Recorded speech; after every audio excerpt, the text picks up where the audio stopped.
Graph, a reminder to check your mic profile in the Go XLR app, and disable OneDrive for 24 hours.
Hey, Lavin. Hey, Sip Sapper. Boy, have I had a couple of days, let me tell you. Yeah, Matt, how you doing?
with eye problem.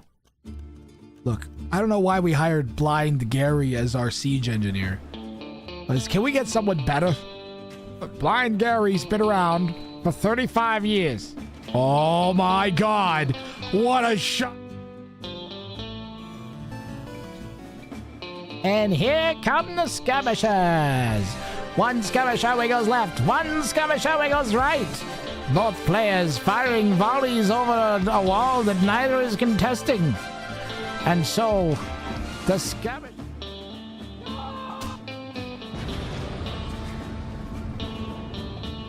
Are Mongol siege towers extra speedy when filled? They are. They are faster when they have units in them. I think infantry. Pretty sure it has to be infantry. That's why I was figuring Gebetto, right? No reaction. The siege tower is going down left and right. Soaking a lot of time and damage. Oh, no, he's running him away. Remember, they have drill. Off they go. Run! Run! Cast Age of Empires 2. My name is Jeff, the Articulated Wizard, and I'm here to bring the excitement!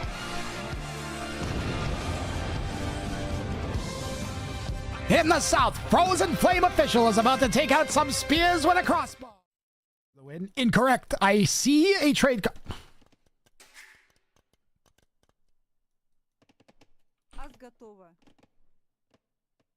Teach yourself how to fly. Eat a 2-week-old unrefrigerated pie.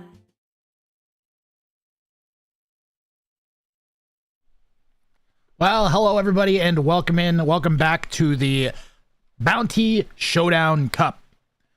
My name is Grathrang, and today I have 7,893 2,060,070,100 sets that I have to cast.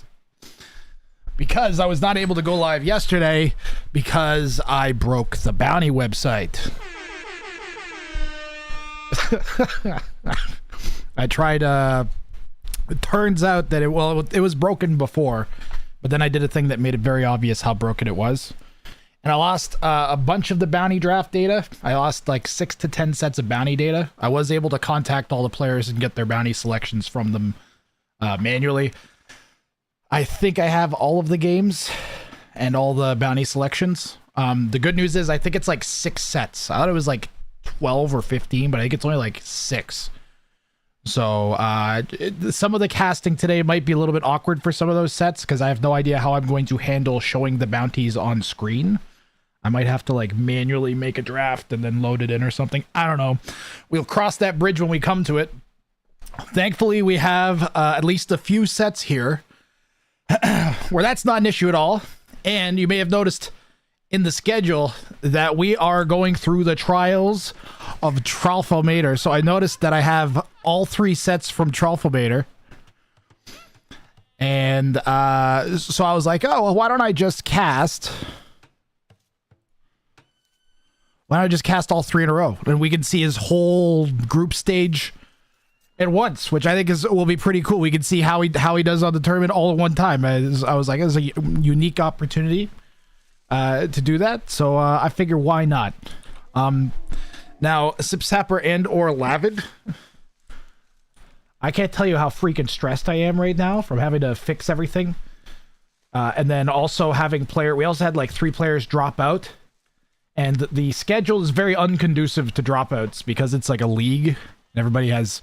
It's like if you had like a baseball league and then one of the teams stopped existing in the middle of the league, it would totally fuck up the fairness of the schedule. So that is what's happened.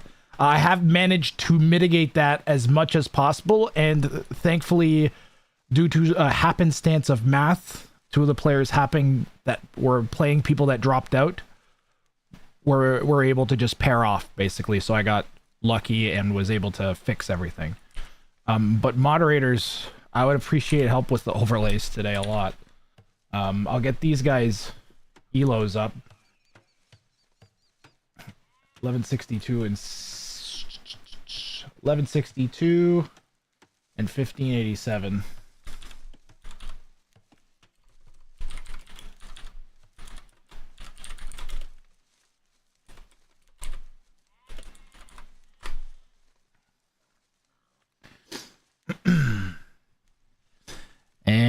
And do I have... Wait. I do need to make sure that those are the right bounties on the right side. Truffle-mator. Let me just make sure that this all matches up here.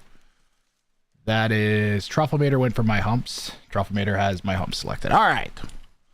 We can lock in now. Truffle-mator here in red playing as the Gajaras. And he's playing in the west. And he's going for my humps. Produce only camel scouts and villagers and win. The opponent, Nick May, going for Teutonic Scouting, have 60 scouts alive at time of victory as Teutons and win. And once again, my OBS pooping its pants a bit. It does not seem to like reversing these. Every time I reverse my bounties, they get broken for some reason. And I've not figured out why as of yet.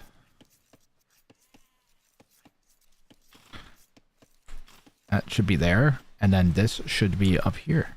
And I have to make that adjustment almost every time now. And I don't know why. It doesn't make sense. I shouldn't have to. So what happens if I push reverse? It'll be... See, now it's fine. Why is it fine now? I don't know. I do not know. I'm on the verge of switching off OBS, chat. So I've spent 5 years of my life learning the streaming program. But it's kind of janky. And there's more professional programs that would never do that.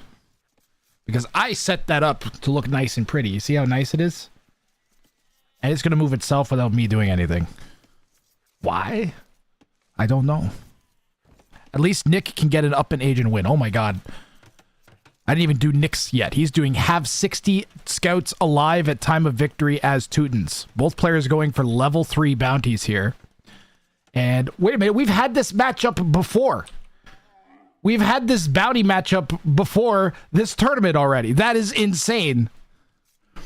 I triple checked the randomization algorithm. It's as random as you're going to be able to get a thing to be random.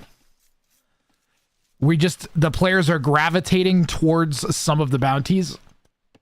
And when you have like a pool of 100 and then a refresh of 6 for both players, you end up getting through like almost half the bounties in one thing, I think. So what is it? 6, 12, 18. So you have 18 for one and 18 for other. So you're seeing like more than a third of the bounties will be seen by both players every game. So that's why we're getting. We just don't. There's just not enough bounties. I need to get the. We would need probably 300 or 400 to avoid seeing the repeats and avoid seeing the players gravitate towards certain bounties. I don't know why these two in particular, but I think we've had Teutonic Scouting 3 times already. So people seem to think those ones are doable is really what it's coming down to. Sounds awfully rigged. It's not, I swear to God. I was just like, why do we keep getting this? It feels like we keep getting the same bounties over and over. Like we've had archers suck 2 or 3 times too. But no, people just are picking those ones, man. They refresh until they see it and then they pick it. So it looks like, so it's selection bias. So it looks really, really bad, like in terms of fairness, but I can't control the players.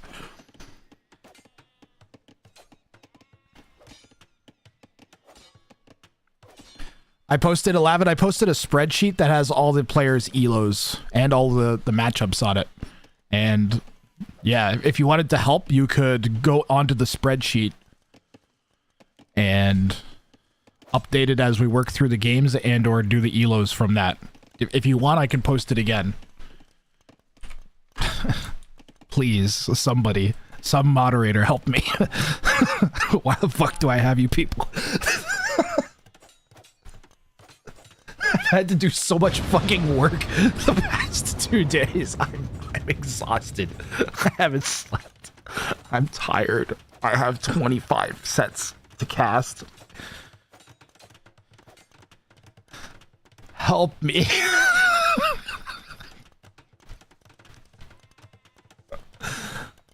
Please. I'm begging. How you doing, Jamin? I'm honestly, they're Jamin. I'm also at a point where I'm running out of time. I may have to employ casters to finish casting the series on time. So Let me know if you're potentially up for that, Jam, and if we get into a time crunch on Thursday or Friday. That'll be fun. You'll get to judge bounties.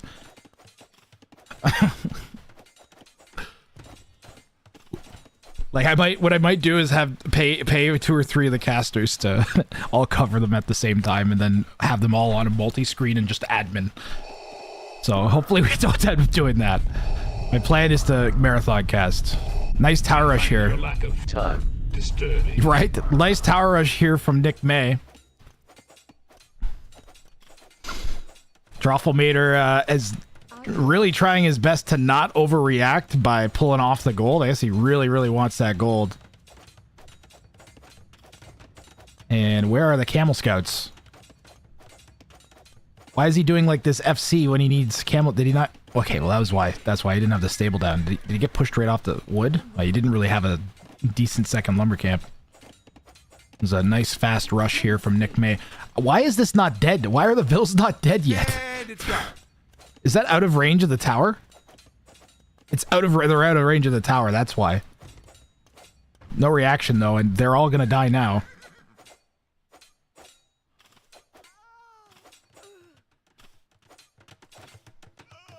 And you know what? Nick May's got to be careful.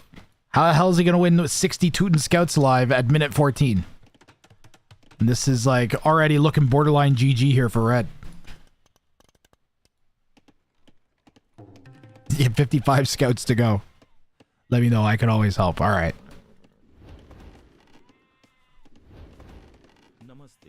Yeah, straight up, I might not like pay higher casters on Thursday or Friday if we get down to crunch time.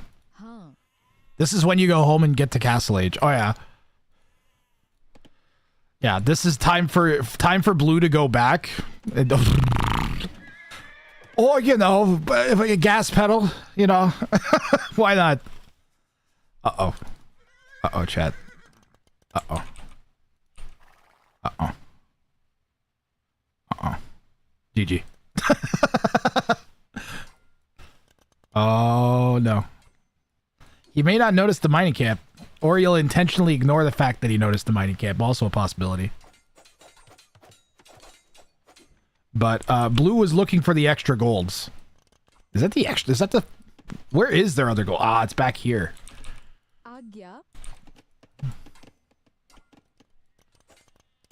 Alan! Well, Nick, are you going to go for the W? Ah, Nick, this is a throw. Nick. I know the temptation is to eat the villagers with your scouts and win the game.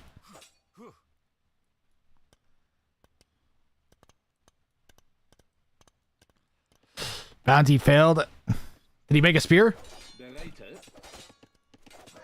Oh! He made spears! No, wait, no, he's allowed to make spears. Wait, did Red? I thought it was Red spear. No. Red didn't make a spear. Red's not allowed to make spears. Red's not allowed. The spears freak me out. You saying bounties failed and then seeing the spears freaked me out. No. That's a false alarm on my part. Blue's allowed to make whatever they want. They just have to have 60 scouts alive when they win. Red not being able to make spear. They shouldn't matter. We're the scouts. Why are the scouts not protecting your vills? He just gave up on those vills, chat. He just gave up on them. All right, Red, you're dead. I'm going to fast forward. Because we got 25 sets to cast. So I'm fast forwarding. At least a little bit here. All right. Because nothing else is going to happen with 15 vills for a while. We can see Blues getting the numbers up. Back in 30 minutes. I want to see that.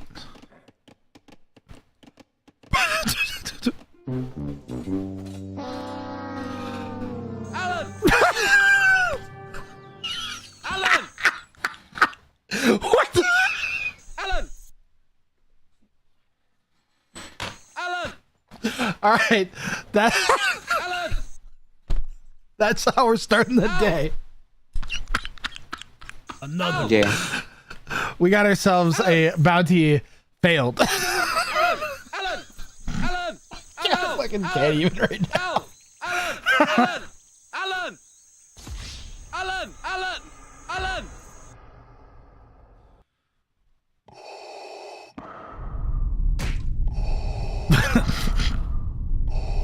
I find your lack of walls disturbing. Wait for it, chat. Wait for it. Wait for it.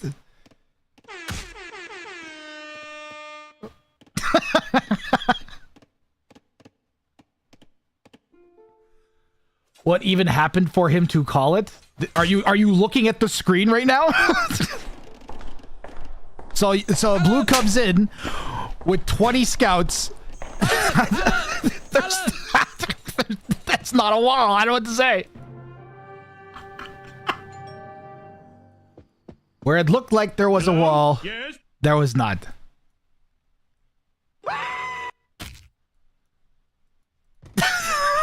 And he was already dead from before. Like the game was already GG. That's why I was fast forwarding because he went down to 15 bills.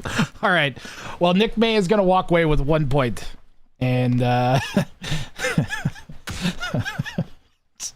this is the tournament. This is what I wanted.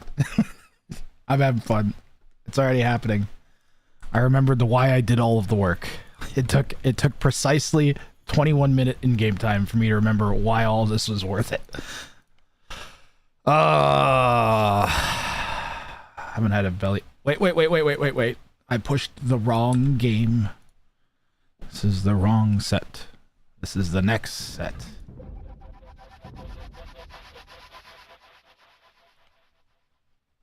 Alan! Trufflebaiter and I did it again. I'm potato and hard. Alan!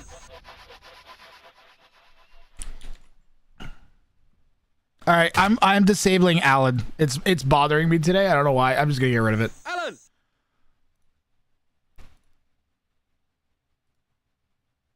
See ya.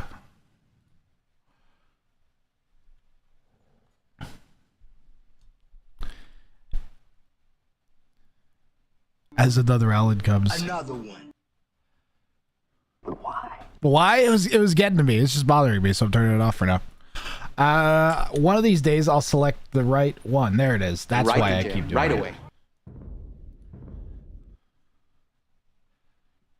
The constant Alan was irritating. I'm done. Emotional, damn it. You can be emotionally damaged all you want. I don't care.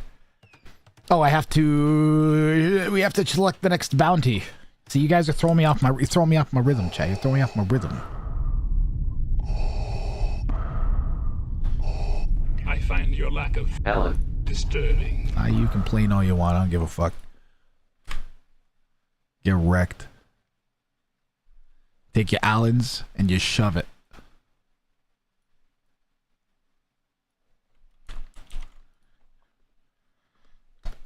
All right. Give me a red. Give me a red. Give me a red.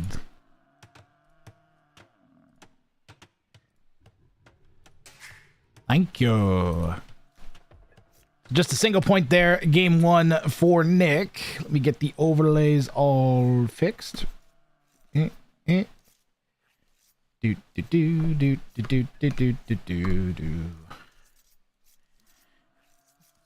All right, Ute GG what is Ute? Is that his? Time to stop. It's time to stop, okay? No more. Where the fuck are your parents? Who are your parents? It is time to stop. It's time to stop. It is time to stop. It's time to stop and start doing bounties. Because Trufflebaiter in the Northeast, Portuguese. Why is it highlighted? Why is it highlighted? Thank you. He's going for first 2 buildings constructed must be mills. No Japanese and win. So it's already a disaster. It's already a disaster over here for Trufflebaiter, and this is going to be what we're watching here early on. He has no idea how to handle this situation. I don't know why he picked Portuguese. Maybe he would figured he could build the mill. You should be going for Chinese. All right, Chinese is by far the best civ for this, because you have the extra housing space. But Khmer also work, surprisingly. I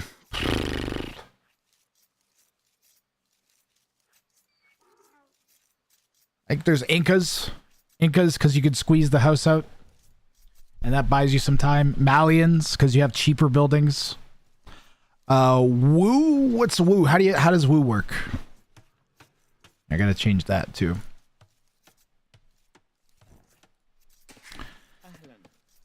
Oh my god. Oh yeah, the fast houses. Fast houses. Yep. So you could probably squeeze out just enough wood to avoid getting housed for longer than like 5 or 10 seconds. Wouldn't be too bad. Blue has already effed up. All buildings must connect to your starting town center directly or through other completed connected buildings and win. And that is correct. We have a bounty failed.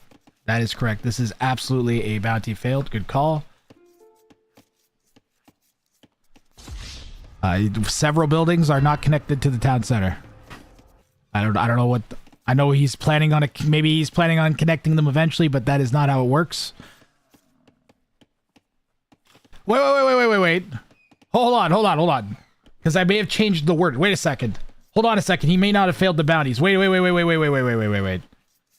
This wording is different from the regular one. This wording's different. I have to, let me take that off for a second.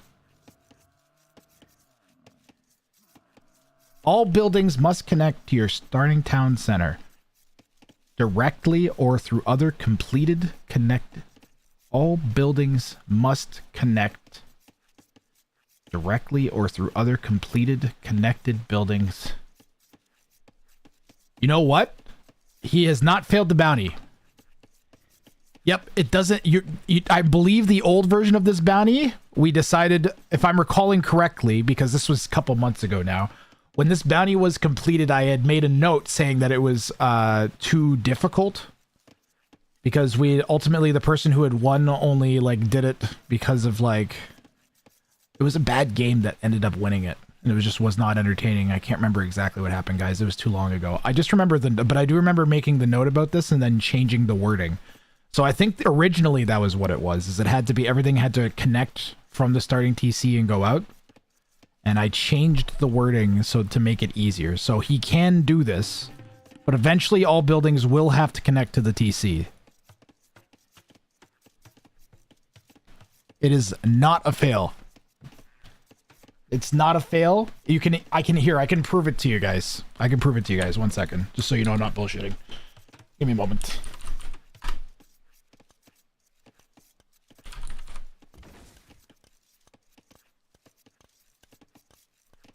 Here's the original wording.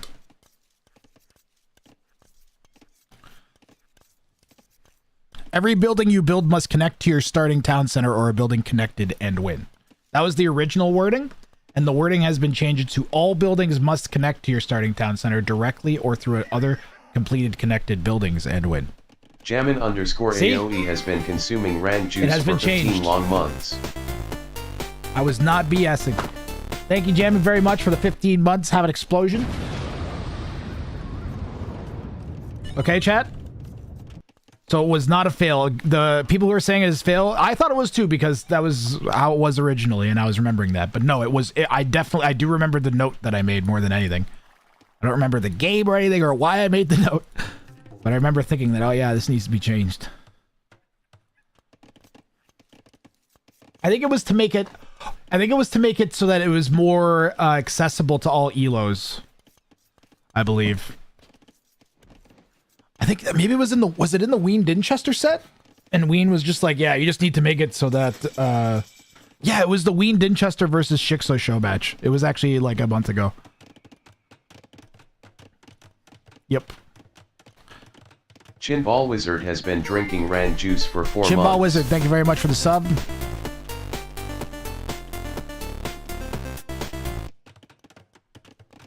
Yeah, the original Dirty Squirrel was like, if you lost a building, then you didn't have to worry about the buildings not being connected. It was just new ones that you had built.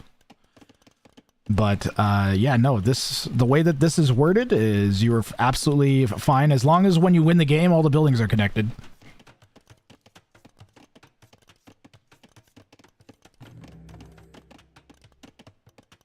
Saracens is why Nick May went for this. How's Trofflemater done? We haven't checked in with Trofflemater. It looks like he's recovered somewhat. He's got 2.5 minutes idle time, but at least his economy's looking kind of economy-ish now. The one advantage of this bounty is that you do it, and then you can just play the game. You're not constantly worrying or thinking about doing a bounty. And wait, it's only a level 1 bounty?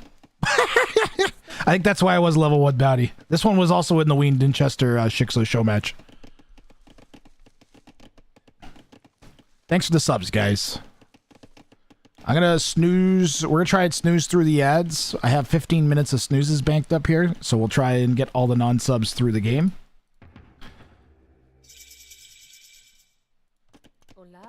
Red is going around with outposts. It's a pretty significant timing disadvantage, but blue is also idling like crazy now.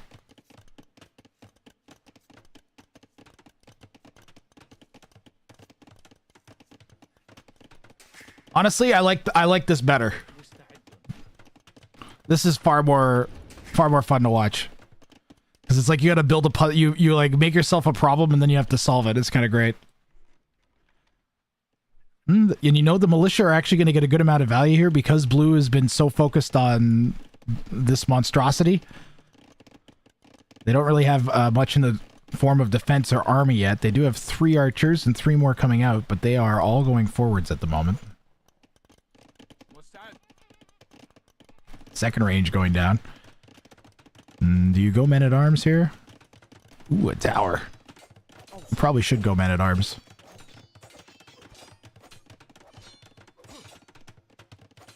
Yeah, red is in the clear for their bounty attempt. They only have 2 points at stake here. They get the 1 point for the victory, and then it's a 1 point bounty. You can see in the top right corner that Roman numeral. The Roman numeral is the number of extra points they get for getting the bounty.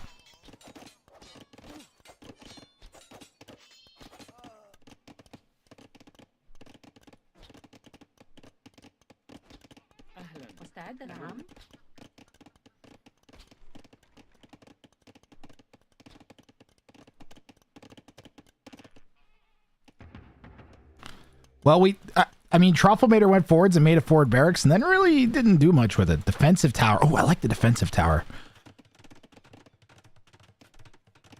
Might have been better served on the wood line, but could build a market. And also, at least this is choked off, and the archers aren't going to be able to range from there. You might be able to get them to here, but you can just take the wood over there.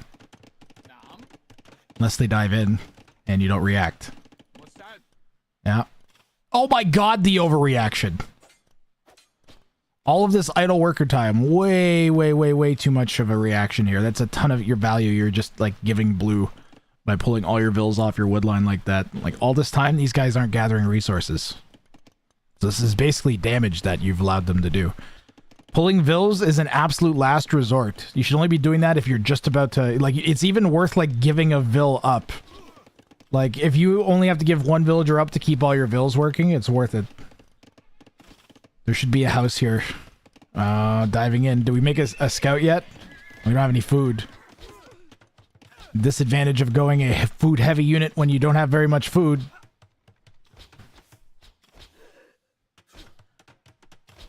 Trofflemater is in trouble game 2 here. And we are doing the trials of Trofflemater. And this is certainly a trial. He's getting put through his paces here by Nick May.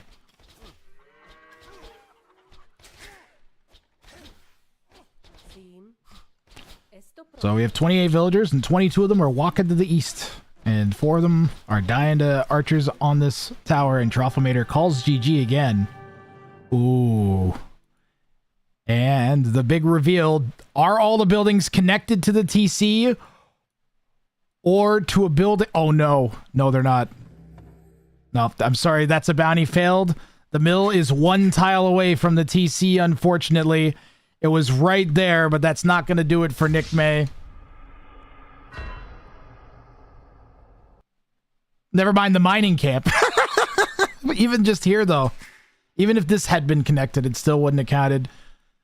And that's the danger of waiting till the last second to do this. Yeah, the mining camp is very obvious. But a good temp from Nick May is going to get a second bounty point. You know, at least he's getting some good practice, and he's going to have an idea of just how close he got. And let me update the score here. Oop, wrong side. Two very decisive games. Nick May needs to learn, if you know, the thing is when you're going up against your low elo opponents, you need to like lay off big time. Wait, are they in the same elo bracket? They might be in the same elo bracket. Hold on, let's see what their bounty pools are. No. Nick May was in the higher elo bracket. All right, what do we got for game 3? Keep things moving here. The Ents produce only trebuchets and villagers and win. All right, well, hopefully we see a little bit of that from Nick May. Nick May also may have decided that his challenges are too hard and he couldn't do that. That was close, though. He was like 2 buildings away, 2 houses, and he would have won. He would have got that claim. And Trofflemater is going for win with 10 TCs alive or more at time of victory. This is good because Nick May is going for a high tier bounty and Trofflemater is going for a low tier bounty. And he could still theoretically tie in the head-to-head with Nick May here. Oh, wait. I didn't load the game yet. 1 second, guys. Get game 3 loaded. After this, we're doing another Trofflemater set, and then another Trofflemater set, and then I think we're gonna do Togigawa Sakikoi. And he's got a set against Ween Dinchester, and what's after that? I think it's somewhere. I'm not sure. There's a bunch of games being played today as well. We're not casting any of the live ones. I have to play them from Rex. Or nothing works. I missed casting yesterday. I apologize. I broke everything. I'm also gonna run a quick 90-second ad here for the non-subs.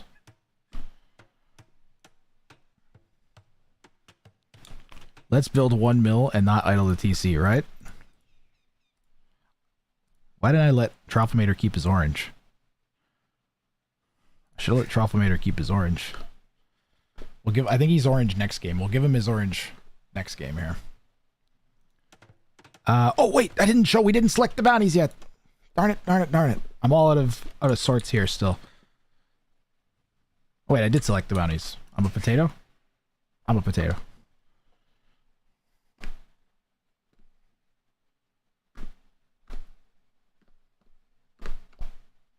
All right, play. Folks will be back from ads in 45 seconds. Do I just wait? Let's just wait. We'll just wait 45 seconds. Look at this. Look at the score and the schedule. Look at that score and that schedule. Isn't it great? So I should update the spreadsheet, take all of the completed games off.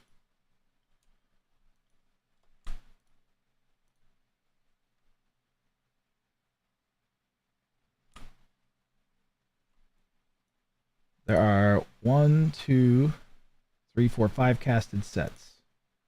1, 2, 3, 4, 5 casted sets. These can just get deleted. Sweet.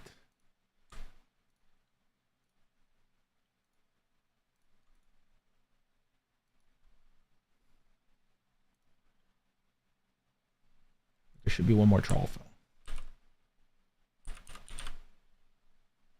There we go. That's the casting schedule, at least. There we go.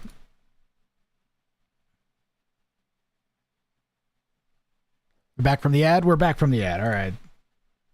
Welcome back, everybody. Welcome back.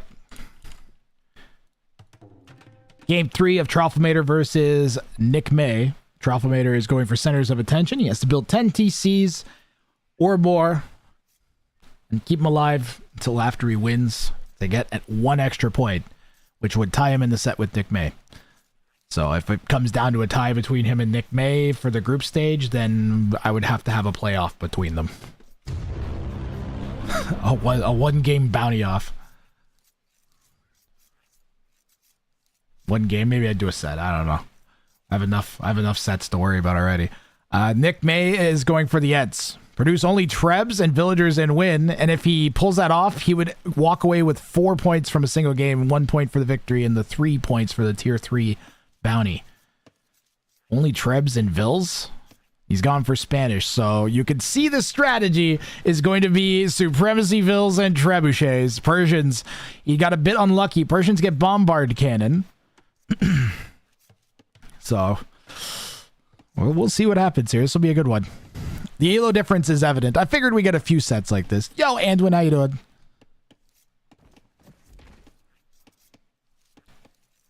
Bergerman says, hell, I just finished my set against Plotter Ghost just in time to be here. Nice, Bergerman. Maybe I'll do the Trials of Bergerman after this. Bergomon 2 just consumed a tier 1 amount of Ran juice. Thank you very much. Much appreciated. Appreciate the hots. The Prime. I got the Prime. We got the Prime. Have a free explosion and welcome in.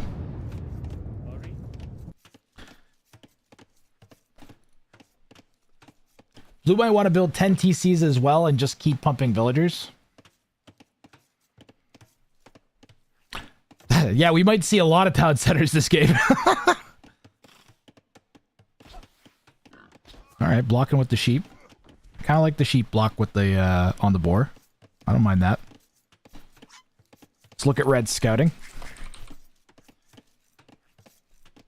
I think the main issue that I'm seeing for red is... well, I mean, he picked really hard bounties. The mill one, I just think he didn't have the right civilization. If he'd had a better civ, I think Chinese, and he would have been all right. Would have been able to recover. But then you're doing a Chinese start, so I don't know. Probably seemed easier than he thought. That is arguably one of the easier level 3 bounties. I think it was level 3. Well, whatever. It's arguably one of the easier bounties in the game. Oh no, it was level 1, wasn't it? Yeah. You just have to have the right civ. Not having to focus on the bounty while you play the opponent, and they might be doing something like... Oh man, the ironic thing is I think that Shixo last game, the Shixo Ween Dinchester set had the exact opposite result. Because they played those same bounties against each other during the show match. That's cool. Just realized that. What are these walls? Okay, I see the idea. But you're not going to go wall all the way out there. That's what... There's no way. Realistically, this wood line should never have happened, I don't think. The wood line should be back here or here. And then you should be choking the front of your base. This is good. I don't know, you're in a corner. So the front of your base is here. I guess maybe he's figuring it'll go like that. That might not be too bad. But, yeah, I don't like this. And again, guys, make sure you chop those close trees first. For more efficiency. Blue might want to build 10... I just read that. Tigui TC push would have been peak. Yeah, it's the... We've seen this one time before. I think it was the higher level one. And I was like, why would you not go Malians? Salam, Ari.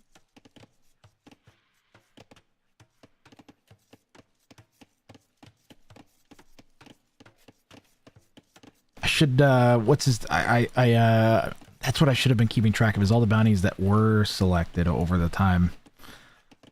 Well, I'll be able to compile data from all the matches afterwards. Maybe I can do that before the grand finals, and we can see the most selected bounties were. That'd be really cool. I'll be missing some of the data, but it'll be good enough.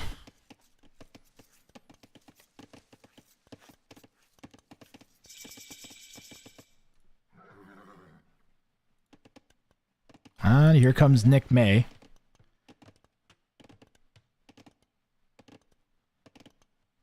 I'm sure that's terrible. Great, please, for the love of God, do not ever do that again. I'm sorry, Flats AOE. I'm afraid I can't do that right now. 4 pathetic humans will now be disappointed. Welcome in, Flats, welcome in. Thank you very much for the raid. Hope everybody is doing well. We are casting day 2 of my tournament, Showdown Cup. Two players are given challenges. They don't know each other's challenges, and if they manage to complete the challenge and win the game, they get extra points. So, really cool. The people who move on to the semifinals are the people who have the most points, not the people with the most wins. Although that would help. But it's very possible, for instance, to get a whole bunch of wins and then someone has actually several less wins than you and have way more points depending on which bounties they completed, because some of the bounties are worth 3 points. So potentially 4 points for a single game versus just the single win if you win without getting anything. So huge swings possible.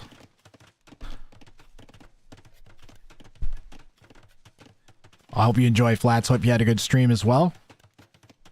Yeah, you never see Tigwy. How you doing, Gaia Fierce Knight? Dark Horse, Torpanow. Welcome in, welcome in. Great Monday, yes. Should be a great week. I'm hoping to be live every day. I was supposed to be live yesterday, but I had admin issues that I had to deal with. I broke our drafting website and I had to fix it, basically. 5-0, nice. Trying to figure out what's going on. So red here has to build 10 town centers alive or more at time of victory. If red does that, then they get 2 points for the win. Blue's challenges produce only trebuchets and villagers and win. And if blue manages to do that, he'll get a total of 4 points added to his total. So in a 3-game play all 3, there's a total of 12 possible points if you go for 3 level 3 bounties in a row and get all of them. The lowest you could get for just 3 wins would be 3 points if you don't get any bounties at all. So watching for the challenges is basically the main thing, and you get really awkward matchups. So here blue is a much higher elo, but if you look at their challenge, they took a more difficult challenge that should nerf them a little bit here against the 1100 and kind of give blue a chance to make something happen. Now, the first 2 games were sort of similar to that idea, except blue went way too hard and killed them before they could get the bounty. So they've only got 2 points out of what could have been like 8. So it's not gone great for, honestly, it's not gone great for either player this set. That's madness. So it's a group stage play with everybody getting 3 sets. And then the top 4 players with the most points move on to the semifinals. Semifinals might be a little lopsided, but I mean, like, for me, the group stage is the main spice. Oh, he's going to TC drop the towers. He's going to have 2 towers in range of the town center, I believe, here. So that'll get him his main gold and this wood line back. He might be able to go out and just pound that down with Bills later, too. Thanks for the breakdown. I'm happy. I'm sure there's some other new people in here that didn't exactly know what's happened either. I hope I explained it in an understandable way. Yeah, normally I run a game show where I just pull a person out of chat and they are challenged to do it against a ranked ladder opponent for money. Like, I'll be like, if you do this challenge against a ranked opponent, I'll give you $10. And this tournament is based on that game show concept. Trofflemater coming out to pound down the tower on the left here. And that will clear up 3 of the 4 towers that Nick May will have built. This is actually a fantastic defense so far from Trofflemater. If he manages to get that down, blue is going to try to out-micro red. And this tower is ranging the base of that tower. There's no need for Trofflemater to throw Vills away. His TC will shoot that down. And blue's just going to slowly poke all the Vills to death while repairing the tower. And is getting shots with the other tower, it looks like. Did he pick up fletching? Yeah. Rather expensive for Nick May to keep doing this, though. But also expensive for Trofflemater to just keep feeding Vills. Now, Trofflemater, Persian, they get the faster working TCs. Already has 2 of them. May be able to recover, but already almost half the villagers of Nick May and still dropping as we're just kind of throwing Vills away. And you need to fight Vill. You can't just hit the tower. You got to fight the Vills. You can't ignore them. Well, in this case, he's going to get away with it a bit. And Nick May is just going to keep the pressure on with another tower there. I don't think red can see that.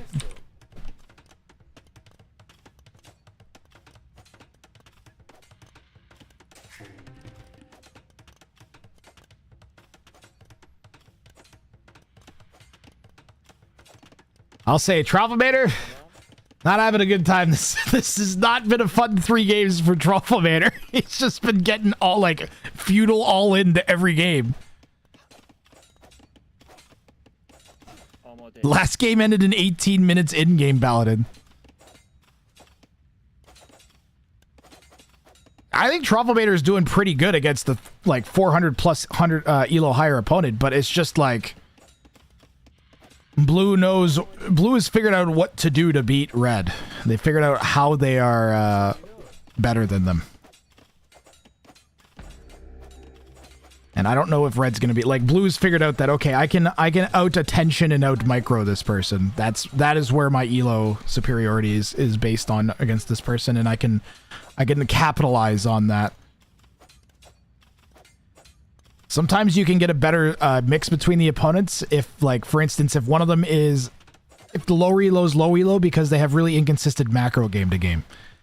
Every once in a while, you'll see a player like that swing way up.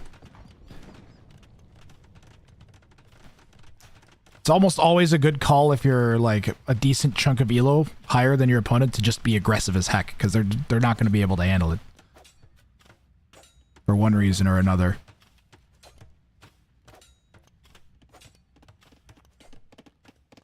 And you can see why. Like, it's paying off. We got double the villagers. Blue's clicking up. But again, I think Nick May making a mistake, because it's the third game in a row now where it's just too much damage too early on. Like, if I'm Truffle Manor, I've got 16 vills at minute 21. I'm resigning. I like his idea, though. I feel bad to have 10 TC live bounty at the same time Trebs are going to be spammed. Persian TCs, though, at least. The extra HP. At least they can soak a few Treb shots.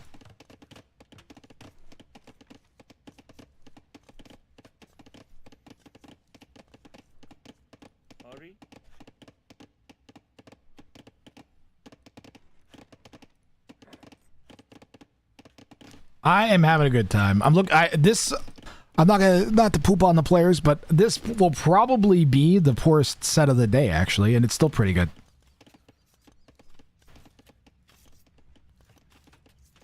Just only simply because we haven't had a really good shot at getting a bounty. Like last game, no, what the hold on. I'm so wrong. I don't know why I said that. Because first of all, the first game I laughed my ass off. Right? We're not here for the best AoE 2. See, I still have to reframe even in my own head. We're not here to see the best Age of Empires 2 you've ever seen in your goddamn life. You can turn that on any other Twitch channel. We're here to watch goofy shit and have fun. All right? That's what we're here to do. And game 1, I laughed my ass off. And game 2, I think I made 2 clips laughing. So my metric is just off. That's all. So actually, if you think about it, fantastic set if you look at it that way.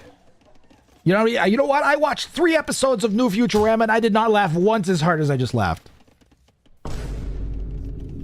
So my own metrics are off. I apologize to both the players for saying that. It has been genuinely entertaining. Genuinely. There's a huge misspeak.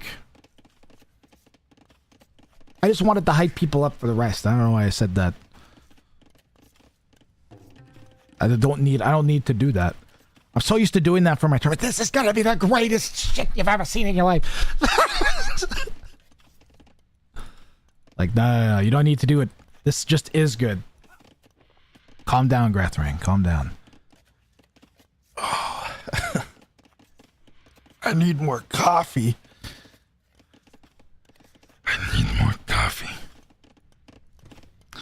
You know, they say Mangonel shouldn't drink coffee. I wonder for the produce only Vils bounties, does it count to click the Burgundian bounty button? You didn't produce anything other than Vils. That is allowed, Paladin. You did not produce anything except villagers. Unless it says no Burgundians. It may not say no. I don't know if it says no Burgundians or not on it. But if it does, then you're good to go. I'm pretty sure I left that in.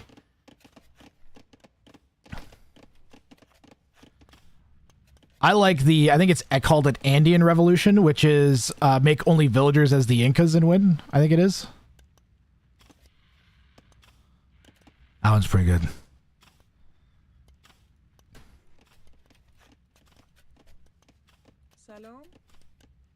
Or is that the same bounty? I may have broadened it a little bit for the tournament.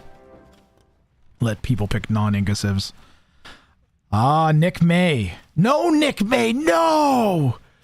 Dude, you just keep killing him too fast. See?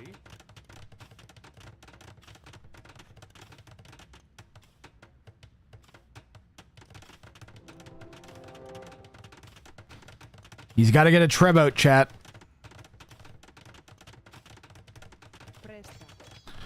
Otherwise, he will not have produced a trebuchet.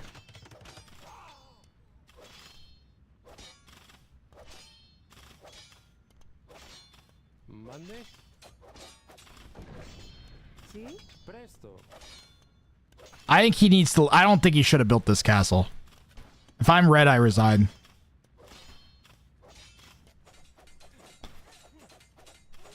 There's no way he should be putting this much pressure on still. Feels like he should get at least 2 trebs out. I may have to do a quick rule review, Baron Van Niemwagen, just to see what the handbook says about this. Oh, that'll be encouraging, at least for Troffelmater. Or Troffamador. I should be calling him Troffamador. Why would I be calling him Troffelmater? I should be calling him Troffamador.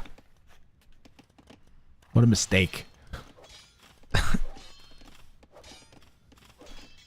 Trebuchets. Produce only trebuchets. I think the handbook has a ruling on this. And there might be some bounties that specifically say you have to make at least 2.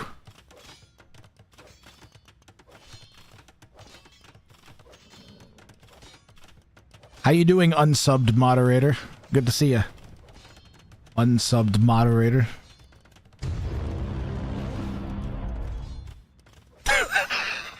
Oh, you got turbo. Whoa, you got Twitch turbo. You got Twitch turbo. You got Twitch turbo. It's alright. It's alright. I take it back. I take it back, Alucard. I was just about to say, you're going to come in my chat. You're going to say hashtag Venus. You're going to be a moderator. Official has been drinking Rand juice for 32 months. Alright. Alright, we're good. For now. Now you can type, there you go. Now you can type hashtag Venus. Okay. Alright, we good, Alucard. We good.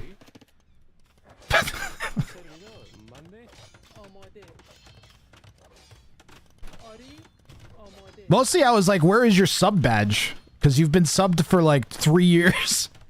By the way, Graph we found an issue with the bounty draft. After we finished first game, we tried the green game done button. It didn't work. We refreshed the web page and then it worked. It's possible you guys played your set in the middle of when I was updating the website.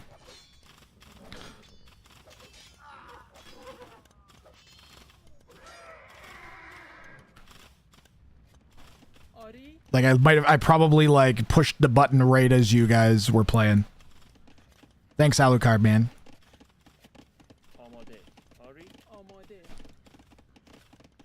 Always a pleasure to see you, buddy. Alucard top vibe mod 2026. You know, some people vibe code, he vibe mods. Except without AI. Thanks for letting me know, though. That's almost definitely what the problem was.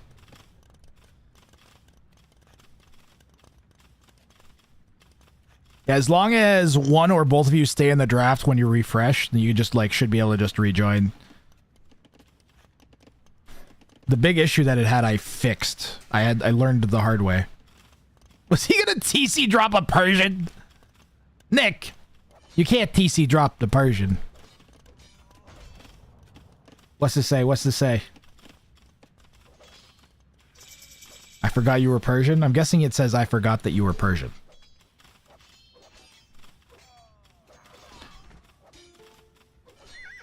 Chat, we need translation.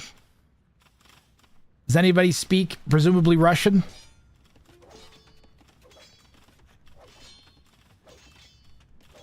That's Krillic, right? I can definitely read it, but I'm not going to. You stupid.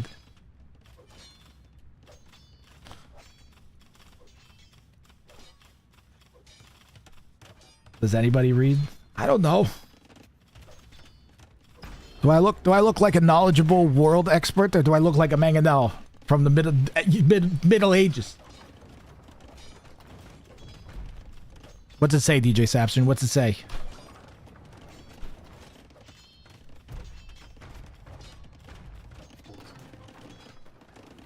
All right. No idea what it says. Well, we've got our trebuchets out here from Nick May. He is in line for 4 points on this game so far. Mango's too low poly to be from the Middle Ages.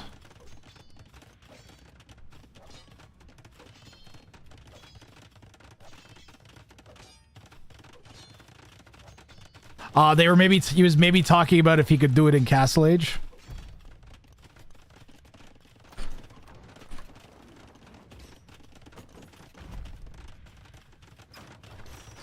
But no, he's like, no, I have to make trebuchets. He's like, no, I have to produce trebuchets. Supremacy's on the way now for Nick May, and probably gonna end soon. Man, Persian TCs, you know, Red recovered faster than I would have thought he would, because the faster working Persian town centers. And he's got Rams they're gonna try to push out.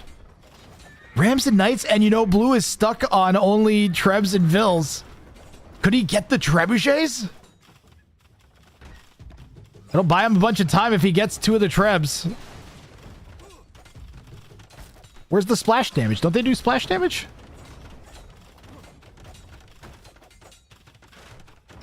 Ah, it's too bad.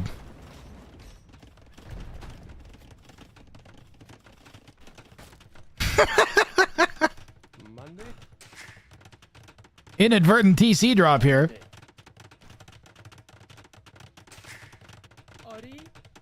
See, these games are great.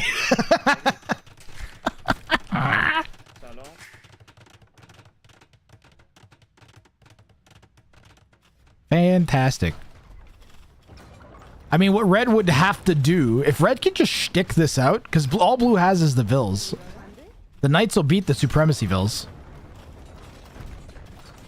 Somehow he just gotta get some economy running. Slow Blue's momentum down a bit. Maybe going Stone. Losing all the farms really stung.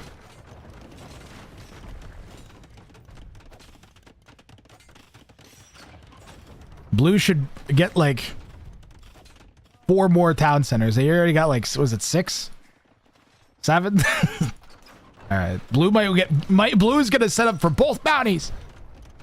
You can't do that.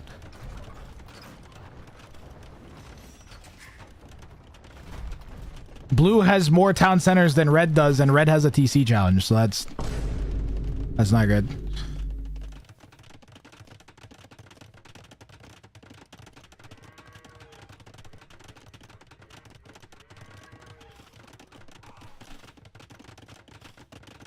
So really, the drama of what remains of this game is, can Red put up a good enough defense to force Blue to make something other than a trebuchet or a villager, either by mistake or intentionally? If Red figures out that Blue can only make Vills and Trebs, for instance, and just made like 15 Knights, I don't know. I know there's Supremacy Vills, but... Red calls GG. And that is going to give us a bounty claimed here. The first bounty claimed of this set here. And YouTube... or UTGG Nick May is going to walk out of this set with 6 points. That was a clutch game here. Game 3 for Nick. 6 big ones.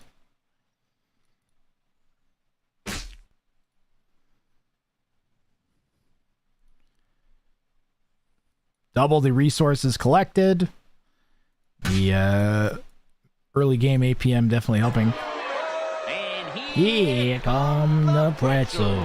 Hall of Famer Whitey Ford now on the field, pleading with the crowd for some kind of sanity. Uh-oh, and a barrage of pretzels now knocking Whitey unconscious. Wow, this is It's a black day for baseball.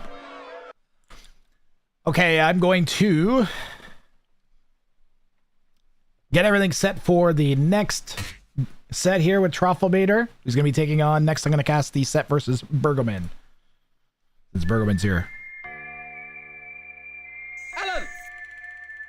I'm going to update the spreadsheet. Alan! Alan! Alan! Ow! Alan! Ow! Alan! Alan! Ow! Ow! Alan! Alan! Jail. Alan! I'm just loading in the results here. Alan! Huh? Alan! Alan! Alan! Alan! Alan! Alan! Alan! Damn it, I was hoping chat wouldn't notice that I've turned Alan back on for a bit. I'm just gonna not say anything. This is what I get. Huh? What bounty did he get? What was the name of it again? Yes. Alan! Alan! Alan!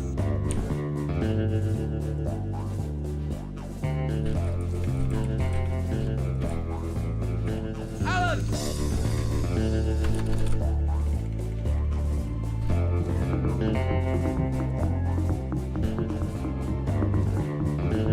Another one.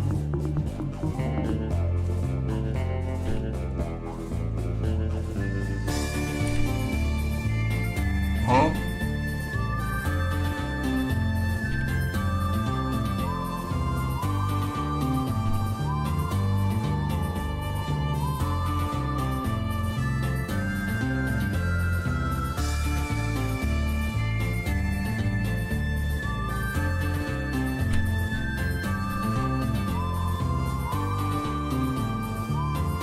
All right, Troffelmater Bergman coming up next. Let me see what I have to do to get this setting. We're going to run the ads now. So we'll be back after 3 minutes of ads. So if you want to go take a break, it's going to be like, for the non-subs, it's going to be like, it might say like 11 ads or something ridiculous. So get up, stretch, come back in like 3-5 minutes, and I'll have the next game ready to go by then. Which will be Troffelmater and Bergman.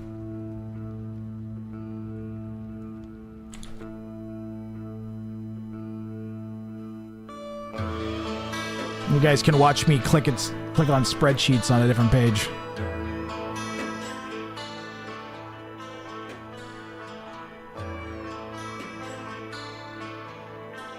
Clicking on spreadsheets.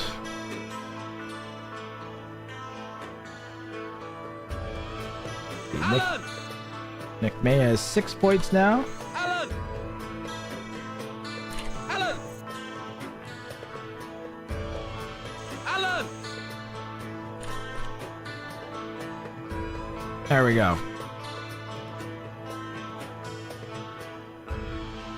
That's going to move him above Gurus, Tabi, Boofus into one of the qualifying slots here.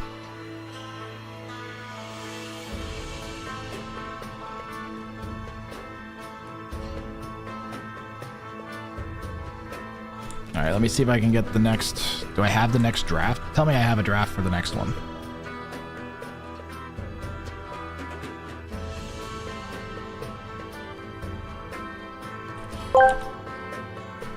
We have the meats and the bounties. I do! We have the draft for this one, too. Oh, my God. Ah.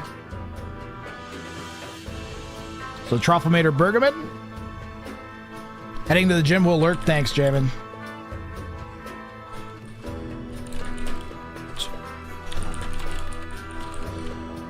Troffelmater.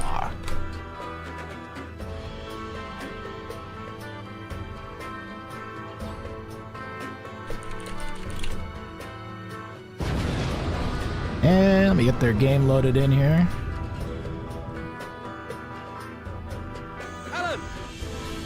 We're gonna give Trolf Amador his orange here. Will be nice. I'm assuming he's going orange again. Ooh, orange and green. All right. Alan! Alan! Alucard, I'm gonna turn it off just so you know. Alan! I already got irritated with it once.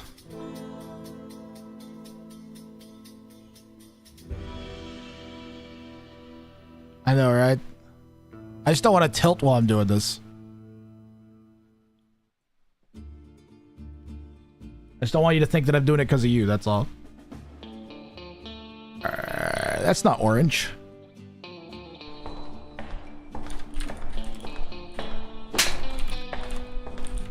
Oh, I did the wrong side. L green, there we go. Orange and green. I'm pretty sure that's horrible for colorblindness. But we're gonna... Gotta be pretty bad. Maybe I'm gonna change Bergman to pink. Yeah.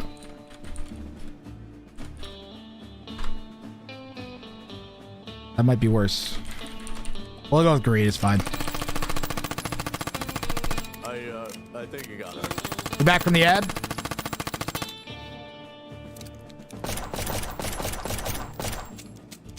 Well, I'm glad I finally got a literal demonstration of overkill.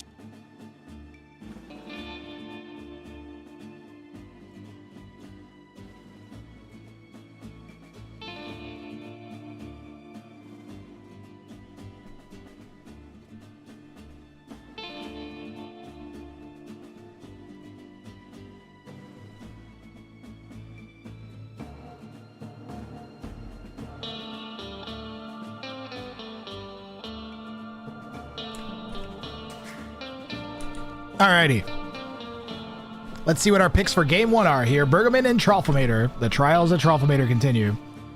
And it says game 1 too. Don't worry about that. This is fine. At least 6 of your buildings must be on fire and win for Bergman. Trollfamator is going for we have Huns at home. Do not produce any military until reaching 200 pop space and win. No Huns allowed.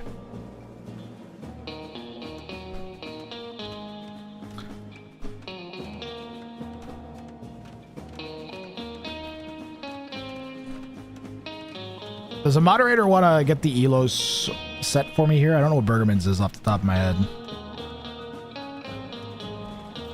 Yeah, Trollfamator's Trials and Tribulations. This time in orange in the northwest, going for we have Huns at home. Inca's a great choice because of the housing bonus they get. And the ability to produce champies, which I think are still fairly strong despite all the nerfs. That is a nice looking wood line, my goodness. Bergman here in the east going for at least 6 of your buildings must be on fire and win. The primary strategy for pulling this off, rather than letting the opponent attack enough of your buildings they catch on fire, is going to be to mangonel them until they catch on fire. Maybe like a cluster of houses at the back of your base might be the easiest way of accomplishing that. And this is a level 1 bounty for Bergman and a level 2 bounty for Trollfamator. Alright. I guess I will get the Elo. Chat, do you want to be a moderator? All you have to do is promise me you'll set the Elos each game, and I will make you a moderator right now. I don't have to do this every game. 1162 and 1190. Here, I'll show you, Alucard. I'll send you the spreadsheet too.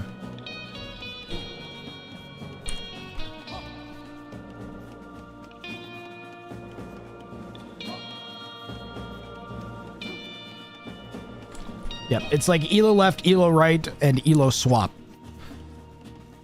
It's their all-time highs. I put their all-time high Elos because that's how I determine the matchups for the group stage.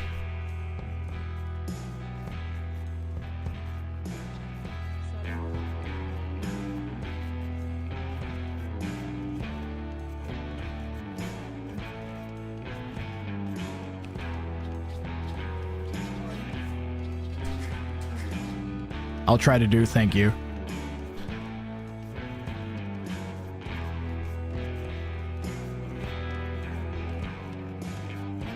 Pardon me. Where's my water?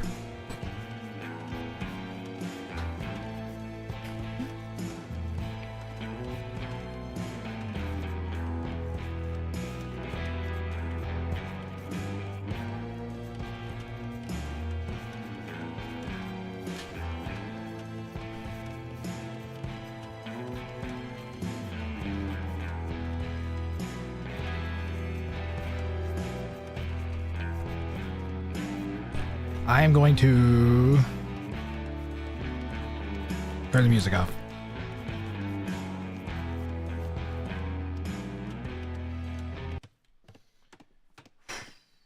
Because it's distracting me, even though it shouldn't. It is. Flashbang again. Where's... I didn't have time to get around to dealing with that, damn it.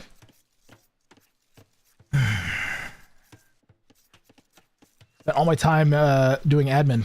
Ink is an interesting pick. Ink makes their pick a lot easier, yeah. He's already up to 95 pop, for instance. 10 houses with 15 pop each. 10 pop each? What is it? What is it? It's 10 pop each. 10 pop each, pardon me. Plus the 5 built-in pop from the town center.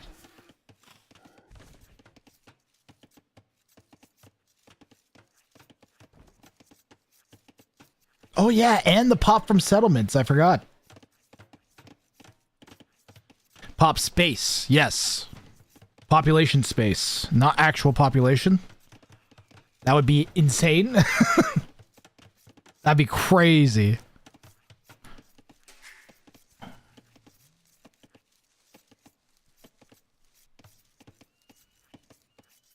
Wonder if Orange will catch on when he sees Green's building on fire. I mean, 6 isn't that many. 6 isn't that many. I'm more worried that Bergerman is going to not know how to use a mangonel to do it. He may know though. I think he's seen the bounty be done on the show, the game show. There's a have 200 Vils one. Yep, and the full list of the bounties is available in the handbook, so the players can have access to that. Anybody that's watched the game show when it was happening would have a huge advantage as well. Tralfamador is going to have the population locked up here in just a second. That final house will put him at 200 pop. And he did it in less than 10 minutes. And most of them, well, I don't like the ones that are kind of blocking the main gold, but I like the rest of them. These just needed to be on top of the hill. These had been here, it would have been a lot better. You could have made a whole thing of houses there.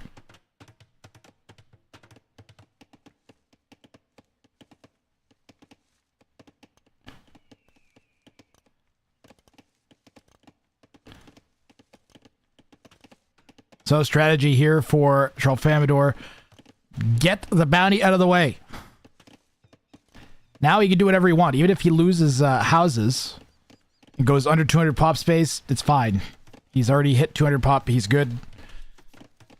So all Orange is going to be looking to do is win with 3 points at stake now for them. Bergerman still ways away from setting any of his own buildings on fire. As he's nowhere near going up to Castle Age yet. Castle Age and the Mangonel. Is there another way? Could you like delete petards next to buildings? Would that do it? Is there another way you can hit your own buildings other than attack ground mangoes? Attack ground trebuchets? And or bombards? I think that's it, right? Make forward buildings? Yeah, but then they might kill them.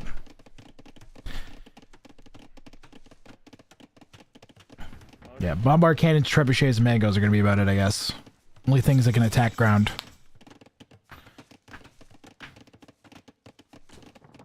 Trebs don't have friendly fire unless they're Warwolf? Ooh, I did not know that.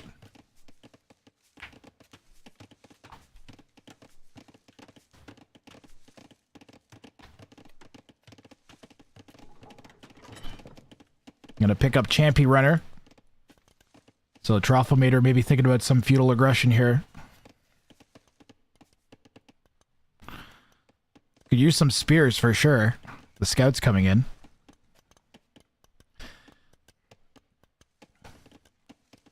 Nice to see an even matchup. Makes the bounties a lot more interesting usually. Uh-oh. That is still open, I think. Or at least those two vills were exposed. Now they're not.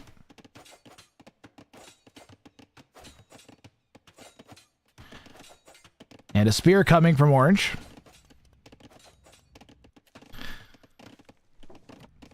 Green is getting some idle time out of Trufflebaiter.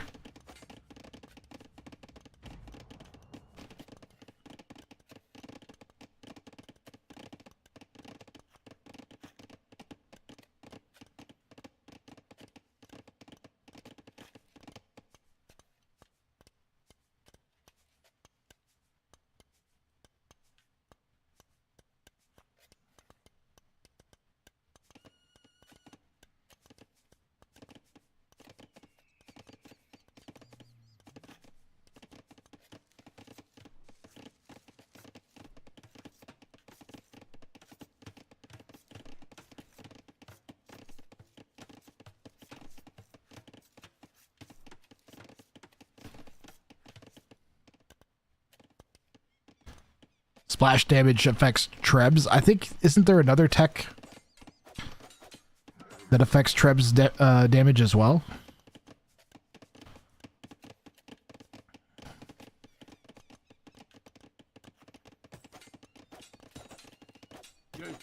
Scouts on the hill. Take out the Champy runner real quick. Where's that spear? Spear should have been chilling here. It's the only exposed part of the base.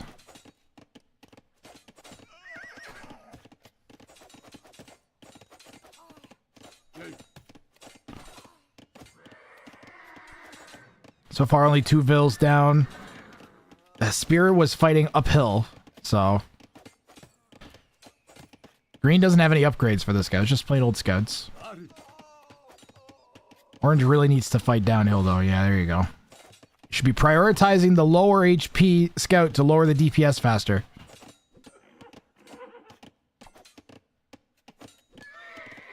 There you go. 11 vills back. Persians with the faster working TC in addition to the 2 minutes of idle time here from Trufflebaiter. And the trial and tribulations of Trufflebaiter continue. He had a rough first set. Still looking for his first point in the tournament here. And despite the early game looking a lot better than last, really not in great shape here with already 1,000 res less than the opponent and 11 less vills. It's going to get worse before it gets better. And I think if I was orange, I'd be thinking about a castle drop. Where's the stone?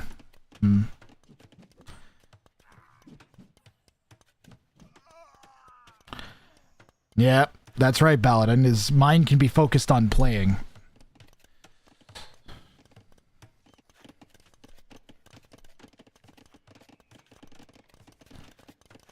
We'll see. A lot of 1,100 to 1,300 players will look really strong in an early game and then kind of fall apart as game go on, as they, just simply because they'll have had played less games that went later.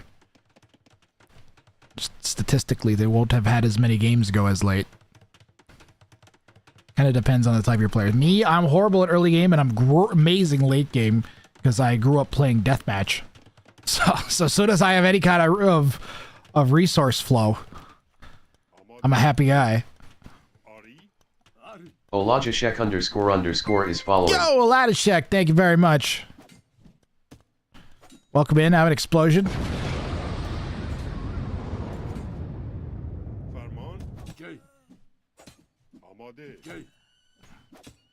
Now, the champions just they don't quite have the muscle you need to clear that amount of units up.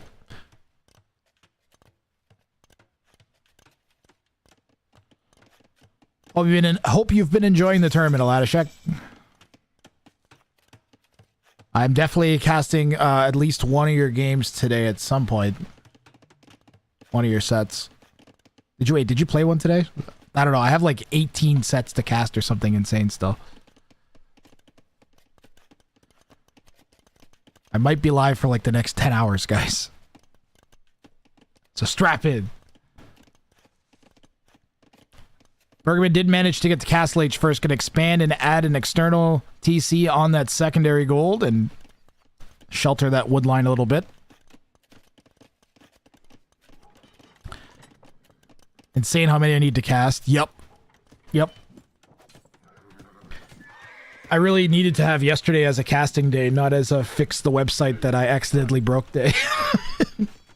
What are you gonna do?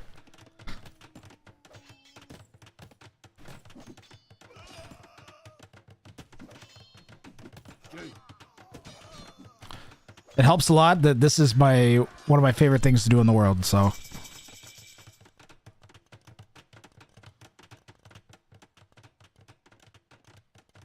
I actually want to do the thing.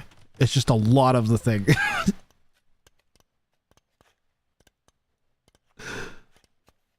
Pikeman for the Inca.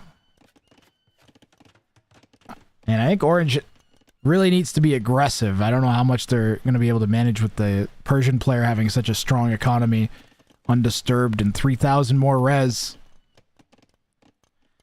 But I also don't see any sign of a siege workshop and flaming buildings yet.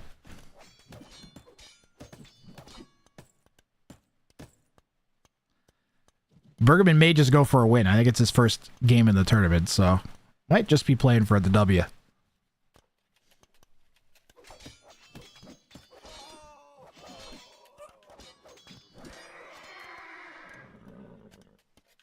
Ladashek and Z Danix game's set is gonna be good. Looking forward to that one. There's a bunch of the high elos that have sets. The Togawa Ween Dinchester one's gonna be really good. Togawa Sakikoi and Ween Dinchester. Yeah, 11 knights already versus 3 pikes, and I think Orange needs to get a monastery and some monks, or a second barracks, or maybe third barracks. I don't. At least they're both working. Why Champion Warrior? Champion Warrior is you don't need upgrades for units that you don't have. Like Orange has 1 champion.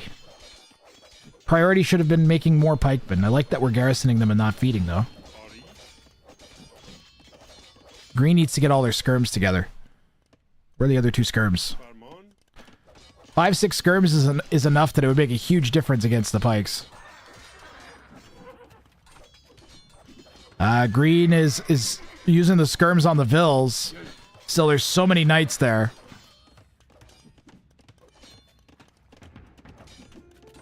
And yeah, I was just going to say it's GG. And this is going to be a bounty failed here for Bergman, as he is going to not have the 6 buildings he needed on fire.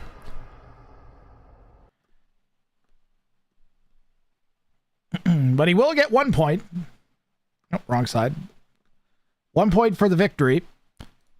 So not all is lost. And at least Tralfamador, he manages to get this bounty again. Should have a good idea of how to pull it off.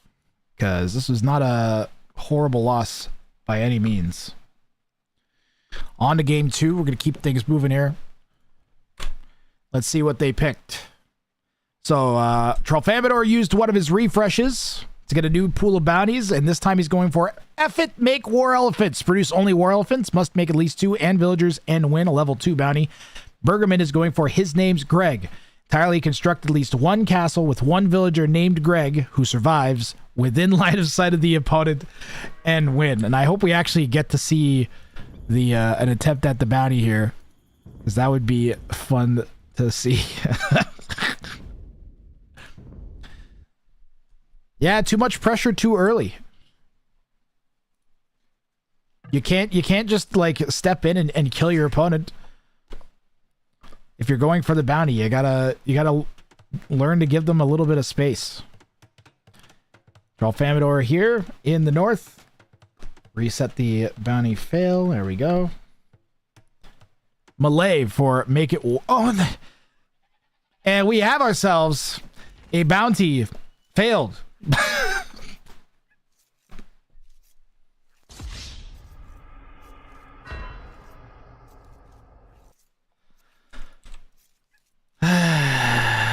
Malay don't get war elephants. Malay get battle elephants. They're not the same thing. He picked a bounty he couldn't do. Persians were already selected in the first game. This is a fundamental mistake by Tralfamador. That's...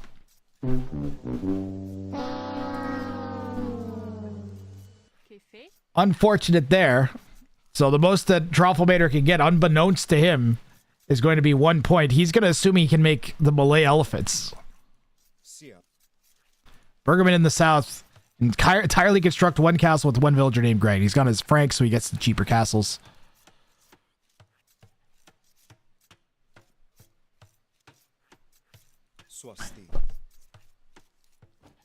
That feels bad, man. I mean, fastest bounty fail. The second he pushed the ready up button, he failed. Before the game even started, he failed the bounty. When it was in the countdown in the lobby, that was when he failed the bounty.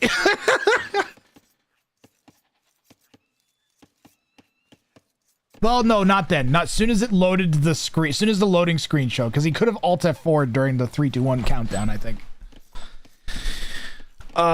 Feels bad, man. Poor Trolfamador.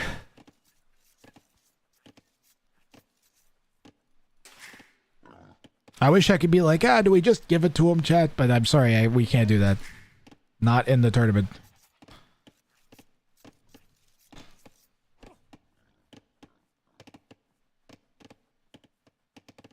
What's going on here? He wanted to have a cleaner. He didn't want to have to take a sheep before the Borlor.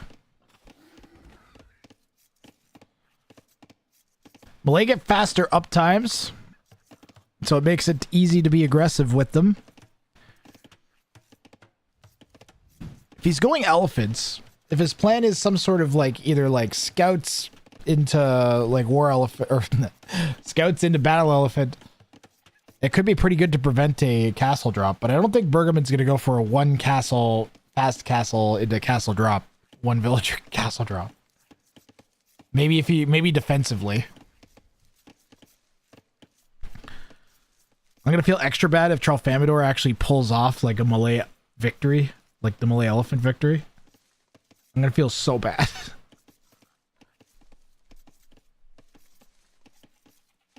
Plan isn't scouts if he thinks only making elephants counts. Oh, that's a good point. Good point. That's right. Right. He doesn't know he's failed. Thank you for reminding me. Classic bounty content though. Oh yeah. This is what we call dramatic irony.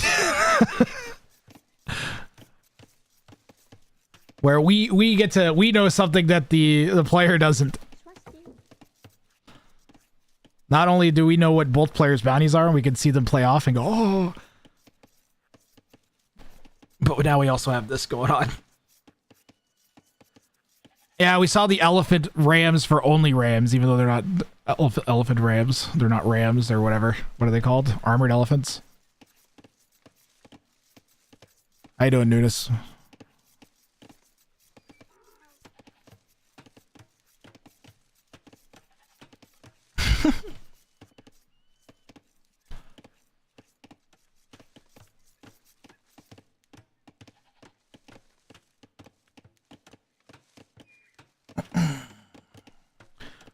We have another set with Tralfamador after this. Which one is that? Moon. We're doing Tralfamador versus Moon after this. Moon 182. And then we'll have an idea of how Tralfamador is going to do in the tournament. He'll already know if he's in the semifinals or not, potentially, if he doesn't have enough points. And so, potentially, he has the 1 point this game, up to 4 next game, and then 12 in his next set. So, probably not out of it yet.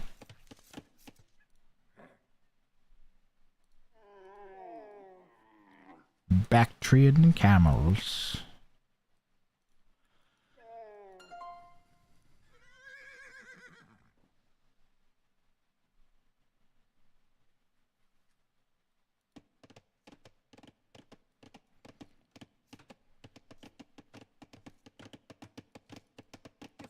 I hate wood lines on hills so much.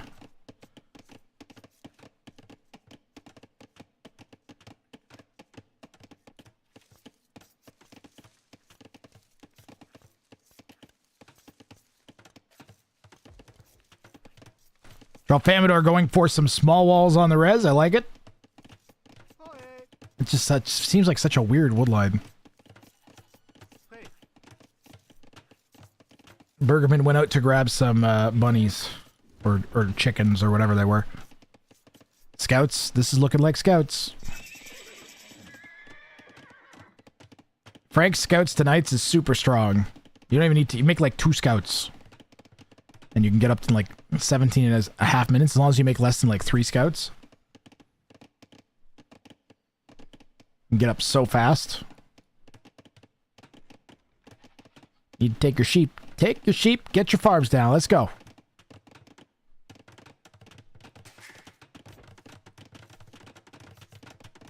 Second lumber camp would be good too. This is very inefficient.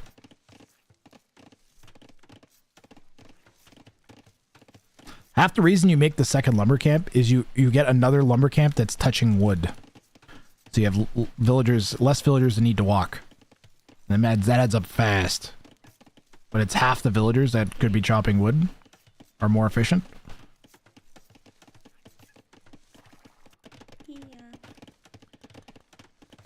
Yeah, there's not enough pressure here on Tralfamador early on that he's going to even have to worry about too much harassment here. 4 scouts is enough to cause a problem, but where? It's small walled. Uh-oh. Well, there. That's the problem. There's your problem.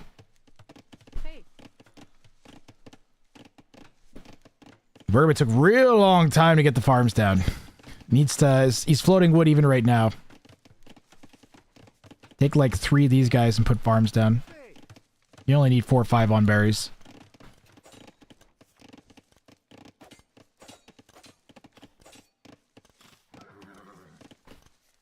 Not 8.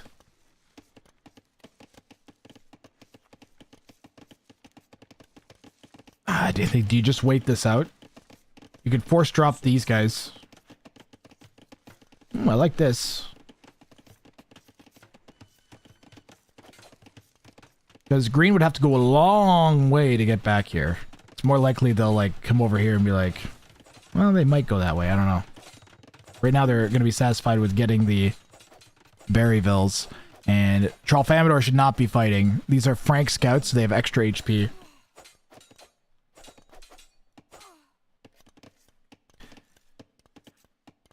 Plan is definitely Malay elephants. You suddenly want elephant scouts? Do not give them ideas. What are you doing? Some dev is gonna hear that, and there's next patch. There's gonna be elephant scout civ.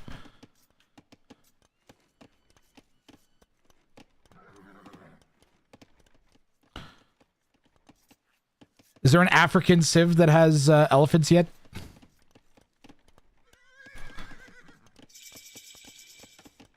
At this point, add the Egyptians. Did the Egyptians have elephants? I don't think they did. No more African civs?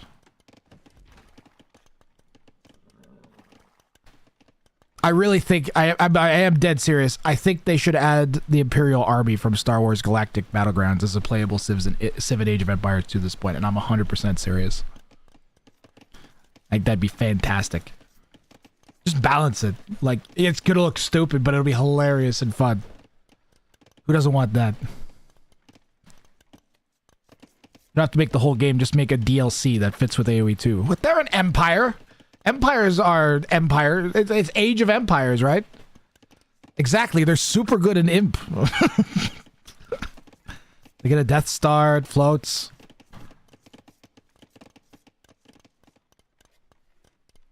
So it hits 1 shots of TC, but it can only be used once every 10 minutes in game. And it can 1-shot a building. Come on. Who doesn't want that?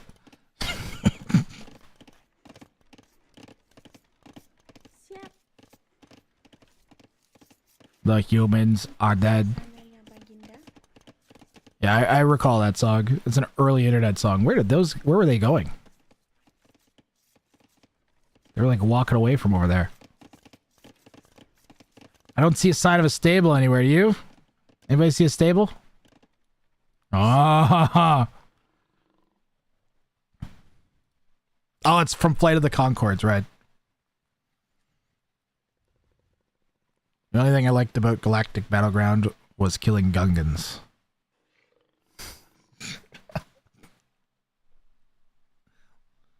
Poor Jar Jar.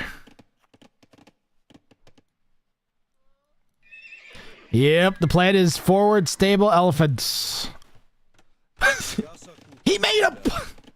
Even if he thought he was doing the bounty, he would have failed.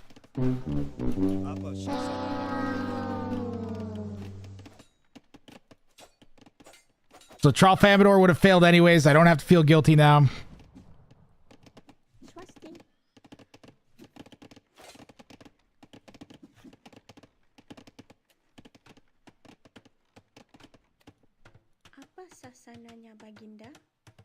At least we're going to get to see Malay battle elephants. That'll be good. Might catch Bergman off guard. He has one... Okay, but you don't have to gatherville with one villager. Rather, you could use multiple villagers to get the stone. Okay, so is Tralfamador going to be patient? Or is he just going to YOLO the elephants? You should wait till he has like 4. I think 4. Maybe 3. Just because it's going to take so long to get 4. Doesn't have food. There it is.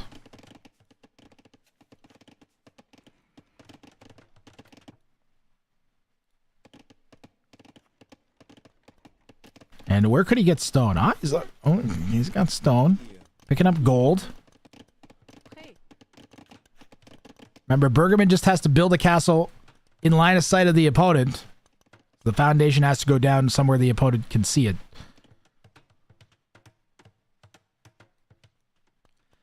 So that could just mean they're getting raided and then they put a foundation down. Entirely construct. But if the unit walks away from the castle foundation and it's built, then you're in trouble. Because the entire time that the castle is built, the opponent has to be able to see you building it with one villager. That's how it works. They don't have to see the one villager. Like, they can see part of the foundation and then there's just one villager building it. That's fine.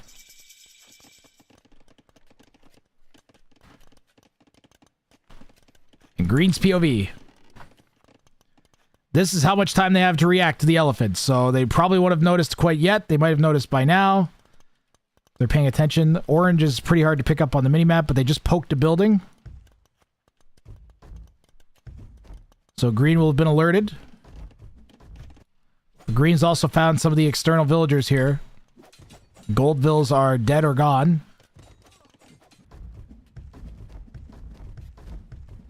Tralfamador is tired of sitting back and getting rolled over. Decided to take the initiative this set after losing game 1.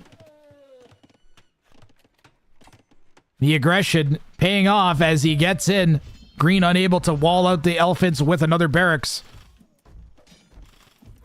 Green is going to need elephant or monastery to convert the elephants.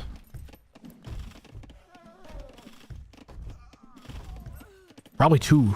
They have lots of wood.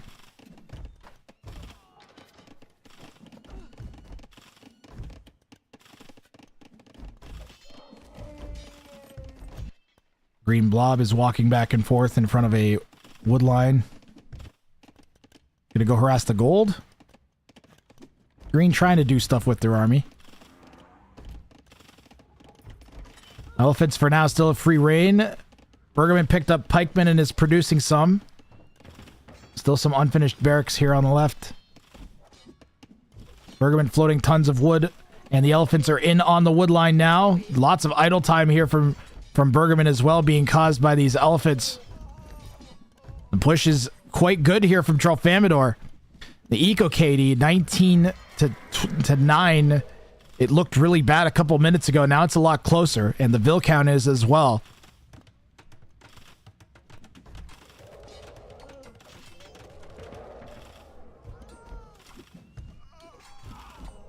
Well, the elephants are all dying.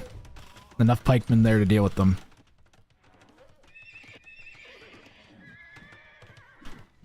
Orange putting a defensive castle down on their gold and wood line. Sort of on their gold. Not sure if it'll actually be close enough to protect it. Oh, he called GG? I don't know. This one was quite over. But you know what? That's another bounty failed. And whatever you want to say about Trolfamador, he is not giving easy bounties to his opponent here. Where's my bounty failed button?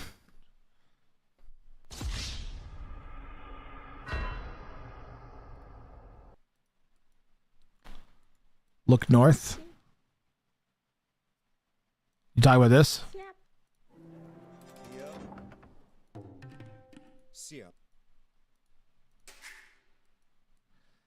Did I miss a castle?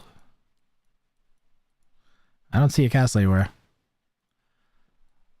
What ELO was it? 1116, 1190, Ray. It's at the top of the screen. Bergerman is going to get a second point. The raid on the gold.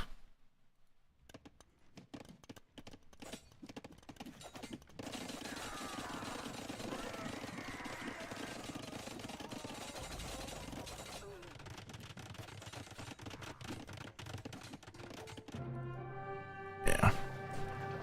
Ah, you're on mobile. I see. Yeah, it'd be hard to read all the stuff on there.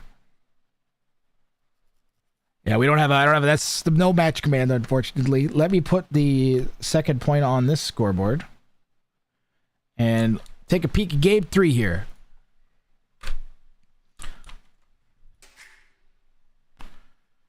Inclined to build and Lubov's discount day.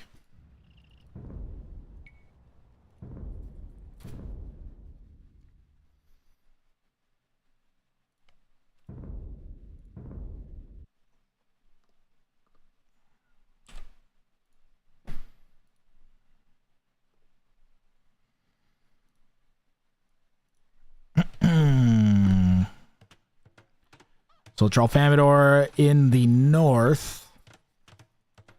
Bergerman in the south. Bergerman is going for houses may only be placed on hills or elevations and win, no Huns. And Trolfamador Japanese going for produce 20 militia in Dark Age and win.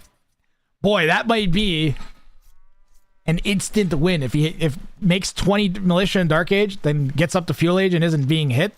And hits that man-at-arms button. You have 20 Japanese man-at-arms wandering around your base. Good freaking luck. Yep, the entire tournament's on Arabia GMF because all the bounties are balanced around Arabia.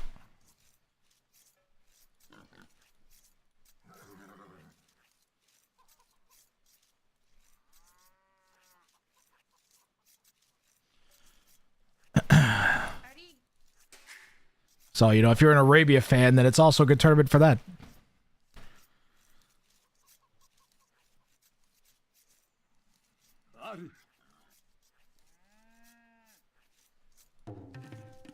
Okay, what's she doing? Okay. Oh. That's right, settlements. So Incas get housing space from not houses. They can actually build quote-unquote houses on not hills, sort of, because it's not a house. Delayed Dark Age rush. Yeah, I think you're doing a late drush with this and trying to buy time for an FC and or strong feudal push with a ton of men-at-arms. Now, one thing to keep in mind, guys, is it's not have 20 militia live at the same time. It's just produce 20. Normally, we see Goths for attempts at this one. Weren't Incas used in game 1 of this set?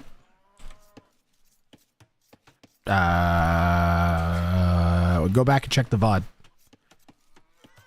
I think you might be right.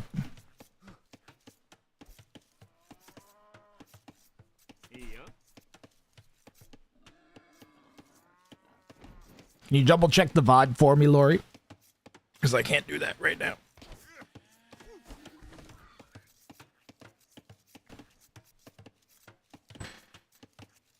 If that's the case, Bergman can't get points.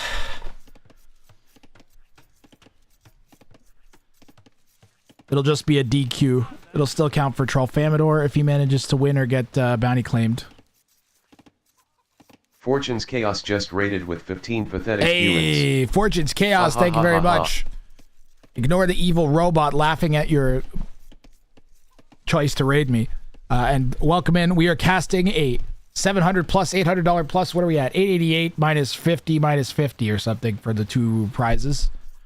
We have a $50 prize for the top clip that happens, exclamation mark top clip. And we have a $50 prize for the person with the most bounties claimed. But I'll explain what this is. It's a tournament. Both players are assigned a challenge at random. They don't know the other person's challenge. You get 1 point for winning the game, and then you get extra points for completing the challenge depending on what level they're at. There's a level in the top right corner. So orange has a level 1 bounty, and green has a level 2 bounty. So there's a group stage featuring, I think like every player has 3 of these sets in the group stage, and then the top 4 players who have the most points, so not the most wins, but the most points, move on to the semifinals. And welcome in, everybody. Thank you, Fortune's Chaos, for the raid. Tralfamador used Incas for the 200 pop. All right, so then this is an instant fail here for Bergman.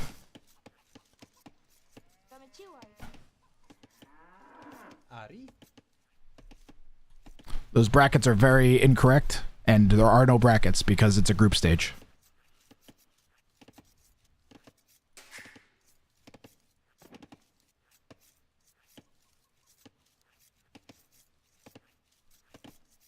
But there is, I don't know if there's even a schedule. The schedule also doesn't make sense because the schedule is just for the players. It doesn't tell you when I'm going to be able to cast the game. I'm casting the games as I'm able to, as quickly as I'm able to. Gives you an idea of when the games will be played, and then you can guess when I'm going to be casting, but I don't think it's good enough for folks trying to follow the tournament. You should just come to the channel to watch. I have a spoiler-free page set up for the casters. If anybody's interested in casting, they should contact me and I can try and help. There should be a group GDoc list. Yep, that is available in the Discord, Ray. If you go to the bounty website, the bounty drafting website, then there's a bracket and schedule available on there. You're going to make me type a whole bunch of commands.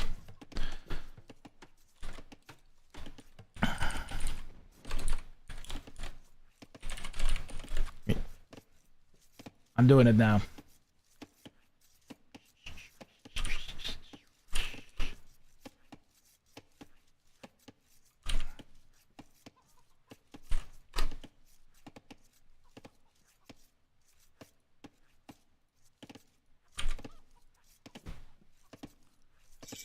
Adcom schedule. I didn't know that. I thought it was no repeat civ per player. Nope. It says in the handbook that they are global. It says specifically even words saying that if you use a civilization, then neither player can use that civilization again. So I'm sorry, Bergman. The only debate I'm having is whether or not I will still count your bounty attempt as a completed bounty or not. And I just won't award you any points for it, for the most bounties claimed prize. And I'm leaning towards yes for that, at least.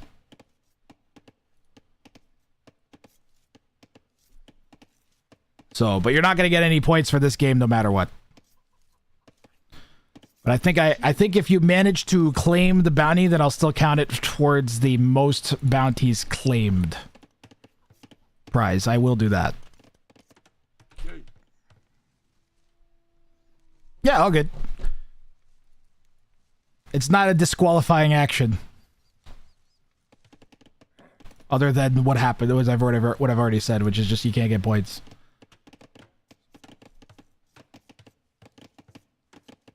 If anything, I'm sorry to you that's happened to you. On the other hand, I am not sorry that this is happening to you. This is the whole point. Oh no, the gate's not. Is that just open? It's just open anyways. The militia are in. Tralfamador has 16 out right now and another 3 coming out. So already almost has the requisite number of Japanese militia. Oh, they're all trapped. Green's got to delete the gate. All the vills are going to die. What a push from Tralfamador. Oh, this is sick. This is GG. He's going to win in Dark Age. Oh, God. I don't know what animal it is, but it's already killed one militia. Going for the settlement. Green in shambles. Defensive tower going on down in the east to try to restore some kind of sanity to the base. And I wonder if Tralfamador will just keep making militia now.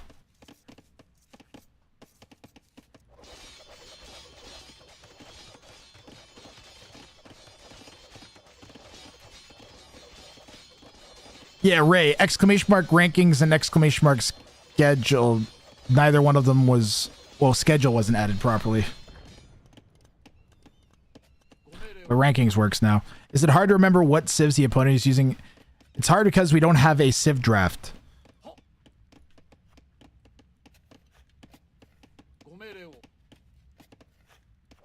You could write them down?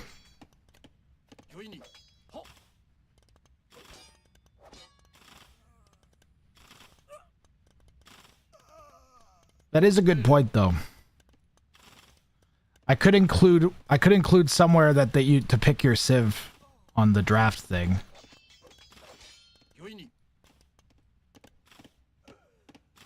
And that way it would tell you, like, you can't pick this civilization. Tralfamador swinging around the back now is going to slice this down awfully quick. These aren't even faster attacking yet. Japanese faster attacking doesn't kick in until Feudal Age. This is pure Tralfamador just going with an absolute militia rush for the victory. He still is continuing to make militia, and it's kind of worked. He really needed to stop hitting the tower and actually attack all the units here, though. Yeah, it was a bit unfortunate micro there for Tralfamador, but still has 7 more militia. There are some champions poking around Tralfamador's base too. I missed all that. Look at all the eco kills that we missed. Let's go back a minute here. We missed the champions. This was going on while that was going on. This was going on. The champions came in and just harassed. How many villas on this woodline did they end up getting?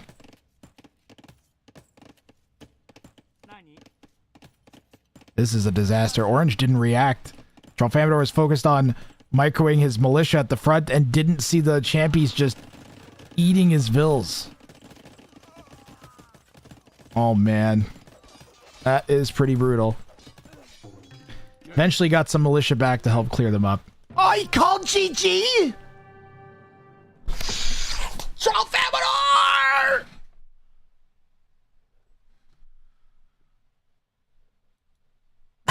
He's got to have... Tralfamador, you need to believe in yourself, my friend.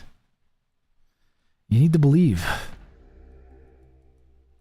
You gotta fight, Rock! You gotta fight! You get knocked down, you get back up!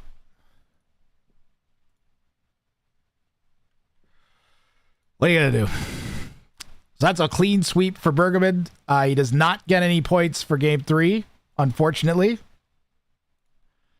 Does he get the bounty claim for the bounty claimed award? So we'll give him the bounty claimed award, I guess. But he's not getting any points for the tournament, okay, guys?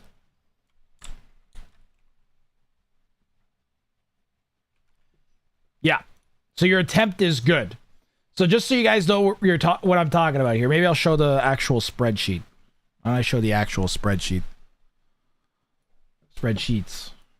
Spoiler alert for other sets. All right, so here's the technical background of how we're dealing with this. So this right here, see how there's a record and there's points. So he's not getting a point for that last claim, and he's not getting a record. But I am going to note it here. Spoiler alert coming in. Which is a list of all the bounties they complete. So I will note it there. That way, because there's two different prize. There's the prize pool for the actual tournament, and then $50 for the person who claims the most individual bounties. Rather than just who has the most bounty points. Because the most bounty points is who moves on in the tournament. And I want to encourage both the bounties to be claimed and people to participate in the tournament. So you have 2 reasons, all right? So he's going to basically, he's still in the running with that for the total number of bounties claimed. He's just not getting points for the tournament. I think I said that 5 fucking times, so I'm going to stop now. All right.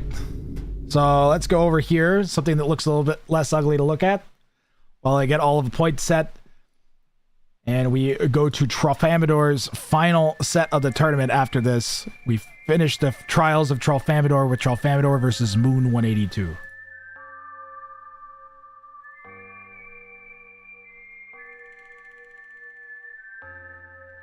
Non-forced mobile version E. I don't know what to tell you, Ray. You have a very specific issue that I'm not willing to deal with. Turns. How about you force desktop version on your fucking phone, bud? Instead of making me program a thing that's meant to be used as an overlay to be used for some other thing that nobody's ever going to look at except for you. I know it's good desktop. I didn't think about looking at it on mobile. Just force desktop version on your phone. That's all I can say. Or if you want to help program, let me know. I have to update these scores here. I'm Twitch. I'm really punchy, twitchy, whatever you call it, angsty, angry boy right now. I've had a frustrating couple of days. I'm sorry. I'm a bit short. All right, I have to put these scores in here. So bounties claimed none. Bergelman gets this. What was it named? What was the name of it? Inclined to build.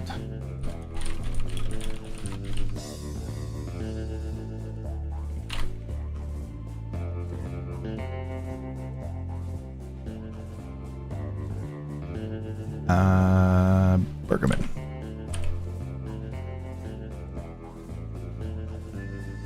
It also doesn't count as a loss for Tralfamador.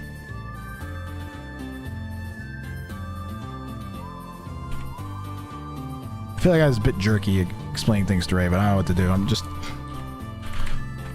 The website is frustrating me a lot.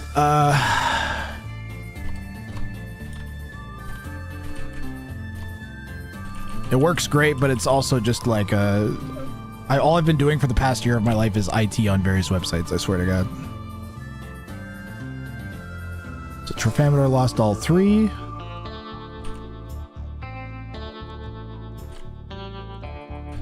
W no, and we're calling that also an L in that. Player 1 didn't have bounties claimed. This is casted, it gets marked green. Bergelman gets 2 points added.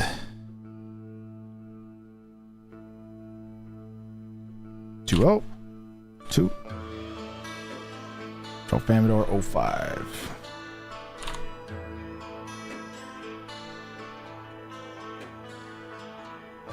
That should update in a minute. There you see Bergerman's up there now. And let me get the next set ready to go. You want your memes? Hold on, I'll turn your memes on for now.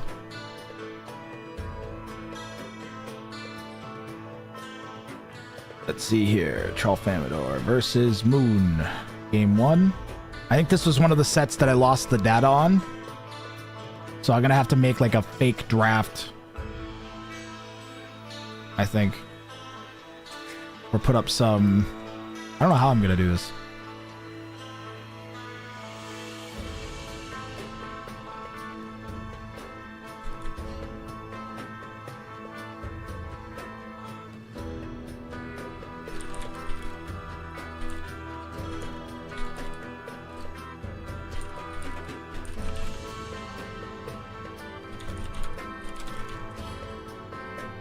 I don't know how I'm going to do this. I have to figure out so this is one of the sets where I lost all the data. All we're going to have, we're not going to know what their pools were. We're only going to know what bounties they chose for this set, unfortunately. So I just have to figure out a way of showing that. Let me think for a moment.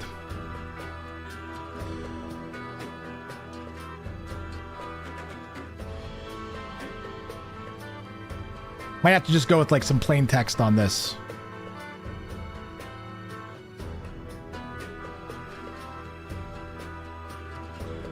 Let me think. I need to go to the bathroom. That's making it complicated. We're gonna take a 5-minute break. All right, I need it.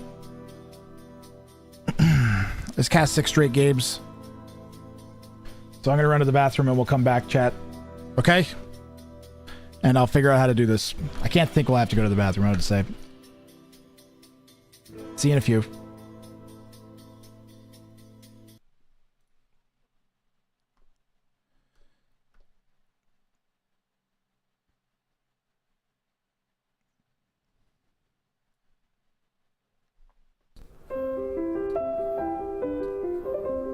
If I can't do that, that'll get us copyrighted. Darn it. Yeah.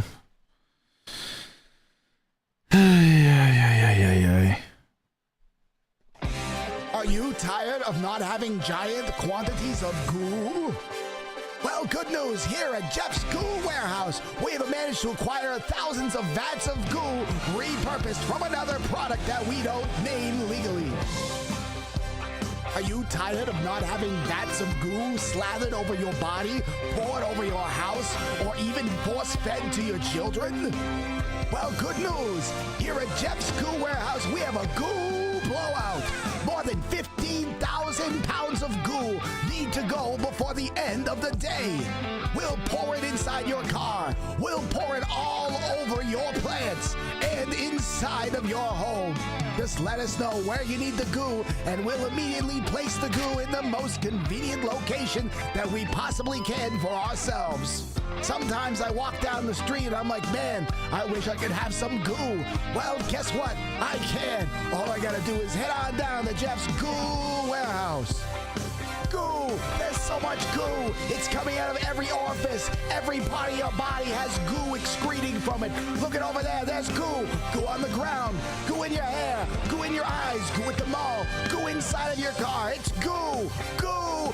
Goo! Now for only $19.95, you can pick up a giant vat of goo and we'll pour it directly on your house. Where did we get the goo? Who knows?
right, what we're gonna do? Another one.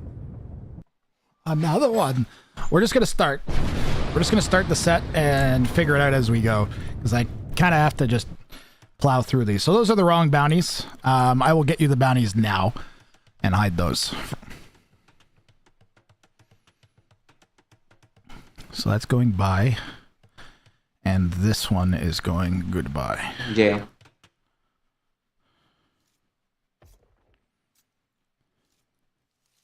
And now I need to make a text source that says their bounty. Yeah, thanks, guys. Really much appreciated. I'll just turn all the memes off if you're gonna be butts.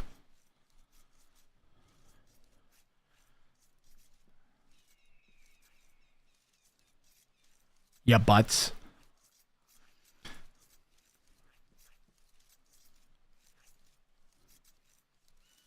Let's see here. So Moon went for game 1.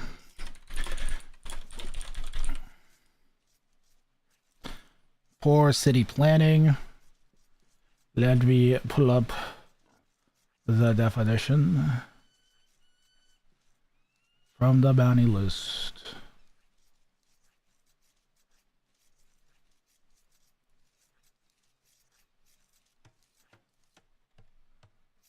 All right, what is this? Poor city planning.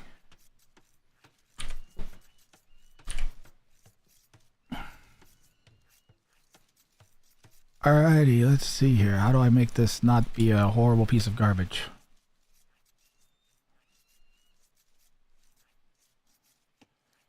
Oh, good. Okay, so just keep that in mind. I'm working on it, Chad. You gotta give me a minute to make this make sense. All building must connect to...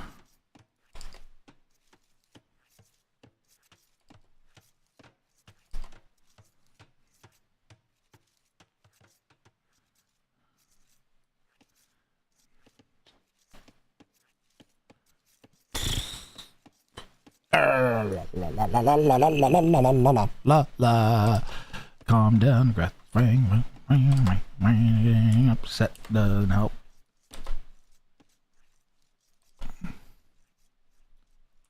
Get rid of that stupid comma. Alignment center. Put a dash on either side of this. And we've got Moon's bounty set up at least. Can you read that, chat?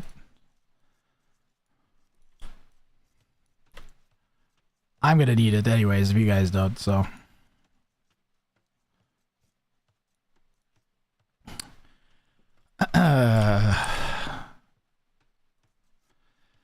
And let me get the other one.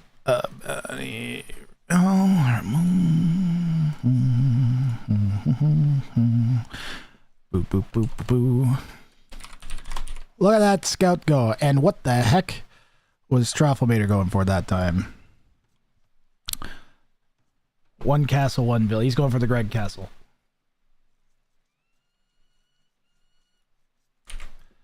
He's going for his name's Greg.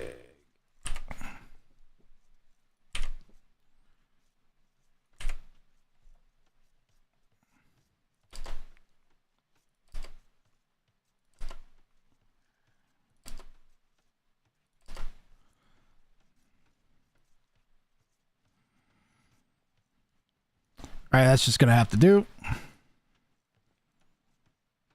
And you guys are gonna have to deal with them being on the wrong sides too, alright?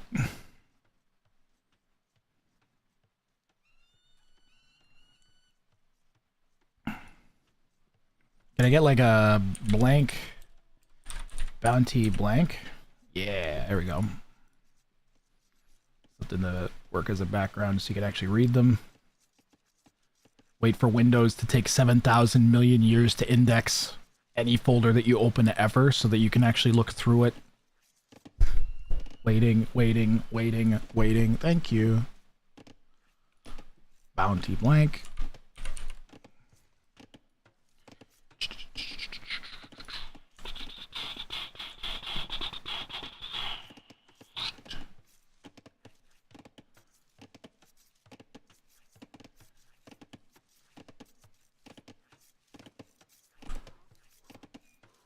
whipping an overlay together out of goo here.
This is Grathran working about as hard as he can work right now to do this quickly. Color.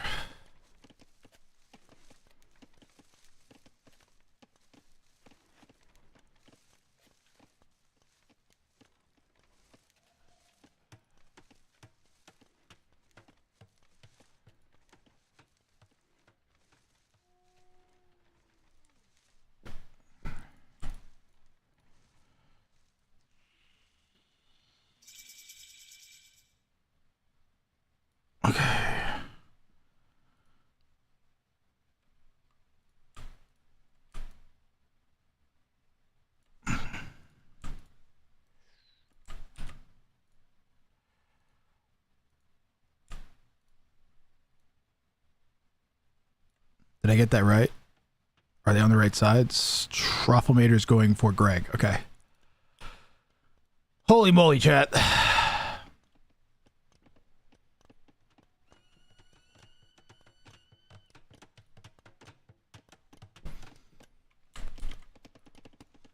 All right, where do we got here? Can any moderator please do the elos, man? Moon 182 is going for poor sitting planning.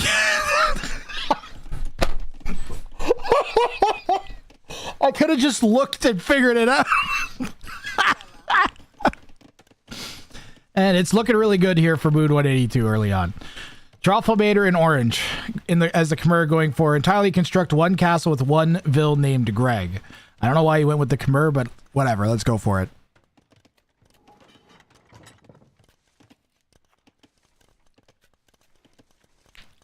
Leopard, I don't know. There's a spreadsheet. Get the elos from the spreadsheet. Put it on the scoreboard, please. Uh-oh, they're trapped inside. Red has accidentally trapped his scouts with the second stable. He's going to have to chop that tree in order to free them. No, we got to set the garrison outside. Well, at least he's not going to throw his scouts away early until he has a group of them. Not the... Well, I guess the lumber camp's the least useful.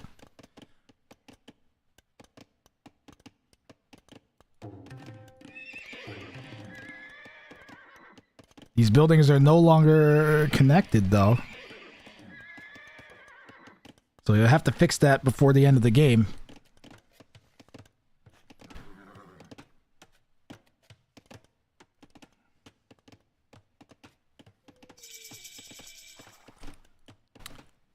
Moon 182 coming in with the scouts now that they've been freed. And there's Greg's castle. Get the track ready. His name's Greg, he's a castle technician. His name's Greg, he's a castle technician. He does these really weird quick walls because he doesn't want to delete a farm. Because sometimes he's also a farm technician. His name's Greg, he's a castle technician. His name's Greg, he's a castle technician. His name's Greg, castle technician. Hidden the castle. He gets a thief. Oh, no! No, not Greg! Greg has to survive! No! Greg has to survive! Well, that's a bounty fail right there. That's there. Okay, well, the bounty's not failed. The bounty is not failed, chat. But he does have to build a second castle with one villager. This will not count.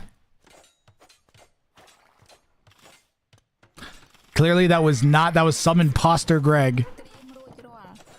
Not Craig. Greg! Grath Greg. The bounty's not failed, but that castle does not count for the bounty.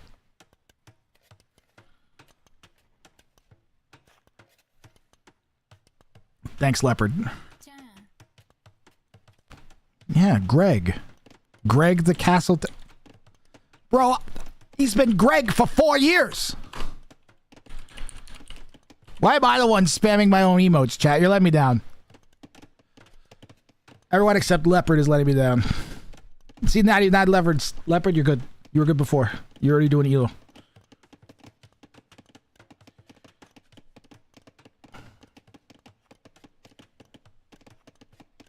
How you doing, X Factor?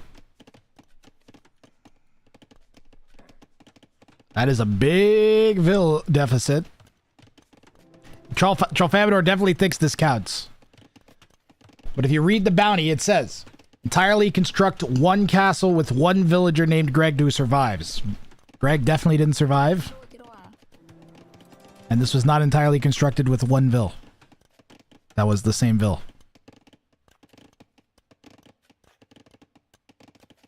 Kind of new here. It's all good, Falafel. Grath, I've been screwed by boomer in-laws recently, so thank you for reminding me of the escape. Glad you're enjoying it. You got rid of Steve for the showdown. You let me down. I got rid of Steve?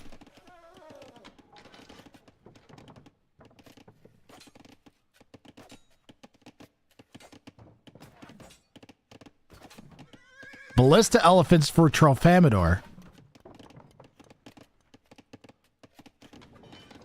It's an interesting choice.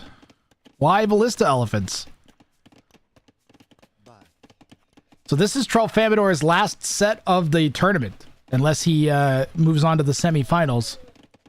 Still hasn't managed to claim either a win or a bounty point.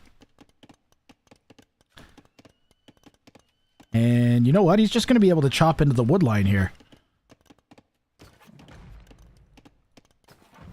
Red's going to have to run. See, what you do is you just go around the ballista elephants and you eat Red's two closest wood lines, three closest wood lines, and then what do they do? Nothing. That's what I'll do, I'll tell you.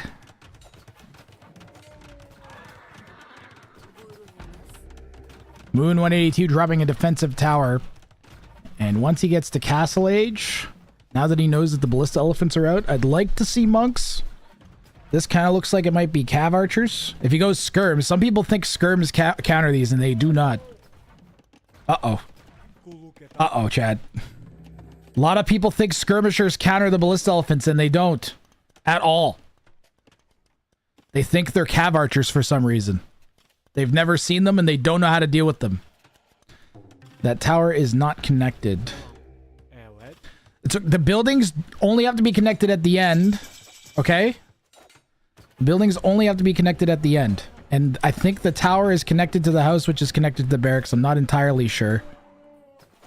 There is a wolf getting involved. And I'm not sure if it's hitting the ballista elephant. And will the ballista elephant kill the wolf? Or will the wolf kill the ballista?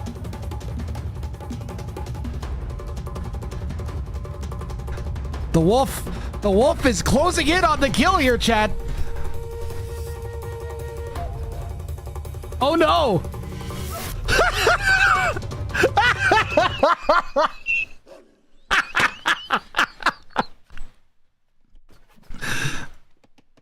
Unbelievable.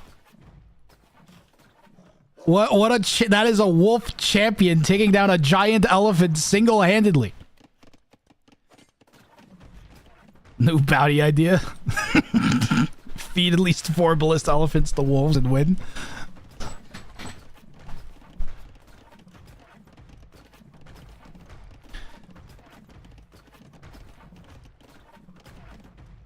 There you go, X Factor. People have been kind of like going nuts with it a little bit today, so I've been turning it off so we can watch the tournament.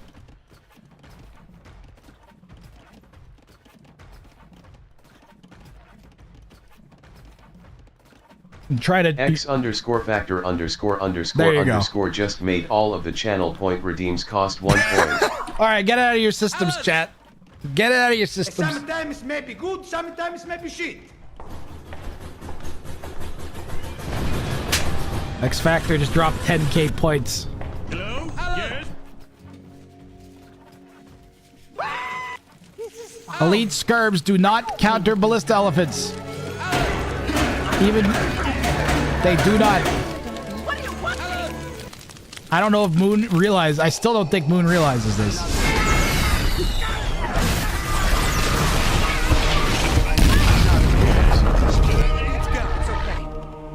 No! God! Fix it, fix it, fix it, fix it, fix it, fix it! God, please, no! It's God! No! Who's alive and who's dead. No! Decided to make sure that our dead were completely dead. Out of kindness. It's still good, it's still good! Emotional, damn it! Fix it, fix it, fix it, fix it, fix it, fix it! Fix it, fix it, fix it! The ballistas are still going. This is the strongest Trollfamador has looked in the tournament so far, is this game. I'm going to feel real bad he's not going to get the bounty claim. He probably doesn't realize it. But he will at least get 1 point.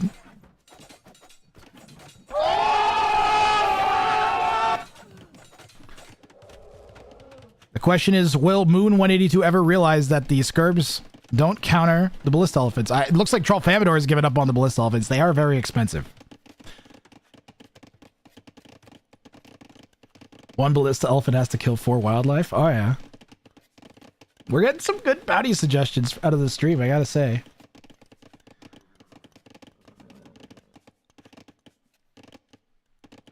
So you're gonna get the animation slots, but the music's... It's just me going, ah, because the music's muted, because we get copyright claimed instantly on YouTube, so. I hope you enjoy that.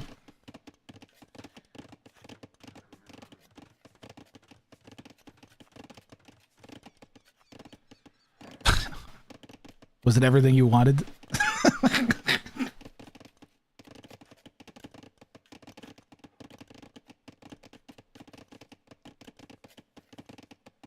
Maybe a mod can refund Sloth Empires. I think it was better.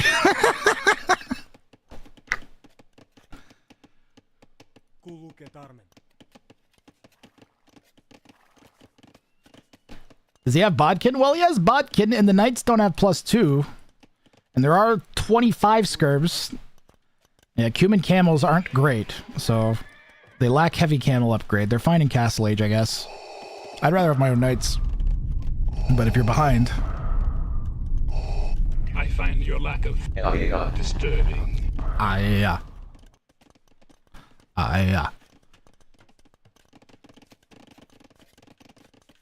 Looking good for Trollfamador. I really hope he tries the bounty again and doesn't just assume that that's it. Ooh, I don't have the levels on there either, but you guys are just gonna have to... I'll have to look the levels up after. I believe his name's Gray. I think the Poor City Planning is a level 3, and his name's Greg is a level 2. Maybe I should check that while we have a pause in the action here. His name's Greg is a level 2, and Poor City Planning is a level 3.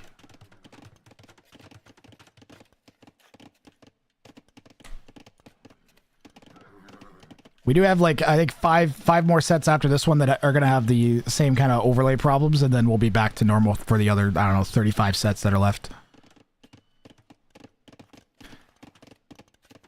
The good news is I have seen players communicate about scheduling for every single set in the tournament. I think maybe one the players haven't communicated about, but both the players are active, and I'm not worried. So the tournament's progressing pretty smoothly.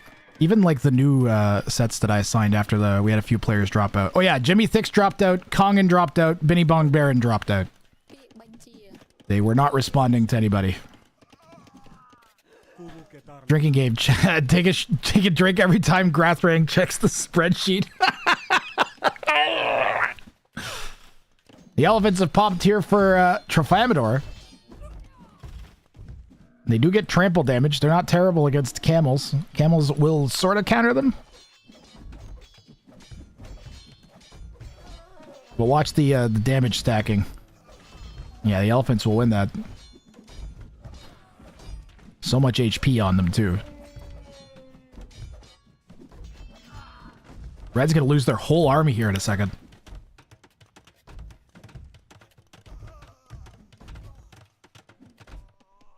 Plus, they're getting raided by the knights back at home on top of that.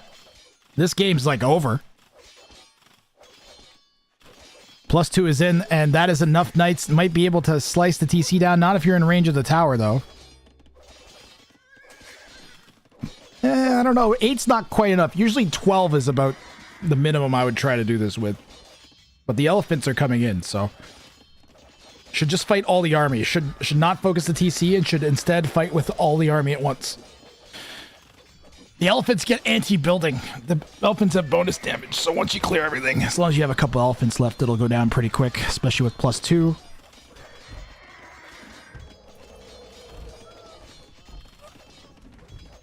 No, forging.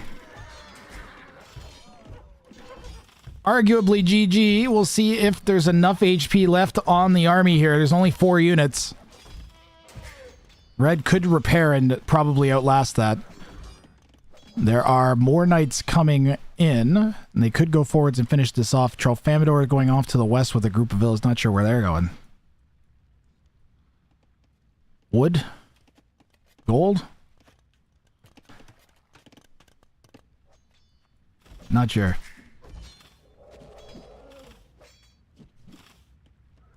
He had armor for the camels. Yeah, maybe. He's the trampled. The problem is, Sip Sapper, he took that initial fight against the elephants with the camels in the choke, and the elephant trample damage stacks. And you have 3 elephants attacking in a little choke like that.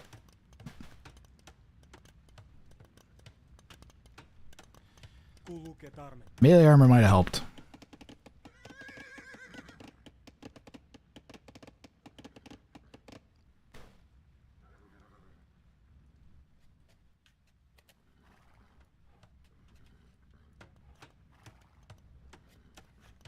Okay, good. It's still pretty early. It's around when I would normally start my stream now. And we've already got 2 sets in.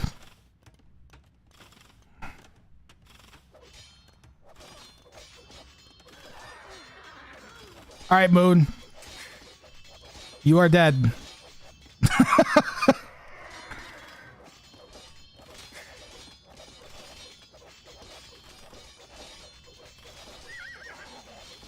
I'm tempted to hit the old FF button here. But we'll see. We'll last it out.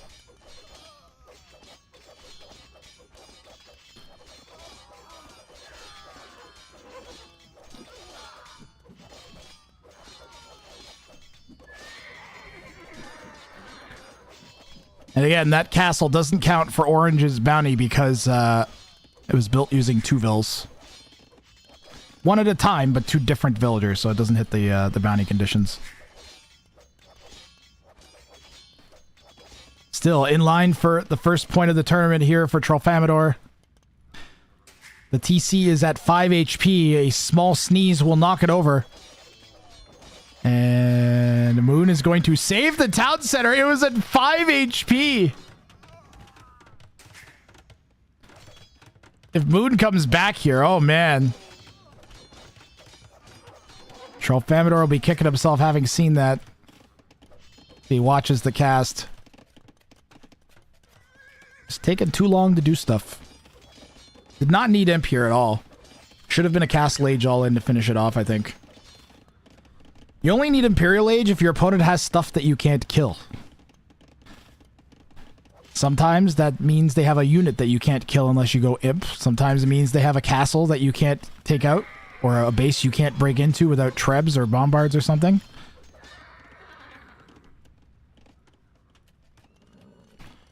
I don't think going... The only time you really should be going Imp for the heck of it is if you're floating the res. So maybe Tralfamadore was floating enough res for it and just was like, let's just go for it. I'd like to have seen it all in elephants rather than knights, especially because Red's making camels.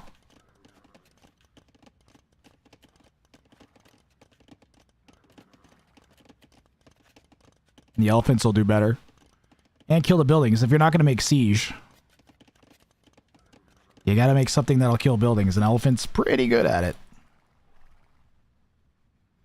Pretty good.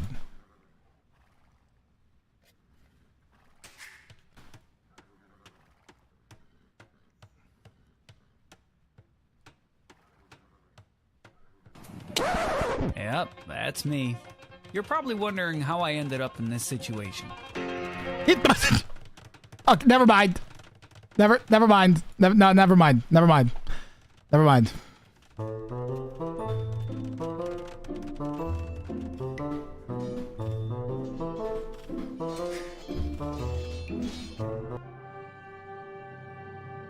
That is going to be a W for Trufflemator. Unfortunately, it is going to be a bounty failed.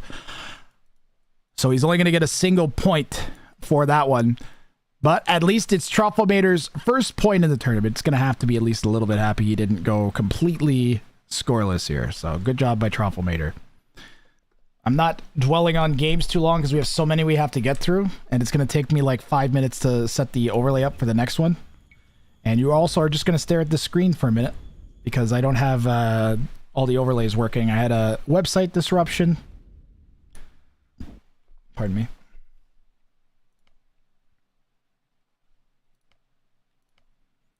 So I don't have all of the data. A bunch of the data got lost. So I'm just going to start the next one. And then as we go through Dark Age, I'll update the bounties on screen and everything, okay? Alrighty, chat. Just give me a moment to fix everything. Let's see here. So what bounties were they going for? Second game, Trufflemator went for Wooden Economy.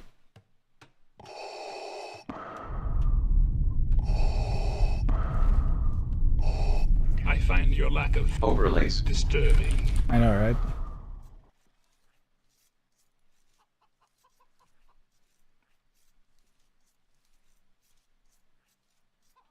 This was Trufflemator, so that would be on the right side, left side, technically.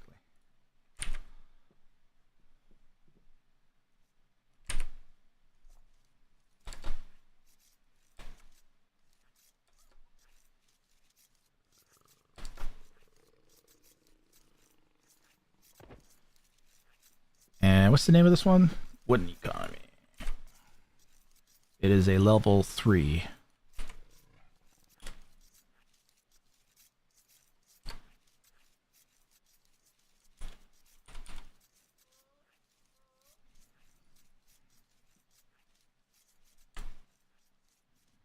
And then this one, Truffle Moon, went for Stop Hitting Yourself.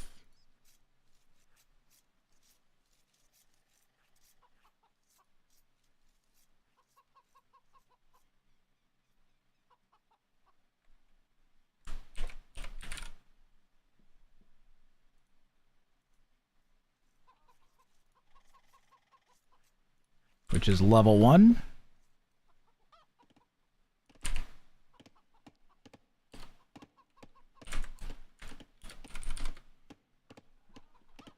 Kill at least 25 of your own units and win.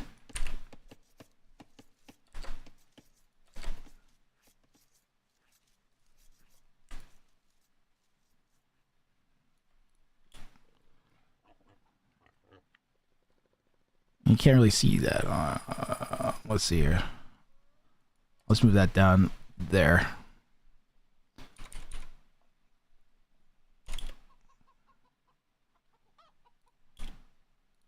Move the level down. Kill these 25 your own units. So there we go.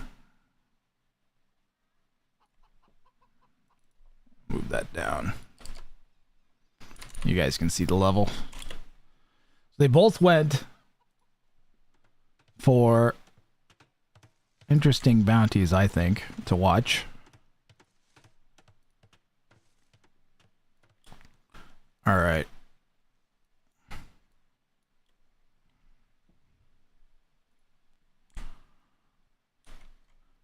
Okay, that wasn't so bad. I could definitely deal with that for a few sets. So Troffelmator Burmese, after reaching feudal age, may only collect wood, may only gather wood and win. So that means the villagers can't hit gold or food or anything after feudal age hits. They can be carrying it and drop it off. That's not the same as gathering. They can drop off res, but they can't gather it anymore.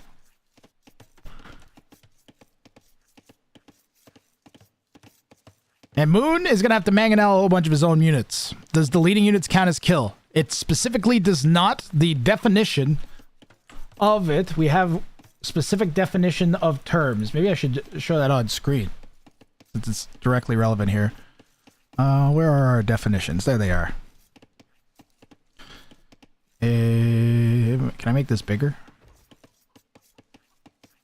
Can I make this bigger?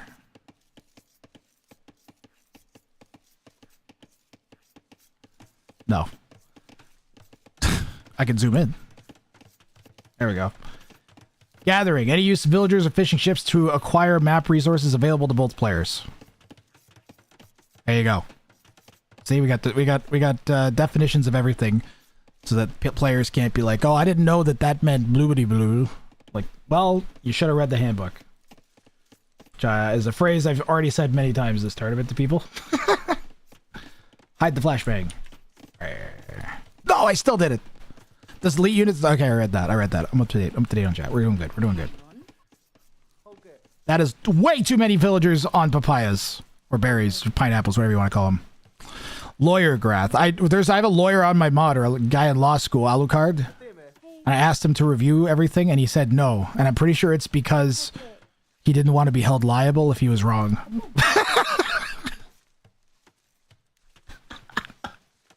Or maybe it constitutes legal advice, and then there's some thing he has to worry about. I don't know.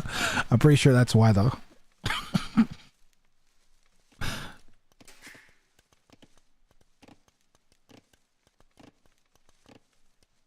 Really?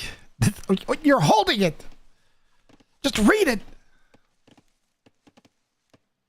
Alucard has good instincts. Yeah, I'm not getting involved with this Grathrang character.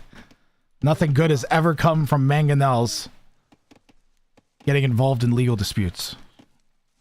Okay.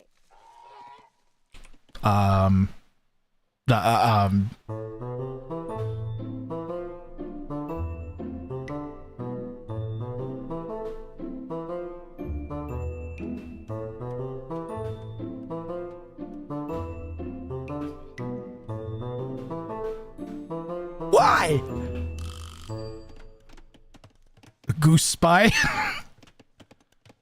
The guy, I'm not gonna eat it. Maybe he thought after he just wanted to make. Oh, you know why? He wanted to absolutely be 100% sure he wouldn't accidentally gather it. Everybody's on wood now. Troffelmator is kind of gonna be stuck going with really strong feudal aggression as his main strategy. I don't see a way that he's gonna get up to Castle Age just selling wood. Not having at least not without having a ton of pressure behind it. So these need to. I don't know why they're going back. They need to go in. Why did they come back?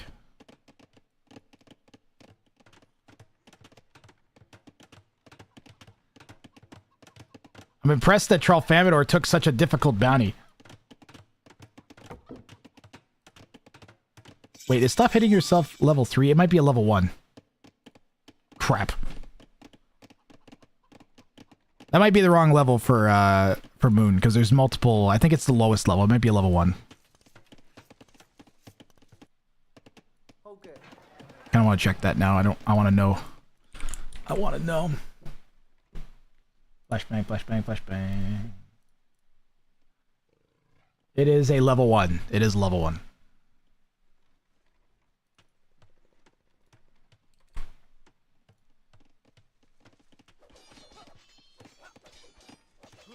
Don't check the spreadsheet. I have to. I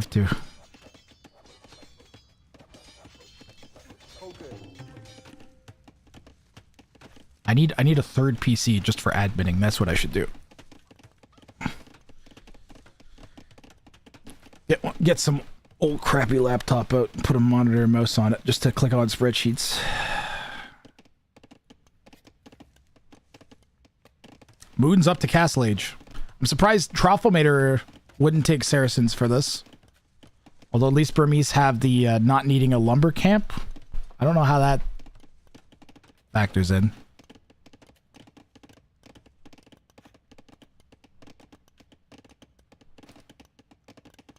Yeah, Chaz, I don't really know why they went Burmese. Celts get faster gathering wood, right? And Malians have cheaper wood buildings. Maybe somehow that would help. Saracens, you could have better rates to trade with. Burmese, you just don't need lumber camp upgrades. So I don't know why that. I guess not having to spend the food is a much bigger bonus than normal. But still, that's not as big as the other examples that I gave, I don't think. Especially not the Saracens. For Moon can pick almost any civilization and do this. Obviously, like, you know, maybe like you go Celts or something, but you don't need to. You just pick any civ and mangonel your own units.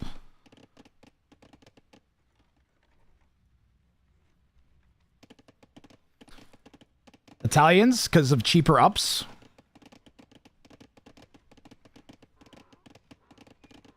Maybe the same thing for Byzantines. You're going to go lots of trash. Is there a civ that gets a wood-only unit still? Is that still a thing? Are the Blackwood Archers wood-only?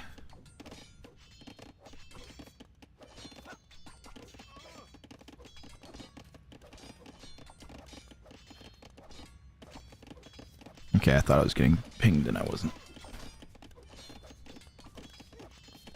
Wood and gold. Well, that's not so bad. You cannot delete units. Oh, we were going to look up the definition of delete or whatever, right? And I think we looked up the other definition instead. Yeah, no. It's the specific definition is inflict damage on. So when you delete a unit, you're not inflicting damage on it.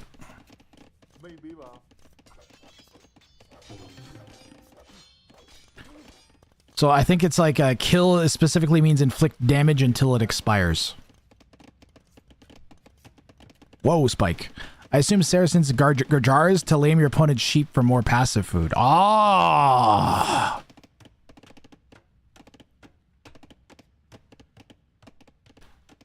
That's right, because you're not gathering food, you're generating food. Yep, that could definitely be an option too.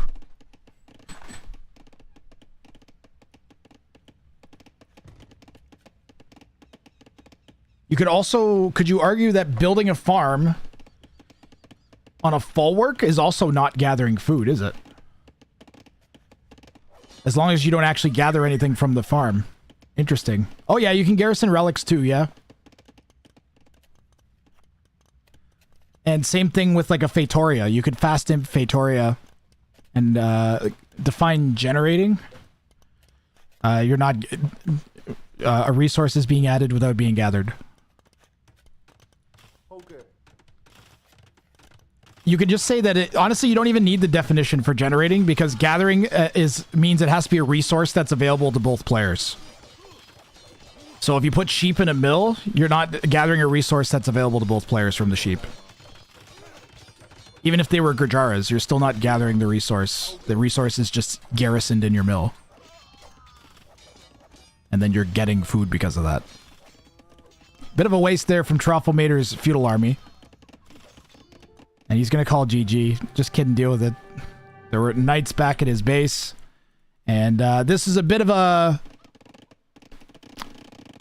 We're going to say one of the more difficult bounties for any low elo to do, I think, because it requires such an adjustment. Tried to fight off the knights and literally every villager died.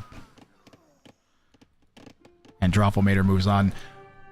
Moon did not kill 25 of his own units. And will fail the bounty, but will get the point for the victory.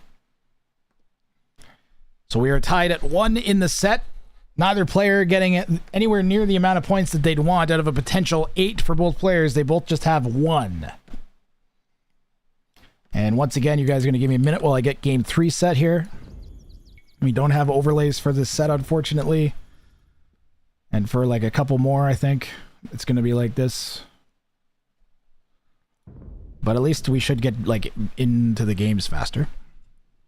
Stay at Dark Age and Fast Imp to Fatoria. Yep. Fast Imp Fatoria is the only... I think that's how Kongan did it when he... Because I believe Kongan did this one on the ladder during the contest. So, we're in Game 3 now.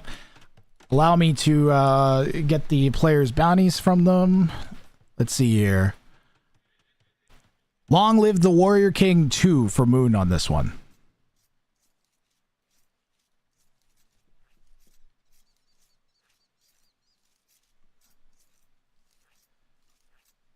Long live the Warrior King 2.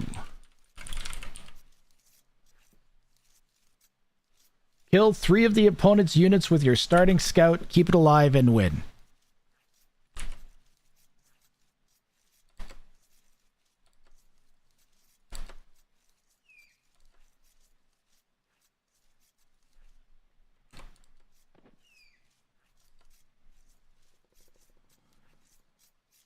And this is a, what was it, a level 2?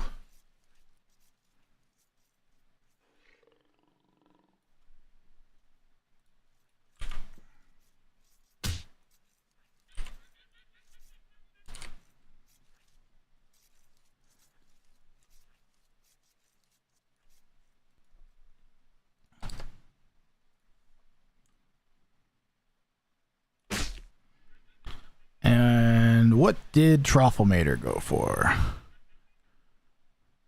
All buildings done by one villager.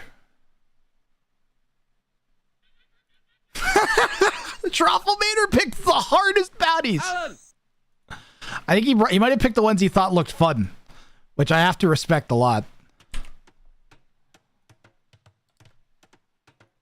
Alan!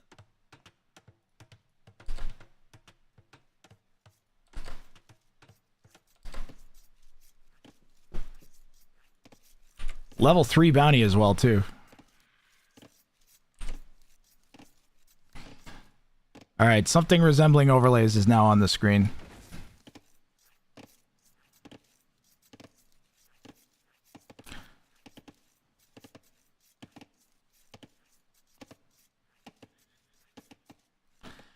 Yeah, they also don't know the score. Troffelmater probably thinks he got the bounty last game. But unfortunately, the castle that he built...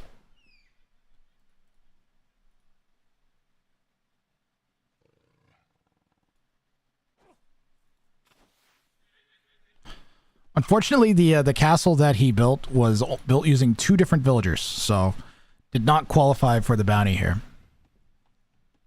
His name's Greg. He's a building technician. Oh, yeah. Let's see here. Troffelmater, Southeast, Orange, Greg the Builder. We already have to check.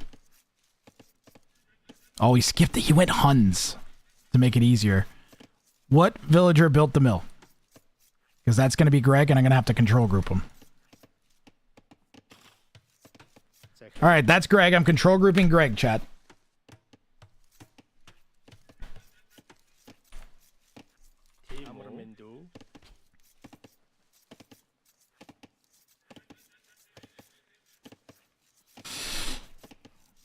So any more buildings Troffelmater makes. The next one he's going to need is going to be...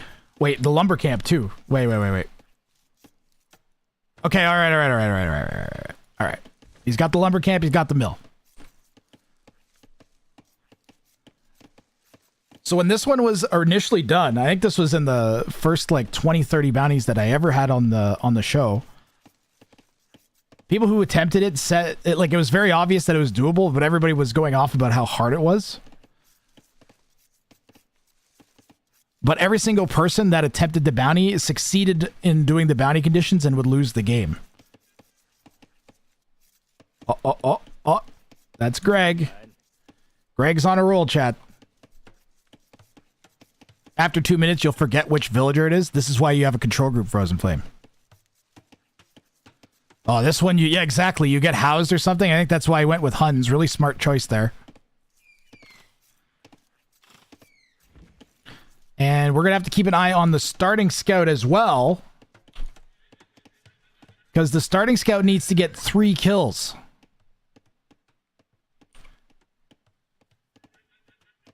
when we originally had this one on the game show, this one was on the bounty board for 8 months. Probably saw somewhere between 70 and 100 attempts before someone was successful. And yet, in one of the most recent show matches, the person was able to do it on the very first try. So I decided to make it a middle level bounty and then make a harder level 3 bounty and an easier level 1 bounty. But he has to get 3 kills with this scout, and that has to be opponent's units. Or I guess anything that makes the death thing go up. Anything that makes the death counter go up. But it has to get 3 kills and live. And the and living part is huge. What is this wood line? Now that's a wood line, am I right?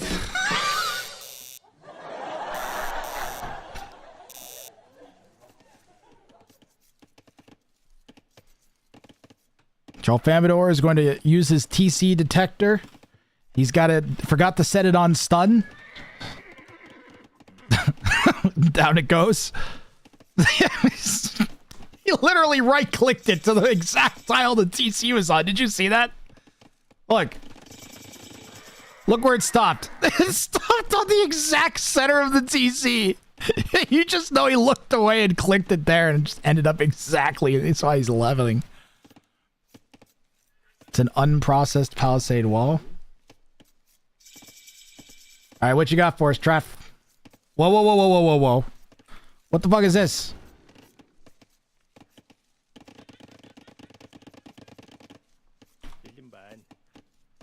No! Ah!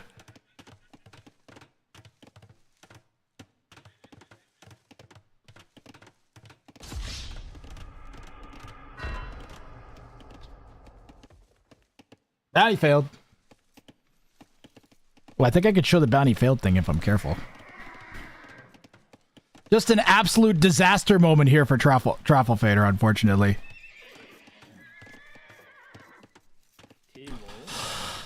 Okay, let me poke this. If I move this lower, it should appear.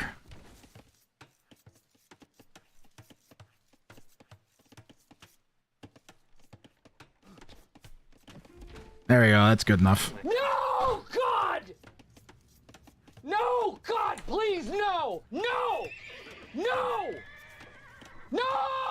They do not know each other's bounties, Johnny AoE. If you type !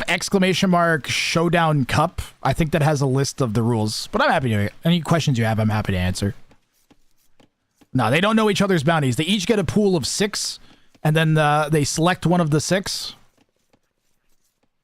So they have no idea what the other person is going for. They also actually don't even know if they've won or passed the bounties, even after they've played the match until they cast the game, since I'm the game show host, or whatever you want to call it, tournament host. By the same villager, does that mean only that villager or including that villager?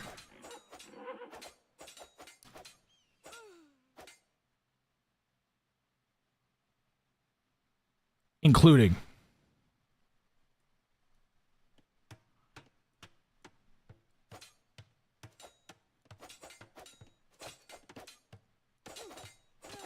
It would be including. You could build other houses with the help. You could build other things with the help of that vill, I'm pretty sure.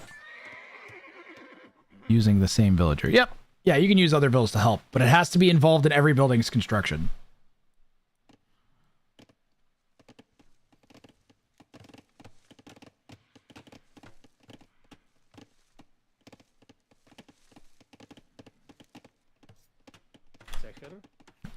And it has to survive, I think. No, I took the and make it survive part out. Which is a shame, because that's literally the only building that Troffelmater has made that wasn't built by Greg. He's got the mill, the lumber camp, the barracks, and these 2 stables all locked in. He just forgot about the mill. And he is building it only using 1 villager on top of that.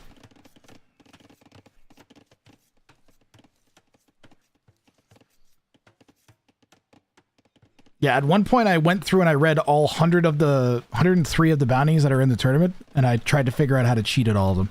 I was like, I want to cheat at this. How do I do it? And I tightened the wording up until I couldn't think of anything.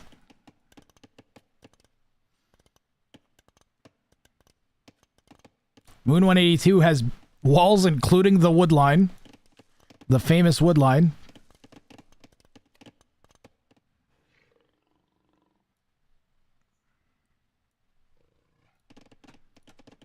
Lots of scouts out for Troffelmater. You see, he's even waiting for the...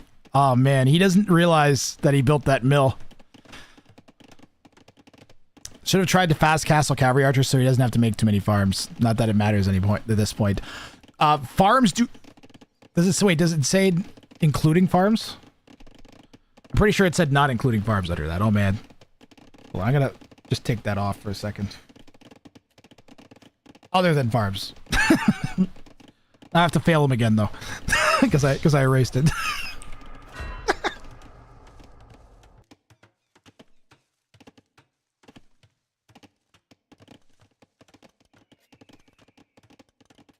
Yeah, I think including farms would probably be too tough, Johnny. You guys want to see some high elos go at it? The next set is going to be 2K3s attempting the setting, so...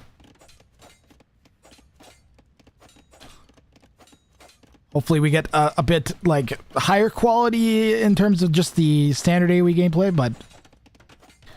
I mean, for me, the quality of the games themselves has been really good and enjoyable. I'm having fun. Troffelmater trying to break in. How's this thing doing? It did get one kill. Uh-oh. It did get one kill, and Moon is being very careful and is getting it out of there. But he does have one of the 3 kills he needs for Long Live the Warrior King 2. Kill 3 of the opponent's units with your starting scout and keep it alive. But he's being chased down right now. You're allowed to upgrade it. You can get light cav and whatever else. And it doesn't have to entirely kill the unit, it just has to get the killing blow, whatever makes that kill counter go up. And that is another bounty. Both players have failed their bounties this game now.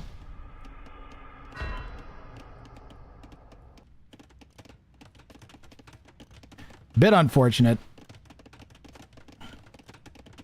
What are you gonna do?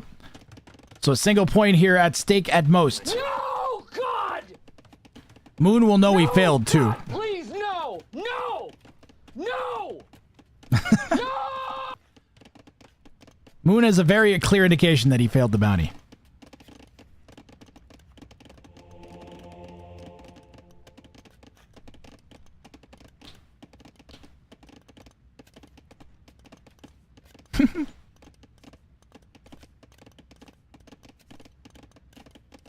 Bounty failed. Need like a fake Mortal Kombat voice, like bounty failed. All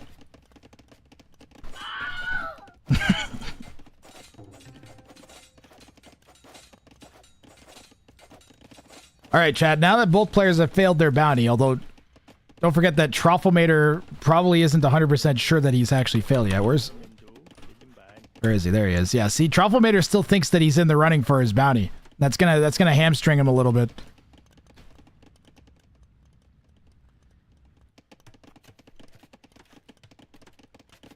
The forward farms are ridiculous. Pardon me.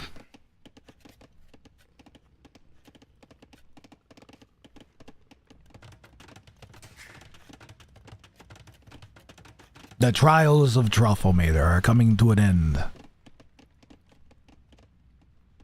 And this will be his total point total, too. So the most he's going to get out of the tournament is 2. So unfortunately, Troffelmater won't be moving on to the semifinals. He will have been eliminated after this game. But I laughed really hard at least 4 of his games today. So as far as I'm concerned, he had a pretty good tournament run. Hopefully he had some fun. We'll see if he can get this last W here. Moon has a long way to go. This was Moon's first set he played, I think.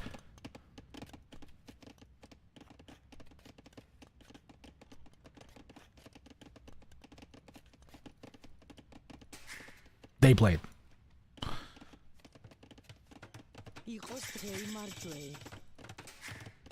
Stone. Castle coming in for the Georgian. Where's this conversion? There it is. That is a lot of scouts. Gotta love making a ton of cavalry as the Huns with the faster production time.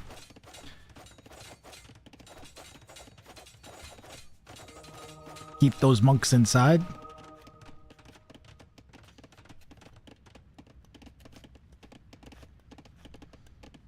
Follow-up would be good.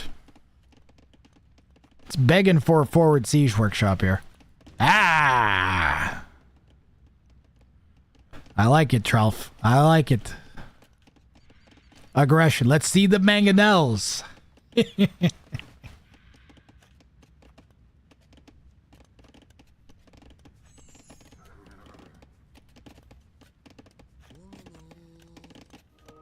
We got a Woolulu.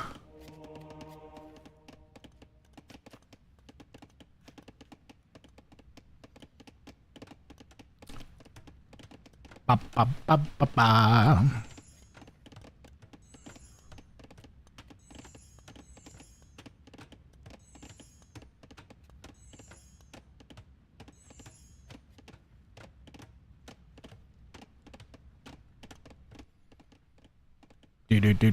We need some, I need a co-caster to help me out here.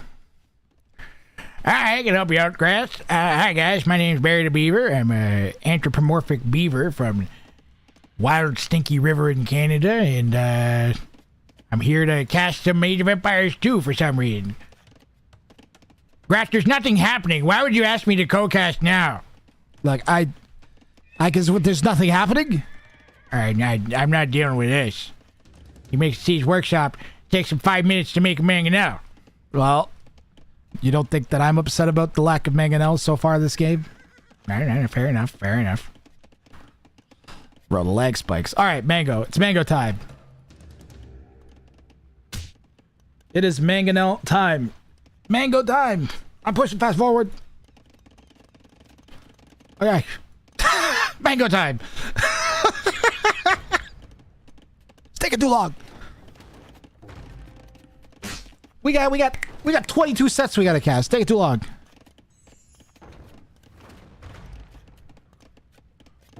Alright, it's mangoing the house.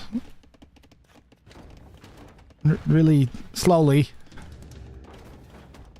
Ah, defensive castle. There it is. We saw Moon go to stone a little bit ago. Just gotta wait for this old man to get out of the way of the construction site.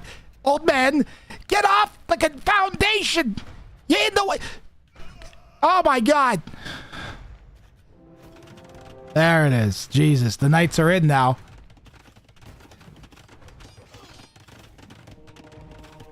Tralfamator's gonna dive the monk. No, he's gonna run right past it and give up multiple conversions.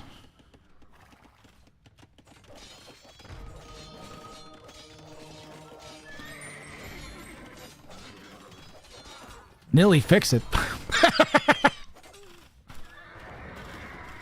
Guy's had like 2 years. There's been no improvement. It's worse than it used to be.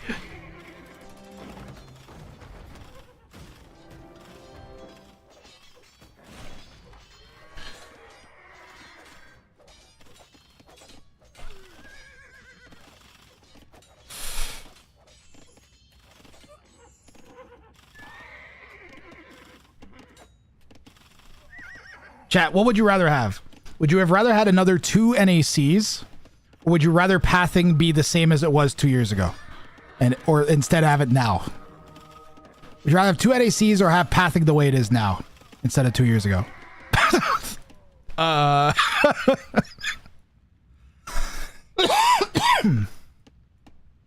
What do you think? I think I'd rather have 2 NACs. Personally. I don't think it was worth it.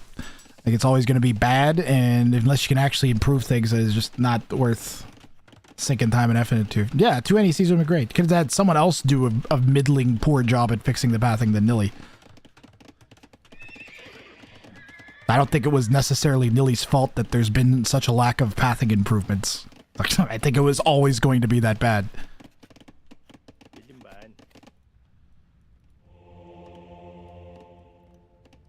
Otherwise, they'd have fixed it.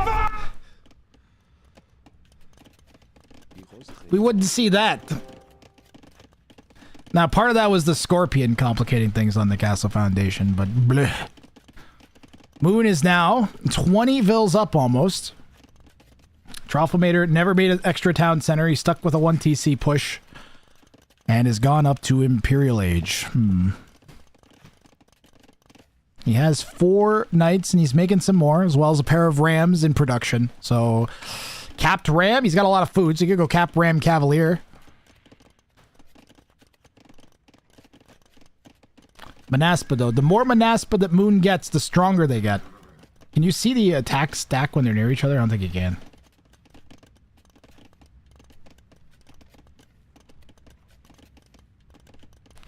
Stronger when other... Oh, or Nightline?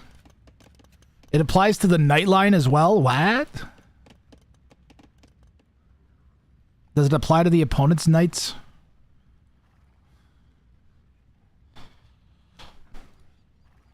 Or only your own? Well, Imp isn't in yet, so Cavalier is still a ways away for Tralfamador. And it doesn't look like he's going to have enough gold to click into it right away either. I like that he's grabbing the relics, though.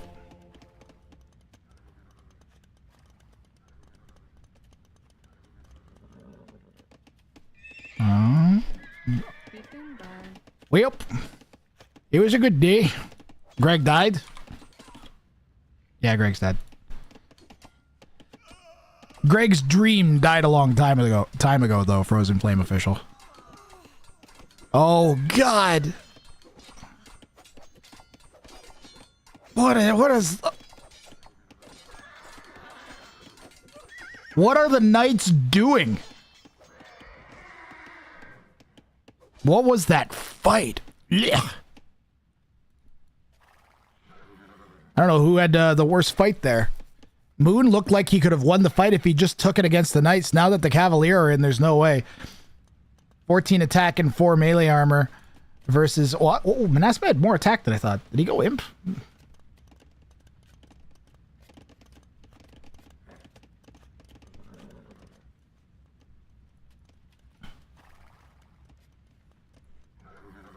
Why is it +4? Is that them being next to each other? Is that what that is?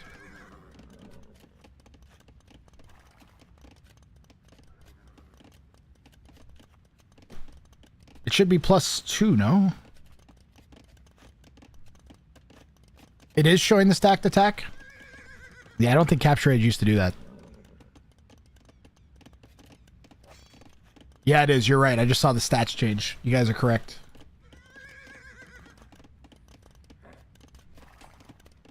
Well, the Cavaliers still have way more HP. Is this Tralfamator trying to stand ground patrol? Is that what that is?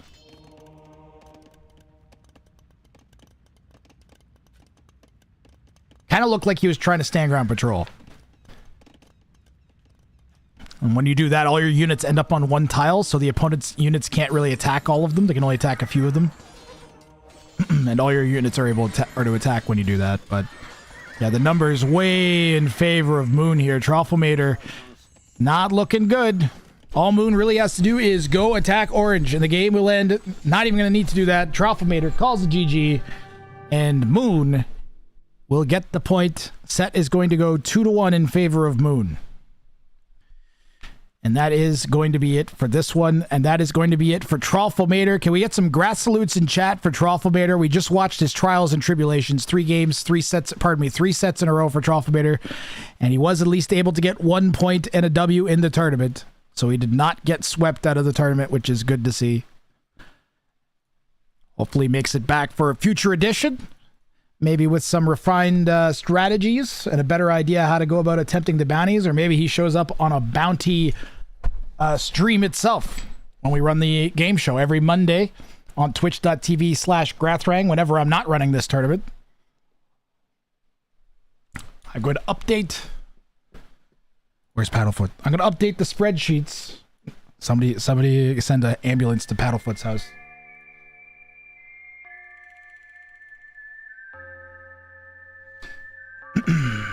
You guys need to give me a minute.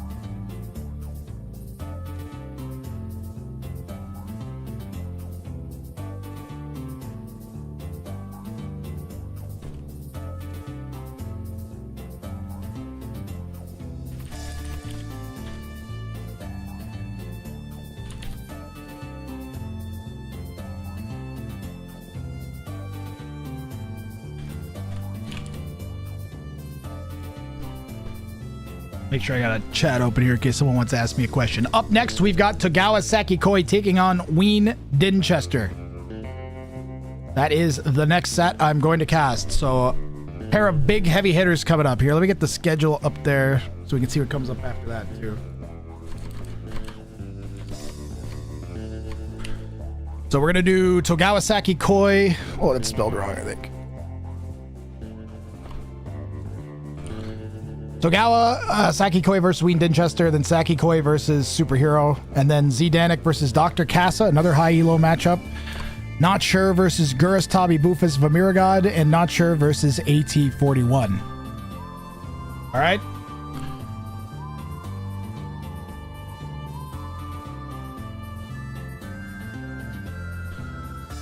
So let me see here. Togawa and Ween. Oh yeah, I have to finish putting the scores in one moment.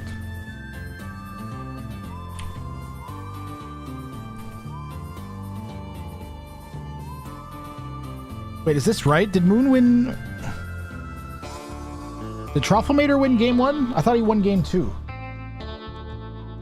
Oh my god, I'm gonna have to go to the bathroom.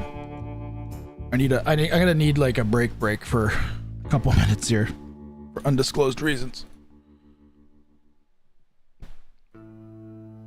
Yeah, I'm gonna do that now since we're in between.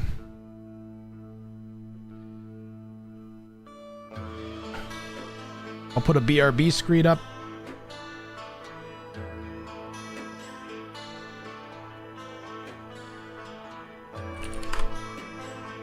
I have something that says BRB somewhere.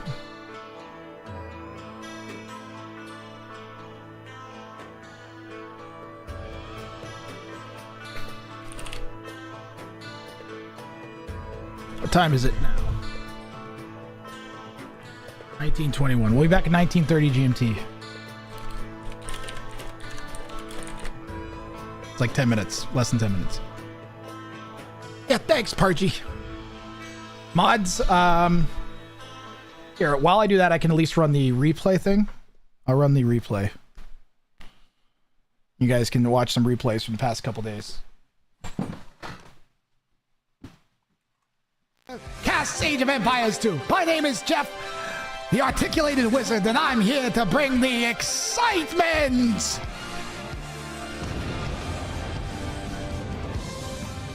In the south, Frozen Flame Official is about to take out some spears. The win. Incorrect. I see a trade.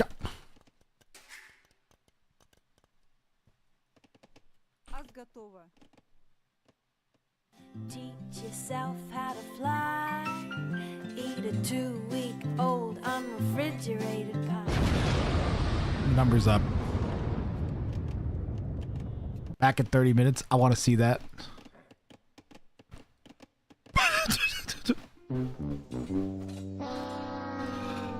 Alan! Alan! 30 minutes. I want to see that.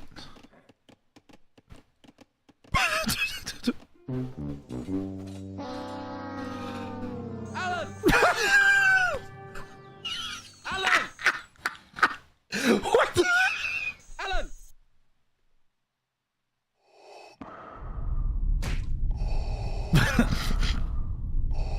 I find your lack of walls disturbing. Wait for it, chat. Wait for it. Wait for it.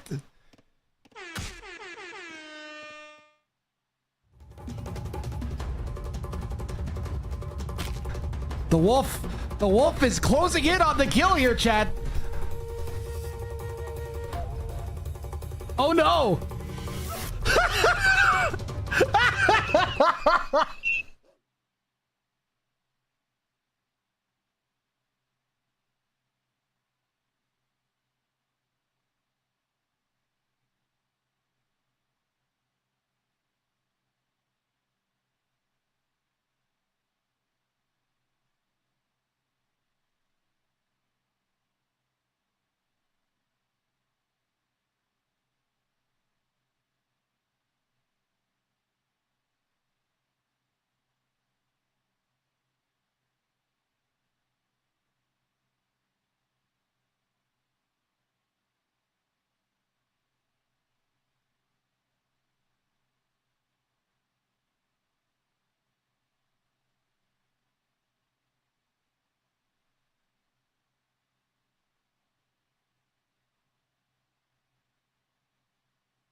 Fix it, fix it, fix it, fix it, fix it, fix it! Fix it, fix it, fix it!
Take him to Detroit.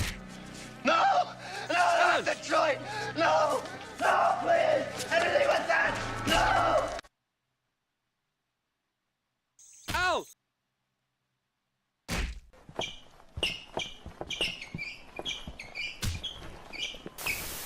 We didn't know what it was you were working on. No one told us. Just, we need this much of Compound X, this much of Compound Y. They kept us completely in the dark.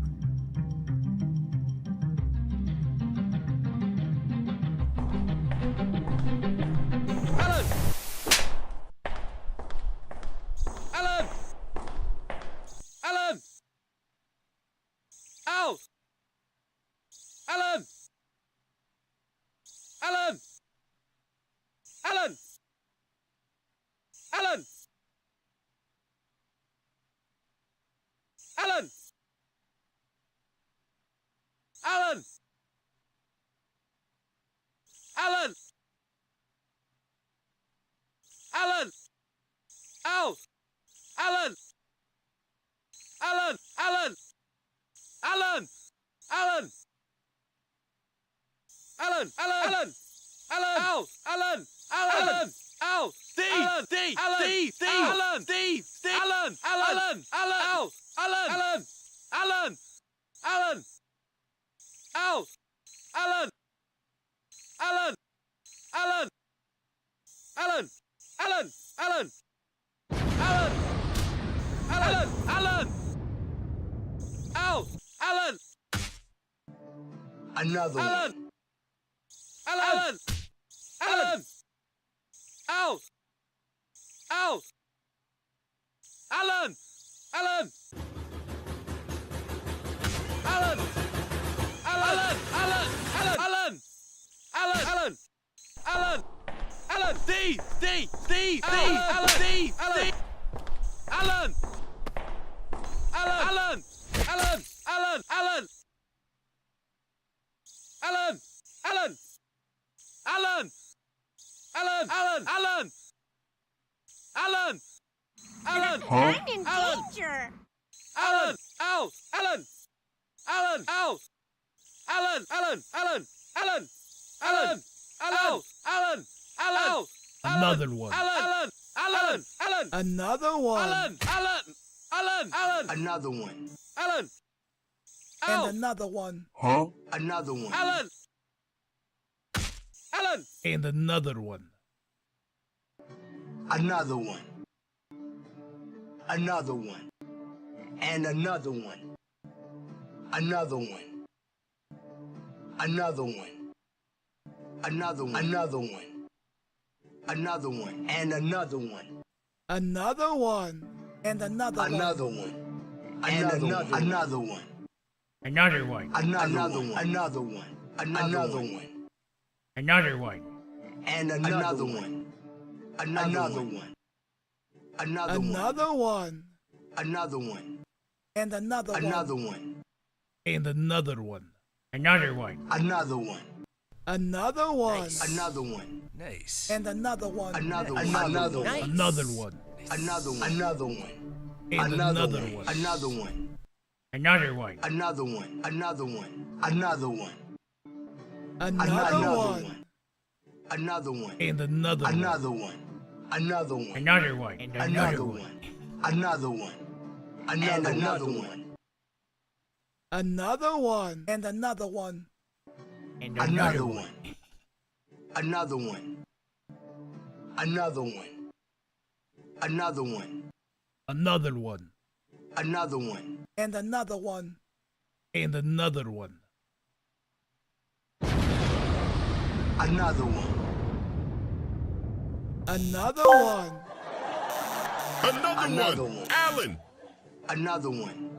Another one. Another one. Another one.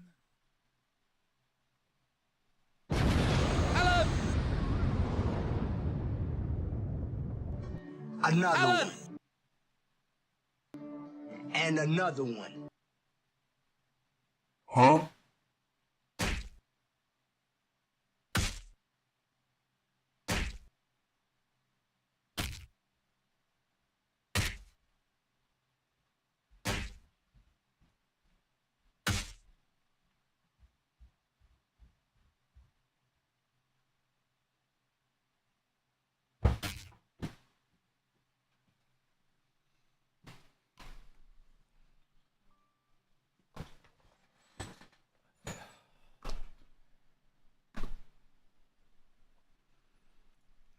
Bro, what did you guys do?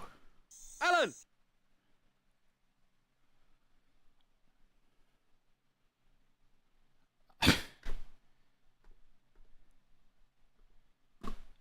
Alan! What did you guys do?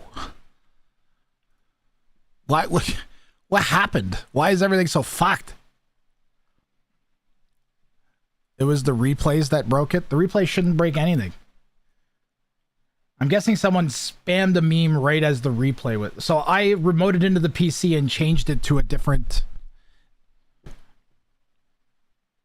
I remoted into the PC and changed it to a different scene. And then I come back and the scene wasn't changed. Guys, I gotta delete Alan, just so you know. I can't take it anymore. It is already unfunny for me.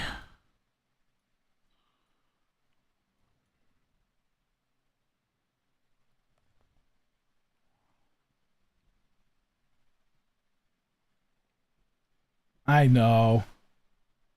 Another one. I don't know what to say. All I heard every time I looked at my phone, it was constant Alan. People will not keep watching if you guys spam Alan for 10 minutes straight every time I enable it. I don't know what to tell you. If you're not able to show any kind of restraint at all, then you're going to force me to do crap like that. I don't want to do crap like that. Let's see here. Did I ever finish updating the scores? Did we do that? Moon should have 2 points here. Went 2 and 1. Trofflemater went 1 and 2, so he is now 1 and 7 with 1 point. There we go.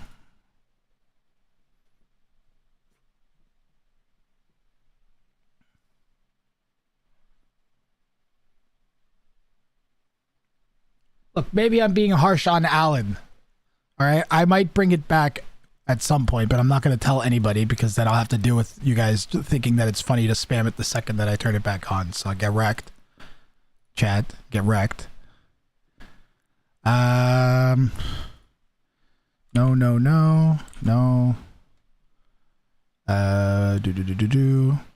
The question I had was, did Moon actually win game?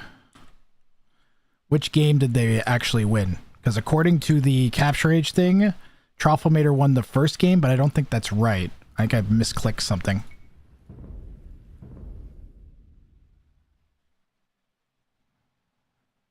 The Persian Inca game, I don't remember how that went. Frank's Malay. I don't remember how that went. Inca Japanese. I don't want to see I'm a blur. I'm just gonna put no. I'm just gonna listen to what the overlay said and assume it's correct. Player 1 got W's in games 2 and 3. I'm pretty sure that's wrong, but whatever. It's good enough. All right, Ween and Togawa.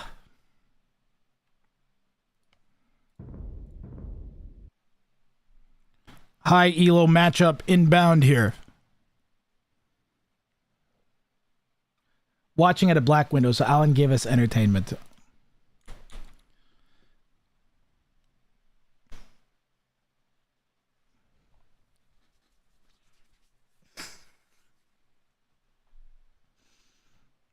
The need for moderator stream deck is high. The mods have so many options to entertain you guys, and they don't do any of them ever. And the one thing they did do, I turned off because it would have got us copyright claims. So I have to make them a stream deck so they can just be more helpful. So Togawa went for game 1. I'll do Ween's first because I have his here.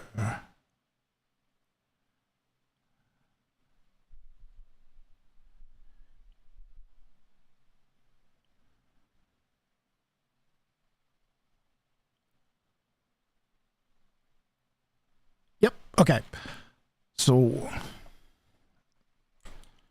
well, we're going to go from here and just push play and then figure out what they're doing. I'm really glad they picked the players keep picking red and orange and the teal and blue. For fuck's sakes.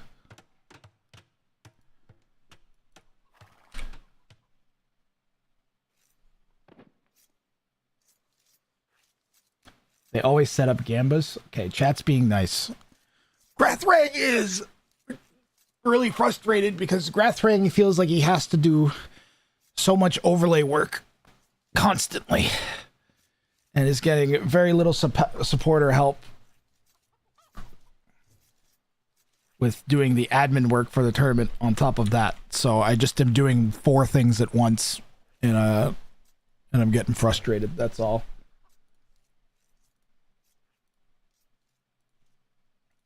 Like right now I'm trying to look up their bounties, set their elos, change the color of the scoreboards. The moderators have the ability to do all of those things and aren't. So I'm trying to not tilt out at them because I'm like, what the fuck? Why won't the mods do anything?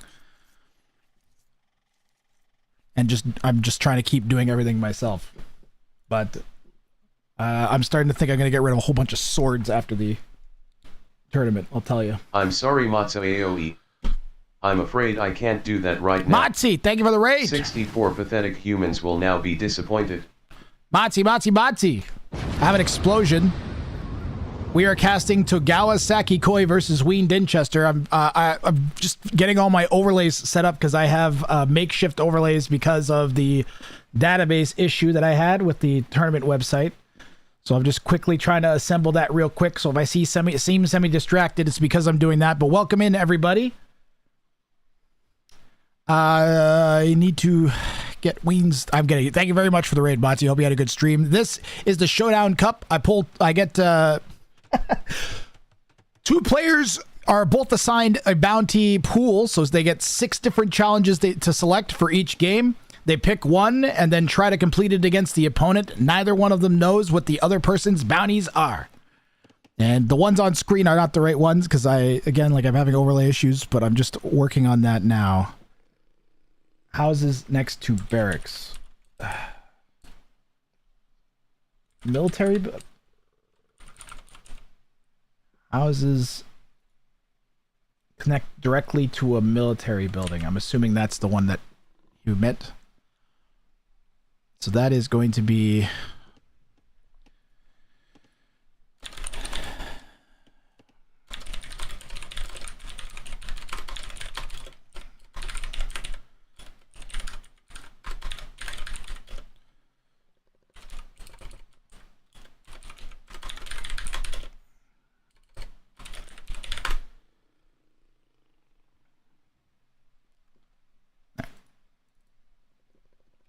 and I am putting in Weens right now. Okay.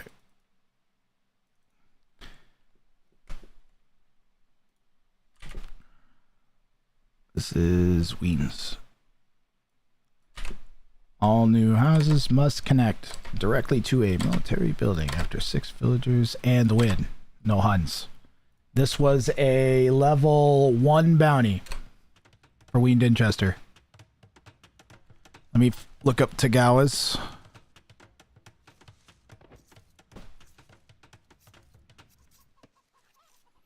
Basically a trebuchet was his challenge.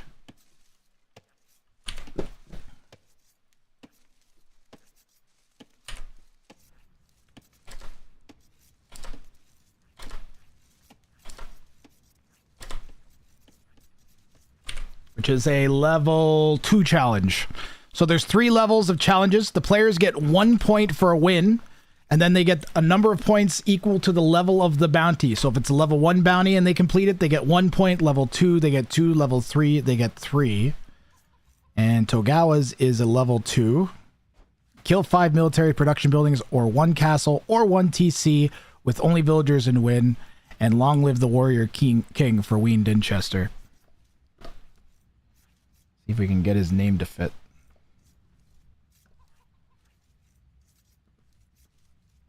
Nope, that's the wrong one. Ween Dinchester, smaller. Togawa, larger.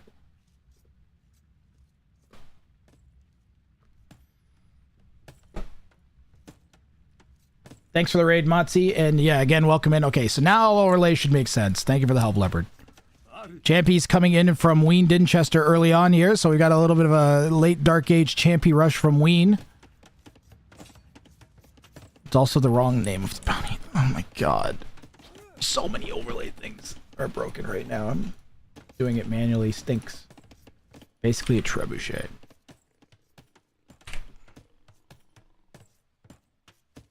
Nope, that's the wrong one. Ordering troops.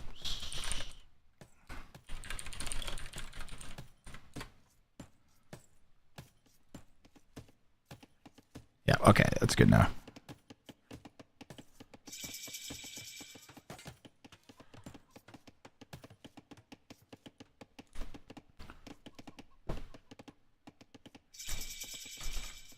And an ad. Oh my fucking god! Ad? Why does Twitch run ads after raids?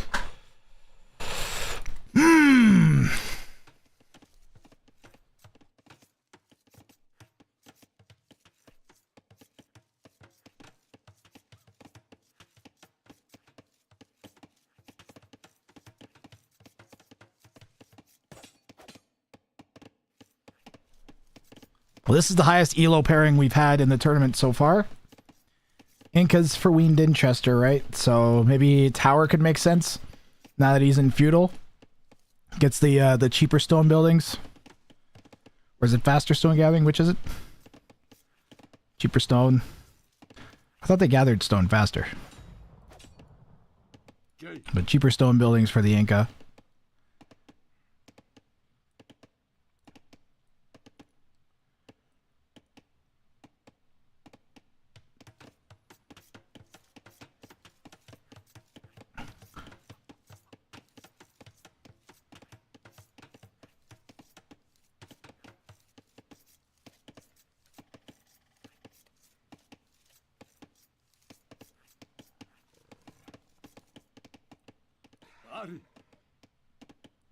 Togawa chasing the champions down. Spear coming forwards. Black Panther is going to make this slightly more complicated for a minute. Take a couple hits off of the spear and the scouts are going to go in. Ween sending a spear back already to help defend the berries and the exposed wood line.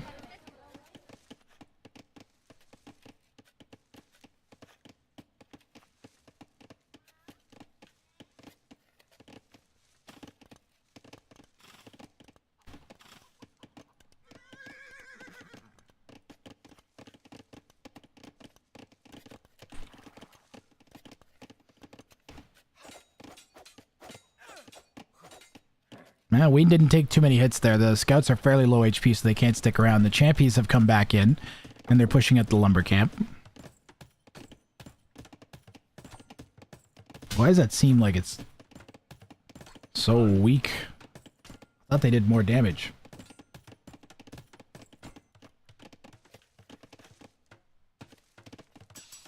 Market Smith for Ween, so already angling towards Castle Age. He's had enough of playing around in feudal.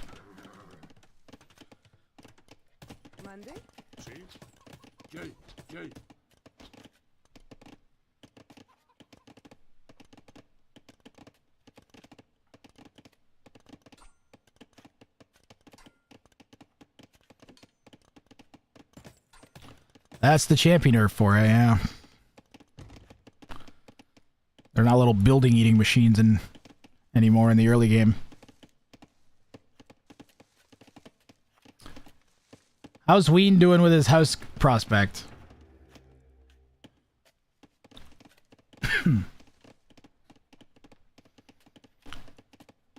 So he's only had to build 3 houses so far. The extra 5 pop for each house for the Incas. And he may not even need to build any more if he's just going like castles and dropping more settlements. Not going to have to build too many more castles. Or too many more houses. Everybody that was in the ads, I apologize that the ads would hit right after you rated. That's stupid. If I'd seen that, I would have done something. Again, moderators, you have the ability to snooze ads. Don't make Leopard be the only one doing anything. Leopard's playing in the tournament.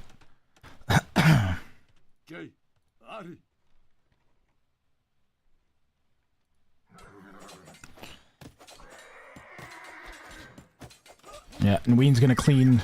pardon me, Togawa's gonna clean Ween out of here. Oh, my casting has been really poor so far this game. I'll try and get it together, guys. I'm sorry. Just keep saying the wrong stuff. Say stuff that doesn't mean anything.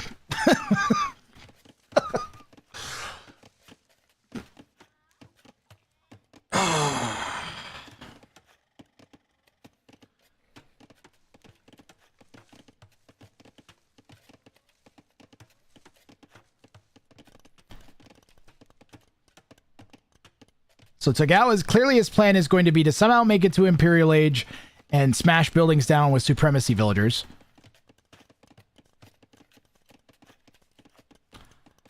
Do you guys think it's easier to smash a castle down?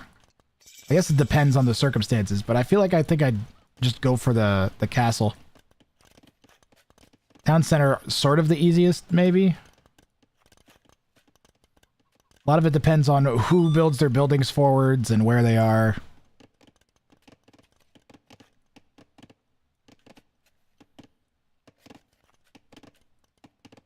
Quartering troops seems kind of relatively easy. It is a level 1 bounty, so it's lowest tier.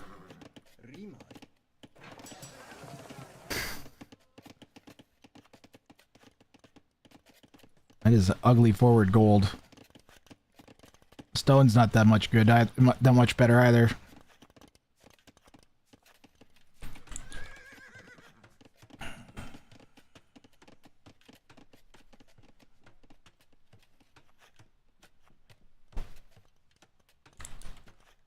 Oh my god, the flashbangs.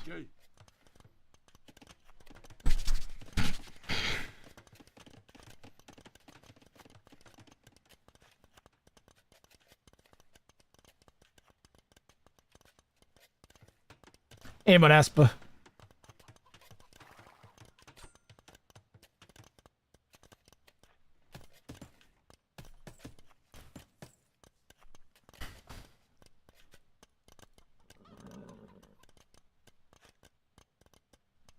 How's it been so far? The games have all been really good.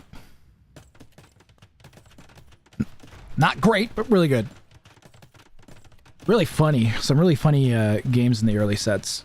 We watched it one player Trophobaider's entire trip through the tournament so far.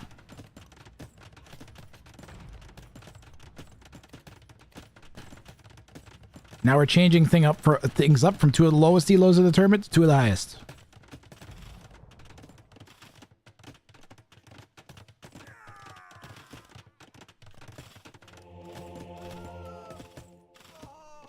Well, Hereville's dying. And the champions got in on the gold line. Eco KD now 6-0 in favor of Ween Dinchester in the red here. And that front gold line is going to be a sore spot in Togawa Zakikoi's economy. He doesn't really have safe gold that he can take other than that. That's the safest one. He's going to be reliant on conks to play defensively. So we don't have the conks running around Tagawa's own base instead of in his base, and he'll take that.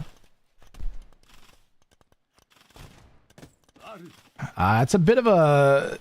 Yeah, I was going to say he's like throwing the champions a bit there. He doesn't need to kill a bunch of units. He just needs to keep the conks from coming in. A pathetic human GM at 211 just forced 5 to consume a tier 1 amount of Rang juice. In total, they forced 5 to consume Rang juice. Thank you, GMF with the 5 gifted. W's in chat for GMF 211. Thank you very much. Hope some people get to watch the tournament because of the gifts. Without ads. Thank you.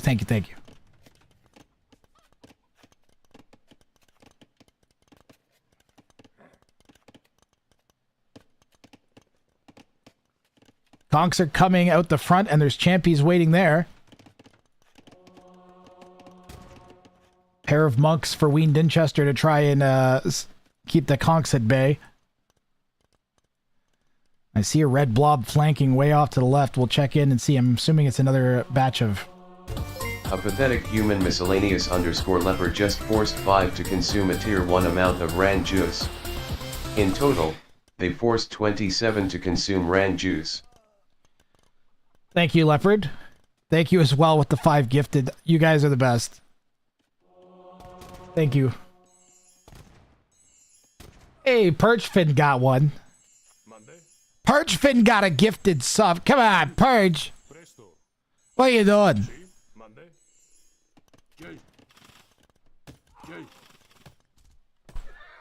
You the man, Leopard.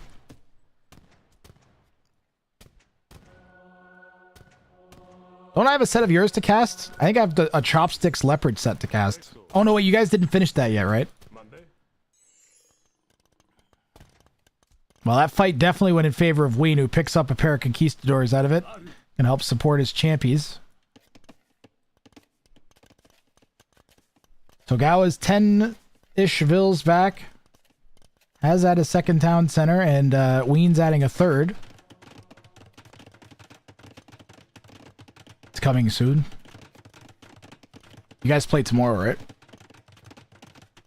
The Leopard Chopsticks Showdown. How are you feeling about your chances, Leopard? GMF, you've been here since like the start of the stream. I appreciate it. Appreciate the support.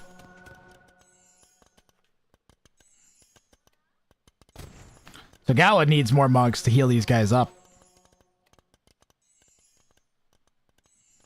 Extra busy with work this week. Sucks because I'm watching. I'm missing watching a lot of the tourney. Yeah. Last night I was going to do an overnight stream and then run a replay. Maybe I should just run replays. No, you left for a while? Well, at least you're honest. What score do you think one will be in the top 4? I think right now 1, 2, 3, 4 are 12, 8, 6, and 6. If I had to guess, I would think we're gonna see at least one more 12+ point score. The maximum theoretical possible points that somebody could get is 36. This would be 12 for 3 game sets. So 4 points a game. So 36 is the max. Nobody's gotten even close to that yet. Not even half. So I could see a potential sweep from somebody, but hasn't materialized even partially as of this point.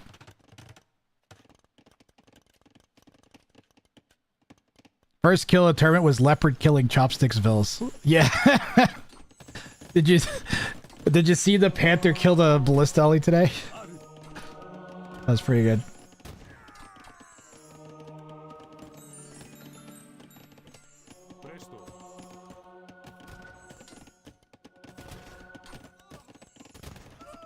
Well, Ween's push is mainly just going to be to prevent Togawa from expanding eco too much, and that'll be the 4th TC from Togawa. It's exactly what Ween wants to not let happen.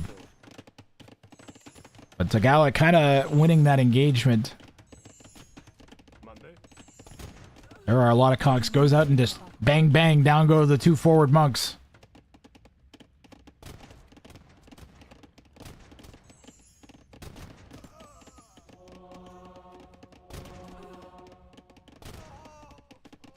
Pair of spears poking at the back. They might actually get a couple vills here. They got one. Ween still just kind of randomly feeding army into the open back of Togawa's base. Togawa adding a 5th TC on the stone over in the west. While at the same time sending conks forward, killing the one champion that's come in.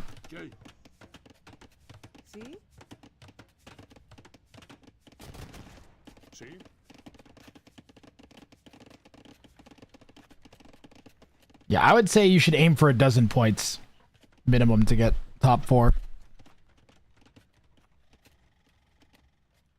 Good strat is to stay at 5 builds so you can build your houses anywhere.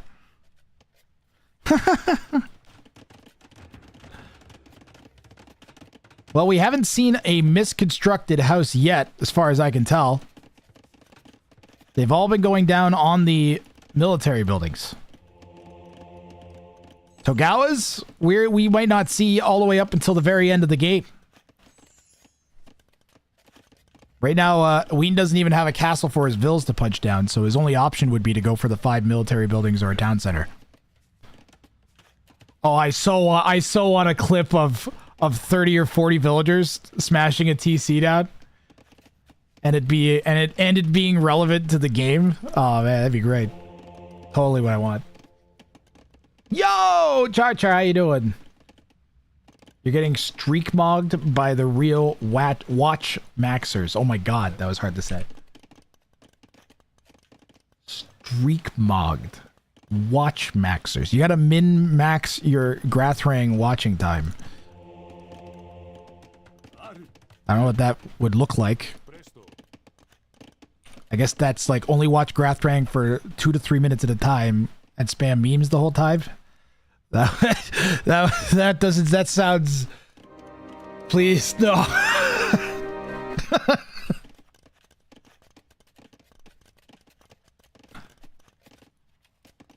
That's classy of you, old Camelon.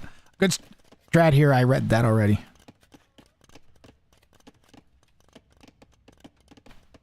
Well, Togawa is definitely preparing for a supremacy villager push, as he's going up to now 7 TCs.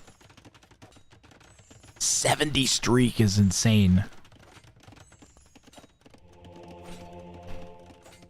That's got to be extending. You got to have watched every stream in 2026, Leopard, I think.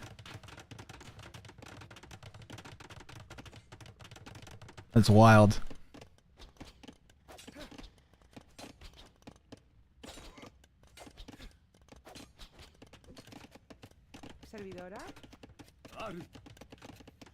Stand ground spear is giving Ween line of sight on that. What? Archers? Why are there 2 archers? That has to have been a misclick.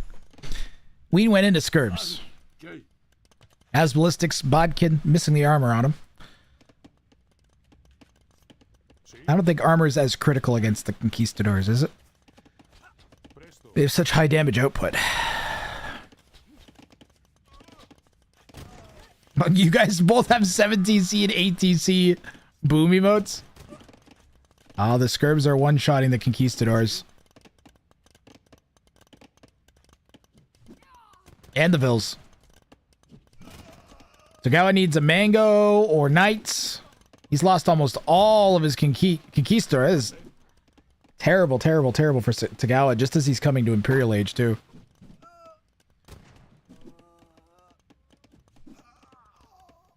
Yeah, and Togawa wasn't even able to dodge the shots because the skirms were firing in a staggered. I wonder if Ween had him on 2 control groups or something.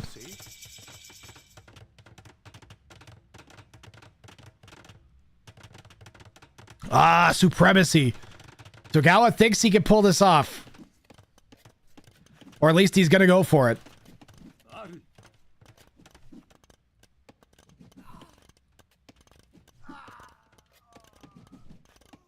The great skirmisher feeding machine that is Tagawa Sakikoi's forward TC here. I mean, it's relatively forward.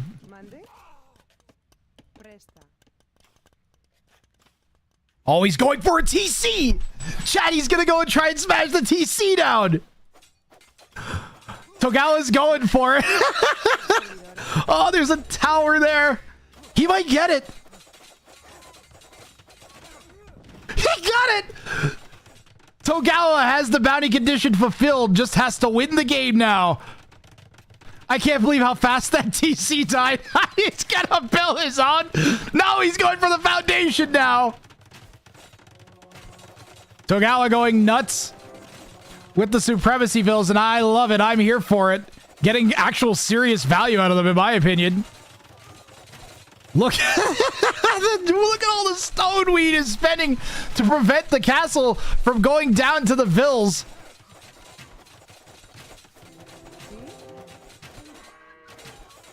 No, the clip didn't work. It worked on my machine, Leopard, but it didn't make the Twitch clip. But it made it on the replay though. That castle's dying almost as fast as that TC did. Maybe not quite as fast as that. No, I guess not. But still pretty quick. Plus, look how slowly the vills are dying. They're soaking shots from the crossbows and from the Kamiaks. Chat, do we play AoE 2 wrong? Are we playing Age of Empires 2 the wrong way this whole time?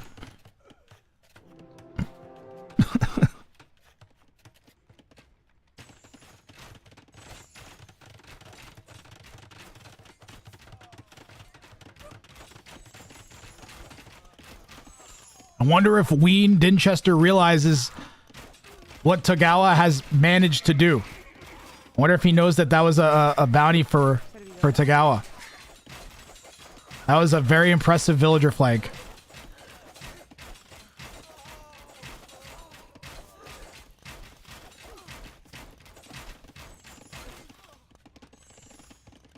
Ween, by the way, is... Oh, he didn't finish that, though. He didn't finish that house. But Ween, it looks like...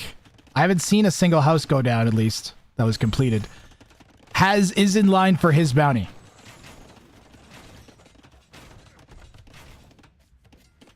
And he decides to back off. Togawa does, after the Arbs spot the villagers with another forward castle.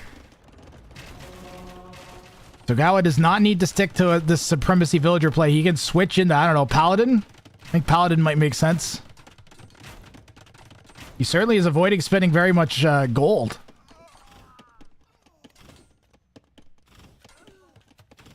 And remember, these guys are separated by just 3 elos. Likely going to be the highest elo and the closest match of the tournament. And Ween Dinchester calls GG, and we are going to get a bounty claimed here for Togawa Sakikoi. That will get him 3 points.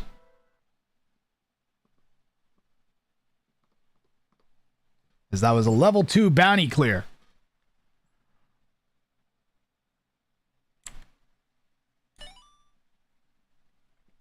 Not bad at all. We can look at some of the statistics before we go on to the next one. The most important one, I think, is going to be... Wait, was it in here? It's in here. Look at the Eco KD. Not relevant for once in a game. 190 villagers at the end here for Togawa. Managed to get it done with almost no vills. Holy APM! Holy APM here. Another one. Yep, another one.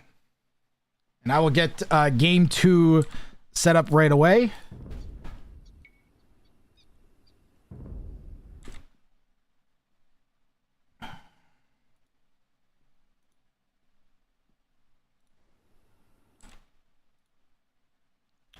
What was the name of it again? Hold on. What was the name of it? Basically a trebuchet 2. Okay. Just gotta write that down on the spreadsheet.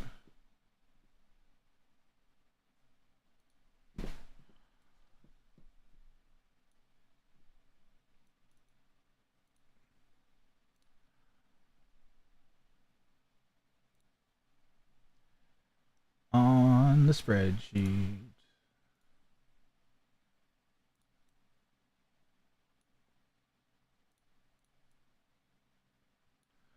Bounties claimed. Basically a trebuchet 2. And I'll load game 2 now.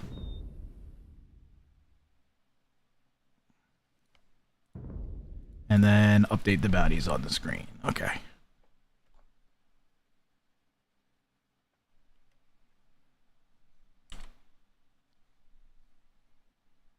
Is my game freezing? What's happening? Holy jank.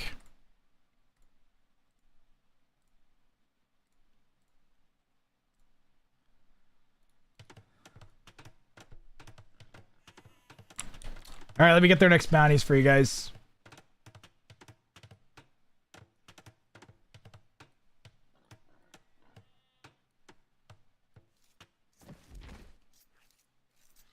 Okay, Togawa went for...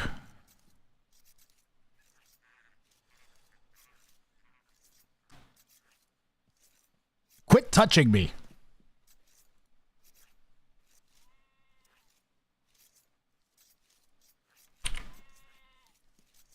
Let's see here. Togawa.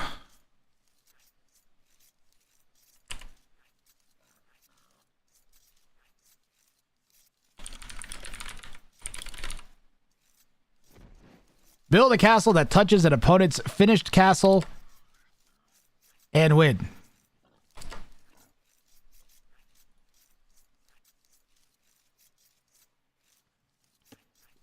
And Ween went for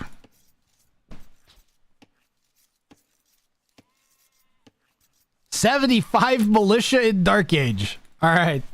The Lubov's discount day 3.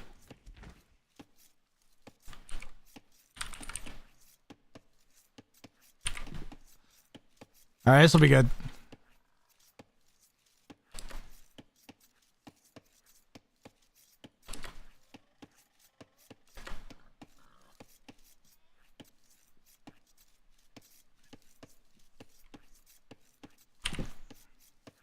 Oh, it's gonna be a good game.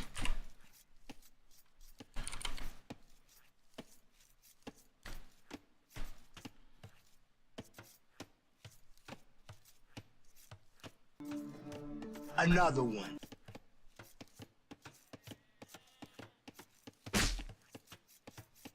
Everything looks good. They're within 3 elo. It doesn't matter if they're reversed. All right, let's see here.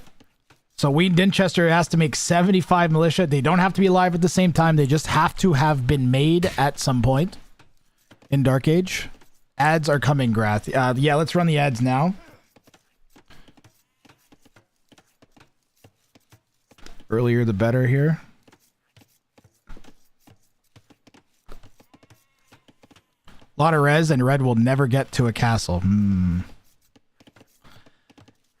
Yeah, that's a concern. You are when you pick a bounty like this one, you have to be worried about the opponent building a castle at all.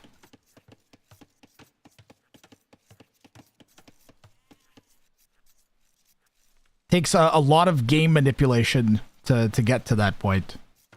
That being said, since it's just a 1 second act and it doesn't affect your macro or decision making too much, that's why it's a level 2 instead of level 3.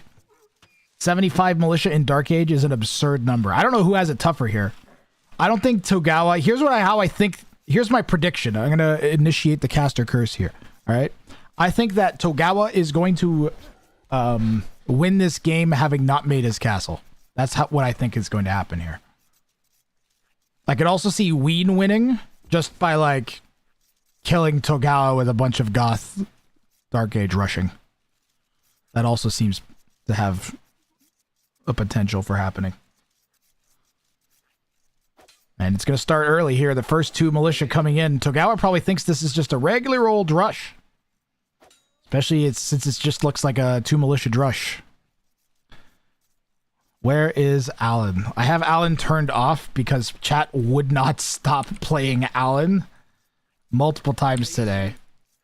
I took a break and it was like 7 straight minutes of people spamming Alan, I think.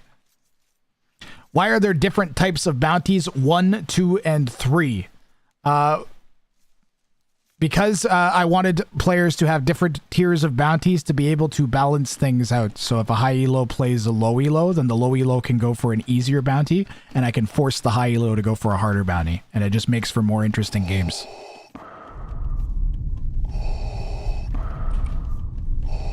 I find your lack of Alan disturbing. Chat's revolting about Alan.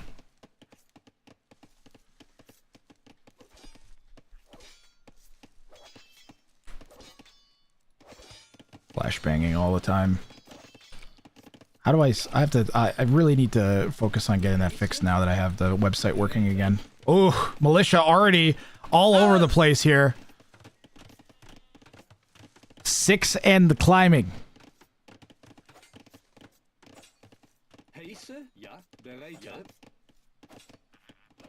Goths also get bonus damage on buildings. Dwayne Dinchester's already just under 10% of the way there.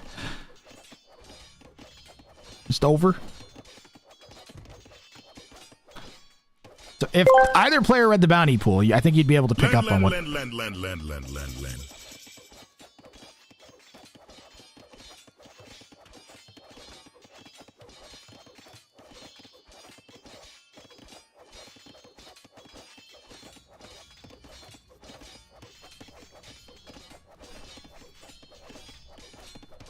I can deal with Alan. If your chat wants Alan, I can let Alan exist, alright? Hello? Yes? I don't... I'm not here to poop on people's fun.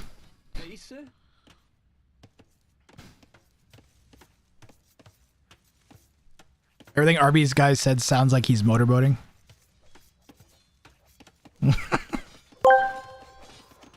Steve! Sometimes may be good, sometimes may be shit.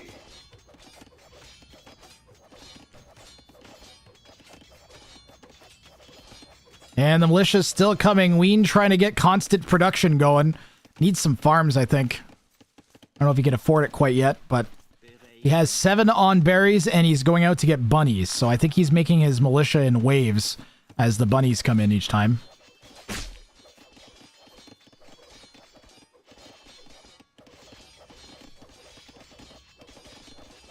Now this is a drush.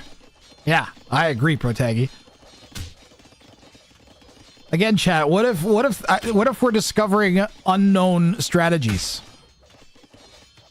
Because Togawa really hasn't been playing any different than I think he'd play any other game, and yet here we are with 14 militia all over Togawa's base. What Togawa really needs is some archers.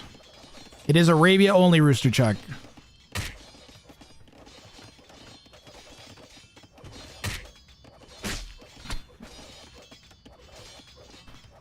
Oh, last second wall behind that palisade. Yep, no map draft, no civ draft. Hidden civs picks are global and non-repeatable, so once a civ's used, it can't be used by other player. Wait, can you stand ground patrol militia? I've never seen that before. It's not really working. He certainly is trying to. It's sort of working.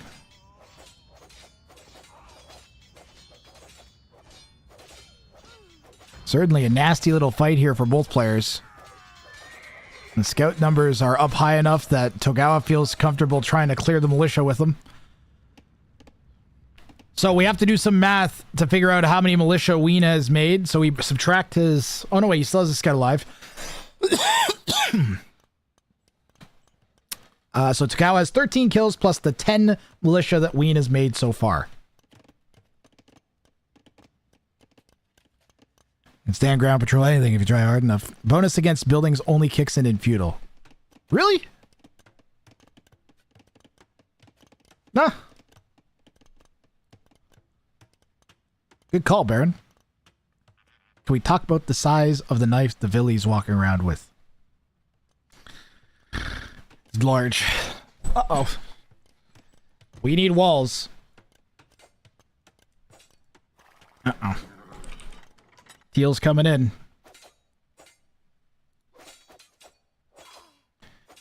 Now Ween's in trouble. I got a question why he went for the level 3 bounty. He probably felt like this one was actually doable. To be fair. It's not gone terribly. He's at 28 already.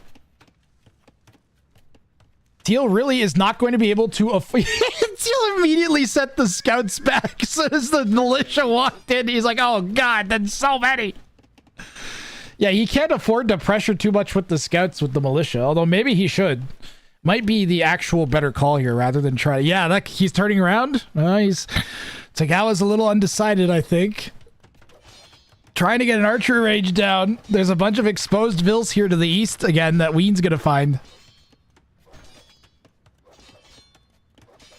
Yeah, right now Teal is down 10 villagers. Tagawa Saki Koi 31 to Ween Dinchester's 41. Scouts are gonna come back around. Oh, Ween desperately needs those 2 tiles to be blocked, and I guarantee he's not looking right at that villager. Nope. Has some militia there to help defend, and he notices now between the militia and he probably could just fight the scouts with the militia. There's not even enough scouts to be aggressive. There's too many militia everywhere. It's a madhouse in Saki Koi's base. Oh, if Ween found that, it would be lights out, I think. We are at 19 plus 17 is 36.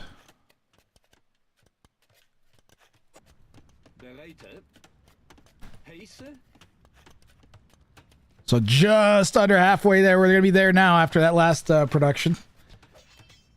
So Ween at the halfway mark of production on militia. And he's going to be able to start producing them quicker in a second. I expect we'll see a 3rd barracks and some more farms.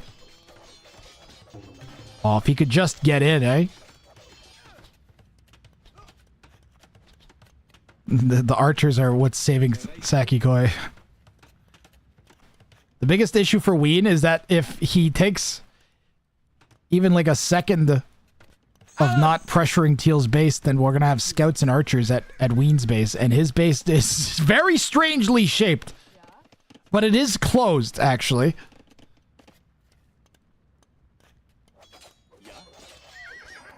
Oh, man, there are so many militia. I like how game 1, it seemed like the way that the bounties were, it made Tagawa look like he was flexing on Ween. And now this game, it looks like Ween's flexing on Tagawa.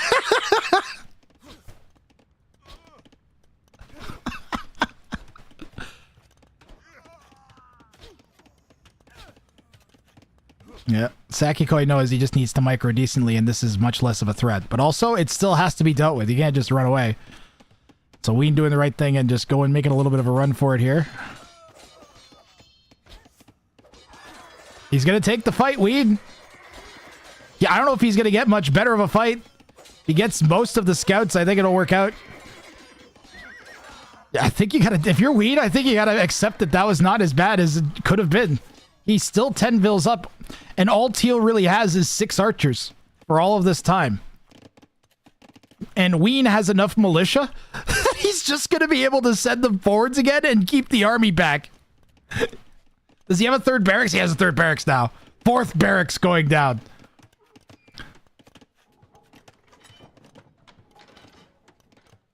So 38, we have to subtract the starting scout. So 38 plus 14, 15 now. So up to 50 plus militia.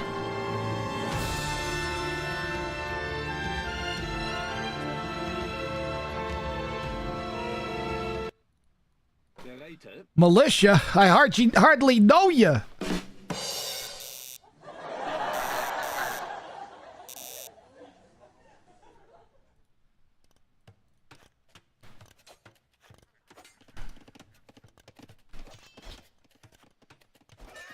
So where can these get in? So that makes sense to push. Come into the gold. He can try to come all the way around here.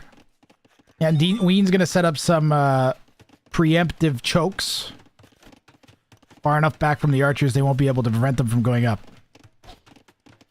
Yeah, if Ween never makes a castle, then Tagawa would be locked out. That's correct.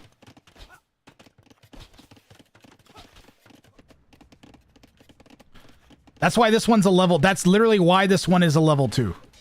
Because otherwise, it's actually not that hard of a bounty to accomplish.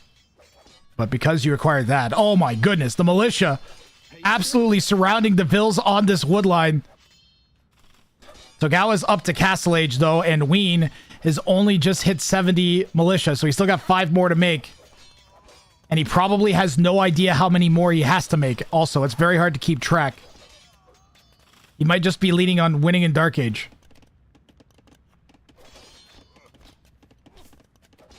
But he is at, what is that, 46 plus 24. Like, he's right there, guys. 5 more militia, and this is tied up. 6 more militia. Minus the starting set. So 45 plus 27. 2 more. 1 more. Yeah, he's got this. Oh, no, he's 1 militia short, chat. Chat, he's 1 militia short. No. Please, no. Ween. No, please wake me. No, Ween!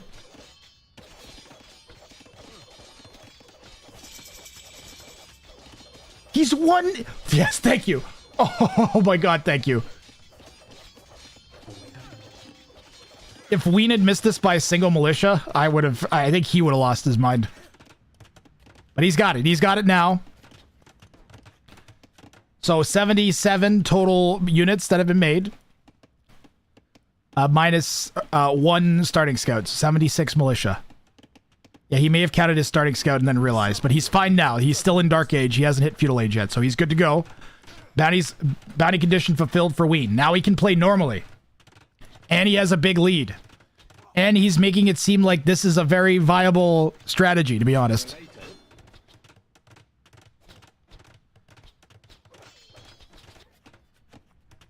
Chat, why aren't you militia Dark Age rushing? Then you could be 2K like Ween. Right into men-at-arms. He's got 30 of them. Why not? He's got 30 men-at-arms. He's just got to get to Castle Age longswords, and the game will end. I don't know. That's still a long time for the knights to pile up, though. But while you're waiting for Castle Age, you can also add spears. You don't need to stay on these anymore. He's got so many units. He got them. He got the militia. The militia count was fine. He's good, guys.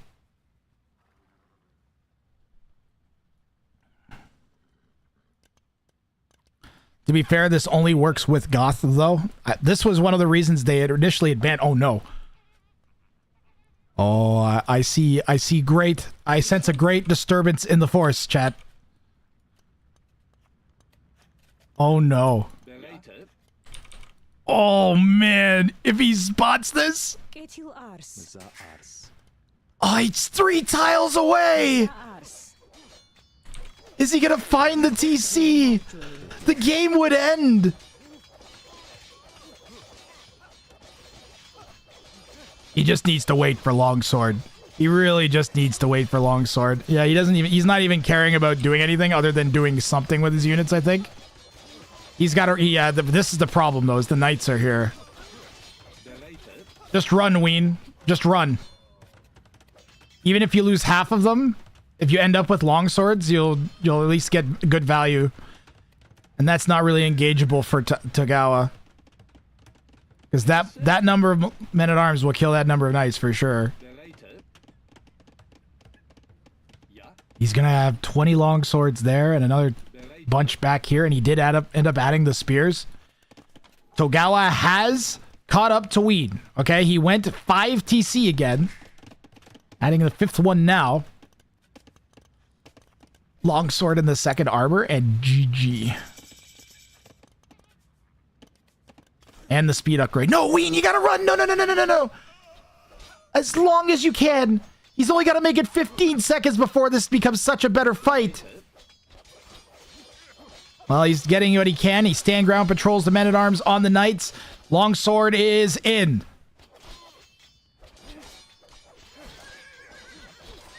And as a result of that, he will probably clear the knights at the very least. And that is huge for Ween Dinchester, because guess what? That wasn't his only army. 22 longswords now in the south of Togawa's base. Ween has a massive army lead and a comparable eco, More than enough to maintain production. And all he really needs to do is, I think, start committing to slicing TCs down. Bodkin on the way for Tagawa. +2 is already in. And come on, Ween, slice that TC. It's TC slicing time. Let's go. Where are they going? Forward castle from Ween. He's going to play it a bit more safe than Grathrang would.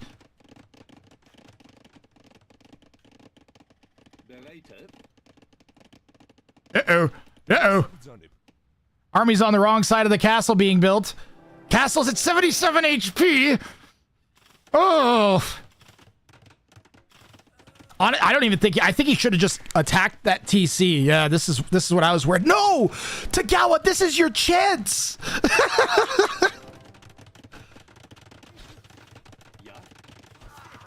Oh, Ween, this is arguably his chance too. And that is closed here. So he's not going to be able to wrap on that side. But if he goes right to town on the foundation, maybe he could just take it out with the long swords. He might just micro out of that. Maybe better retreating or going in. Yeah, going deeper, yes! Castle's at the front of the base. You know he just emergency tapped it up. Why not go dive and see if you can get value somewhere at the back? Fortified church there to help out with garrison room and some arrow fire. Ween has fallen behind a little bit with eco now. It's 30 Vils is starting to look worse and worse. Res collected still in favor of Ween though, and the efficiency for Tagawa is 55% right now. The pressure really has not let up from Ween Dinchester in the past 10 minutes. And Huskarl's being added to the mix too. What can Tagawa do here? He's trying to make Manaspa. But I like, if I'm Ween, as soon as I see a Manaspa, I bet he adds a monastery.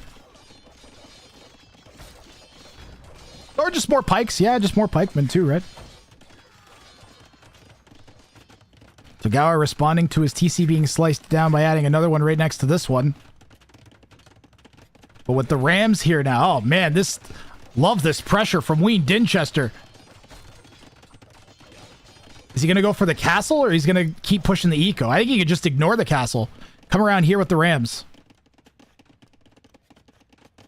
His army's getting bisected. He should just bring them around. Be patient here.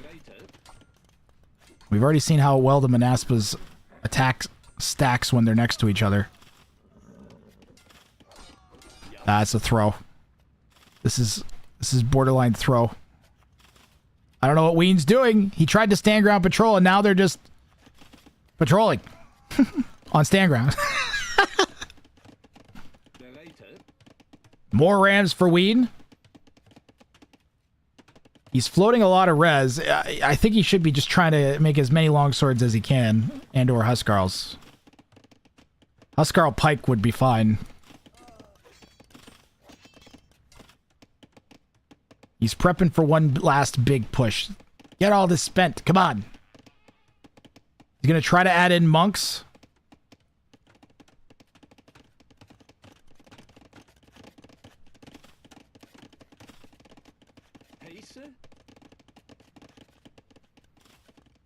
How much army does Sakikoi have? 11 Manaspa.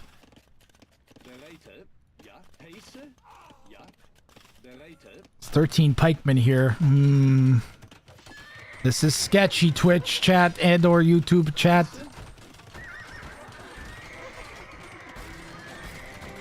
Sakikoi with the emergency repairs on the castle on the hill. Still really can't call this one either way. Might come down to if Ween manages to get this castle down, and with the Manaspa going down like that, they did not get any damage output during that engagement. That castle's going down. Sakikoi on the ropes. Vil count getting closer and closer now. Sakikoi only making Vils. Has no army production.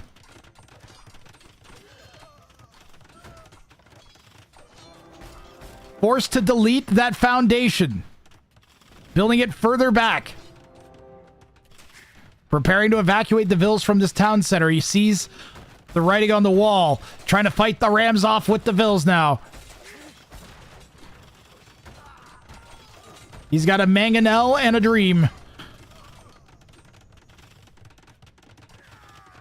Ween managing to take the villager lead 48 army to nothing now. This game's over, chat. We're just waiting for Saki Koi to realize it, I think. Fantastic game 1 of this set. Game 2, darn it.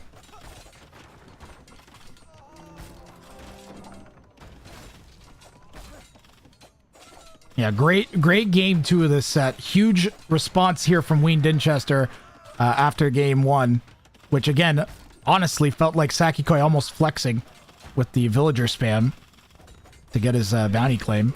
And again, this time it seeming the opposite way. I said this earlier, but Ween Dinchester's 75 militia produced. What was the final count? 81? Something like that. Togawa finally shuts the push down, but there's enough space that Ween doesn't have to keep pushing anymore. He can focus maybe on adding another TC or going up to Imp even if he wanted. And the ram on the foundation was not quite enough. Mango's gonna get both monks? No, just the one.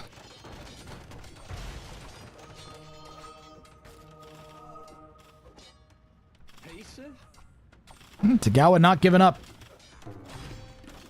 Still feels like he can bring it back. And I mean, he got enough Manaspa out fast enough.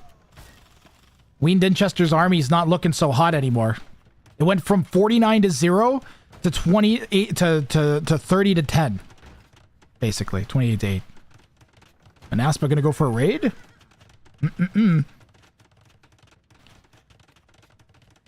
Ween, you have got to make this push count, because Togawa is going to go for the counter push, and there is nothing at home to defend. Oh, no, no, no, no, no. That's an absolute disaster for Ween Dinchester. Just about one of the worst things he could have done. Saki Koi misses it.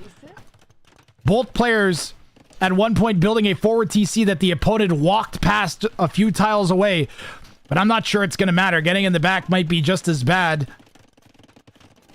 Ween has noticed, though, and has a defensive castle going down in his main base and manages to quick wall out the Manaspa here. Maybe on the southern woodline as well, or whatever this woodline is, the outside woodline here as well. Saki Koi has expanded a bit to that extra stone up here in the north. Wondering what that teal blob was.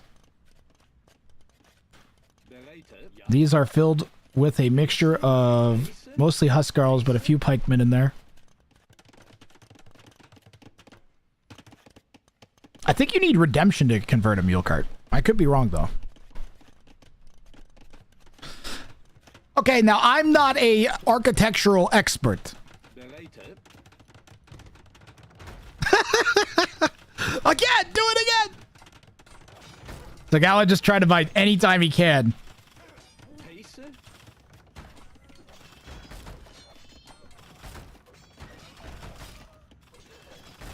And this push seems almost as mean as that first one a little back ago.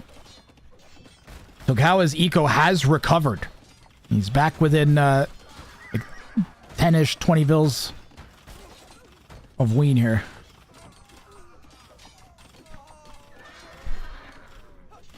And Ween's army's blued back up. Most of that's pikes, though. They'll die really quick under arrow fire.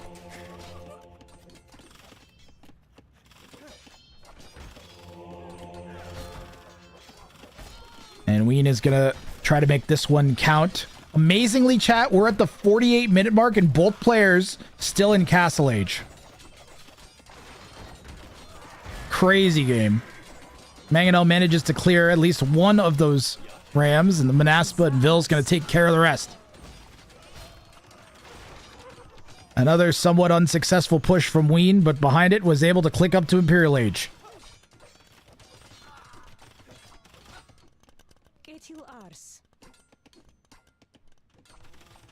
A lot of deserted farms from Togawa, whose army count and Vill count... Well, army count's at 12, but Vill count went all the way back down to 70s again. After getting up to like 109 or something.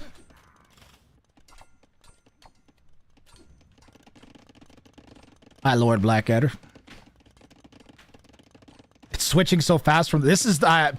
This is the match of the tournament so far. This is the best one of the tournament. Neither player has failed their bounty yet. As a matter of fact, Ween has fulfilled his bounty condition, and there's nothing stopping Togawa from smashing a castle up near the end here on while touching one of these castles. Best game of the tournament. There's some raiding up north. Looks like the pikemen and a couple huskarls from Ween found that stone mine that Sakikoi set up. And Sakikoi's got a second castle going down at base, this time protecting that southwestern eco a little bit better. The colony.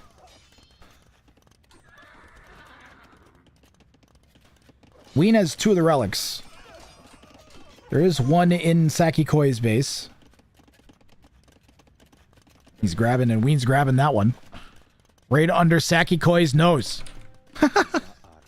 Right under his nose. He might even find it with the mule cart. Oh no.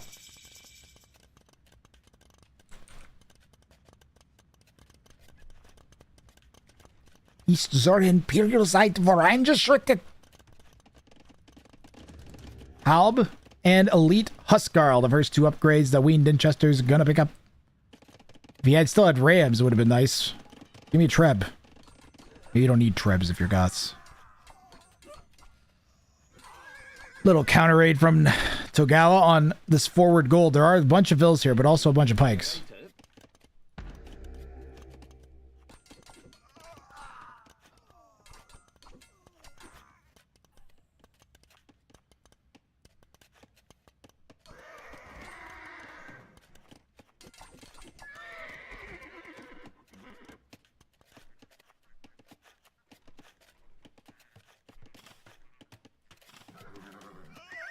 Manaspa are definitely in trouble. Is that open? Uh-oh. The Manaspa might be dead, chat. Oh, they're gonna get shredded! GG. I don't know, I've said GG several times. Togawa keeps living on. It's easy to boom back when you have 5 town centers. Produce 20 vills every 4 production cycles.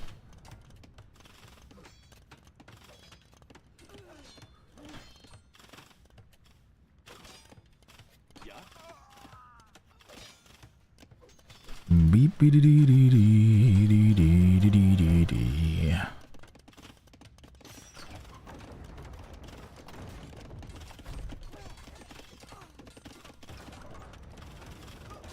Ween's got to close this one out. Do Georgians get hand cannons? Yeah-oh. Oh, and Togawa calls the GG.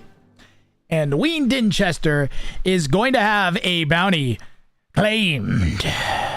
Where's the button? That's the button.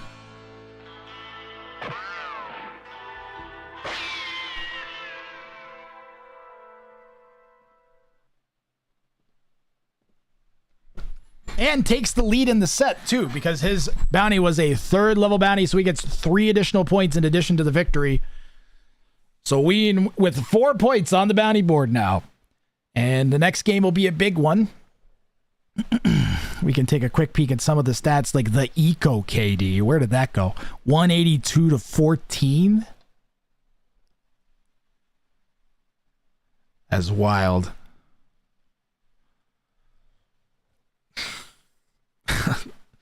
Togawa had 1 relic for a long time, but Ween had 4 eventually. APM spiked there. Average APM much higher for Ween, as an average of almost 6 higher, I think. 5, 6 higher? It was 31 or 32 last game. This looks tough, but easy to execute as constant military pressure does not let opponent do anything. Yep. Surprisingly good execution with the Goths here from Ween Dinchester. I will get game 3 ready to go right now. We have ads that need to run, so we'll do those for the non-subs.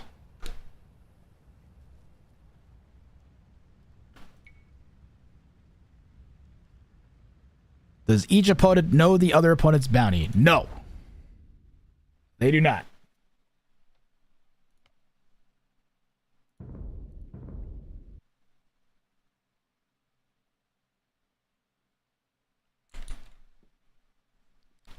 Let me get their bounty selections ready to go here.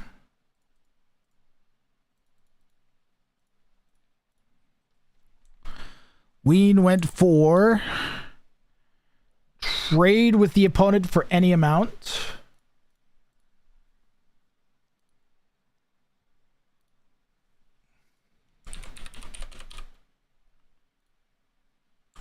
Oh, here, I'm not showing you guys. 1 second.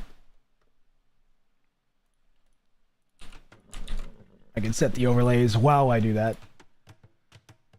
Trader trading for Ween Dinchester, this one.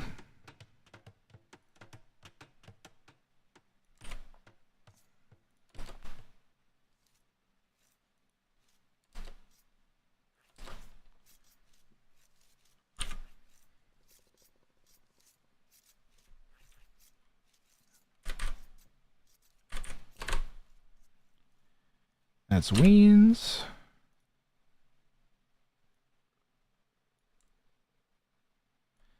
And Togawa went for Barrel of Scorpions. So both of them went down to the lowest level here. Both of them went down to a level 1 bounty for their game 3. So should be very competitive.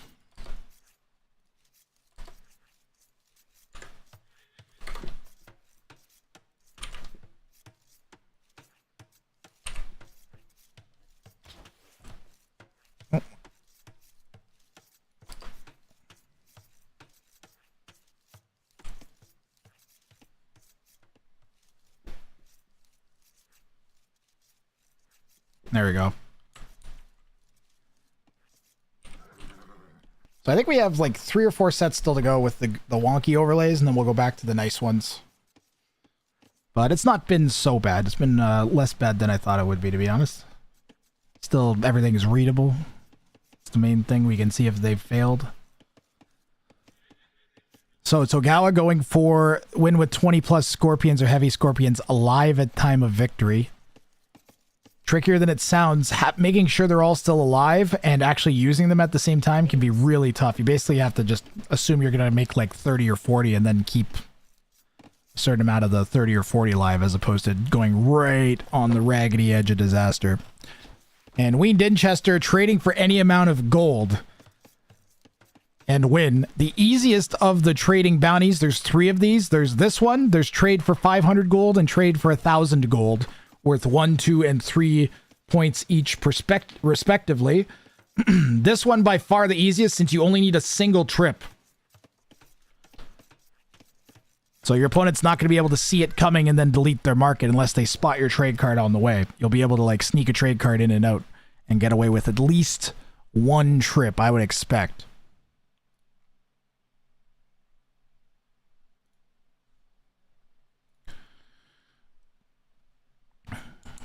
Overlay's looking good. Thanks, Leopard. Other than the flashbanging. Today will be the last day of flashbanging, I promise.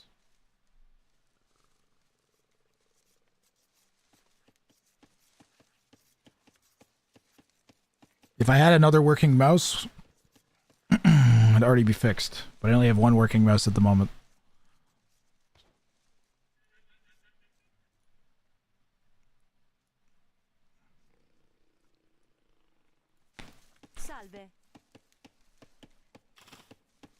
Oh, just about.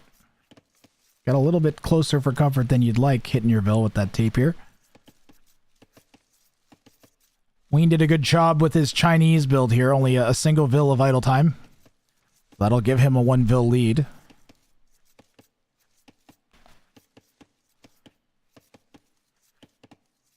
Grath Ganel.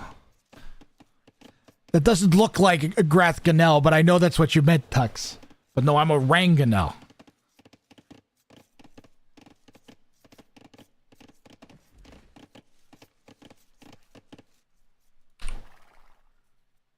Trader trading level 1 seems so easy. Yeah, the level 1 ones are all supposed to be like more than nothing, but not incredibly difficult. The level 1 ones are all there so that people don't do no bounties. It's like, well, I might as well pick a level 1 and see if I can squeeze that in somewhere. And that makes it way more interesting for us to watch, right? Yeah, because it sounded like you said Grath. You know, Grath. I don't know if you heard the beep or not. I can't tell. It doesn't sound good.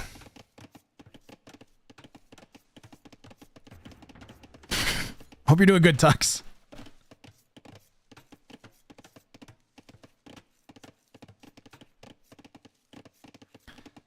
You think the Scorpion one is harder? Nah.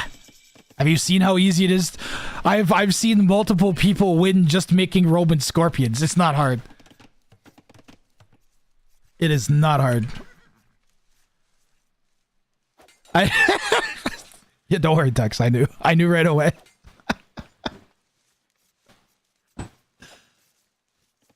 Looks hilarious, though. There are, and Paladin, I mean, like, there are tiers, right? So there's tier 1, tier 2, tier 3. There's going to be some in tier 1 that are harder than others in tier 1. It's impossible to balance something like this perfectly. Like, how do you measure difficulty? I'm pretty much just going like, yeah, that seems pretty hard. I've seen some people try it and they couldn't do it. It's because that seems hard. That's the best I can do, man. The only other thing I could do is have maybe do like a player poll. I didn't have enough time for that, but I could run like a player poll of everybody that enters, and then they can set the tiers for the bounty. But that now you're requiring a whole bunch of people to read like 5 pages of bounties and rank them.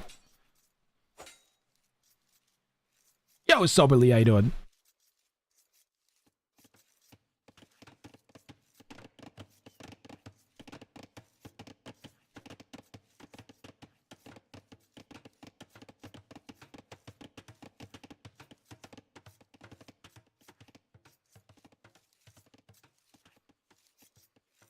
I mean, you don't have a guarantee that your opponent's going to make a market. Although, for Ween, he's not going to have to worry about that. Wrathrand. How you doing, Soberly? I think there's a Wrathrand command. I can't remember what the incident was, but I think there's a clip associated with Wrathrand. Was that you, Soberly? I remember that. No, with a D, Baron. Wrathrand. I remember saying that. I don't remember why, though. Ween is 6 vills up, man. I know Togawa's already up to Castle Age. And of course he has to because of the Scorpion stipulation, but it's going to be rough. He's going to need damage, so expect some aggression here. Ah, it doesn't exist. Darn it. I could have sworn we had a Wrathrand command.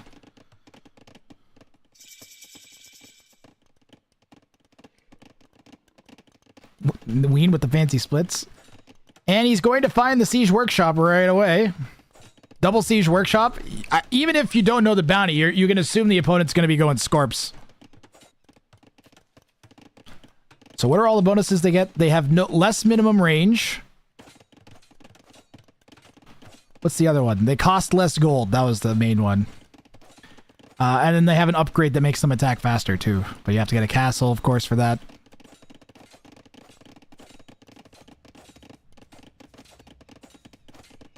Dude, game 2 was fire.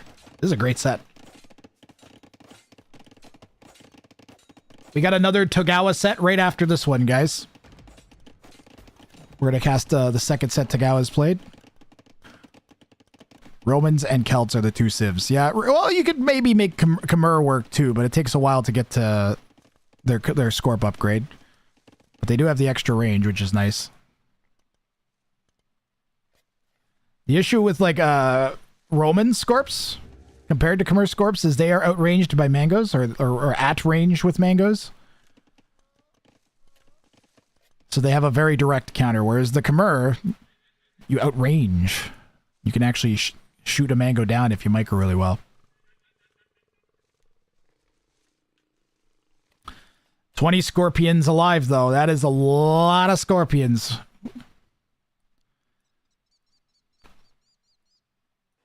I think that's 1,500 wood and 1,500 gold of Scorpions.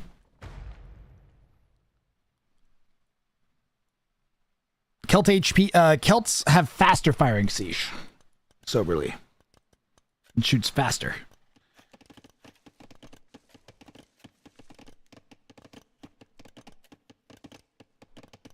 Ween's still trying to find something to poke with his scouts. And what he should be poking are these.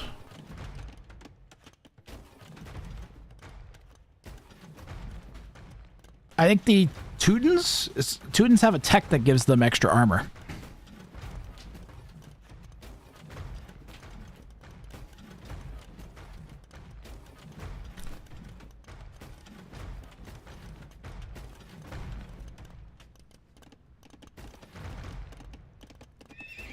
Lean's picking up bloodlines. He needs to not waste these. They need to come back and try and clear that. Steps? Do you have step lancers? Step lancers have less pierce armor. Ah, knights. 2 knights, 3 knights might clear that. Who does Togawa play? It's on the schedule.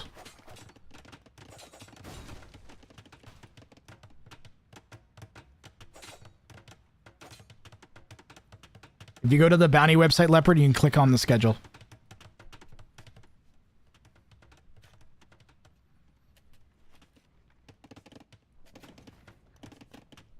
Ween's got a... Oh, okay. Very obvious play there from Ween. His plan is going to be go bloop and sneak in the back.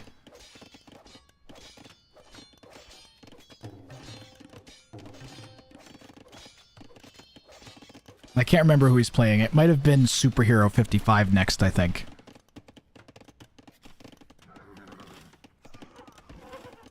Togawa's been forced to bring the Scorps back to defend.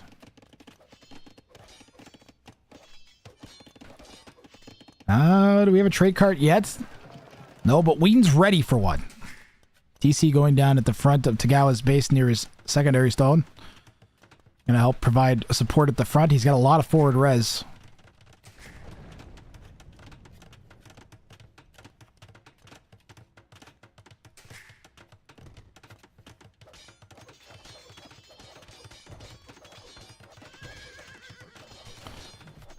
Ween trying to break into the small walled TC villas, but gonna be chased away by the Scorpions. Superhero and then Matzi. Alright.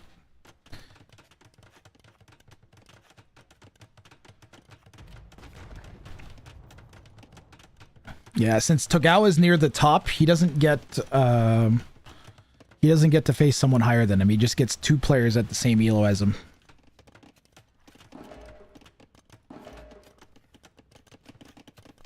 Everybody should have 2 either at their elo or one at their elo and 1 below, and then 1 above. Except for the high guys, they get 2 of the same and then 1 low.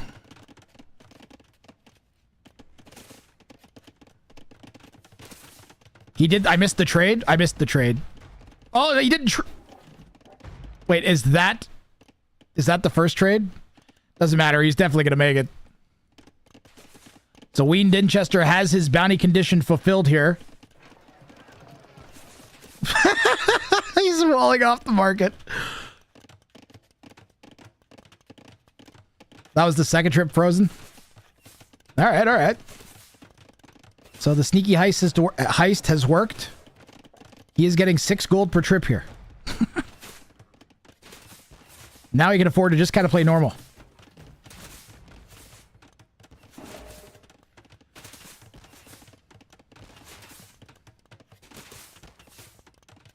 Yeah, the pressure is kind of on Togawa now.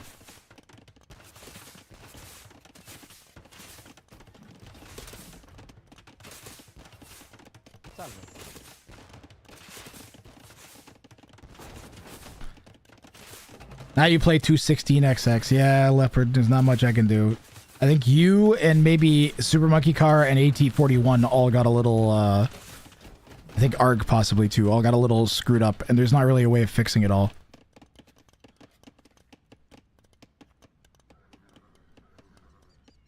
Was not expecting to have 5 people drop. I don't know what to say. Kong and Biddy Bong, Jimmy Thicks, and somebody else.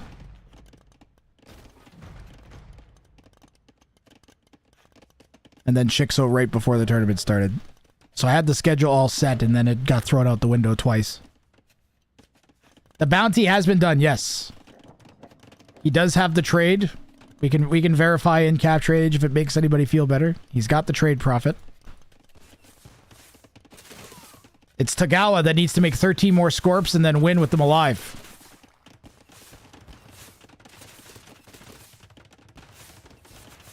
You're playing all 3 players above your elo.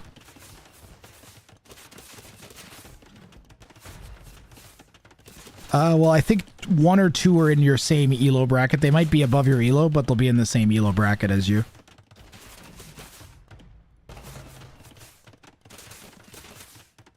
The player who got hit the hardest by that was Maxime Czech.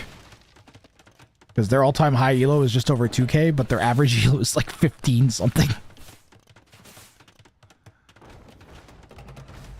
Like, they definitely, like, I don't know, they played 2P Champy Russian and climbed 500 elo at a really bad time. I'm pretty sure, something like that. Nice dive there from Ween Dinchester. Is going to take out most of the siege. Only 2 conversions in return from Togawa. Togawa has most of the army wiped out in that push. But does manage to stop the siege.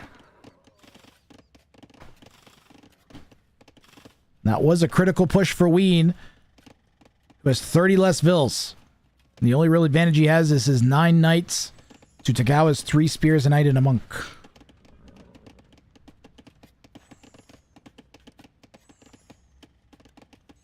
He cheesed on Meyer with Mongols. Ah, okay. That makes sense. It was very obvious that he was doing some sort of cheese or broken strategy that got removed. Because his games were like, look, they're super legit, but a massive spike and drop in elo. I assume champions.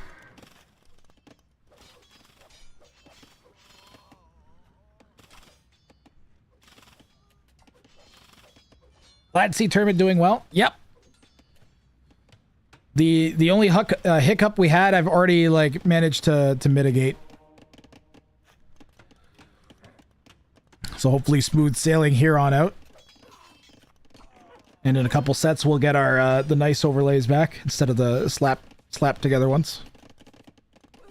Or like whatever, the bounties. Doesn't make that much of a big a difference. Those look fine. You know what doesn't look fine is Ween Dinchester's villager count. That does not. That looks terrible. So Togawa's signature move seems to be to build 5 town centers.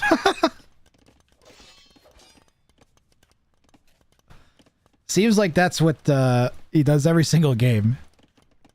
Okay, I'm up. Not being killed. Add TCs. Is that the real secret to being 2K chat? Is just run 5 town centers at once. You can use pikemen. Has the res for it.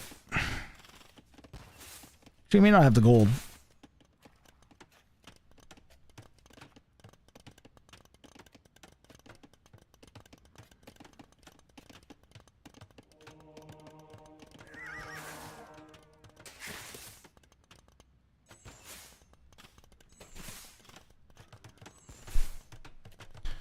Yeah, I needed a smooth day after the last couple.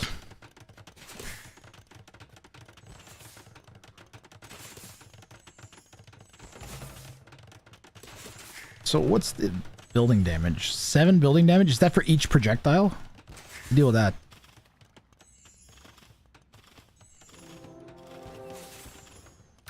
It'd be a nice castle if Togawa managed it, but I don't know if he will. Make it too easy for Ween to just take out Vills with the rocket carts. You did delete that. That was a delete, I think. Yeah, it was a delete. And another delete. But now Red knows. Be a heck of a thing to get them over there in time, though. They'd have to go all the way around the wood line or dive under the DC. And it's also begging for a castle from Ween Dinchester somewhere around here too now. Like a castle here would just shut all his forward eco right down.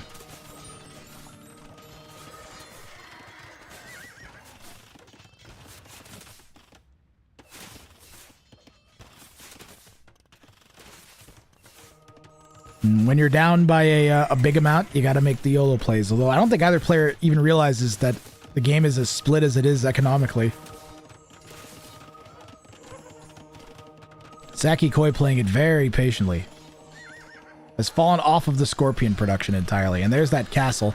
Not a perfect location for it. Really should have been like somewhere in range of that gold, I think.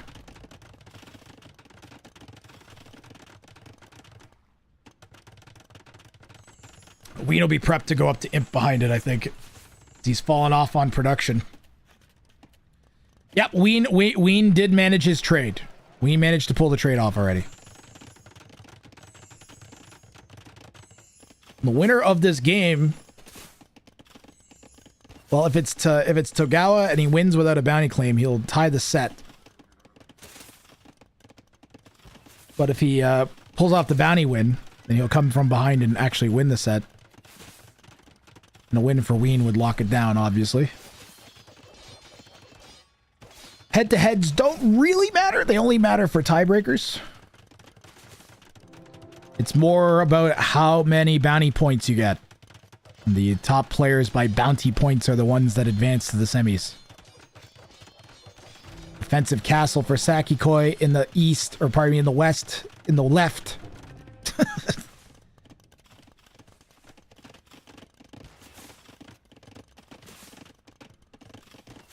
I can see Tagawa was still making this happen.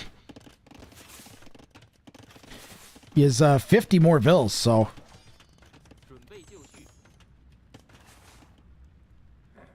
Mm-hmm.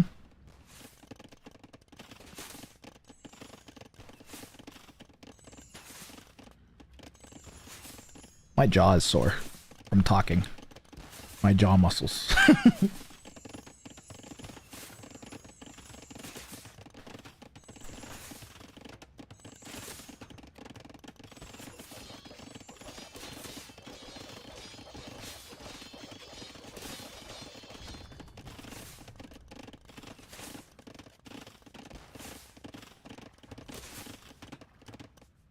Ween does manage the click up. I was about to say, I think if Tagawa gets up before Ween even clicks up, he might call GG. But the score is still flip-flopping back and forth. It's a dead heat, and Ween still got a dozen knights. And all Tagawa really has is 10 pikes and some scorpions, so... Far from over here.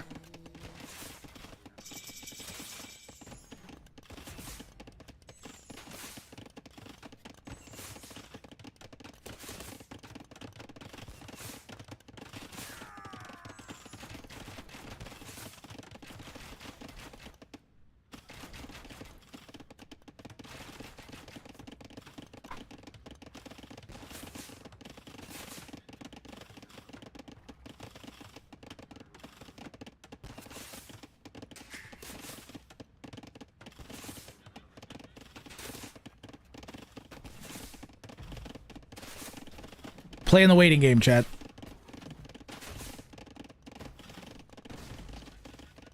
So is Ween Dinchester.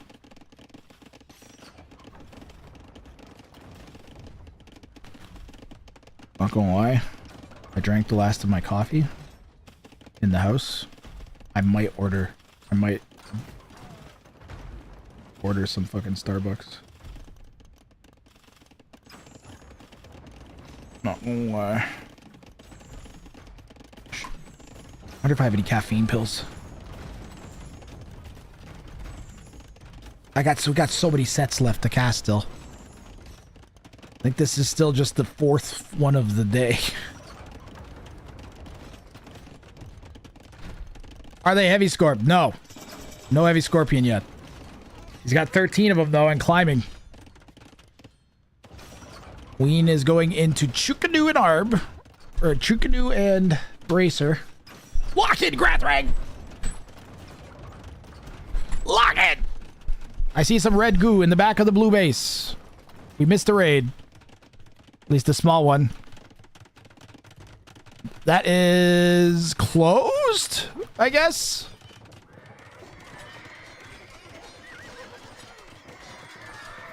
Big wipe from Saki Koi's Halbs on that night raid. The main army of Ween is dead. I hiccups.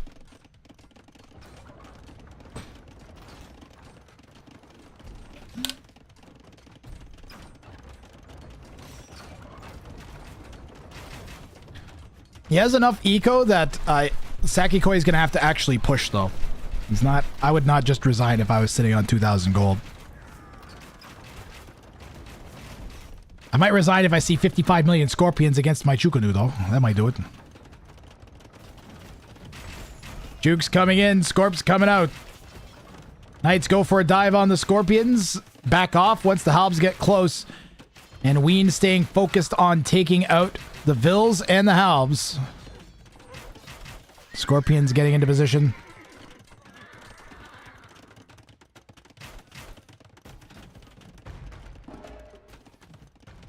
Still no heavy scorpion for Tagawa.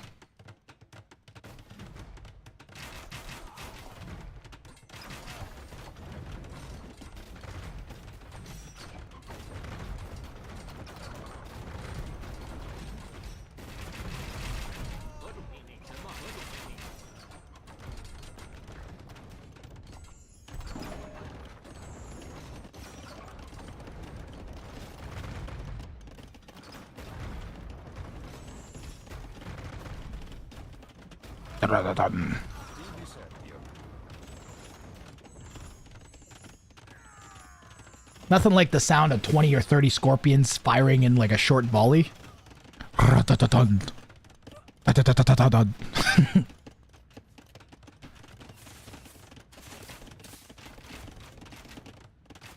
Things about to get spicy. The rocket carts. Oh my goodness. How many scorpions just died in that one shot?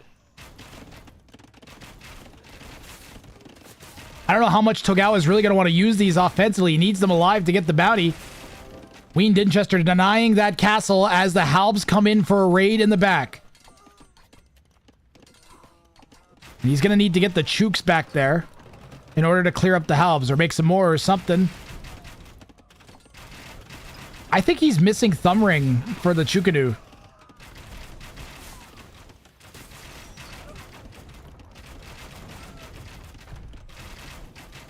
I want to check, but I also don't want to look away from the Scorp shot, potentially. Ween's going to try to run away now. Halbraid is somewhat cleaned up, but not until after Ween's lost like 15 Vills.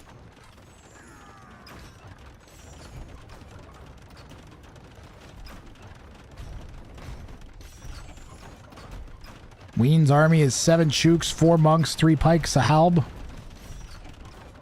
I guess he converted in some rocket carts. Heavy rocket carts.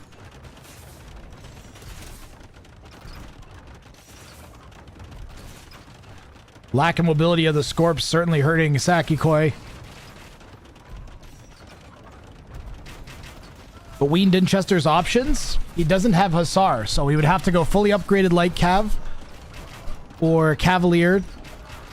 And you don't really want to go Cavalier into Halbs.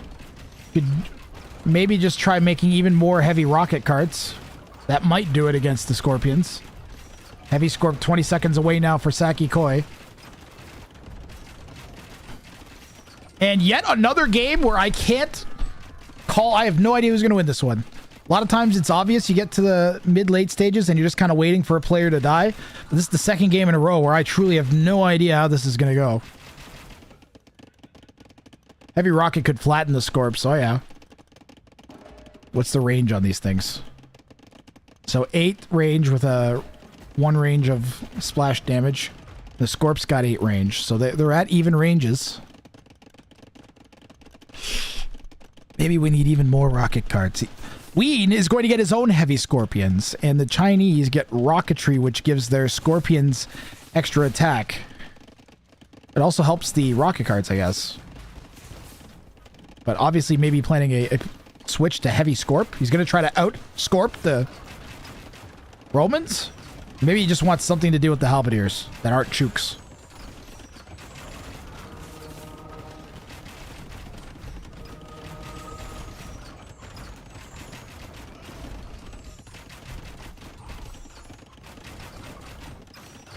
You're disappointed we don't have a bounty with treadwheel crane? It's a valid complaint.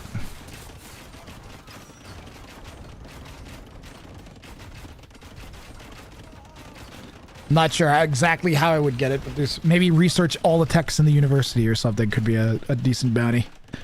And that would include treadmill training then. Oh my goodness, the monk and the rocket carts. Couldn't get out of each other's way.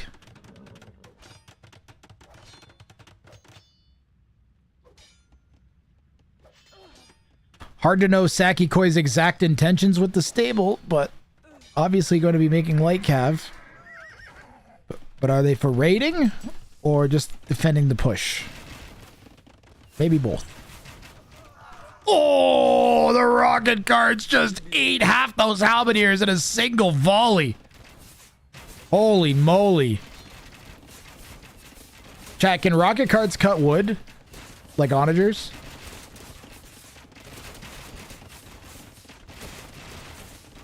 Play Huns, only 4 techs. 1 bounty should be to research spies.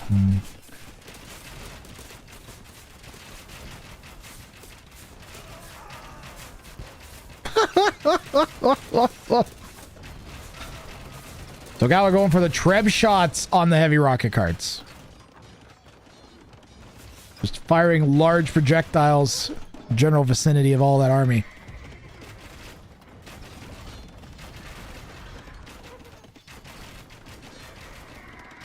Heavy rocket carts can chop wood like... Okay. Good to know.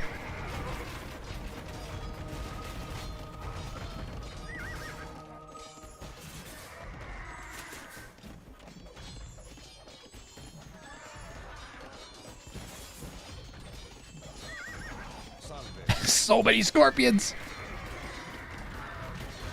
Oh, stand ground patrol with the scorpions, huh?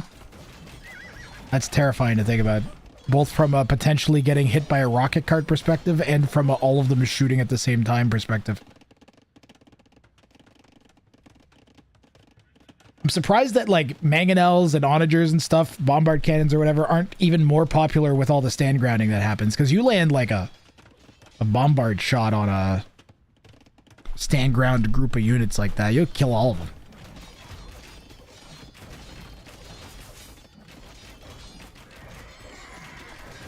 God, the pathing. Leg cav trapped inside of the scorpions. Rocket carts, this is what I was talking about. Those stacked up scorpions, the rocket carts were closing in on them.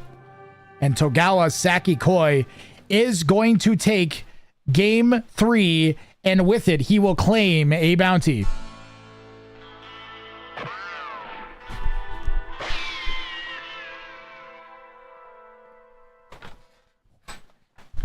Four points. Oh, pardon me. No, not 4 points. 1 second. 2 points. 2 points. There we go. So he's going to go from 3 points to 5. Snag the victory in the set away from Ween Dinchester. And they are both going to get themselves a decent way up the bounty board. Yeah, best set of the tournament by far. So far. This was excellent AoE 2 to watch from beginning to end. Some huge back and forths, and I mean, like, I wasn't even able to keep track of everything, even like this raid in the back here. It was just overall an excellent set. And congratulations to Togawa, just in time for the ads too, so people don't miss anything. So I will update the bounty board here. I gotta record the scores here. I gotta do admin stuff for a couple minutes before the next set. But coming up, we've got Togawa Saki Koi versus Superhero 55. So if you liked what you saw from Togawa, you're gonna get to see some more in just a minute here.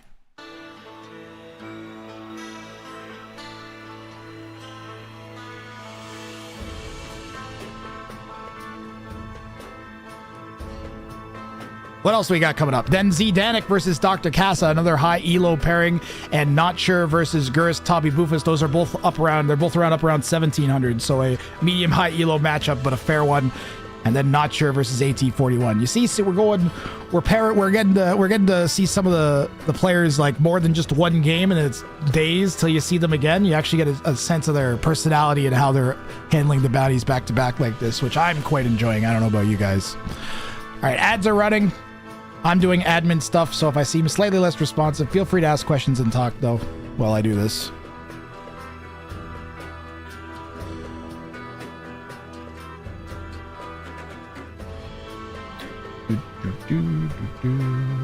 Well, we had bounties claimed for both players there, didn't we?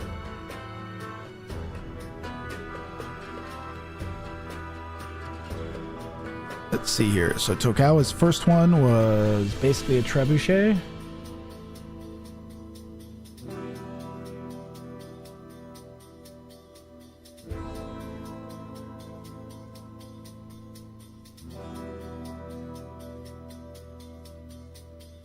And a barrel of squid. And Ween's was...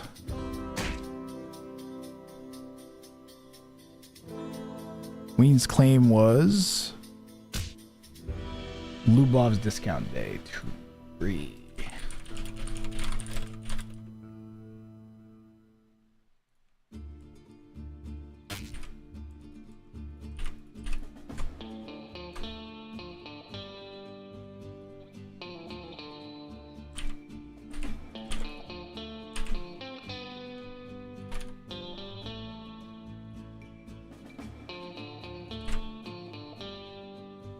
And another one.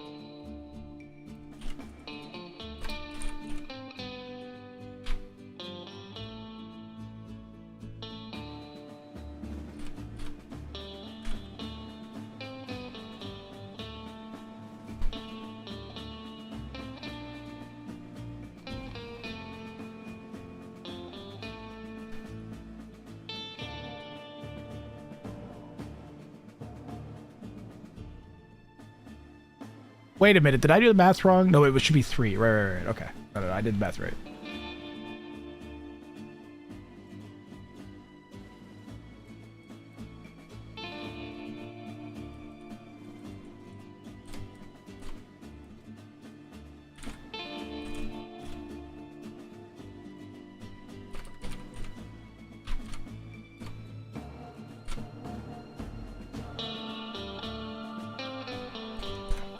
Scorpion.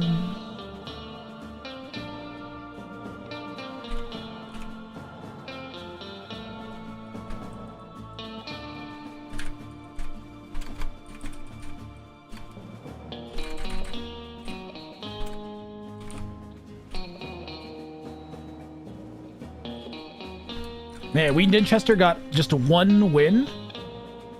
And he's only like he got 4 This guy wants points to out of come it. squat next to you and say something. I'm sorry, Lubog, give me a second. I can't actually read chat at the moment. Let me read.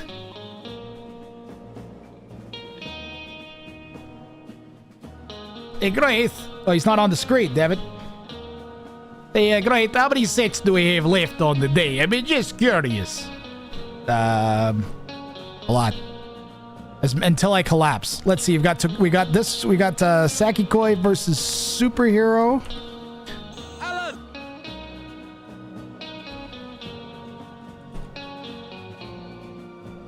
Zdanik versus Casa. Not sure versus Gurstabi Vufas. Not sure versus AT41. And then I think another couple after that. We'll see how long that takes to get through. Okay? But I'm going to commit to doing these 4 sets here. Nice.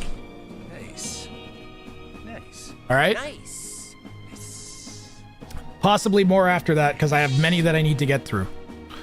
Okay, now I can do the points. Now I can actually update the leaderboard.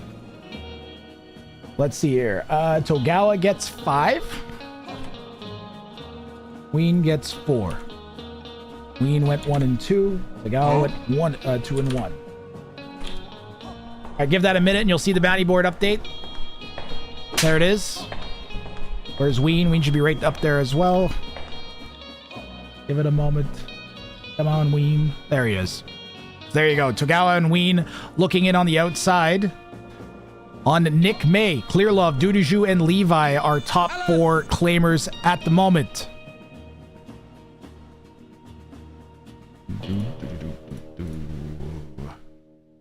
And now I can start getting set up for Togawa versus Superhero.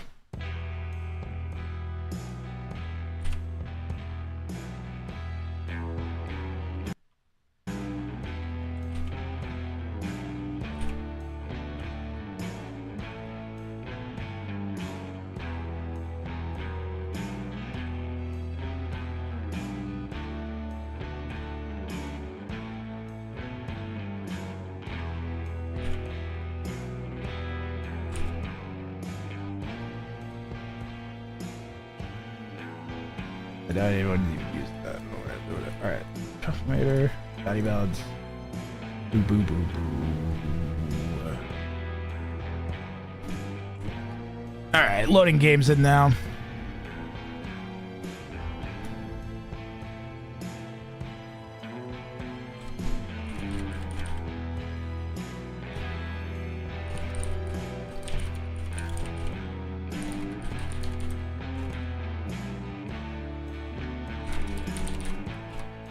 Let me see if I have this on the overlay thing. No, okay. This one will have to be manual one. That's fine. I can get game one loaded in here while we do the overlay, so you guys have something more interesting to look at than this screen. Bounties and names and everything will all be wrong, but I'll get that sorted out while we watch their opening Dark Age here.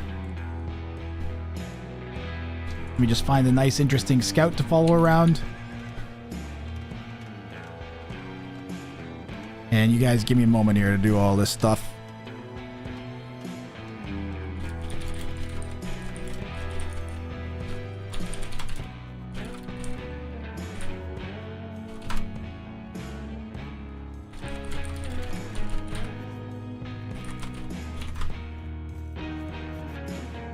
All right, what are we working with here? What did Togawa do for this game? Game 1 versus Superhero, the Ents. Produce only Trebs and Villagers and win. THE, the Ents.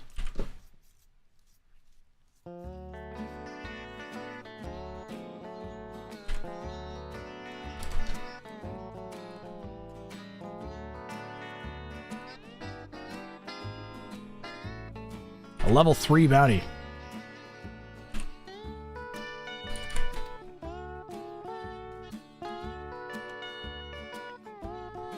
Alright, that's enough of that. That's enough of that, Mr. Wild West music. And now I have to get superheroes. If I don't have superheroes, then we're going to play Guess the Bounty. I think he said it to me. He did, okay.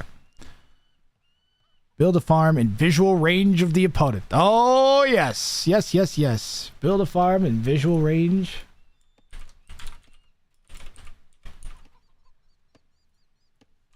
This will be a good one. The Friendly Stranger. Level 2.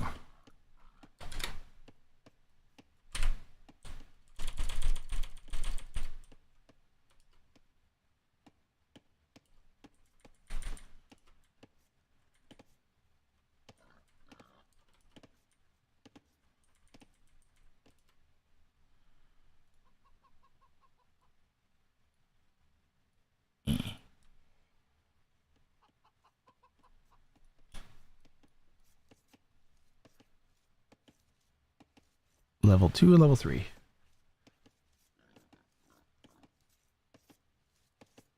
Lovely. And I'll grab Superhero Zelo and we'll be good to go.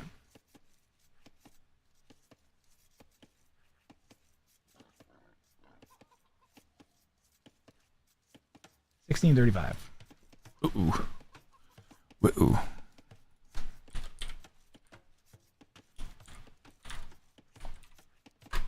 Jacob pushing still a thing? Oh, yeah. So we have an ELO discrepancy here, you may have noticed. This was accounted for in the tournament rules. So Togawa Saki Koei only has level 3 bounties to do in his bounty pool. Superhero is going to have a mix. So he'll have level 1, level 2, level 3. He gets to choose how difficult to make it for himself. Or if he just goes for the victory, it might not be the worst idea if you're up against a high ELO to just go for 3 wins. Because you might end up with 0 otherwise. Or even just like 1. So if you just play your opponent hard, it might be your only chance to take a W off of a 2K in a tournament in your life. So I would not blame, for instance, Superhero at all if he decided to just play Age of Empires 2 and ignore the bounty entirely. But that being said, he's gone for Friendly Stranger, build a farm and visual range the opponent, fully farm and win. Why? Oh, I have their names backwards. Whoops.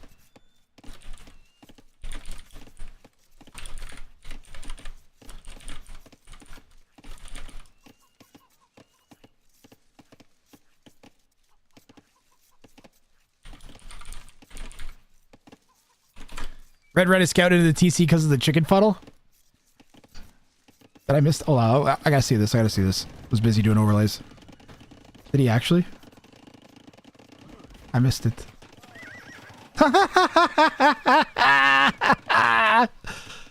He was just trying to go over there and had no choice. Yep, that's unfortunate.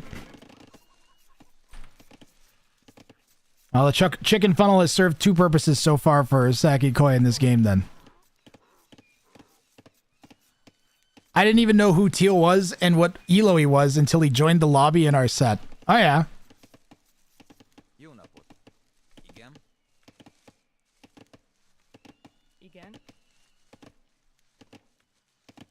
I think Tagawa's... I'm pretty sure that I had Tagawa in a tournament before, once. Or I casted him maybe in a qualifier at one point. Because I recognized the name right away.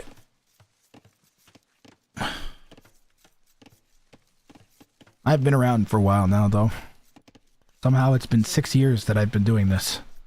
That's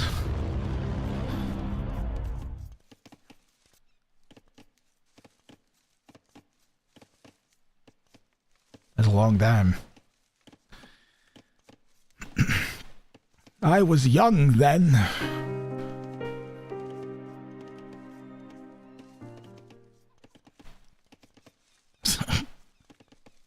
Well, who would you rather have, Magyars or Spanish? I like Magyar Cav Archers. But Spanish have almost fully upgraded Cav Archers. I guess you just go get smoked, especially without Parthian. Could be like a Cav Archer Conquistador situation. Depending on what Tagawa decides to do. If he sticks to produce only Trebs and Vils, he's going to lose, I think. So that should be interesting. I think if he just tries to go Trebs and Vils, Superhero will be able to hold him off. Magyar's unique unit would do very excellently against Supremacy Villagers. I'm still young now, but I was loud then. Have you casted my set versus Tagawa that? I just finished casting that, Ween. I cast all three. I cast all three of Trophamator's games, and now I'm casting 2 Tagawas, and then I'm gonna cast 2 of Not Sure's.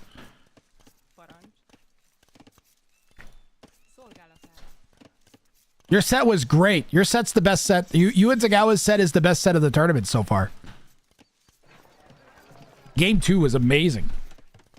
Game 3 was pretty good, but game 2 was back and forth for like half an hour. It was great.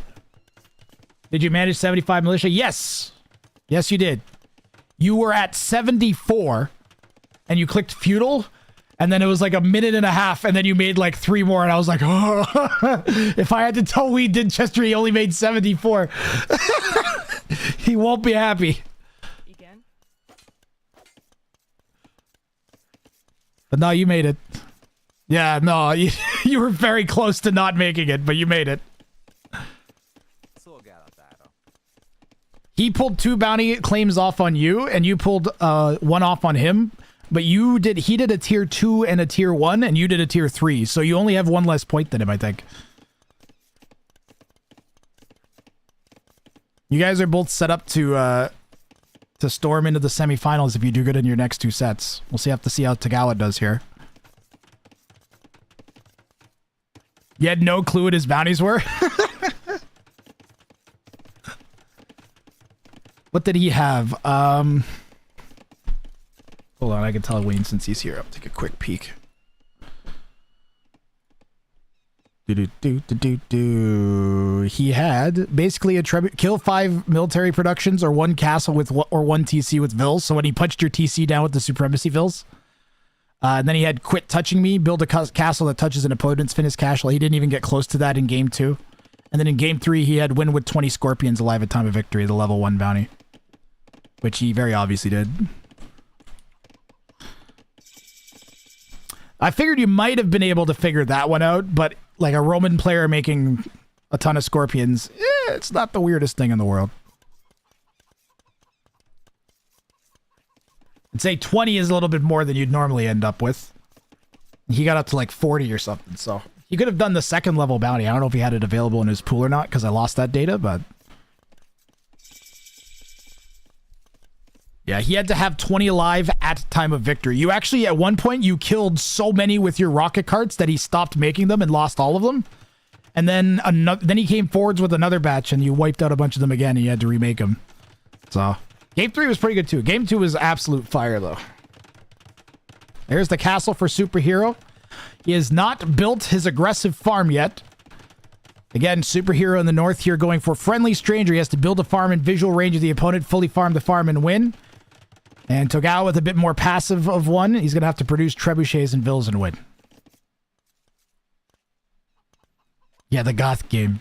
What do you think, Weed? Are Goths secretly a viable S-tier Civ after that? 'Cause you killed the Georgians. It's not like you killed some weak Civ. Like, and it's not like Togawa is anything to steal. He's a solid player. You guys are 3 elo apart or something. I think Goths might be underplayed at high elos based on that game.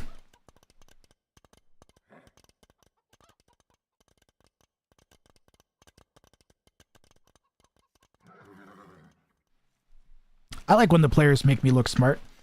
I said, I was talking about the Magyar unique unit. They cost only food and they have 12 attack. You have to get a tech to make them cast only food, but even then they're still pretty good.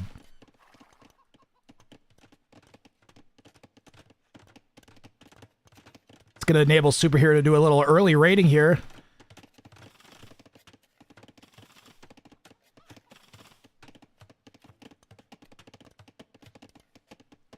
I thought he had a challenge that makes him worse. No. Nah, man, your pressure was unbelievable.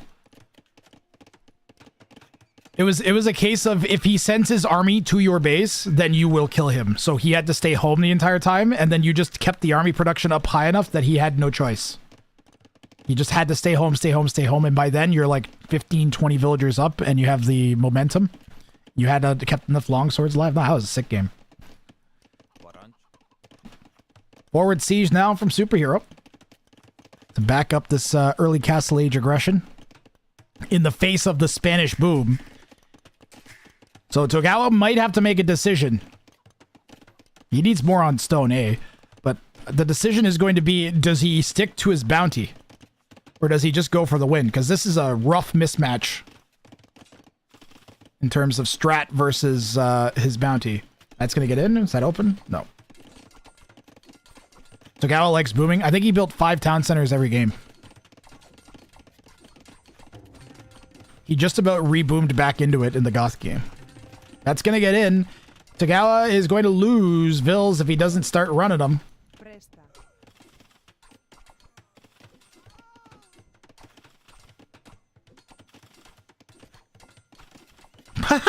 He trapped them in. Ah, it's open. I thought they were trapped. That would have been nice.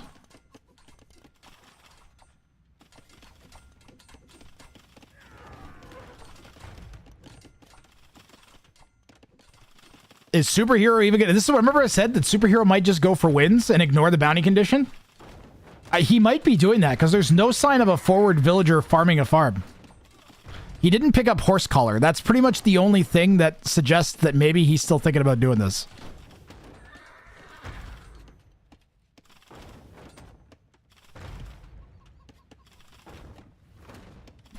Nope, that's still closed. It just kind of looks like it's open there, Superhero. And he did end up getting walled in. Togawa came on that side. So a big portion of Superhero's army. 6 out of 9 of his units are trapped. Togawa inching towards a castle, going out to fight the siege with villagers.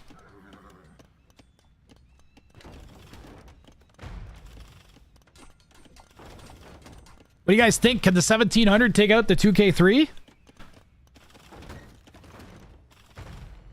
Togawa does not seem to be panicking too much.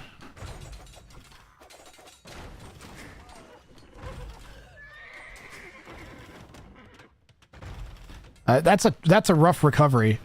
You could maybe still squeeze out redemption monks if you went to gold really fast, but he doesn't even have wood right now.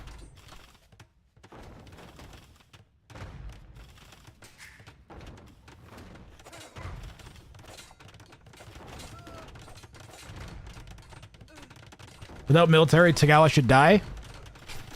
He's going to get the castle up, and he still has 20 more vills. I think if this castle goes up and it saves Tagawa's game, because that's going up. Spanish faster builders. And he saved most of the vills in that TC. TC managed to survive long enough to get the castle up. And he's going to save this forward economy, too. Still can't really fight off the siege with anything other than his vills. So, superhero, unbeknownst to him, if he did know, would make a lot of sense for him to just start making mangoes. But we don't know if he's actually going to do that. Most of those inside of there are dead now. Teal's finally fed up with them, building a tower.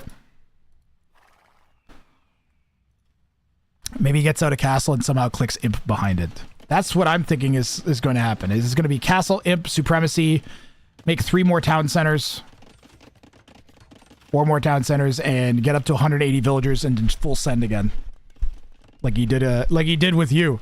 Tagawa doesn't seem to mind booming into Spanish supremacy at all. Finally, the trapped hussars are all dead.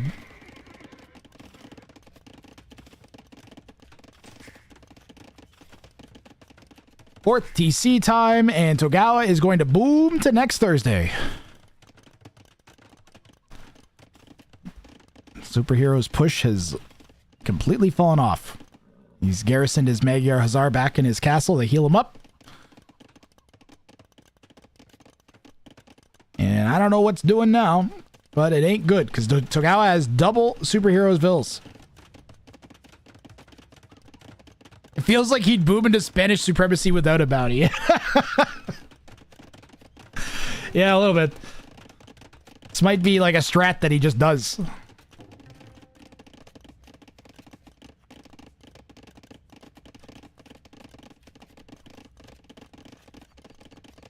Score is looking ugly. 33 to 2200 is oof.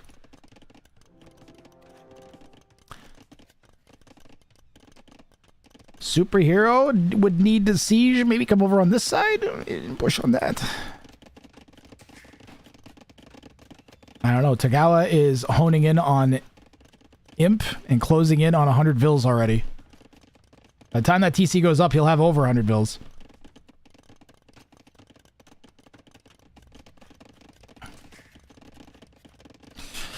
I really like that we've done the multiple sets in a row of the same players, because I'm really getting to know Tagawa's playstyle here. Trying to go up to make Trebs ASAP. Yep. He needs to get the 2 Trebs out in order to complete the bounty. How do civs work in this? Hidden civ, no repeat civ, picks are global. So once a civ's used, it can't be used again for the rest of the set.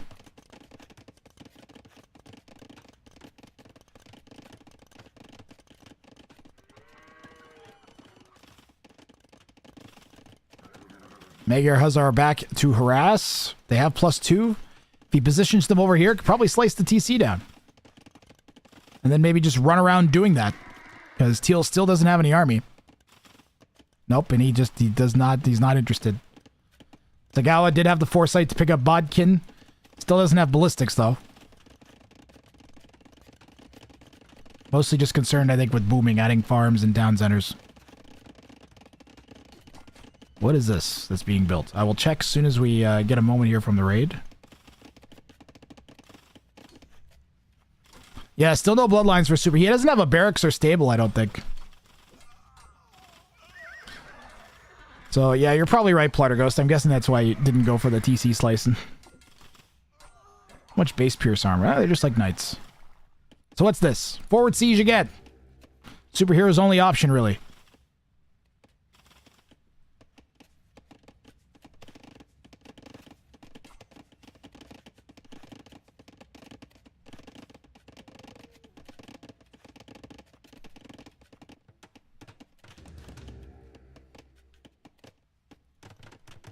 Great castle from Tagawa. Going down on Superhero's forward secondary gold. Very forward secondary gold. Boy, that's a nasty spot. Somebody should put a castle there. Monday? Where are you going? Okay, you're going to build a outpost. Tagawa will pick up on the siege push.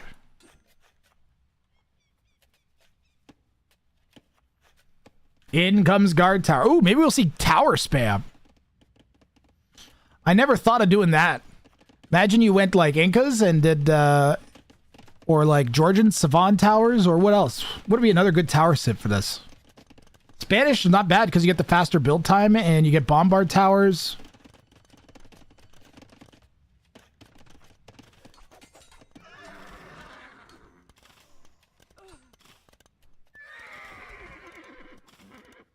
Tagawa got ballistics too at some point. Tagawa is sitting way back. Tagawa will be very happy to just not be pressured and go up to 190 villagers. I think that's Savan Tower's Georgians Paladin. I think that's their unique tech for Georgians. It gives you that. Yasama Towers for the Japanese could be good too. Or what is it? Shinkachan for the Koreans? And I think that gives them additional damage.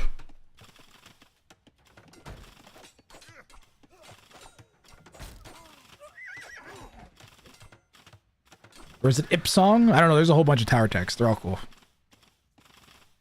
Flemish Revolution does not count as producing Hegiyama. Because you made the villagers and then they transformed into Flemish militia. Ipsong, that's the one.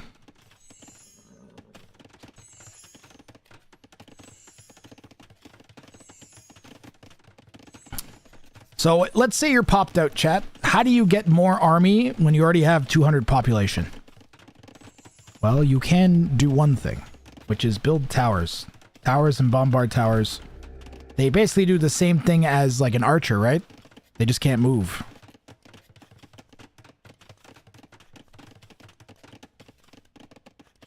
So Togawa Sakikoi doing a good job of getting some value out of 4 of the population that can't otherwise attack.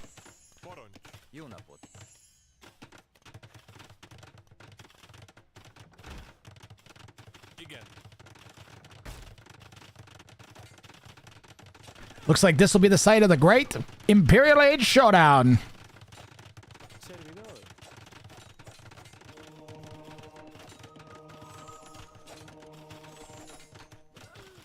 Superhero with less than half the score of the opponent. Probably just not even looking at it. There's no real point in, like, normally you'd call GG, right? But I don't think you call GG here until you're actually being pushed and dying.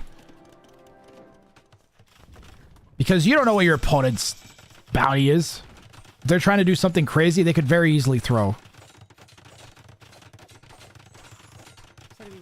And tower will not be denied, but it does go up in range of the within 1 tile of the castle, which means the castle can't shoot at it without rerolls. There's Rams there though to help out. Togawa is picking supremacy up right away. And he's up around 190 vills. And I'd guess the next tech we are going to see is going to be a trebuchet. Show me a trebuchet. Give me the tramp. Do they get sappers too?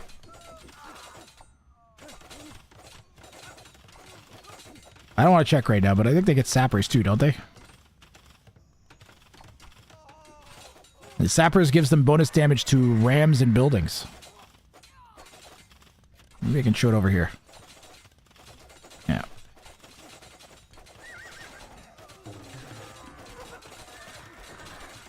What if Tagawa doesn't make a trebuchet? Then I take a peek at the handbook and see what the deal is. He may not have to. I'll have to look at my notes and see how and why I changed the rules and what the extra loophole rules are that I don't tell anybody about. Because then they won't try their own loopholes, they'll just use mine. But I'm pretty sure, I think he's okay without actually making the trebs.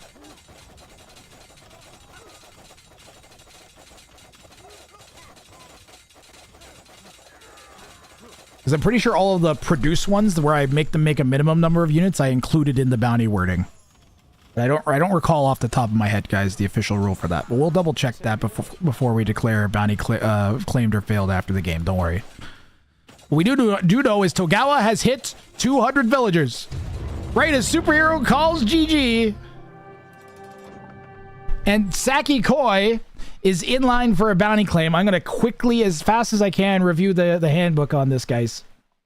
I'm pretty sure he's all right. Produce. The definition of produce is make exist directly through a click or hotkey input. So he has to make exist directly only trebuchets. It doesn't say he has to make a trebuchet. So let me just double check my notes now on this particular issue, because I know I have this written down.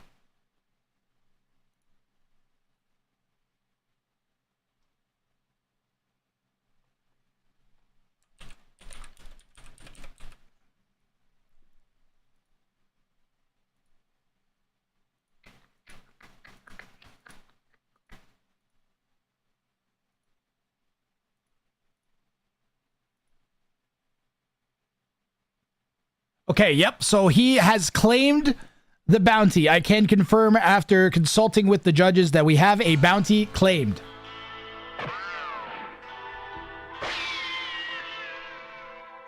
And he will get 4 points for that one.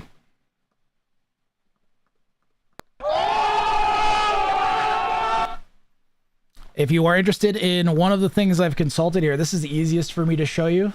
I do have notes. I don't really want to show them on stream. But I will show this, which is where the note's based on. You see how it says, make only throwing axeman / lead throwing axeman must make at least 2. All the ones where you have to make a minimum amount, it's included. You did not have to make a minimum number of scorpions for this challenge.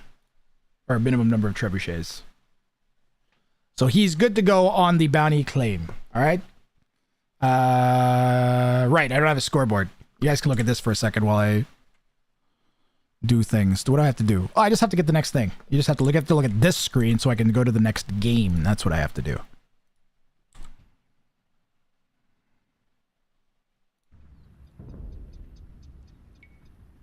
All contestants do not have access to my personal notes, but they do have access to the full list of bounties and all of the definitions. I would never give away my personal notes because they're literally notes about how to get loopholes in the bounties and covering loopholes that exist. So I don't want people to have that, because then they would do those things instead of coming up with them themselves.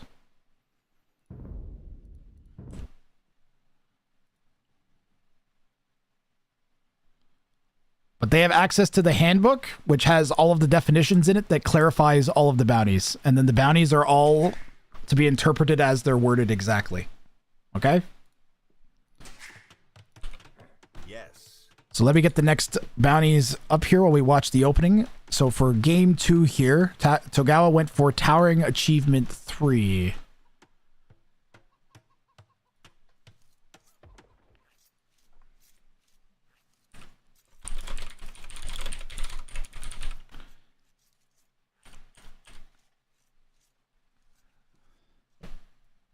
Towering Achievement 3.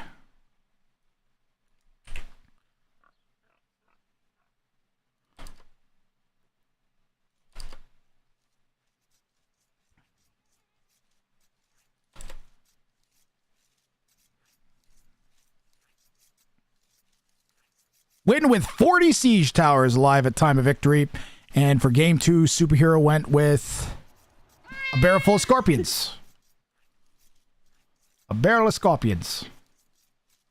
People really like the barrel of scorpions bounty. Did he go for 2? No, he went for the regular one.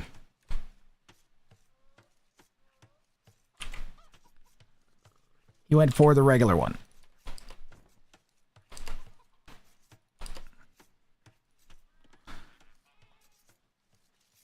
All right, there we go. We're all set now for overlays. I've seen enough say must produce at least 2 that I would assume a bounty that didn't include that would not be a requirement. That's pretty much it, Char. That's basically what my note said, what you just wrote. Is that I could basically my note was confirming that I didn't forget to include that. Is reminding myself that that is the correct wording of the bounty was what my note said. So I do have some notes. Another one. In my obsidian. Where are we here? So towering achievement for Teal here. 40 siege towers, gone with Slavs because they get the cheaper siege. And Romans for superhero, very obvious the strat there. We just watched Togawa Saki Koi. Togawa just did this last set versus Ween, and now he's going to have it done to him. The exact same civ, the exact same strat. Exact same bounty, everything. Cheers, Leopard. Glad you enjoyed. Hope you have a decent day at work.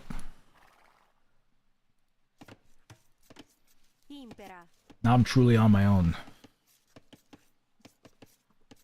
Based sieve, instant win. Oh, you really like the Romans, Lubov? The Slavs, what are you, stupid? I thought you were a big Romans fan. Right.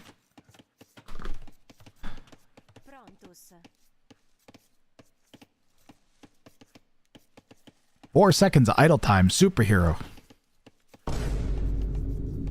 Very disappointed in you.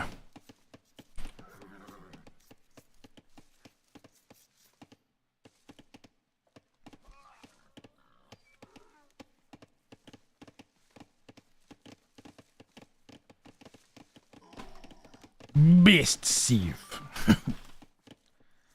What is with all of these wood lines that we're getting today? This is like the third one where we've had just like a line of wood somewhere on the map. Where, Gamba? Hey, do I have a moderator in chat or no?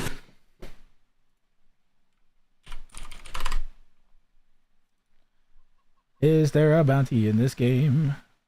Oh, versus who? I don't know who this was versus. Chat. What was this last bounty created on this one? The last game? It has to have been.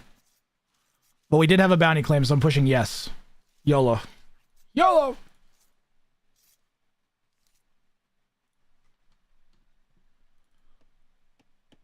Where's my game overlay here? Game.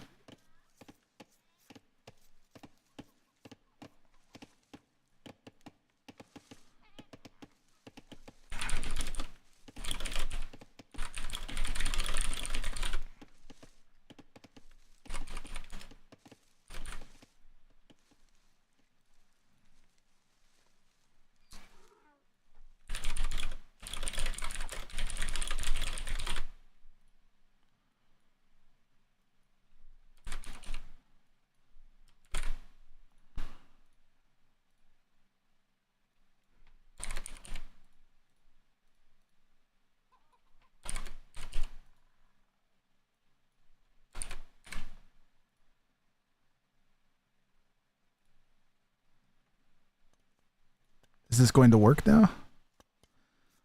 Why is this so busted? Does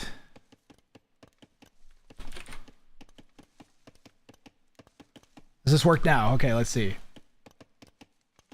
Nice. There you go. Is there a bounty claim this game? I got the prediction running, chat. That'll make it easier for the mods, too. They don't have to do it now. I can do it with a single button. Eventually, I shall eliminate the need for Twitch moderators entirely using automation. Nice. Those woodlines are what you get when you wish for more Arabia woodlines from a monkey's paw. Nice. Nice. Nice. 40 siege towers alive, and once again we see someone choose. So last time someone attempted this, they did Mongols. They went with Mongol siege towers. Still not entirely sure what the reasoning behind that was. Just like I'm not entirely, at least there's some logic to the Slavs because the siege towers are cheaper.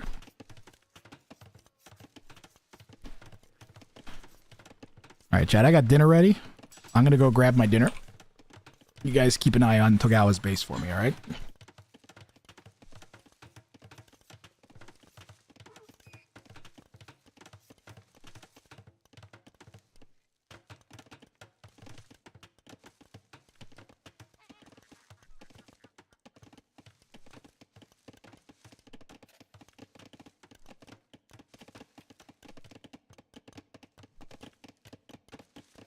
Alan!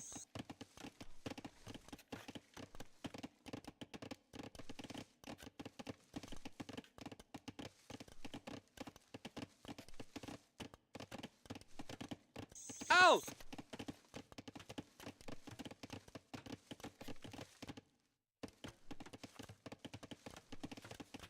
Alan!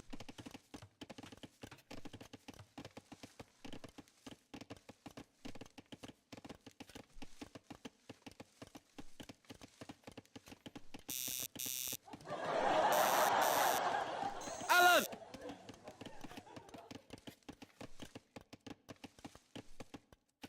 Alan!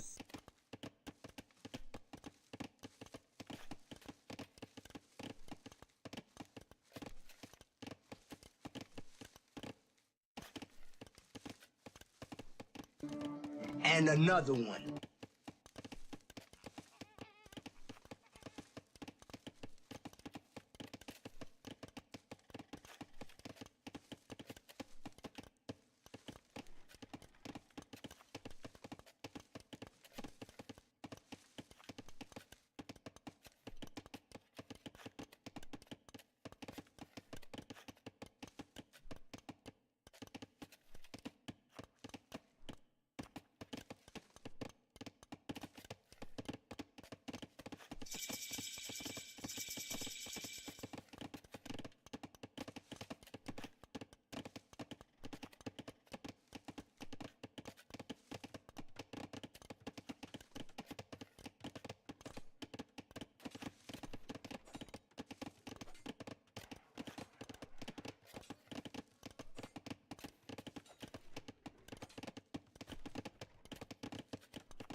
I'm muted.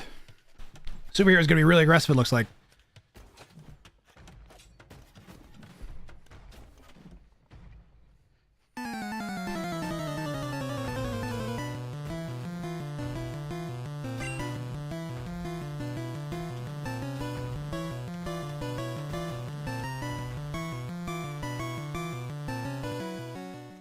I got hot dogs and deviled eggs.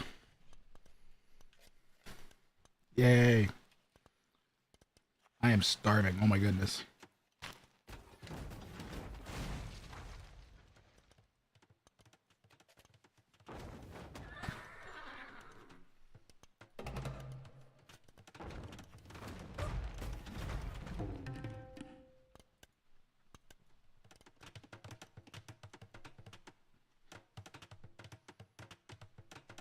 Ten villagers back from Sakikoi.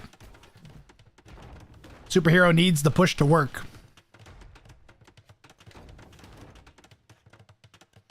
Too aggressive for the 20 scorpions alive at time of victory. Oh, the mango's gonna pop right next to Teal's mango, though. Sakikoi, maybe not expecting it, loses his mango to defend now. Goes to replace it.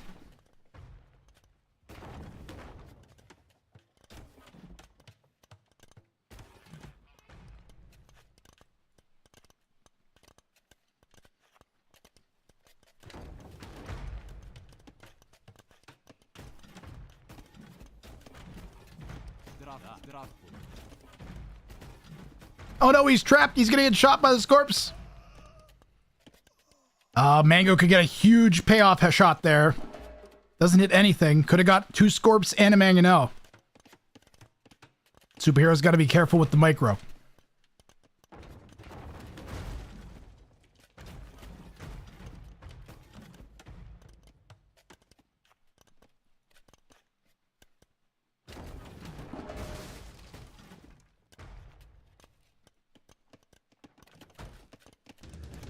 Wow. Well, the mango is going to come out at the perfect time. Uh-oh.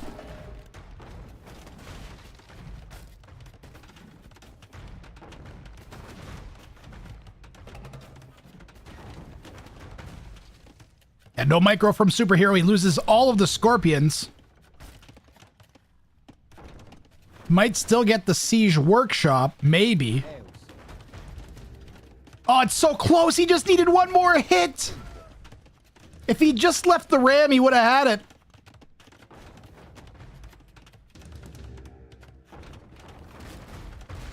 He trades mango for mango, and the Vills are going to come out and try to pound the ram down while repairing the Siege Workshop at the same time. I think the next hit will kill it, though. Down it goes. That's a big win for Superhero. But he only has one army, and it's that ram. That's the only the only army he's got at this point. One Scorpion will not fend off 7 Vills. Scorpion and a mango might.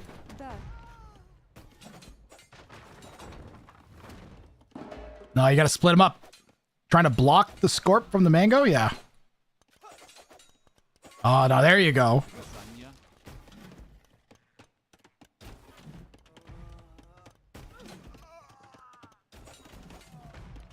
Not bad at all. Superhero clinging to life. Another Siege Workshop going down for Takawa. And a 5th Town Center already. Takawa's signature move, as we're learning. Build 5 TCs and everything will sort itself out later.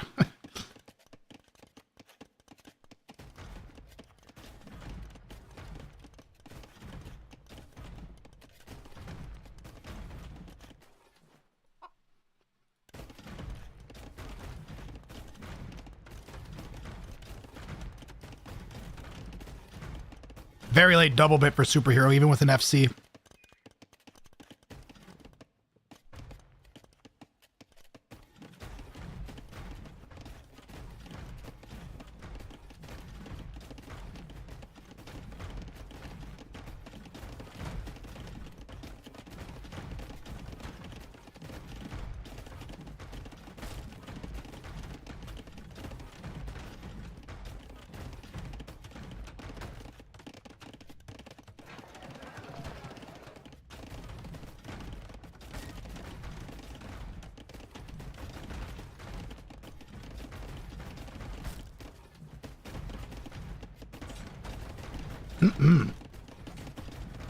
Hot dogs are great.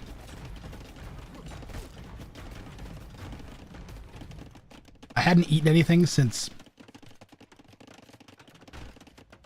Well, I had a plate of cucumbers and carrots and whatever. I had like a vegetable dip plate yesterday, and that was it.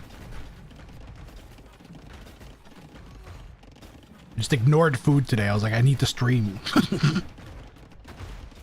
Mango pops for Tagawa and manages to snipe one of the Scorpions. Scorpion numbers finally becoming considerable. Up at 10 now. Tagawa with some emergency multi-repairs from like, what was that, like a 10 villagers to keep that mango up. And a second one on the way from Tagawa. You gotta wonder, does Tagawa figured out that this is the Scorpion bounty? He just did it himself.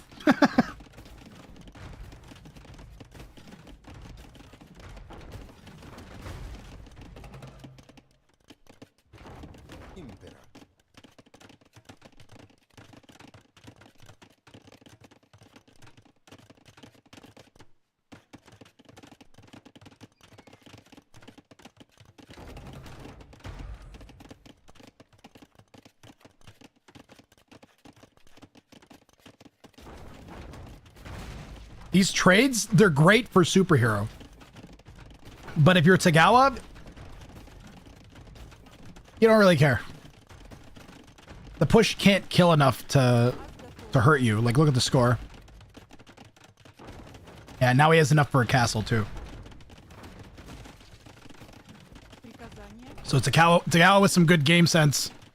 Did not react too early with this defensive castle. Managed to get away with a minimal defense up until this point. But now it's necessary. And I don't see Superhero winning this fight.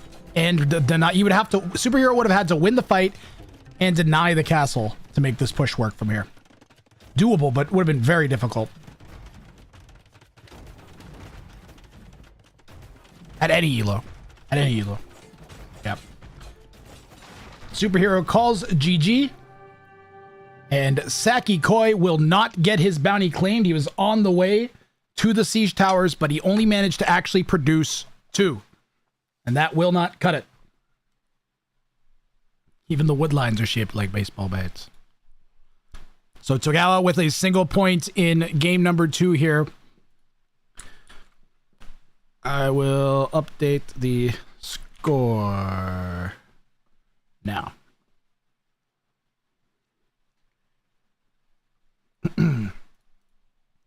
Chad, I'm going to run the replay reel just while I finish my food because I got like 2 minutes to eat. So I'm going to run the replay reel and we'll be right back with game 3 of Togawa versus Superhero.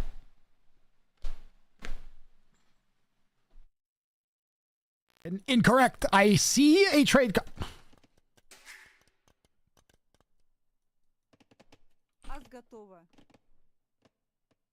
Teach yourself how to fly. Eat a 2-week-old unrefrigerated. The number's up. Back at 30 minutes. I want to see that.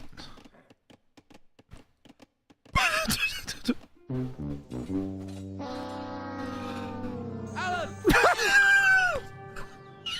Alan! 30 minutes. I want to see that.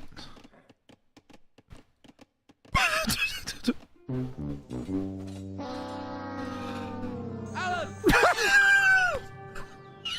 Alan! What the? Alan!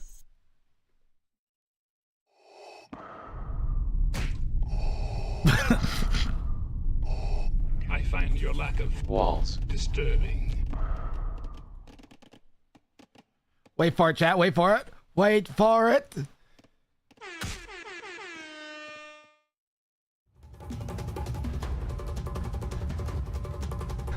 The wolf is closing in on the kill here, chat. Oh no.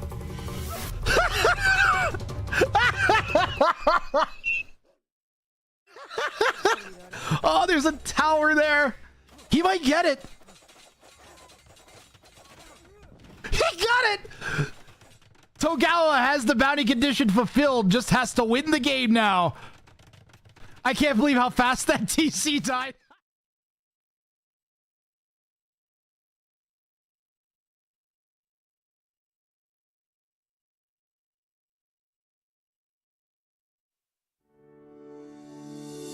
If this is your first time on the channel, is this you?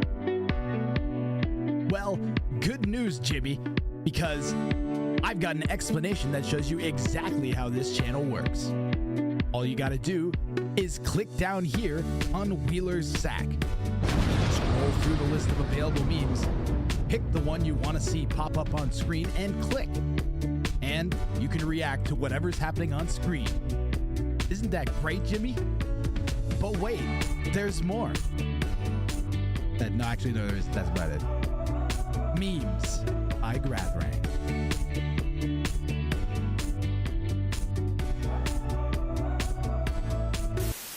Are you tired of low-quality baseball baits giving you splinters, staining too easily, or breaking at the most critical moments?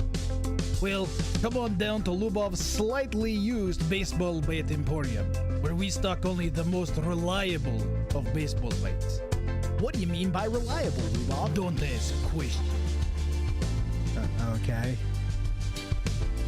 Our baseball baits are portable, rugged, and proven to withstand whatever abuse you can throw at it, or whatever you can throw at it to abuse. Do they come with a warranty, Lubov? Don't ask questions. Plus, now, our baseball baits incorporate all new technology, researched from the top scientists of baseball bait. Come this week only and buy 3 baseball baits for the price of 1 kneecap. Lubov's lightly used baseball bait emporium. You might not be able to walk, but you will be able to smile. Oh, but Lubov, where are you located? Don't ask questions.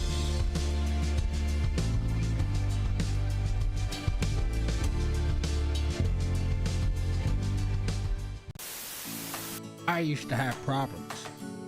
We all have problems. After That's this. why I looked for a solution. Hi, I'm Barry the Beaver, and I'm here to inform you about our all-new product, Barry's Tail Wax and Lubricant. Tired of your tail not making that awesome slapping sound you love? Are your friends, loved ones, and co-workers disgusted by your horrible slap? Is your tail covered in boils, lesions, or does it fail to smell like vanilla? Well, our vanilla-scented tail wax is made with just 43 ingredients, tailor-selected to make it easy to open, easy to apply, and even easier to remove. Why go through life with a substandard tail? Also, I guess if you're a sick you can use it as lubricant. You sick Barry's Tail Wax. Smells like vanilla, tastes like beaver. You sick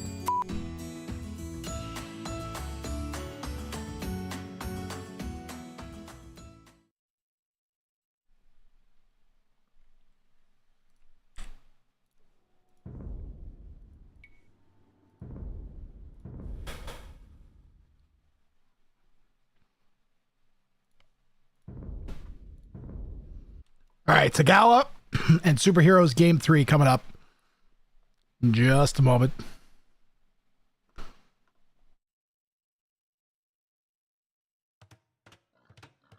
Jay.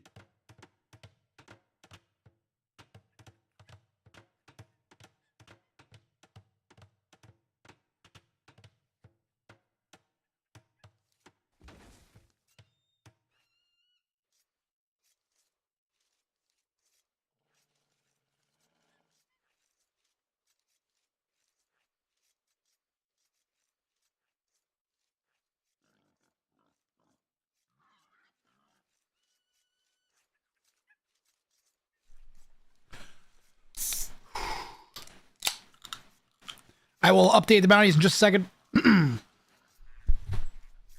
I've done like just 6 hours straight of casting. I don't think I've even actually. I took one bathroom break and that was it. I'm enjoying the hell out of myself.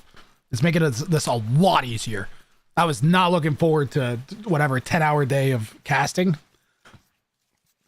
but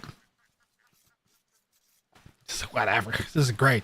I don't know why it was. Guess I was like, I knew it was just like a giant pile of work to do, but now that it started, it's feeling good, man.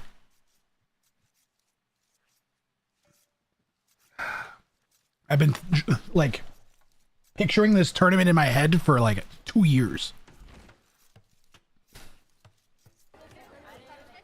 It didn't even feel like the right time to run the tournament. I just was just like, this is the time I got. I'm going for it. It needs to be done. I want to see this. I've been waiting too long. Oh, I gotta get the bounties. How you doing, Char Char?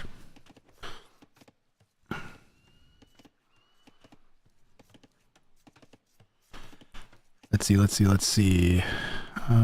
Togawa went for. Yes. Indian Revolution. As Incas build a maximum of 1 tower before reaching Castle Age. You may not produce anything but villagers and win. Oh, it's gonna be good. And it's a tier 3 bounty, I believe. Let me just get this up there, guys.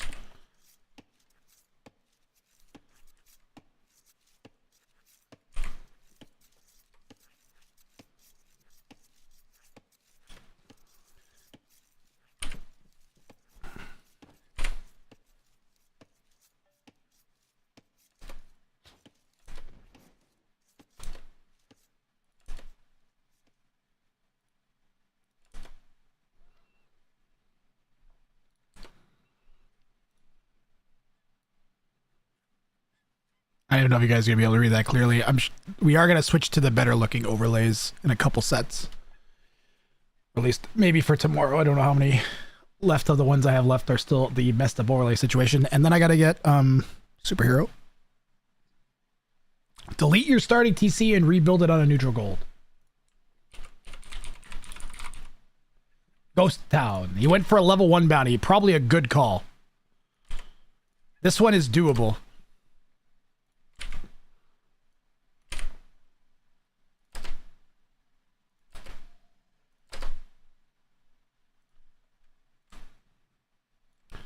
I think everything is good to go now. Yep. What's a grathening? The grathening. One man. One lifetime. A man faces a problem alone. That problem he does not know. But he will discover out. I f***ed it up. In the grathening. Coming to theaters this Thursday. Starring Nicolas Cage. Because of course it is. Superhero has rebuilt his TC on stone.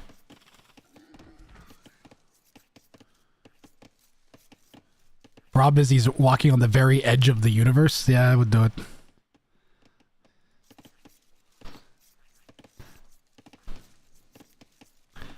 Not the Nicolas Cage.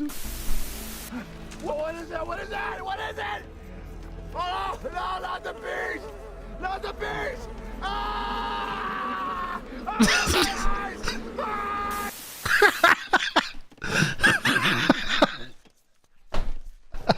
Ah! It's been a while since I've seen the Not the Bees. Turns out it was the bees the whole time.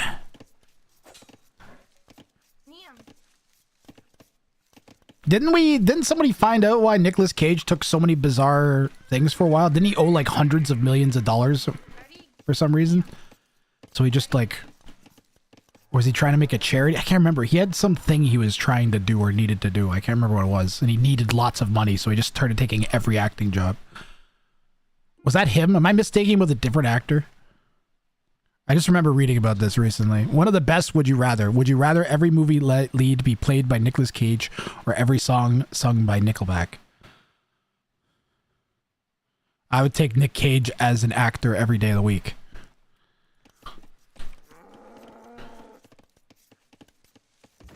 You could just not watch things. You could just go to plays. You go to stand-up comedy clubs. You're good. You're fine. You can make it. People did not have TVs for thousands of years. I can't imagine a world without music. It sounds like so many actors. Wow. I thought it was Nick Cage. Comic books, dinosaur heads, and real estate. Yep. Have you seen Long Legs? No. Chat, what's your favorite Nicolas Cage movie? Lord of War is pretty great, but I've only ever seen it once.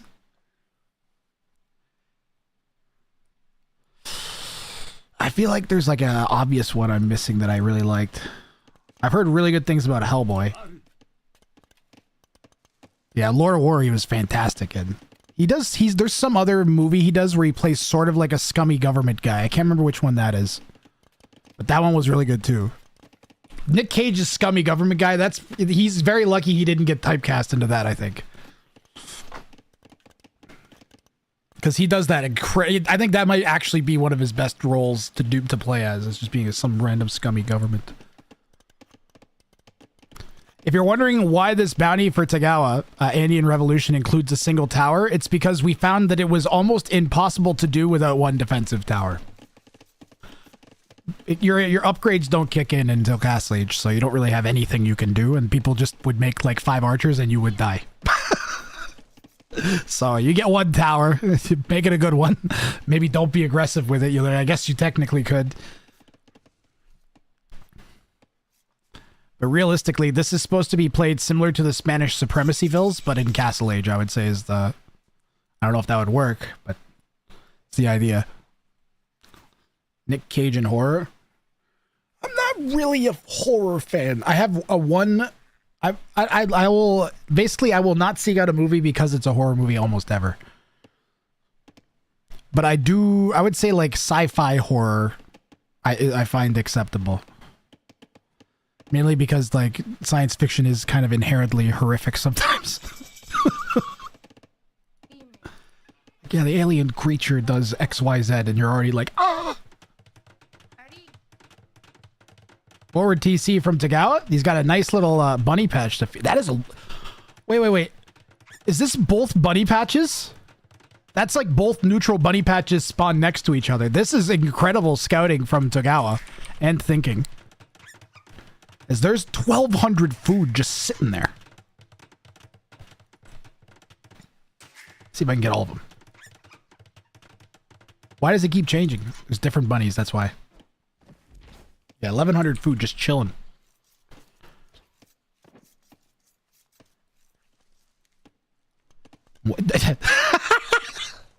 I was just about to say, what is this ghost town? And then I remembered he's literally doing ghost town. That's actually ghost town. Leaving Las Vegas. Oh, I think I've seen that one. I think I've seen Leaving Las Vegas. It's a good choice. Wally's Wonderland. Adaptation I haven't seen. Or at least maybe I just don't recognize the name of it. At one point I went up to my buddy's, I spent I had a week-long trip with my friends up at a crappy-ass shack. But it did have a television, and we watched, I think, like 15 or 20... Code Lego is following. 15 or 20 Nick Cage movies that weekend. Thank you very much for the follow. So I've seen Nick Cage movies I can't even remember at this point. Red's going forwards. I don't know why. TC drop? Castle Age TC drop? Castle drop. Pardon me. Maybe a castle drop. Let's look at Red's POV. Hold on. I gotta get a village selected. There we go. So Red, this is what Red can see. Oh, it's gonna go right here. Right in front of the gold? On this hill? Oh, come on. That is a nasty castle. Yep. Not bad at all. I bet you Saki Koi wasn't expecting that. And the Vills are going out. Remember, he gets blacksmith upgrades for them. Doesn't have any yet, but he is going to pick one up right away. No quick walls from Superhero on the castle. And now he's kind of just hoping that the 2K can't poke all of his villagers off of the foundation faster than the castle goes up. And he's probably safe in that bet at this point. So Saki Koi not going to be able to take advantage of the Inca bonus where they can get extra armor. Well, maybe now at the tail end of this. So now these villagers all have an extra pierce armor, which will at least come in handy after the castle goes up. Just about got all the vills, but not quite.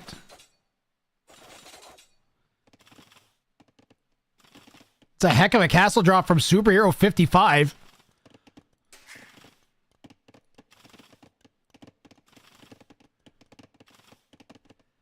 Really one of the strongest options that he had, given that he had to delete and rebuild his TC. So I was speculating that people would choose Sicilians for this one because the Sicilians have the faster building town center. But the Persian faster working TC might actually make up for the losing the vills that you could have been making. So that might have been Superhero's thinking. It's not the worst. And he's popped out a War Elephant, Chad. War Elephant, where's the hype? Chad, I need hype right now. Because we got to see War Elephants in this tournament. And now my life is complete. Gotta kill right away.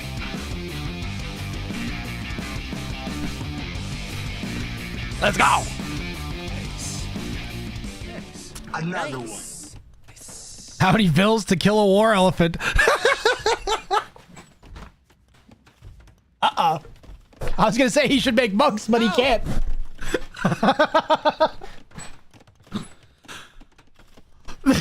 He's got War Elephants and all he can fight is with his vills. He's getting fletching. He's going to need more towers. That's the only way. He's lucky that Superhero doesn't have Pierce Armor yet.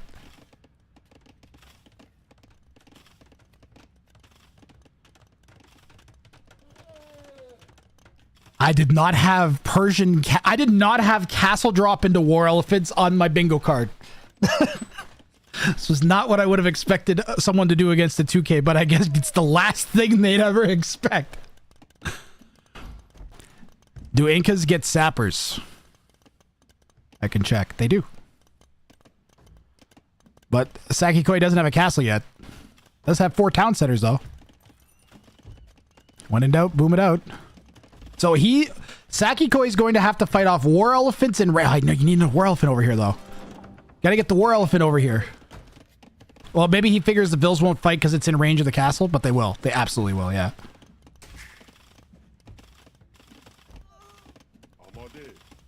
Just get one war elephant in there. This is like Phosphorus with war elephants. I've never seen this in my life.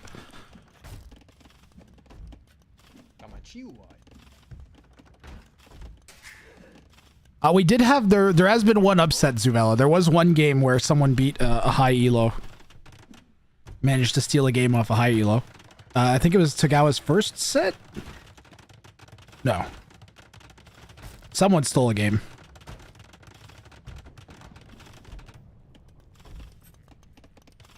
Maybe it was the Gurus Tabi Bufa set yesterday. I don't remember now. Or 2 days ago. I gotta keep your army together. Come on, superhero. Get it together. Where's the other 2 war elephants? They're just chilling. Come on. 4 elephants and you can be killing. You start from out here and push in. Or go over here. Either or. Okay, he remembered them. He remembered them. This is key. That's 900 HP of unit walking around.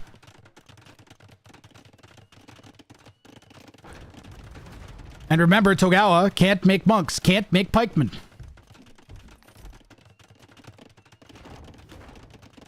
Ooh, and I don't... You know what? Okay, Togawa just noticed that on the left there. You gotta get all this together in one spot. Why doesn't he want to send the elephants in, chat?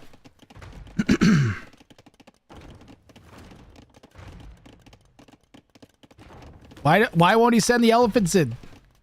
Send them in! Send them in! Bro, just send them in! They got 30 building damage each!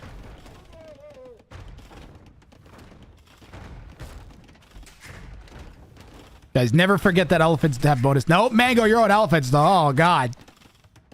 What? Why? Dude, what the fuck are you doing?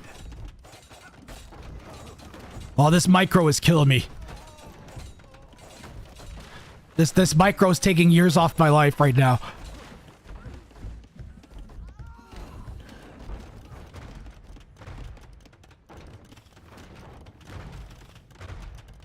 Villagers attempting to kill a war elephant. If he just keeps making war elephants, he'll win. Oh my God. Unless Tagawa abandons the bounty. And I don't think he actually wants to do that. He won't know what his score is right now. And I'm not sure that 5 actually gets him enough. He had 5 the first set. So 10 would only put him second place.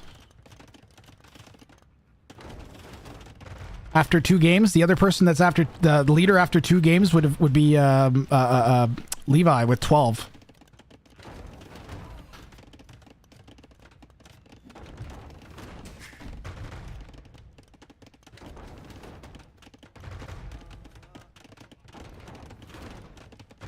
Hey, this is taking so long. I don't know why. Chat, why won't he use the war elephants? Is he afraid that they're gonna die to the arrows? I don't understand. I don't think he's used to... I'm guessing Superhero has never used these before and isn't used to them having 450 HP each. I thought that when he dived, he'd realize how little damage he was losing. It was like... It's doing nothing. If he had gone in with the Rams before... Like, what? All you're doing is soaking shots and you're not doing anything! Castle drop on the left here from Superhero. Trying to keep momentum up. I feel like if Teal had just garrisoned the TC, they could have shot the castle down there because it was only being hit by like 1-2 vills.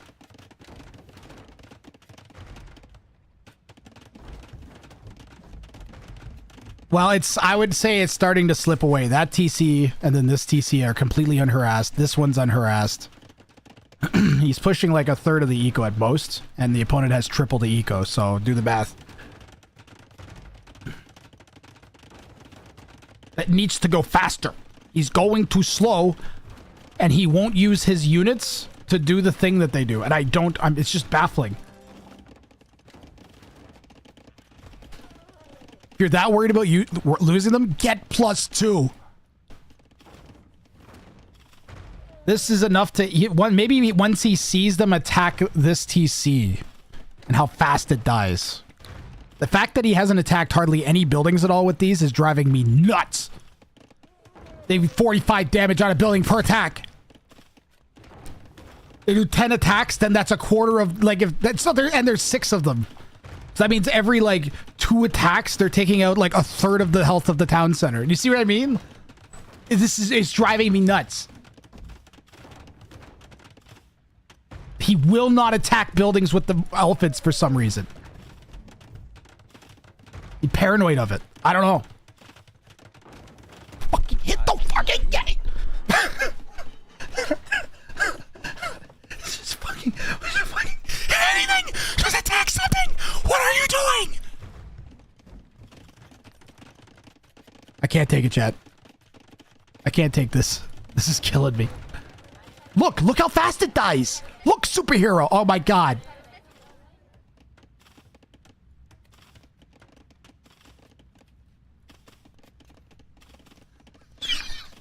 Believe it or not, jail right away. They can eat the castle, yes. He still hasn't lost the game. Despite the deficit. But he won't fucking use his elephants.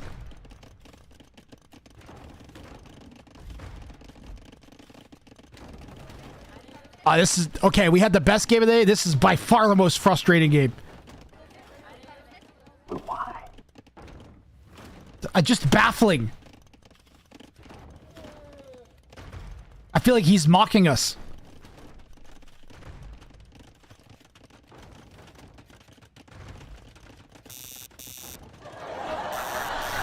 I'm trying to not throw Superhero 55 under the bus here, but come on, man. You're not doing anything. You're going imp.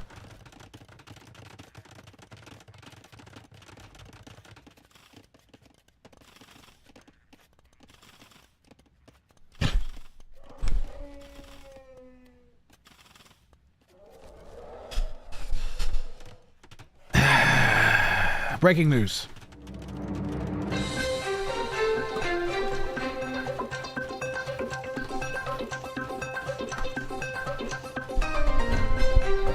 Hello and welcome to Great News. I am your host.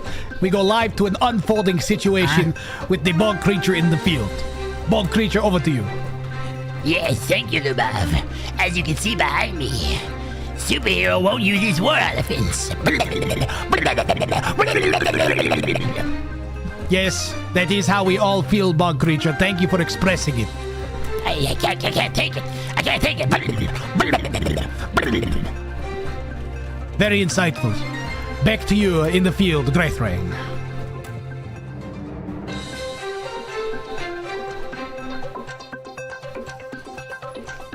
Thank you very much, Lubov. That's right. We have an update, chat. We have an update. The elephants have entered a castle.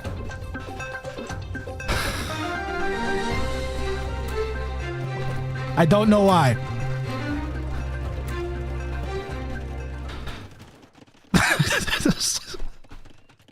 Superhero, man.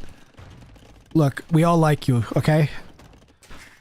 We all appreciate your effort. You got very close to winning the game. And then you took the game and you smushed it into the shape of a frisbee. And you whipped it into the ocean! But it was a very nice looking frisbee.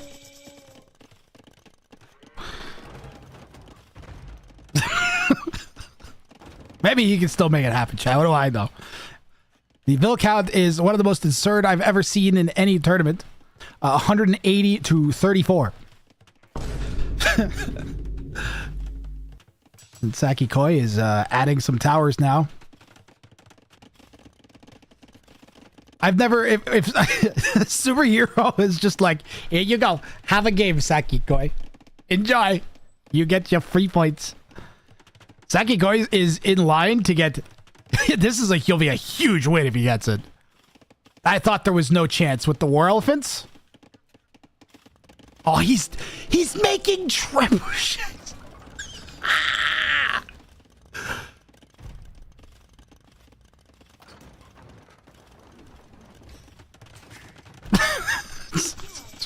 Just irrelevant. Just completely irrelevant. One, he can't kill one town center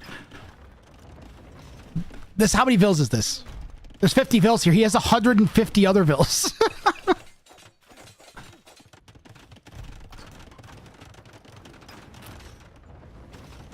Superhero is gonna lose these trebs. Well, maybe. Oh, he lost his starting champy. I'm assuming that was the starting champy. Wait a minute, was that the starting champy?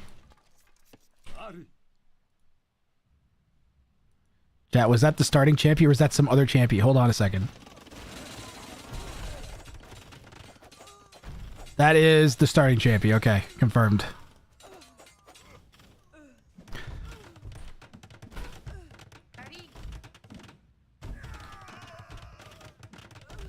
You could do it, superhero. Attack the opponent. Attack the opponent. Use your army. It'll do army things. Yeah. Yeah. Yeah. Attack the opponent with your army now. You could attack the opponent with your army. Fucking instead of doing nothing. Now you're feeding to a castle.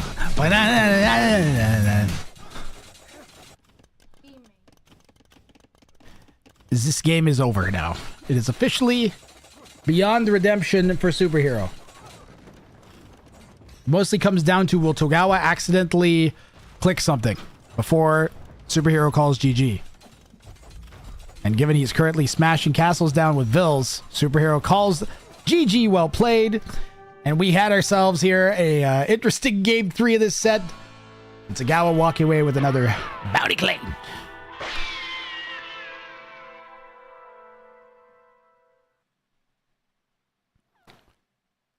How is Teal supposed to win? Well, they did their job. They've got maximum of 1 tower before reaching Castle Age and didn't produce anything but villagers. So he got 4 points there, as it is a level 3 bounty. So he gets the 1 point for the win and the 3 points for the level 3 bounty claim. And that is huge for Togawa. That is going to factor in very largely into the overlook of the rankings. And I'm just going to go right into that and end Superhero 55's suffering. And you guys, once again, you're gonna have to give me a minute to enter in the scores from this match, and you'll see the score update as I do that. Just give me a moment. Up next, we have Z Danik versus Dr. Kaza. That's a 2K5, I think, or 2K3 to 2K3, I believe. So another super high elo matchup coming up next on the Showdown Cup.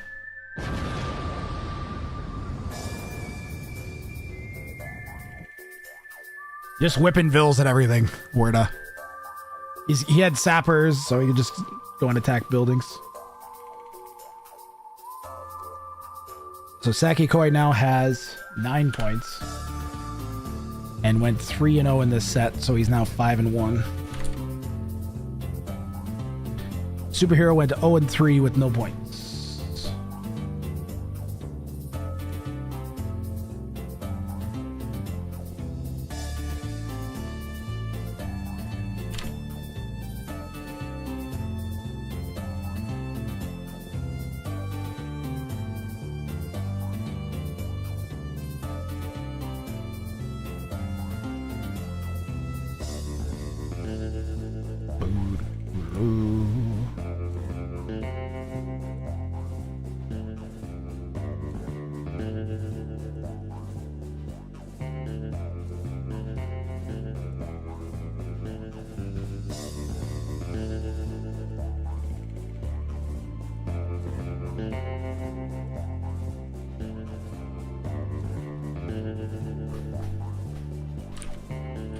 Let me just get the I'm doing admin score updating, because this is actually the earliest point that we know the score, so I need to put it up as soon as I know it so the players can make decisions and schedule and whatever they need to do.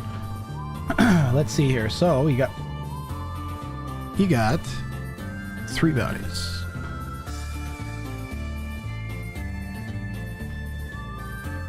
He got the Ents, a Towering Achievement 3, and Indian Revolution. All 3. Wait, no, he didn't get number 2. He didn't get the bounty at number 2. He lost. Did he lose that? He won that game. But he did not get the bounty. But he did get Andean Revolution. So we got 2 bounty claims.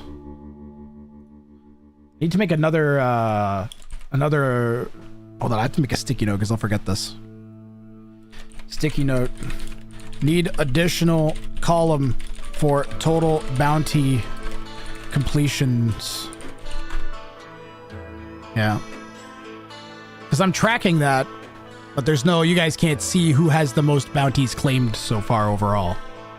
Which is an additional $50 prize, so.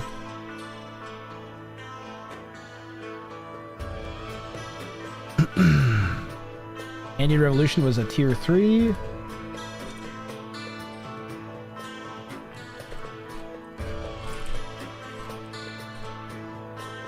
And the Ents was, I believe, also a tier 3.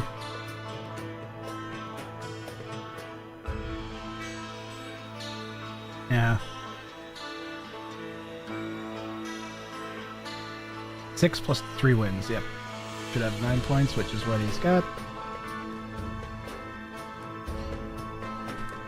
So 2 tier 3 bounty claims that round. Where did he go end up now? There you go. He's in 2nd place now.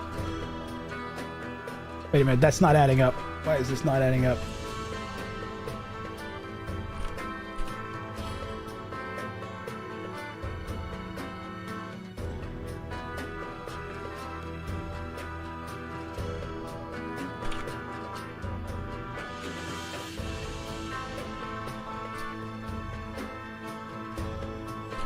Why is it not? You should have 13 points.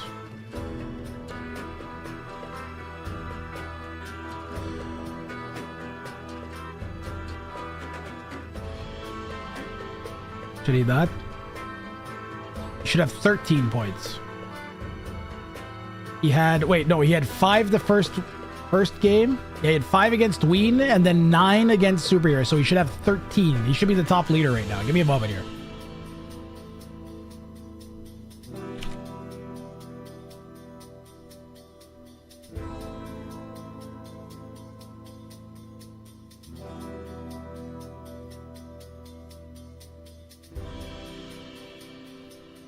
There we go.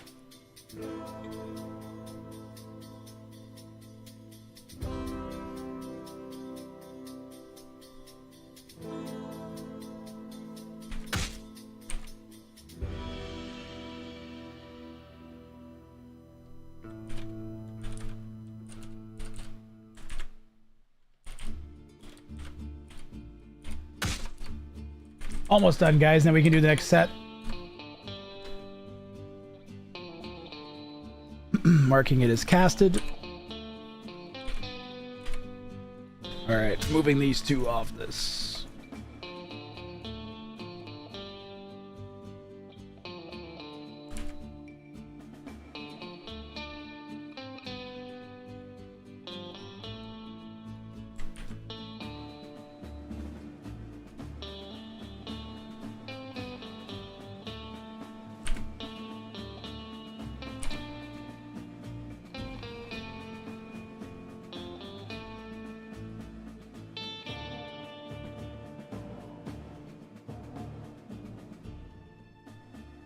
Okay. Ads are gonna run. Ah! Pay out the points.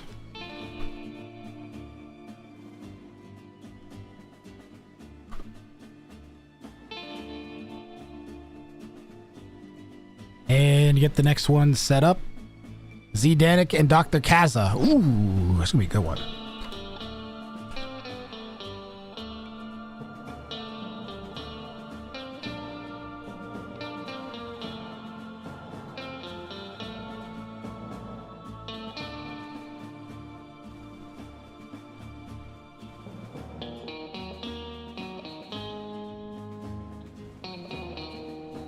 There we go. All right. According to my internal system clock, it is now Livok's turn to speak. Okay, what's he got to say?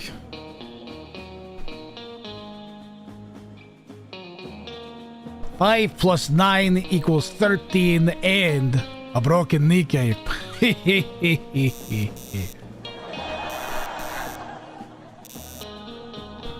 Good point, Lou Bob. Good point.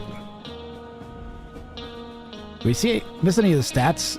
Superhero did have the better KD overall. Do we want to see anything else from that?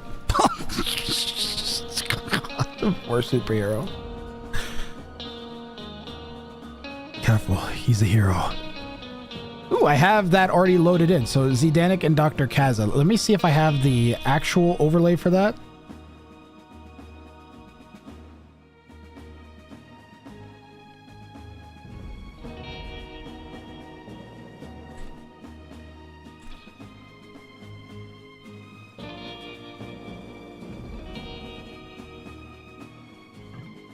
Yeah, I've got the game. And capture age is cooperating. Okay, that's good. Let me see if I have the real overlays for this game, for this set or not. 5 plus 9 equals 14. Good point. It's a good point. It does equal 14. Head chew. Hey, grass potato, 5 plus slime.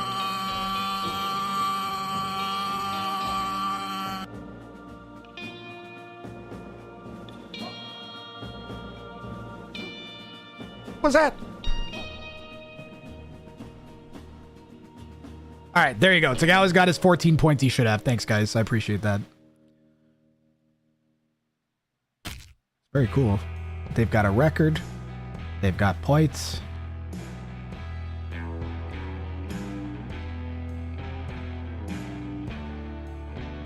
Yeah. All right. Okay, game. Let me see if I have the overlay. That's what I'm doing. There's a lot going on. I do not. At least not there. Did I name it like it? Nope. Did I go Dr. Kaza? Call it that? Nope. Did they tell me their bounties?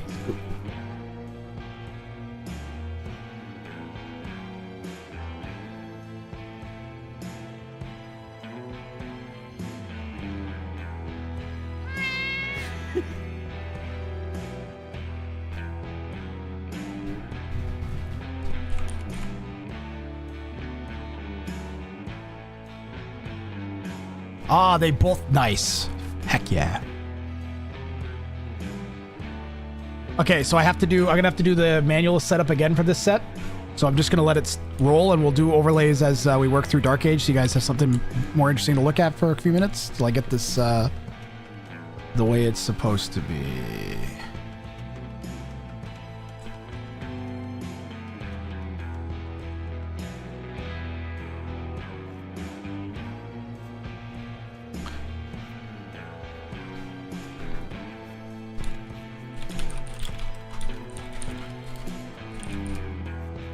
Name L, Doctor. How do I get that dingly ding? Can someone make the little doobly doo on top of the A for me in chat? If there's anybody that can do that?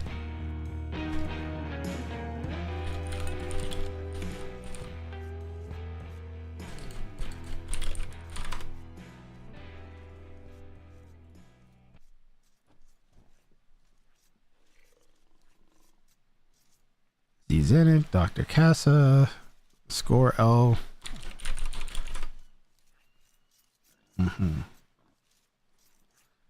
Okay. Luba. Alan!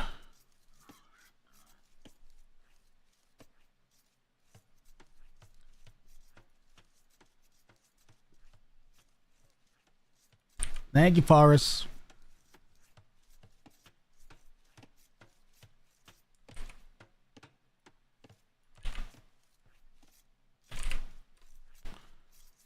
Damn it. There we go. Dr. Cass is going for Lubov's Army or something. What is it called? Lubov's Dark Age? What did I call it?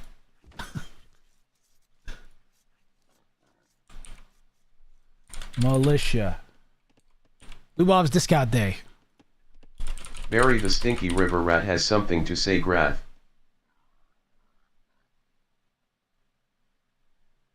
Guys, not right now. You have to wait.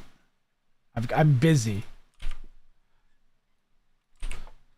I'm busy trying to get this done before the actual game starts here. Okay, good. That should be for Dr. Kaza, though. Darn it.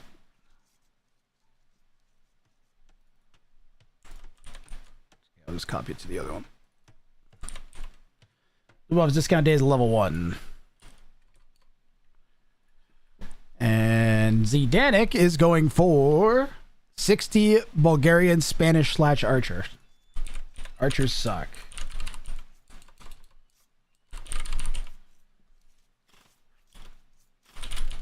Archers suck 3.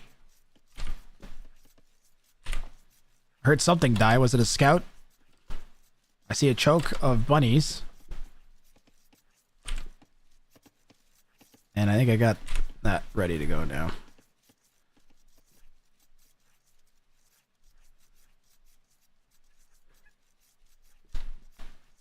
Ooh, Dr. Kaza is... Wait, why did I think that Dr. Kaza was 2K3? Well, he ain't. We got a Elo mix. Oh, no, not score R. I thought he was... Why did I think he was 2K3? Maybe I was getting him confused with Togawa. Oh, whatever. We got this set. We're casting it. Deal with it.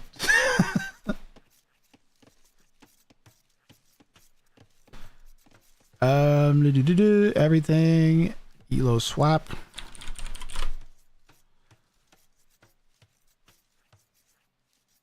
And I think we are finally good to go. All right.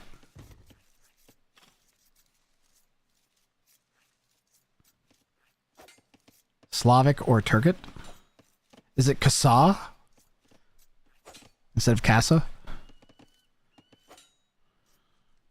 Dr. Kasa? I feel like that's going to be an ah.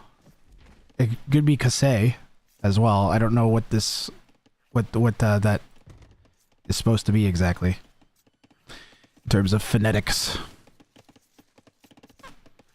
Forrest, get back in here. He got it. Does he know? Does anyone know? Yes, it's. I know exactly what it is, but I'm not going to tell you because it's funnier that way. It's pronounced. Oh, thanks, Arnold Bennett. Appreciate it, bud. Lubov's discount day, so he's got to make 20 of these. He's off to a good start. He's already got 4. 20 is a lot easier than the 75 that we saw earlier. I googled it. I have no idea what it is or how it's used. Damn it. Yeah. Well, I'm going Kasa until someone tells me. Dr. Kasa. I had a teacher in law school whose name was Mr. Kassar. Oh, I'm going with that.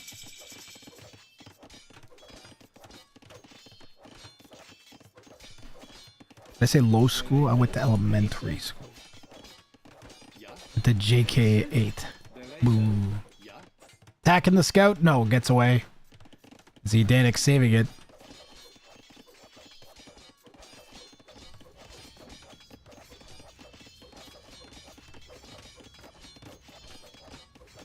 Mandarin? Alright, we've gotten 4 different answers about the language of origin of this A shape.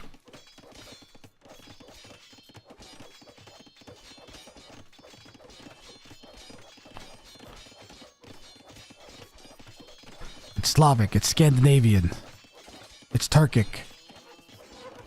I thought it was Spanish. Oh, you missed a gate down here, Zdanik.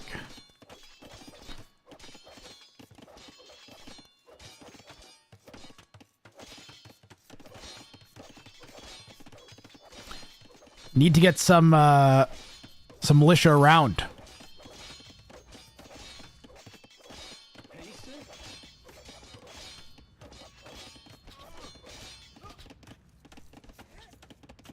Sir, why are you running? There are only 2 archers. Sir? Yeah?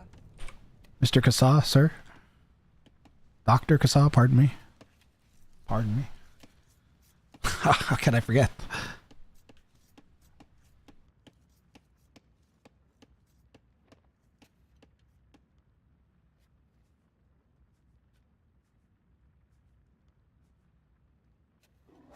Alan!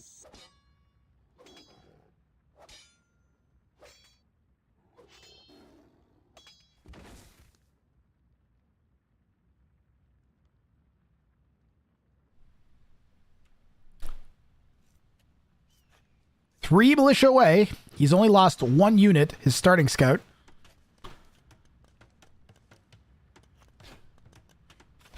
I think he should just, maybe he should just run.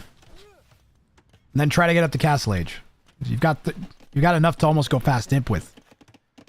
Although that's not helping.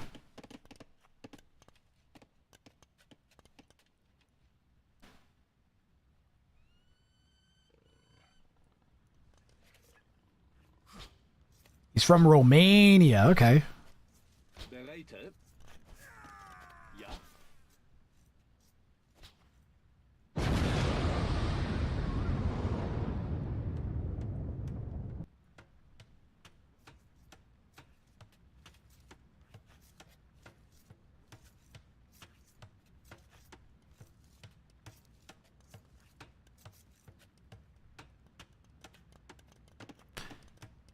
Yeah, it's like a curve.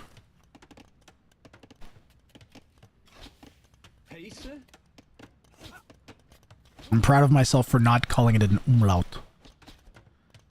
Well, he's made 20 militia, so now he's working up the feudal age here. You can see food piling in. And what it would need, I think you gotta find somewhere to attack with the militia. You should definitely be trying to hit both sides at the same time and split the army a bit.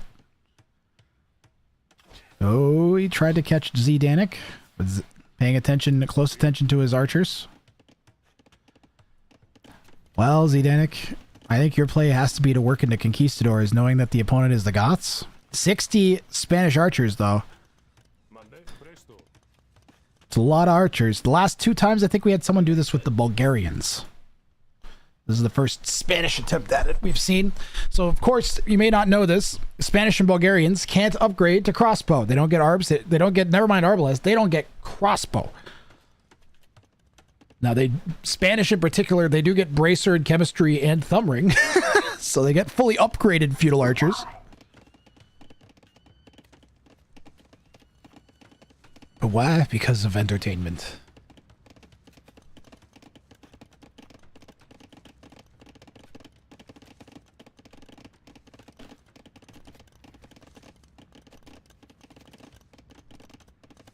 And a reminder, guys, there are 2 side competitions happening. $50 goes to the person whose clip of the tournament gets the most views before the end of the tournament, which was sponsored by a viewer anonymously. And we also have $50 to the person who claims the most individual bounties. So not necessarily the person who qualifies for the semis with the most points or anything like that. Just the person with the most overall number of bounties claimed. Some of them are worth less than others. Level 1, Level 2, Level 3. They give a same number of points in addition to 1 point for winning a game. So it's definitely possible to, I don't know, game the system in a certain way.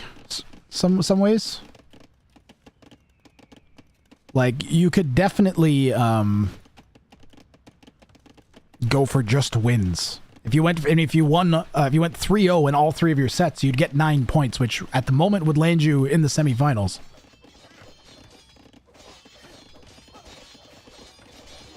But we haven't seen anyone do that yet. We have seen, I think, 2 games where people just ignored the bounties entirely, though.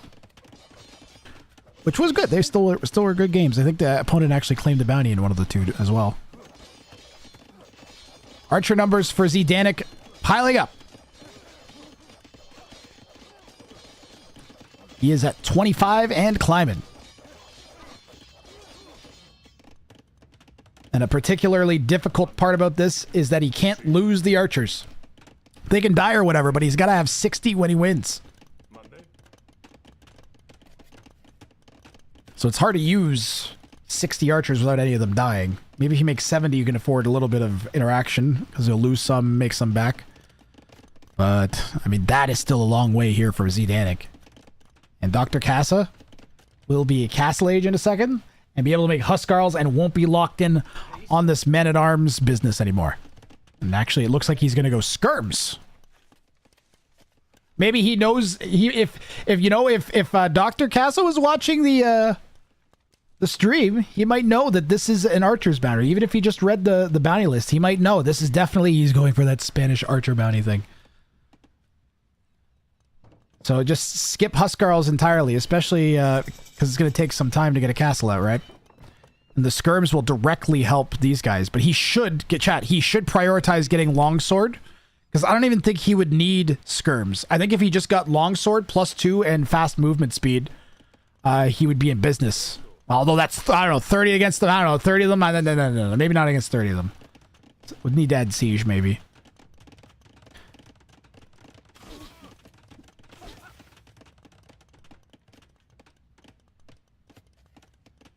He's going to have to make so many skirms to catch up to Zdanik's army, though. Siege makes way more sense.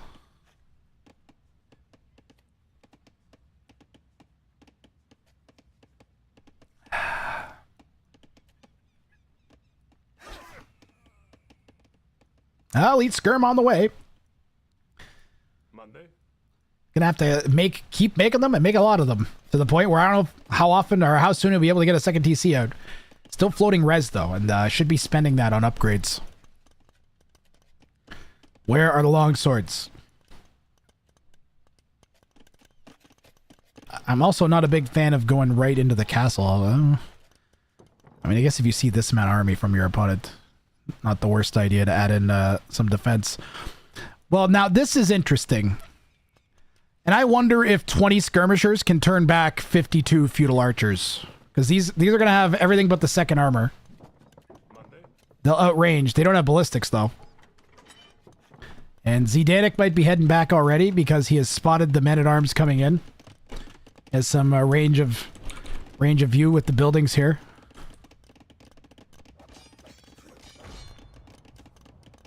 And that Goth bonus is kicked in now, where they have a bonus against buildings. I wonder if Zdanik thought he had to make them in feudal, or if he was just sticking in feudal anyways. They'll have a decent power spike without crossbow at the beginning of Castle Age because he'll get Bodkin. So they won't be horrible. At least not for a little bit. Show me longsword. Come on. I think with the longswords and the skirms, he might win the fight. With ballistics, he would for sure. Although he'd still be microing against like a person almost 1,000 elo higher. This is overall an excellent showing from Dr. Kaza here.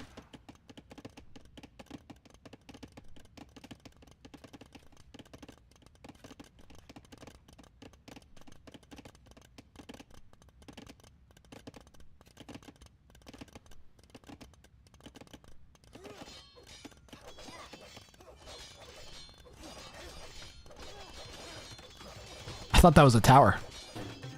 Just stone walls. Oh, the stand ground patrol! But they aren't attacking the building.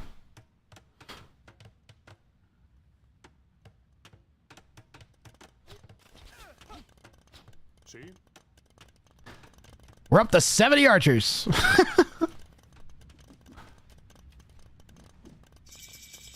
But a mango and 34 skirms for the opponent.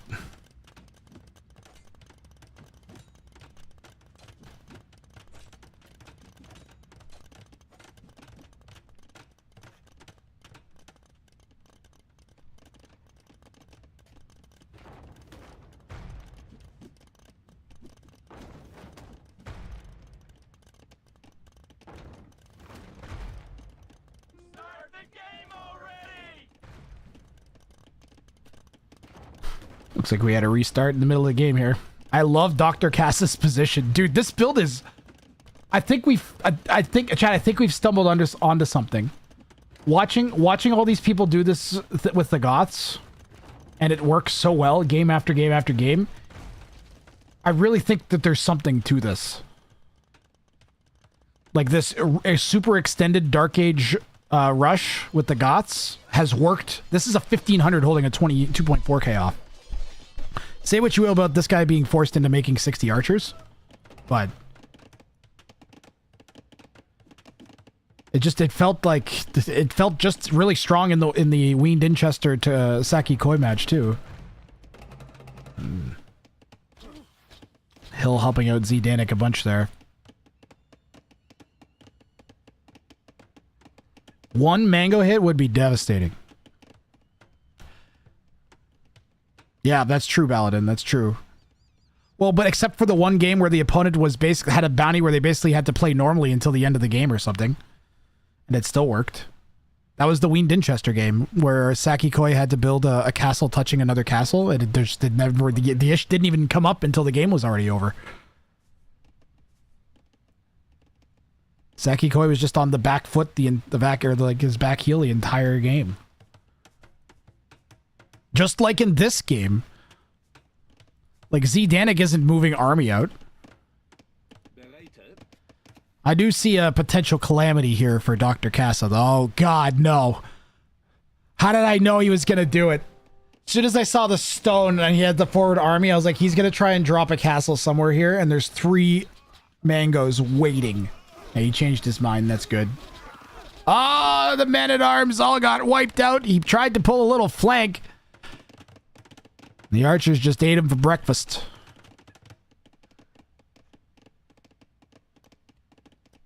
How many Huskarls does it take to kill 60 Spanish archers?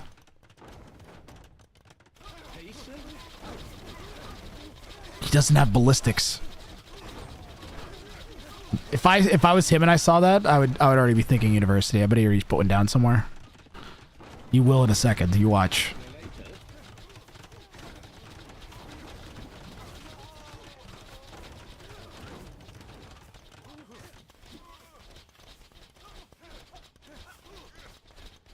Dr. Casso is in a Skirm Mangonel duel there.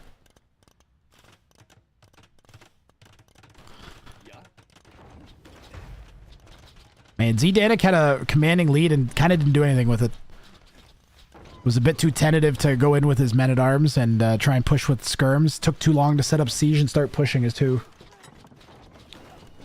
Has maintained Vill lead though. He's got a 13 villager lead on a 2k5 chat. Nice. Nice. Nice. American God scene with the Viking stepping on a beach and getting turned into a hedgehog. The skirms should outrange these. So he's got 7 range on the skirms versus 6 on the archers. In addition to being like a direct counter and the archers having very little HP. Uh-oh. You know it's going to happen at some point, don't you, chat? You've got a 1500 with a giant mass of units that like to stack on top of each other. Up against a 2k with 4 mangonels, although now it's 2 mangonels.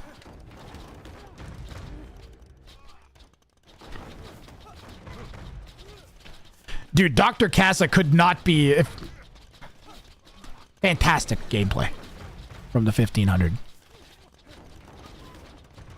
would be tough to be upset with. Like, if I told you, okay, I'm going to put you in against 2k4, but you're going to have 20 more villagers and have a direct counter unit to their main army, and they can't upgrade it. I'd be like, let's go.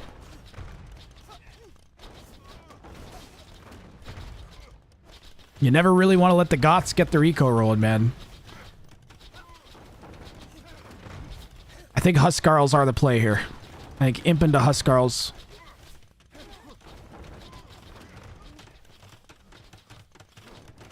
I think like 4 or 5 Huskarls. What do you think? 4 or 5 Huskarls, chat? Maybe more, maybe 10. Yeah, Danik is 2k5 almost. 2k4. 1,000 elo split, and we're getting competitive gameplay. No? That's his all-time high, Aladishuk.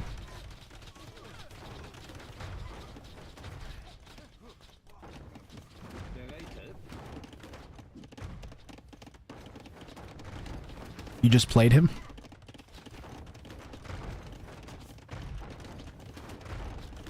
Mangonel popped out of that forward siege workshop. Maybe I wrote the AoE 2 Insights profiles wrong. I'll double check. All-time high 2068. See, I mean, maybe I read it because that's 2368, so I probably just misread it. Huskarl's trying to break in. Making me want to take a quick peek. No, you're right. Yeah, I just wrote it wrong.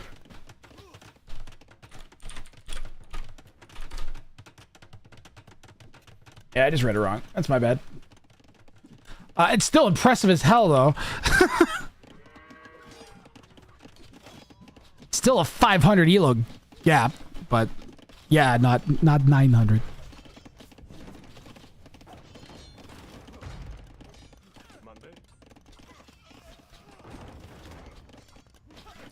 Well, yeah, Bergman, you know what? If it's good enough for Red Bull, good enough for me. And I don't have $120,000 riding on this.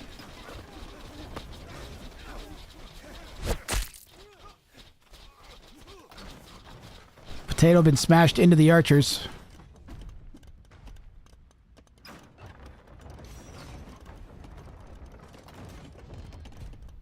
Oh, that's a sick little Huskarl raid.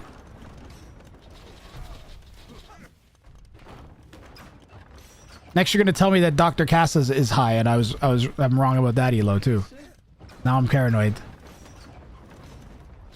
It's possible my spreadsheet elos are on the wrong column now.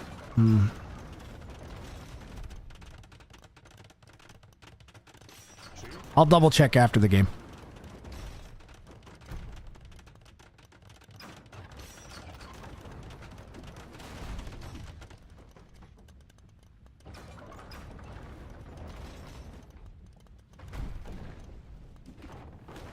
Ooh, it finally happened.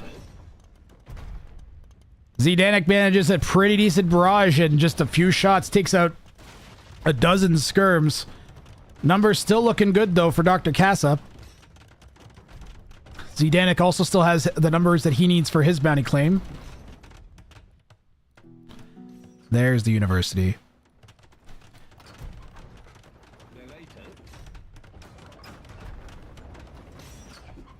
Why is he running away with the fully upgraded skirm? He's scared of the mangoes.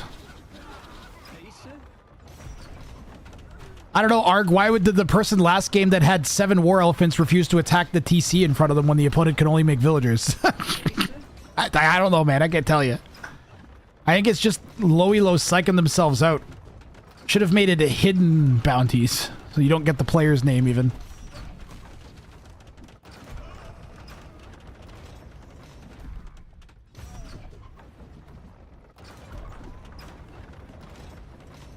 There is a red blob down here, still poking away at Zdanik's eco, which is falling off considerably, down to 45 villagers. Just the 1 TC left for Gray.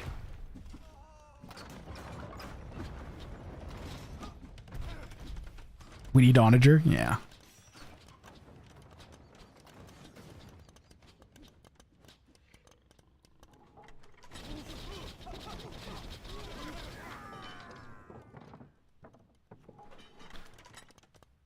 My jaw is tired from talking.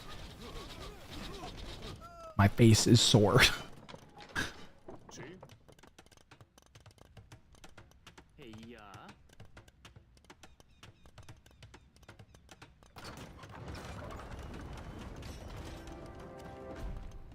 Seeing a higher elo opponent helps the low elo god more. In my opinion, he knows his opinion. He knows his opponent is forced into a weird, tricky bounty. Yeah. Yes, yes, yes. Bombard takes out one of the Trebs. Oh, big shot on the skirms there. 59 archers for Zdanik. Got to be careful to replace that one. He may not have noticed. Another big shot from the Bombards takes out another 4 or 5 skirms. And another shot. Oh, God, they were clustered up. I think every single skirmisher took damage on that hit. Zdanik getting insane value out of 1 Bombard cannon. Doing his best to come from behind. Send them in.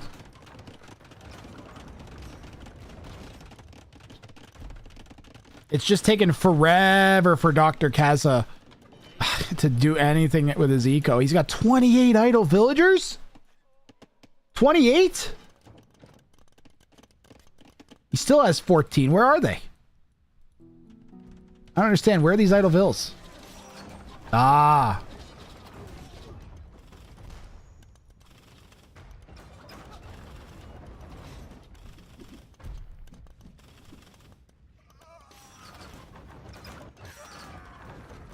Jaw is better than war. War? What? What is that, Arnold Bennett?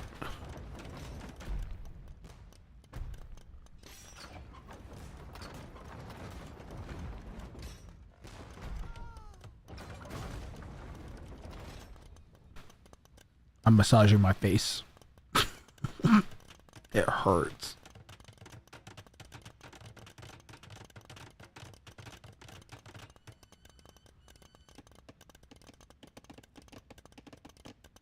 Old Churchill quote? Oh, I see. That actually helped. Whew. It's much better.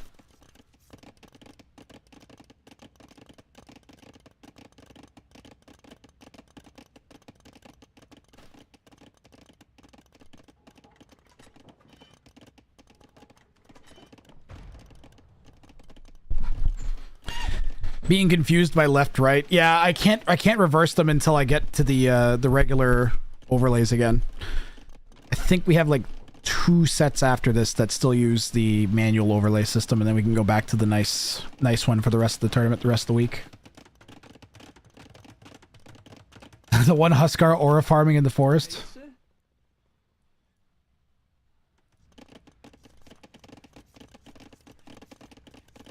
Zdanic's gotten back over the requisite number of archers, and this game is going pretty deep here.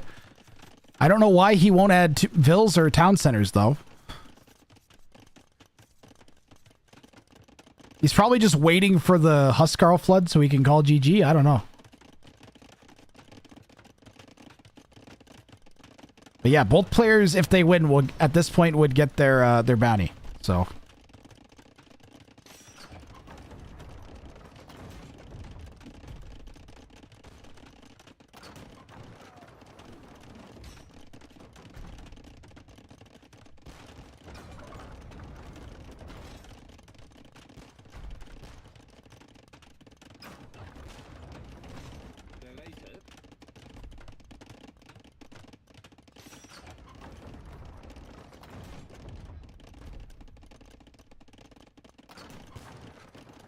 Here we go. Whoa. What are you going to do about these Huskarls? He's allowed to make not archers. I don't know if he realizes that or knows it or what. Zdanic, what's happening? Ah, that's it. I'm getting Zdanic's elo. I thought he was... What's going on here? 2068. Yeah. Dr. Kaza is 1550. What is happening? Should definitely be adding town centers. Nice clip, Burgoman. If that's the one I think it is, that's gonna be a great clip.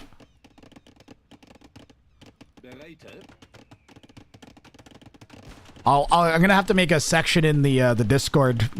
I'll make a section in both Discords for people to post clips. The number of skirmishers that have been murdered just standing around today.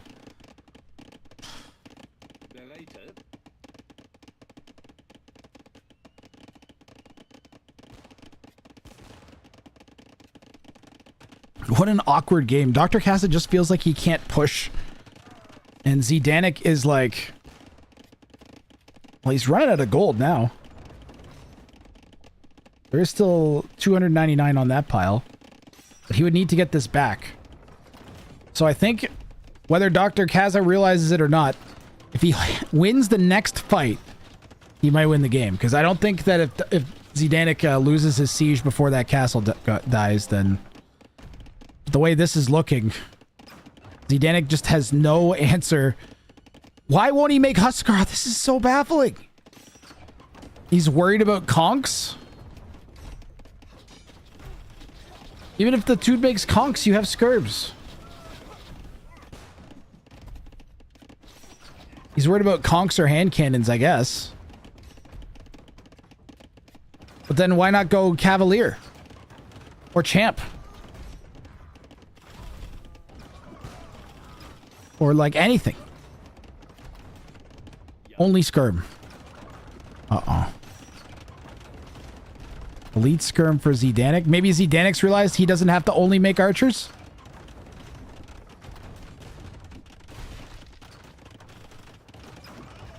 Maybe he just wanted to win with using the archers only? I don't know. Chat, why do I feel like I'm being trolled? This is goofy.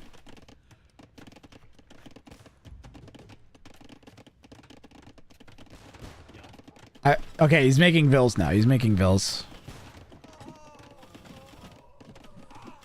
I think like Zdanik knows he's dead, but is not refusing to resign until Dr. Casa proves he can push. And then he's kind of just like,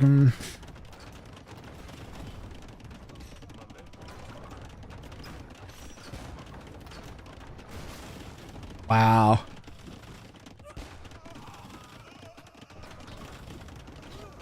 Well, he got one bombard there. Remember, Zdanik does not have much more gold. Selling wood like crazy now.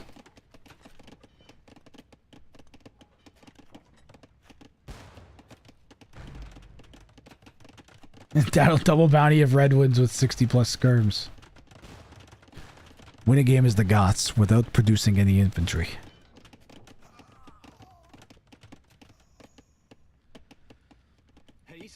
Speaking of ore farming Huskarls and forests, there he is.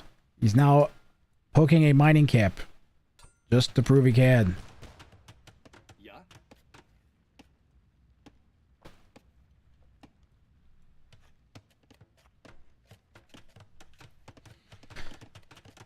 This is a poor use of the Goths' extra 10 population bonus in Imp. He could make 40 more units than he has right now. Do they get Hussars? They get Hussars?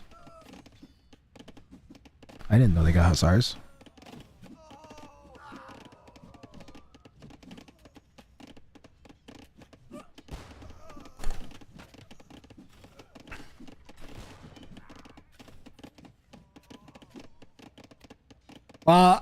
I'm not going to pretend that this isn't fantastically boring at this point.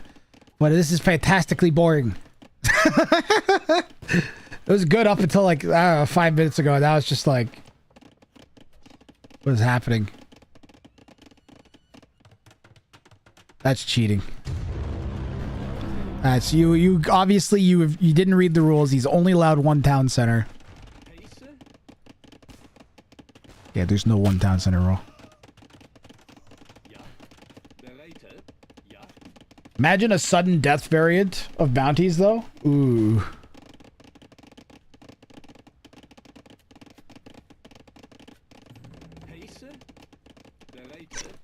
Or regicide version.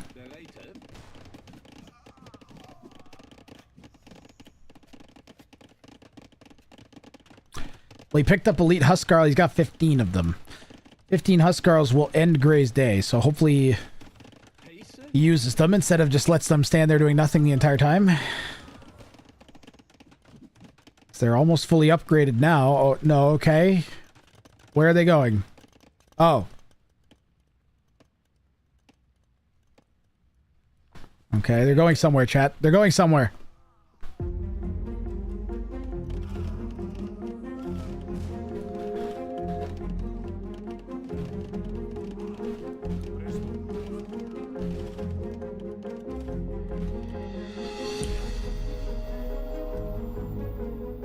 Redemption!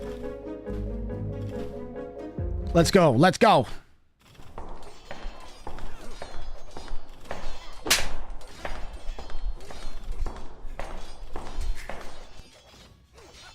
But Zdanik has hand cannons ready. Nice. Nice. Now, rather than Huskarls, he's adding man-at-arms. Nice.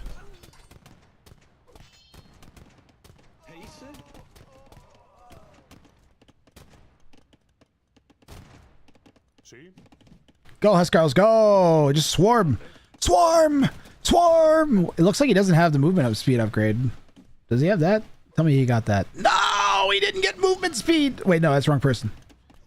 Okay, he got movement speed. Alright, alright. There you go. He needs it to get on the Huskarls. Jed. Alright, you're attacking nothing, Red. Come attack the economy. Please. For there is nothing where you are. Oh, the bombard shots on the elite Huskarls there. That was sick. Whoa, look how fast those Huskarls are dying.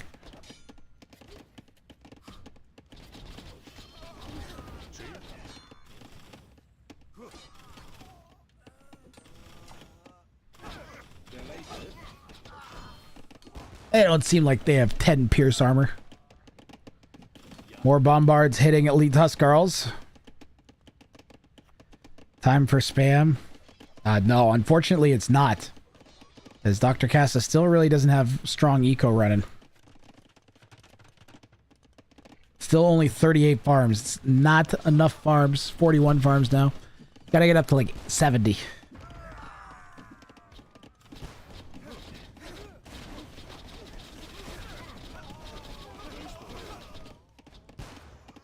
Scurb numbers all the way down to 5 now. Huskarl's doing some damage at the back.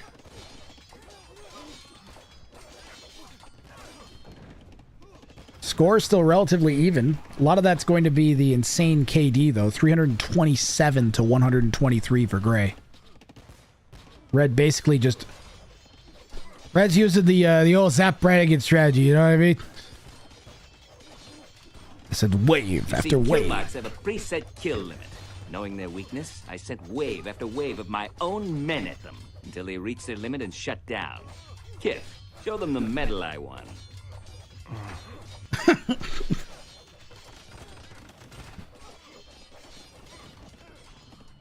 Nothing unusual for a Goth game. Yeah, fair enough.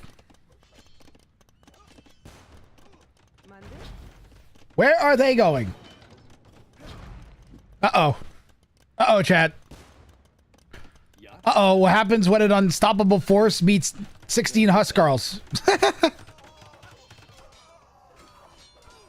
The walls are closing in on Zdanik here. And the walls are made of elite Huskarls. Oh, God! The clustered Huskarls with the bombard! Not again!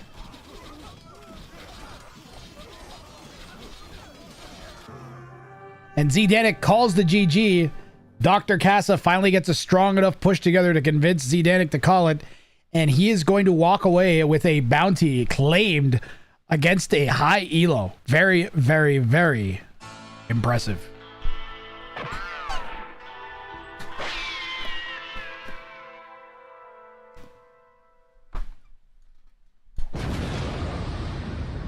So that was a level 1 bounty. He gets 2 points. 1 for the game and 1 for the bounty. And congratulations to Dr. Casa. Stealing points in a set he really has no... Are you going to lose the rest of this? Pardon me?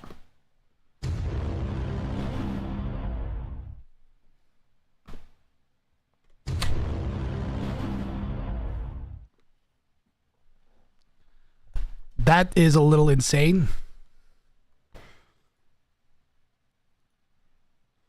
That's...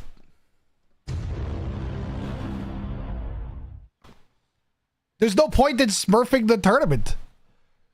There isn't. If you play... If you chose low elo, you get paired against the highest elo automatically. It's like... It's nutso. Huh? Mods. Here, Dr. Kassa, you should feel good about this. Mods, I demand an investigation. Actually. That's crazy. I don't actually sus Dr. Kassa, but that's way too high of an APM for someone not to take a peek into his profile a bit closer than I did. I did look at it, but I didn't see anything. Somebody look at that. I'll get game 2 queued up. I'm sure it's fine, but as an admin, I'm required to look at outliers like that. Yeah, exactly. Dr. Hera.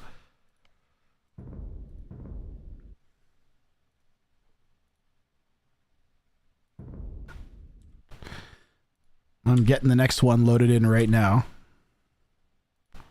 Because that's wild.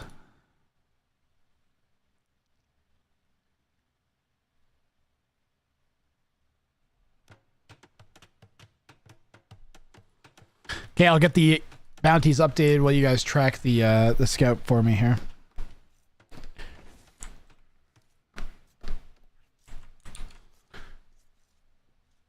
Chat, at the end of the game, if you want predictions paid out, you have to remind me, okay? All right, for game 2, we've got 15 mangonels alive for Dr. Casa.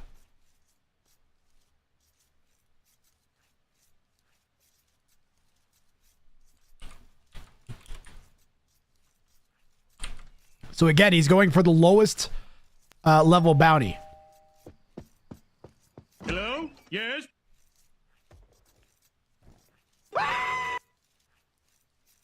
Going for the absolute lowest level bounty here.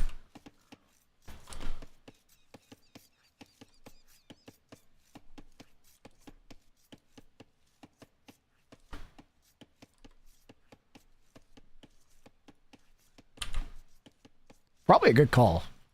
Alan! Because it's gonna give him the best chance to win and get an extra point, and he can just bail on his bounty if he just wants to get the point. At this point, he'd get 3 points off of a 2K.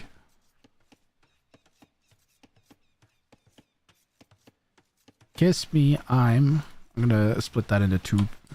Yeah. And then Dr. Casa is going for only wood. Oh man, that is a very hard economy. He might. Wow.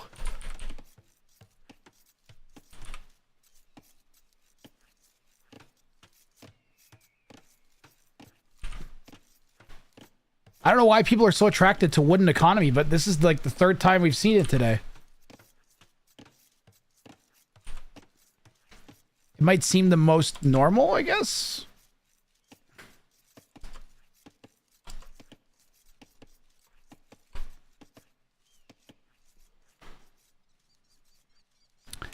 Is it easier to get higher APM if you spent more time microing your army? There are, so yes, kind of, definitely not Dylan.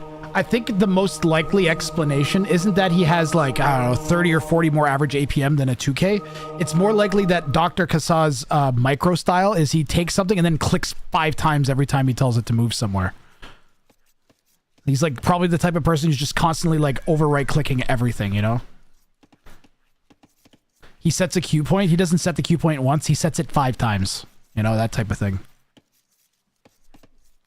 Today is the last day of the flashbang, Alucard, and anybody else that's watching. Tomorrow I'm going to, I don't know, I'll build I'm going to go into my workshop and screw 3 pieces of fucking wood together that can sit over my lap so I can have a second keyboard in front of me. Because I don't want to do that anymore. The redeem flashbang? No, it was me. Why do you think it happens? So I'm using a program that lets me switch my mouse from one PC to another, and it's Capture Age. Capture Age is a piece of shit. Whenever you like sort of alt tab it, whenever you leave Capture Age as a program without actually alt tabbing, it does that. It's miserable. By the way, welcome in, definitely not Dylan.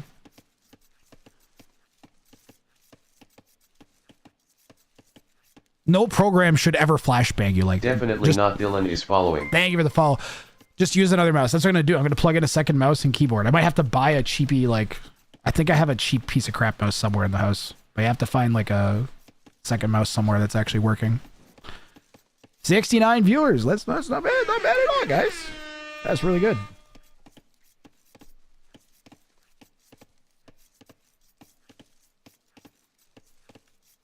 I have the viewer count turned off. I have throughout the tournament. I've taken like 1 or 2 peeks a day at it. That's it. Usually just to see if there's how YouTube is doing more than anything. See if it's worth doing. A video input source glitch? No. When I switch my control of over the network using mouse without borders from this PC to the other PC, it does it. Yeah. It's just Capture Age being real dumb. Is the mangonel face a permanent thing? I don't know. I was thinking about not casting with it during the tournament. But then also, like, this is the least serious tournament I'm going to cast of the year, so if there was one tournament I should be in Mangonel, it should be this one. I have one tournament I'm planning on casting, which is the most serious tournament I'll have ever run if I manage to put it together. And I absolutely will not be in Mangonel, and there won't be any memes on the channel for that either. It'll be completely sterile, regular AoE 2 stream. Out of respect of what I'm going to be doing. You guys will like it if it happens. I think we're going to do King Snipe Cup. I'm either going to do King Snipe Cup or a free-for-all tournament after this one. I'm not sure which. Leaning towards the King Snipe tournament. I can't tell you the most serious one, Forrest, because another AoE 2 streamer and or player or whatever will steal my idea. Or Microsoft or Red Bull or someone. It's too fantastic of an It's too fantastic of an idea and will literally save AoE 2, actually. Unironically.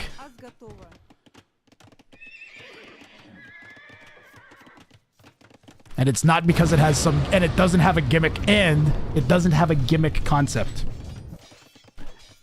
So that should... Now you should be going, what the fuck? How can it save AoE? How is a Grathrank tournament that doesn't have a gimmick? What the fuck could he possibly be doing? Good luck figuring it out. All water maps. Oh god, no. How many water maps are in Warlords? I didn't check the map pool yet. Tell me it's not 5. Tell me water didn't get its own category. Please tell me he took water out as a category and he just put in hybrid. Please. Please, Mem. For the love of God. Look, we tried water. Then we tried fixing water twice. It's still broken. It still sucks. Can we move on?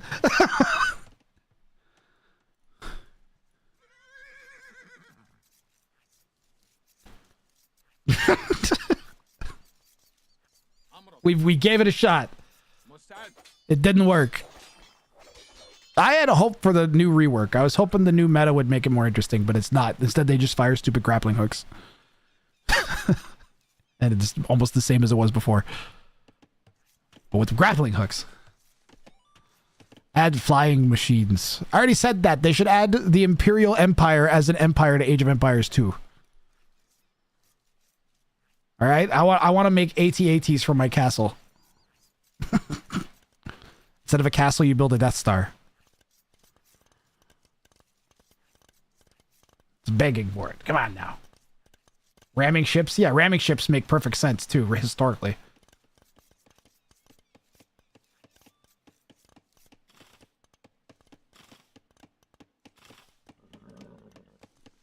Navy still have, like, ships with big-ass rams on the front of them, a lot of them. Empire Earth. Dr. Casa coming to harass with the Slavs. The 15 mangonels he has to make are going to be cheap because of the Slav bonus. And he's going to have faster working farms. Plus, he was really smart. And he walled up his base. Now, looking at Zdanik here, who has hit a feudal age now.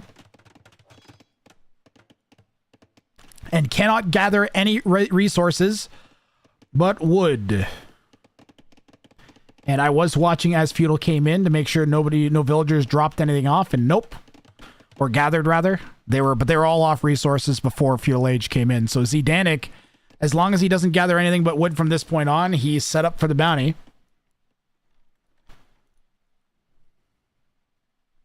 Power tax on timers, the devs love for ramming ships.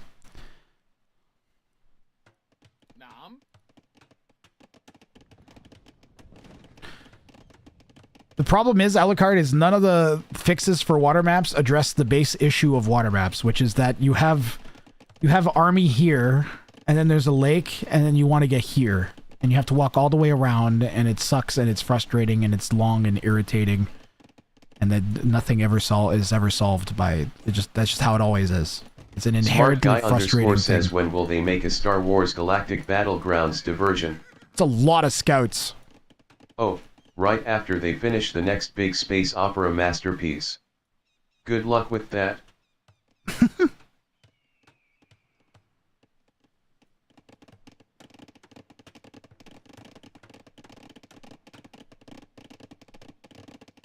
It's inherently inferior? Which?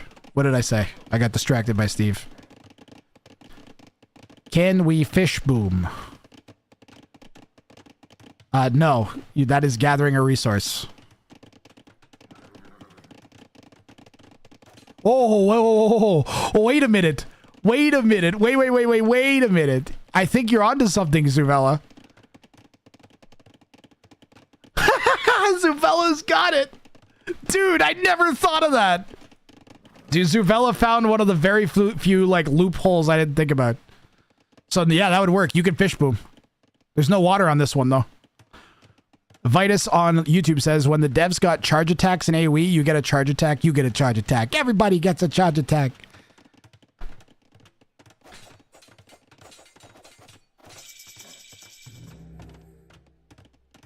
I would play the Oprah clip now, but we got things happening.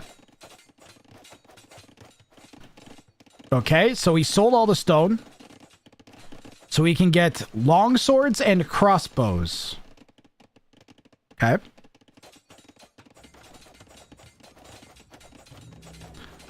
I think it was really smart that he went and got stone in Dark Age before he hit Feudal Age. To then sell later. Super smart play. Alright, long swords. A nice upgrade for the price. Gurjaras, yeah, Gurjaras could put sheep in their mill, definitely. Not Dylan. Wait, are you Dylan? Is that you, Dylan? It says his name is definitely not Dylan, Grassrang. What's wrong with you? Yeah, even I figured that out.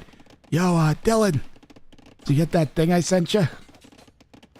What did you send? Definitely not Dylan. I definitely did not send Dylan definitely nothing. Right. Half the fun of bounties is figuring out how to gain them. Well, that's an excellent way of doing it, Zubel. I like your thinking with the fish boom.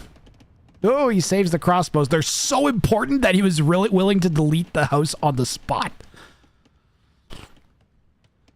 Yeah, loopholes are the fun part, for sure. Well, they're one of the fun parts, smart guy.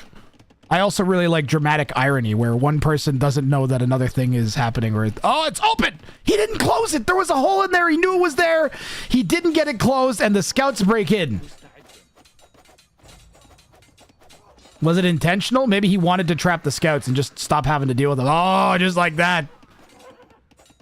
Well, Dr. Cass, I got a couple vills. Gets another one there, but he's going to lose his scouts now. I think. Maybe not. Wow. There they go. Zdanik has enough crossbows that if he goes forward right this second, could maybe make something happen with him. Two defensive siege workshops. He's going up against a player that wants to make 15 mangonels. Now, he doesn't... if you read the bounty, it says, alive at any point. This is the lowest, easiest version of this bounty. There's 3 different Kiss Me on mangonels. Like, there's Kiss Me on 15 mangonels, Kiss Me on 30, and Kiss Me on 50 or 60.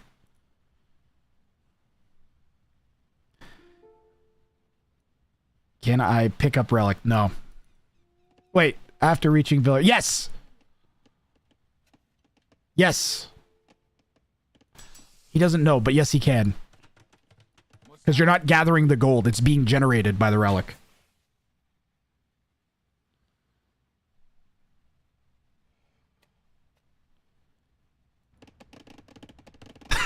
See, Danik just realized, wait a minute, I get relics. What's the civ that gets faster relic gold? There's Aztecs get more gold, but isn't there someone that gets faster gold or something too? Yeah, you could Burgundian fish boom with relics on this. I won't change it in the middle of the tournament. I'll leave it. Is that Beard the dude that got banned from the Magic the Gathering tournament for butt cracks? No. That's my beard. I wasn't always a mango, okay? I was transformed by a evil wizard named Jeff. That's me. Yeah, that's Jeff. And he's got spider legs, and it's a long story. Light Cav diving in. If the enemies chop wood, but that generates them gold, does that count as a villager gathering? No. If the gold is generated and not gathered, if the resource is generated and not gathered, then it doesn't count as gathering. So you could, in theory, like go polls and then build a farm and then not gather any food from it. And it's gathering, not dropping off. So even if you send a villager to hit the gold a single time, as soon as it's in its possession, it's considered gathered. Yeah, or pick Burgundy and get food from your relics. That could be useful too. He's definitely allowed to make monks, and he's definitely allowed to pick relics up. Oh, he's gonna die. He might get it anyways. The crossbows managed to break in on the wood line that had a hole in it. Was over-chopped slightly. And Zdanik manages to pick off some vills. That there are a lot of mangoes there. We're just waiting for a use, though. And that is also a lot of light cav from Dr. Kasa. This is a crazy, crazy set that we got unfurling here. AT41 suggested that there be a Fatoria for this bounty, which is how Kongan did it. And Dr. Kasa is not going to get the bounty in Game 2. Zdanik will deny him the bounty by resigning, I won't say early, because it was definitely a tough spot he was in. He was done at this point. But Dr. Kasa is going to get at least 1 point here, so he's going up to 3 points. So it's not a bounty fail, right? No, it's not a bounty fail. It's just a point for Dr. Kasa for the win. And we will directly move on to game number 3 of this set. I'm not even going to show you a fancy overlay. I'm just going to start it right away. Wait, no, I have to load it or Capture Age gets mad. Yeah, there we go. If I try to load it directly into Capture Age, it gets angry at me for some reason. There we go. And let me get their bounties for game 3 here. Build a wonder in line of sight of the opponent. That is Dr. Kasa's. He's got to be feeling pretty confident after those first 2 games, let me tell you.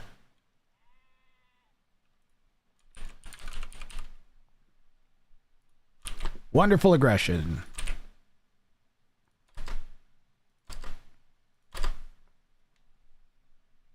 This is a tier 3 bounty.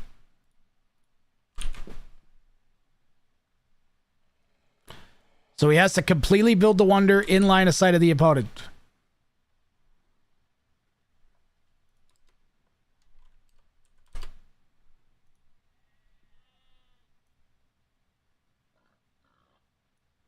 Zdanik went for delete 100 units and win. Uh-oh. There is nothing that's called delete 100 units and win. Is there? It's kill at least. What the fuck did I just do? There is no delete 100 of your own units and win. Ooh. I might... Well, we'll have to... Maybe there is. We'll have to analyze the wording here versus the ruling. It says kill 100, at least 100 of your own units and win. And then I'm going to have to look up the definition of kill. But I am concerned that we're going to end up with a not too happy Zdanik. Stop hitting yourself 3. Kill at least 100 of your own units and win.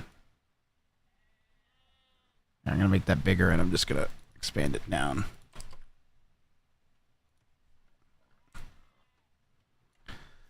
Game 3 of this set, Dr. Kasa has a definitive lead at this point. Let me check the handbook for the wording on kill.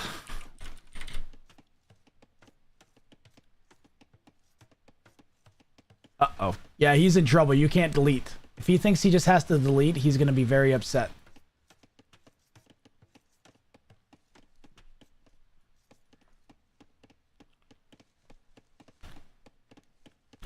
Kill. Inflict damage Until the unit expires. No deleting.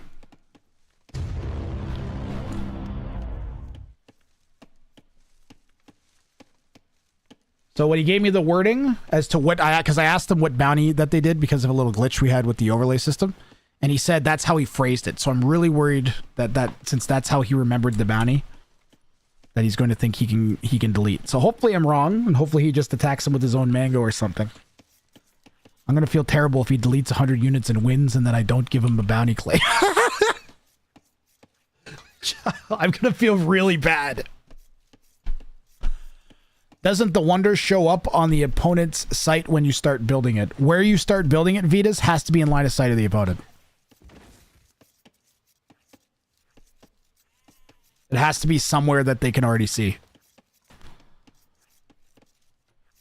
Because technically, when you place the foundation, they get line of sight, yes. But they don't get it for like probably like a 200 gabillionths of a second. Whatever the clock cycle of your CPU versus the data being sent to the peer-to-peer network that connects the... There's a period of time where your wonder exists for you, but not for them. And they don't have line of sight of it. That's all it takes.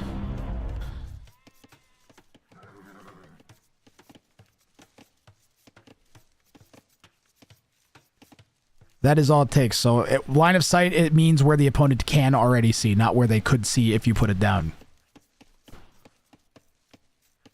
Could have just said ping. Yeah, but not everybody knows what that is or means.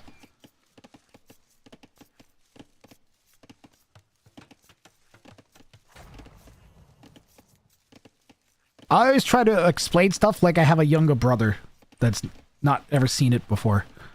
Or a younger sister or whatever that's never seen the game before, and I'm just explaining it to them.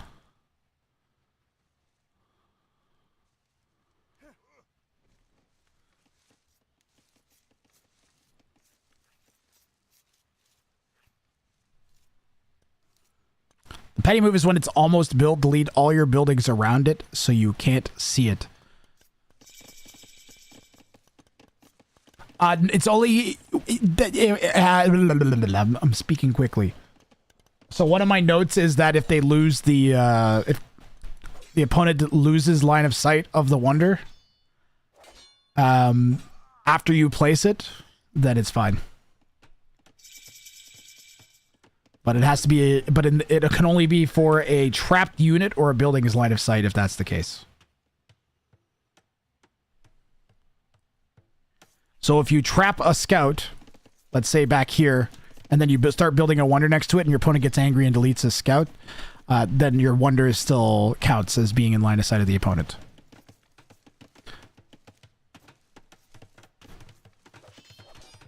So it's just at when it goes down. But it has to be a trapped unit. It can't be a loose unit.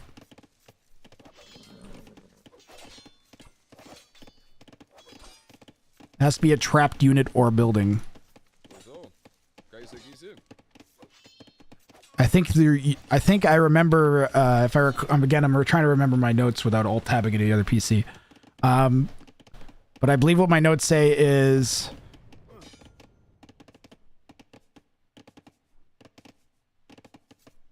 Nah, I don't want to misspeak. But yeah, anyways. Should be fine. I like we are collectively trying to lawyer this bounty system. Oh yeah, that's what it is, definitely, Dylan. It's a constant war between me and my chat. Normally, Dylan, on Mondays I run a game show. So rather than it being a tournament, I just pull a person out of chat and I say, if you do this challenge, you get $10 against a ranked opponent. And I run that every Monday. That's just like a weekly game show that I've been running for like 3 years now. So this is like a tournament based on that. Because I know you're new. I have a free explosion, by the way.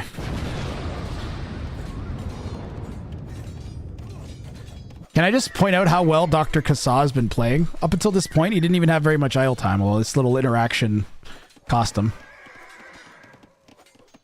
Even though all this pressure has been in his base from Gray.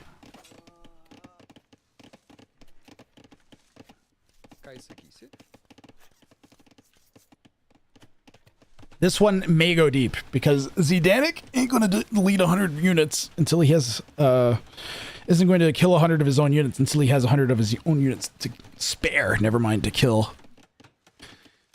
And the wonder ain't going up till imp. So this game's going to have legs, you watch. Every time a bounty pops up on screen, we try to outsmart it. Actually, yeah. People nerd.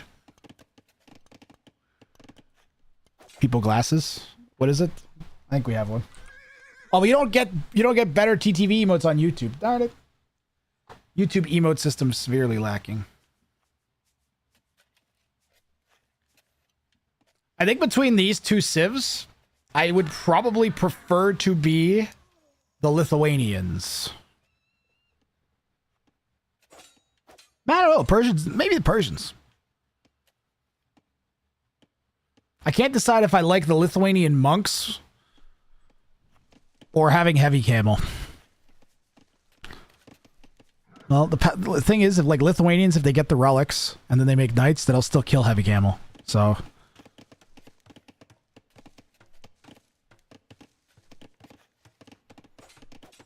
plus they have faster moving pikemen, which is really nice. Now there's some emotes, I guess. Still don't have YouTube chat working on the stream one of these days.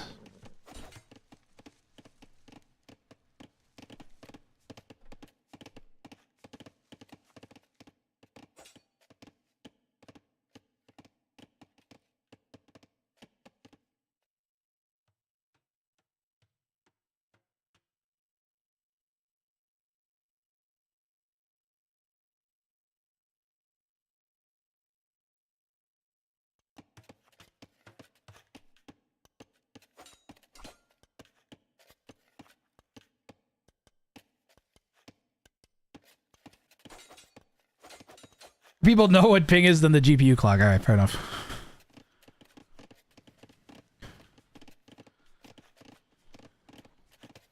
That's a good point. Why is that not on that chat, though? Why does it only appear on one of my chats? All right, I've been avoiding asking it.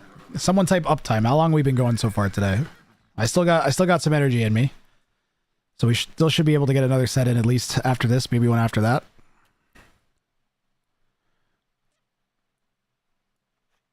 Eight hours. Oh, yeah.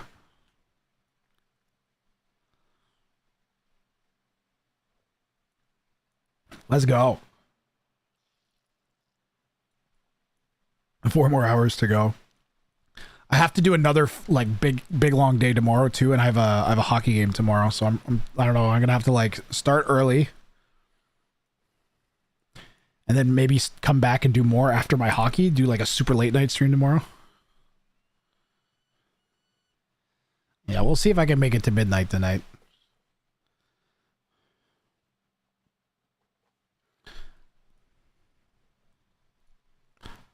By the way, my hockey team won game 2. So they're now up 2-0 in the series.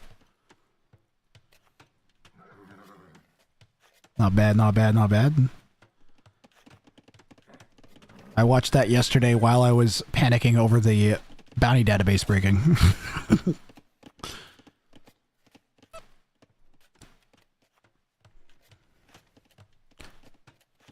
600 res lead for Zdanik here, and he needs to make this one count.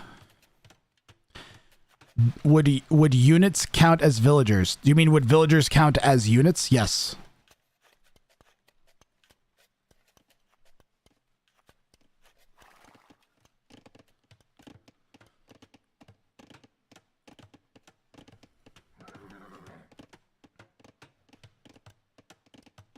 Plus, we made it 8 hours without the stream crashing or dropping a frame.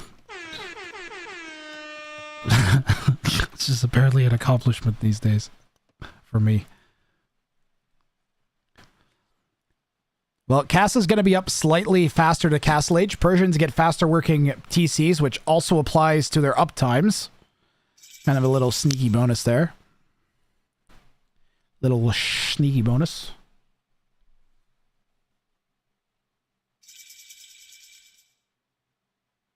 Ow. Sorry.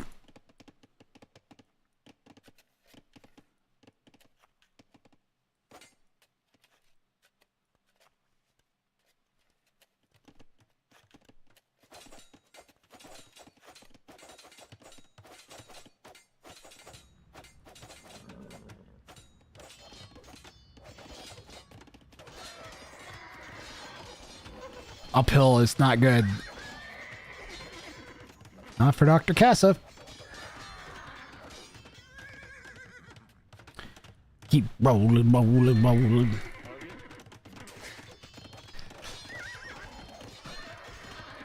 Where ADHD stimming gets bad. Chat, I need memes. Are the memes activated? Was that...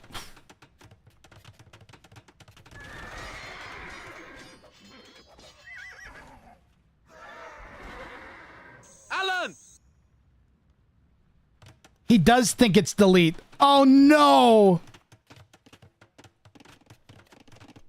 Fix it, fix it, fix it, fix it. Oh no, chat. Fix it, fix it, fix it. He thinks it's delete. Ah.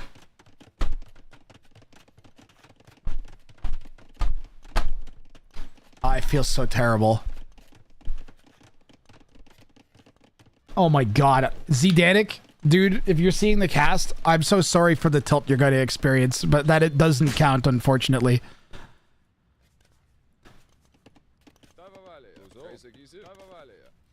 That does not count. I specifically banned that exact thing by wording in the rules. Oh, I feel so bad. Well, yeah, if he loses the game, then it would be less frustrating, yeah. Yeah, the only way you can actually kill your own units is you have to hit them with a mangonel or like a bombard cannon. Or I think you could... I think you can get splash damage from petards. No, God, please, no, no. Or you could... I think a good way might be to just attack a building and then mangonel it. But yeah, that's a shame, man. And it's gone. Oh, if he wins. Emotional damage. I'm gonna feel so gutted if Zdanik wins and he gets the 100 deletes.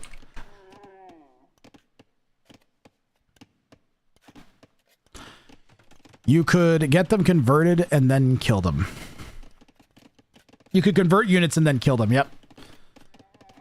But you still can't delete them. You have to actually, like, inflict damage on them until they expire. I heard another delete. I heard another delete. This is killing me. I wanna somehow call Zdanik on a hotline phone. Even though if it was live, I still couldn't do that.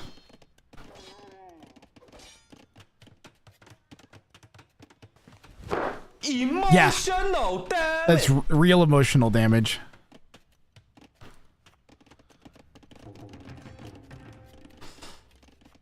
Would we have, out of interest, if I was going to track it this way, would I be able to, would we be able to?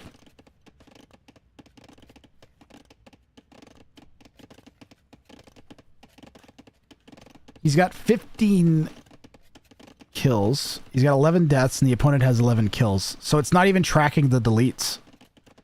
I think this was part of the reason that we didn't even allow it to begin with, yeah. And I'm not going to track them, unfortunately, chat. It's too difficult.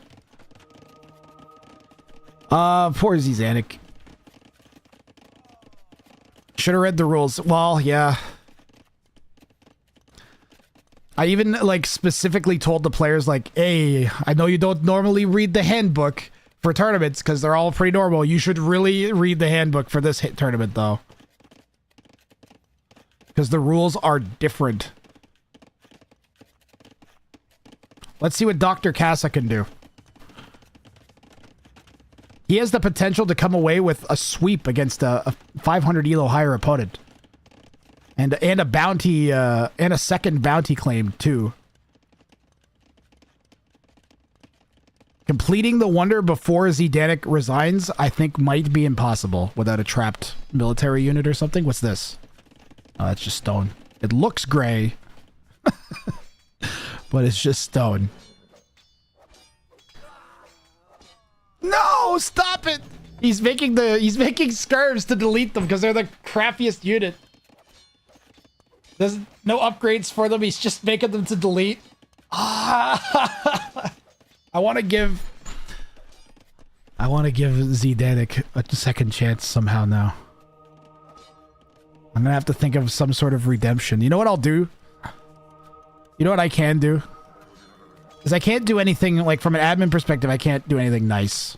But I could do something from a Grathrang perspective. And the next tournament that I host, if I need, like, a test player, I'll reach out to Zdanik for a show match.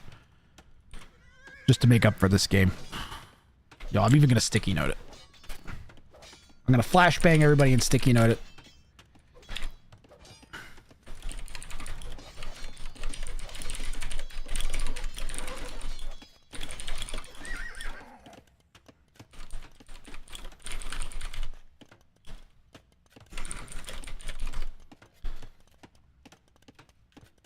There you go.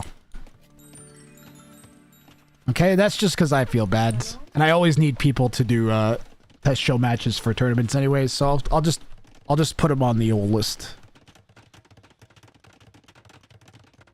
Normally I'd reach out to like a Koggett or a Shixo or a Ween Winchester or a Survivalist or someone like that. Motzi. I would have thought deleting your own civs would count since the units die and you play like a god that controlled the life or death of your civ. Yeah, but I can't track it, Vitus. When we ran this on the game show, it's impossible to track without me being like the most diligent caster in existence because I can't possibly look at everything at once. So then we decided it's more, and also then we decided that it's way more entertaining and funny if you have to mangonel your own units anyways.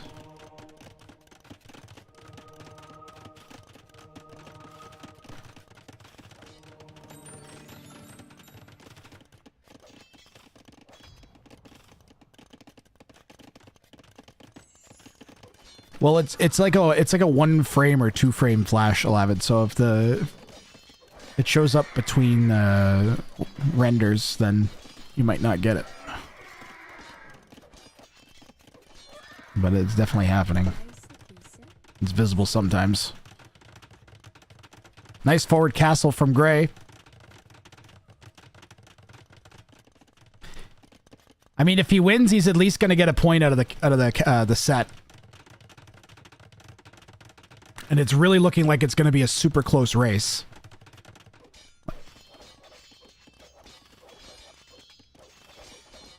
Add a note, no delete, next to the bounty description. Yeah, I can do that.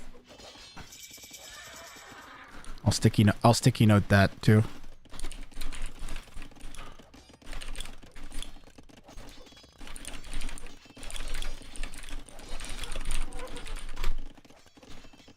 Yeah, I'll add that. Oh, okay.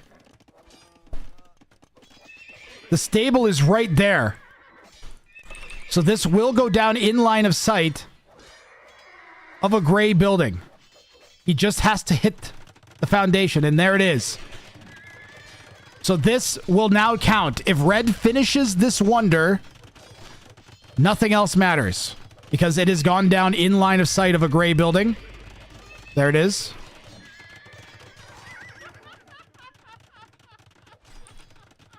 Zdanik's 11ing because of the wonder.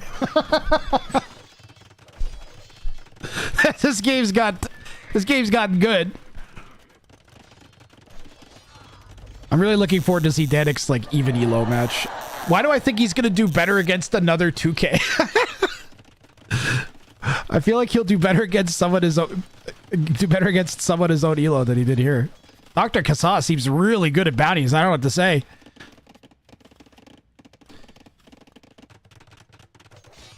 Seems to have a really solid game sense. Nice. Making it hard for the high elos to kind of find the gaps they need to make their bounties work without compromising their builds entirely. Nice. He's still deleting skirmishers. Presumably has deleted... has deleted many at this point.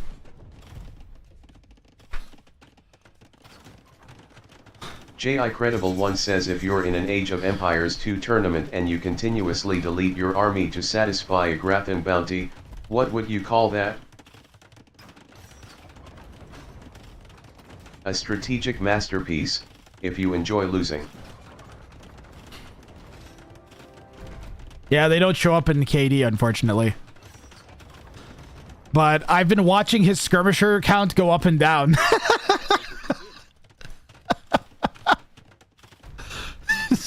Skirms go up, skirms come down. Wait, is Dr. Casa just Spanish House MD? He's Dr. House. I missed the obvious reference. Everybody's thinking it's like Romanian or something because he's from Romania, but he's just making a Spanish Dr. House joke. Spanish word doesn't have an accent. Oh, okay. All right. All right. Fair enough. Fair enough. I like Char Char's explanation, though. He's way overboomed. 162 vils? How's the wonder coming?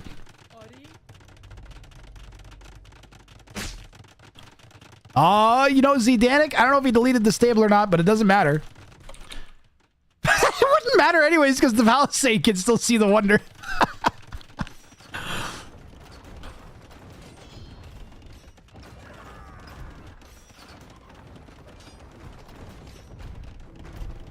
Tower shields gives extra pierce armor to Lithuanian trash.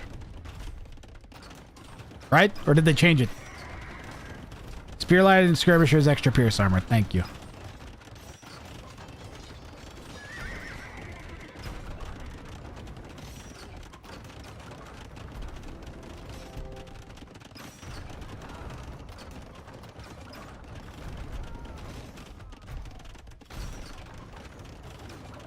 We'll do a wonder check again in a second, right after we see what happens with the halbs and the camels. Oh, no. Oh, God. Zdanik overrunning the heavy camel. Why heavy camel? Lithuanian player only has 2 relics. Hand cannons I like. Hand cannon Hussar? Could be pretty good. Wonder is up to 80% completed. The knights are going to come in to try to deny the wonder. Zdanik knows that this is a bounty and he wants to do his best to stop it from happening. He should just resign. But he probably doesn't want to give the game up.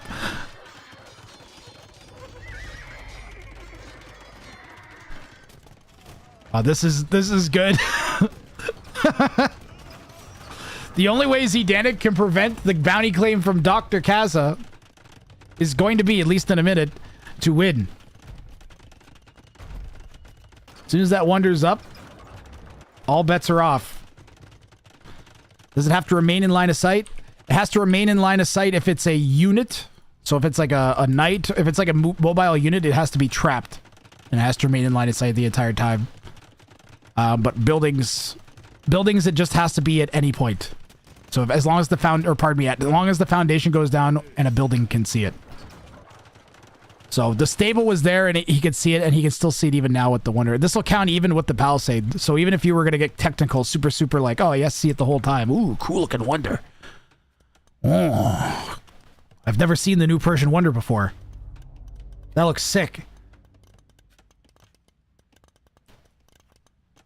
If he deleted the palisade before it went up, it would still count. It would still count. It's just if the building exists when the foundation is placed. So if the line of sight is established when the foundation is placed.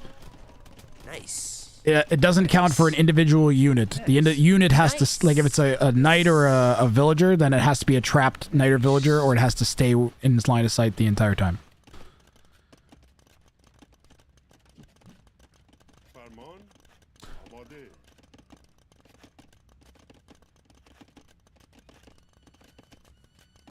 It is very wonderful.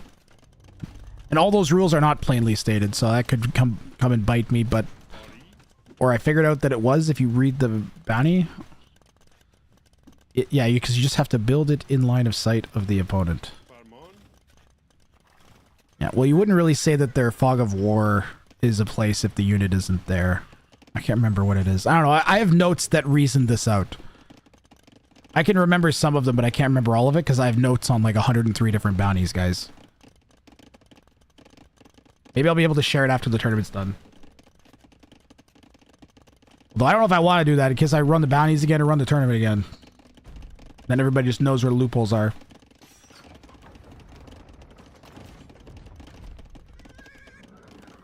I'll think about it.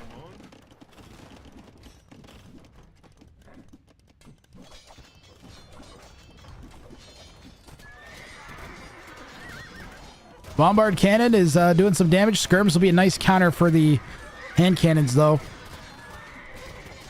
And again, they have that extra... I don't know how much the extra Pierce Armor will help, but it's better than nothing. They got 10 Pierce Armor versus... What is this attack? 17 attacks. So it's doing something. Not nothing.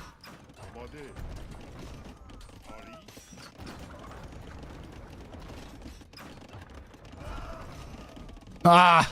The deletes are killing me here.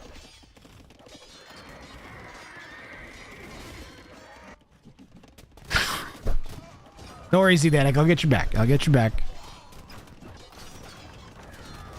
Still going strong, jamming? Yeah, I'm here. I'm here.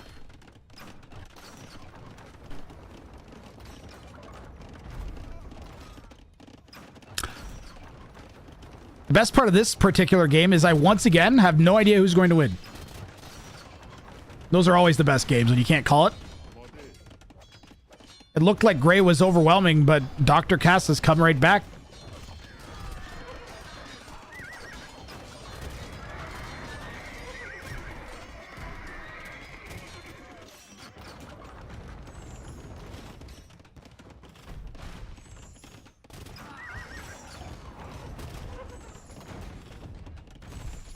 He's cleared up the siege from Gray. It's feeling like Cass's rating is a little low. Why is he only 1550 if he can play like this? Is it just because Zdanik was deleting all his units? I don't know. I did try to nerf the higher elos a little bit by forcing them into the level 3 bounties, but...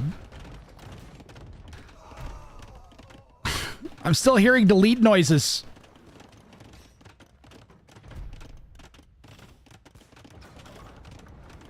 And the winged hussar arrived.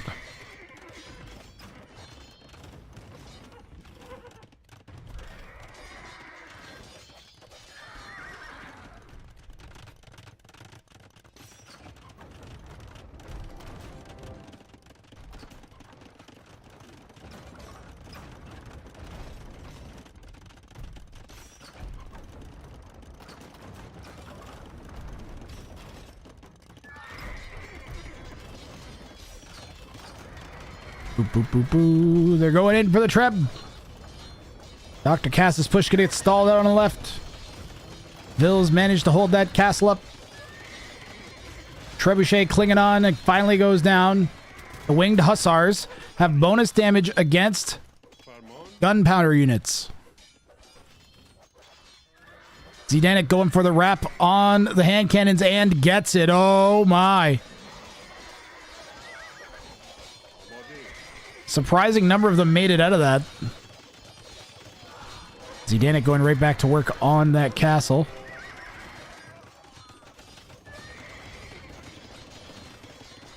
A little bit of fighting here on the right as well, on the gold of Dr. Kassa.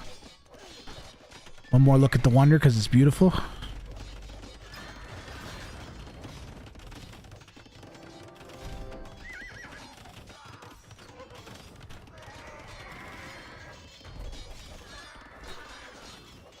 So I think there's a level 3 of this. Is this the level? This might be the level 3 version of this.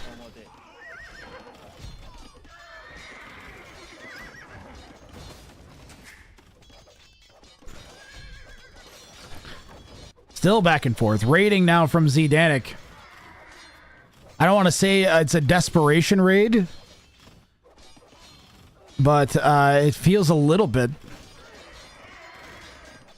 It's very effective, though.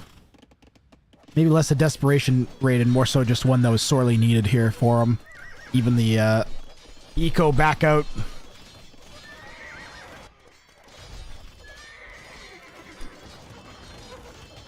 Savar for the Persian. So rather than Paladin, Persians get Savar, which is... It's like a different Paladin. One more focused on being anti-archer and less good at anti, melee unit. But still fine at anti-melee, just not as good as a Paladin. That is an... Oh, no reaction from Dr. Kasa. Horrible, horrible raid here. It's plummeted 20 vills in about 10 seconds. And it's worsening. And that might be it here for red. I don't know what exactly Kasa is looking at, but it ain't his economy. Microing something. Microing villagers off to the left, maybe.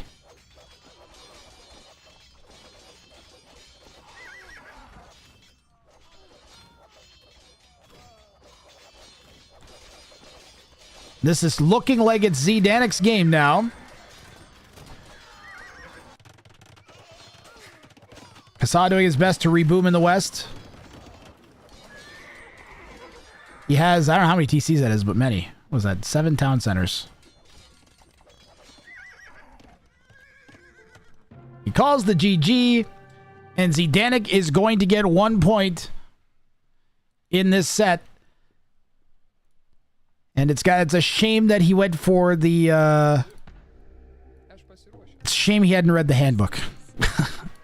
Or at least not that part of it. Because I think he had it locked up otherwise. I can very easily have pictured him manganelling all those skirms he was deleting. So it's a bit of a shame. What are you going to do? Those are the rules. Congratulations to Kasa for getting 2 points and the set off of the opponent. And Zdanic hopefully comes back strong for the next one. If you want to look at some of the KD here, 166 to 12. 366, 290 KD. If we go back before this last raid, you get a more even sense of what the KD actually was. But even before that, that last raid was pretty devastating too. It was back-to-back strong raids from Zdanic over to Kasa to get the W in Game 3. Yeah, great game. Great set from Dr. Kasa in general.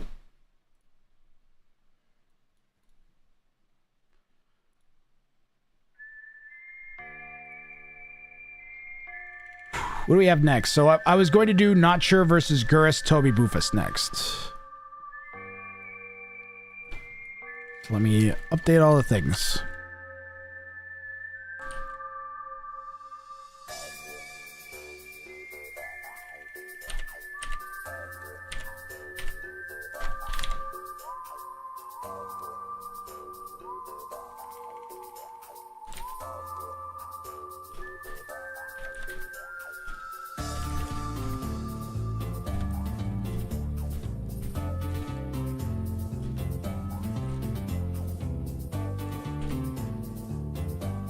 No bounties claimed that set. I think that was the first set we had with no bounties claimed.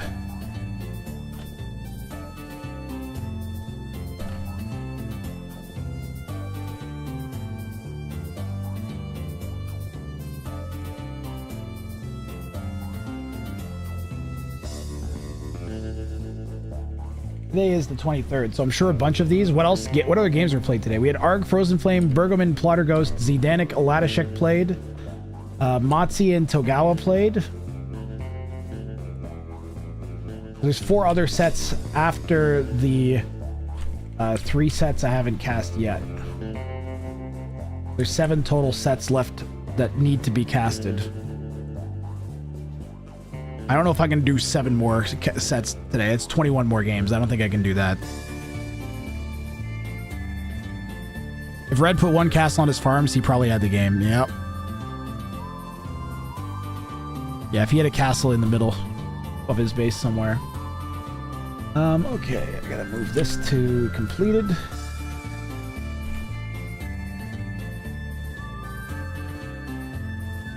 Put that in spoiler-free completed. And spoiler it.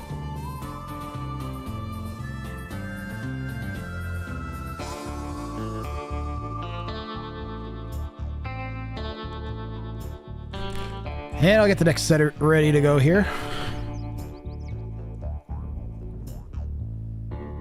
Not sure and Gurus.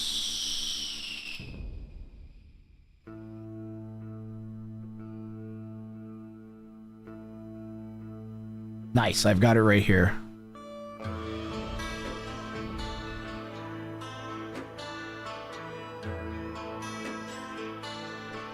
Not true.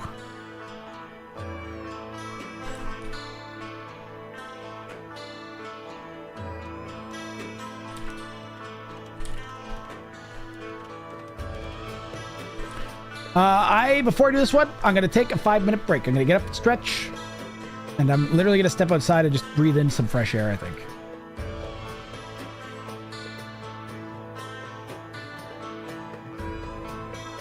Is that alright with you guys? And then we'll do Not Sure versus Gurus.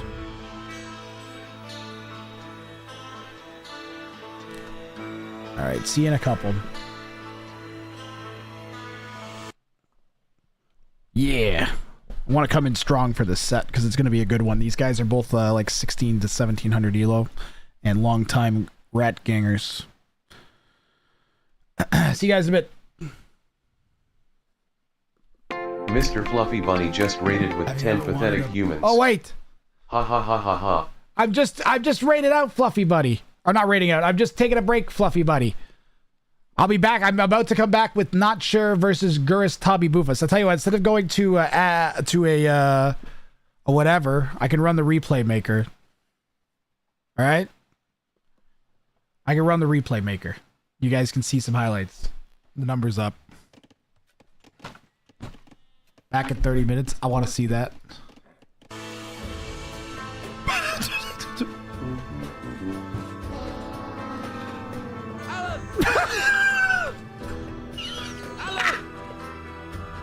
Minutes. I want to see that.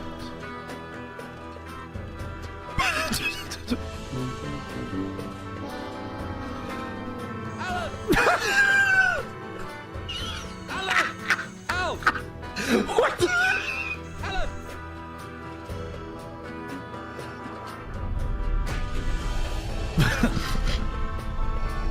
I find your lack of walls disturbing. Wait for it, chat. Wait for it. Wait for it.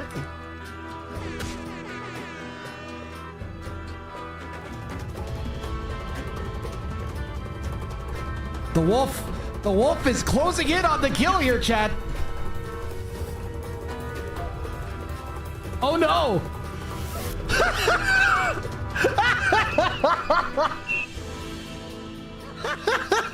Oh, there's a tower there.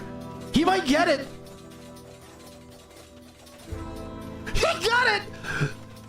Togawa has the bounty condition fulfilled, just has to win the game now. I can't believe how fast that TC died. The walls are closing in on Zdanik here. And the walls are made of elite Huskarls. Oh god, the clustered Huskarls with the bombard. Not again.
Okay, I'm back. Oh yeah, overlay is still busted.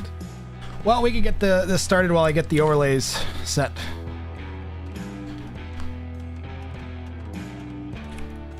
I will find a scout to follow while I do that. Alan! Thank you guys for waiting through the break. Much appreciated, especially anybody that came from Mr. Fluffy Bunny. That TC went down insanely fast, yeah. That's a quality quip. By the way, guys, there is a clipping contest ongoing. The clip with the most views by the end of the tournament has to be a clip from the tournament. Gets $50 US. All right? Sponsored by an anonymous Grath viewer. Yeah, it's you, DJ Sapson. I just have to get your guys' bounties on the board making sense. Because it takes me like 3 minutes to do it up, so I've just been putting them up here. So you got Archers Suck your first game, huh? Let me get this all ready to go here. Name.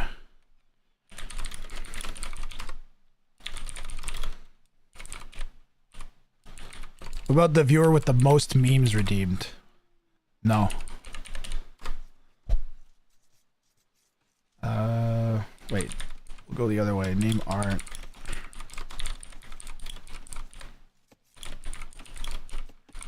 Did I do that right? I spelled it wrong. Oh my god.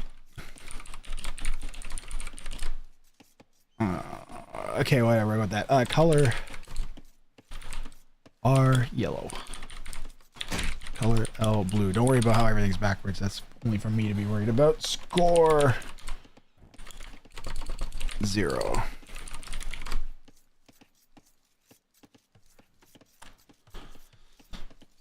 And you.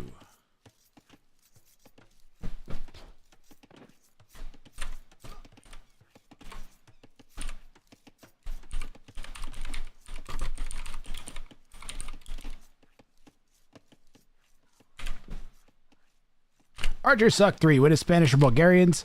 Again, we're getting this bad. It's the 7th or 8th time we've had the bounty on this in the tournament. People really like Archers Suck. They seem to think it's doable. I guess because the unit you get actually can be somewhat useful. It's not the worst. And Gurus went for Trader Trading.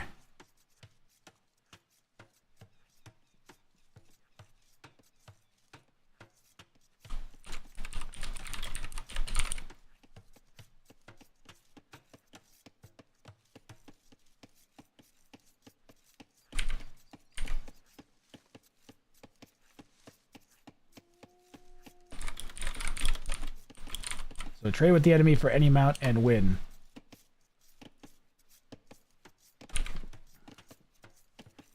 For Gurus.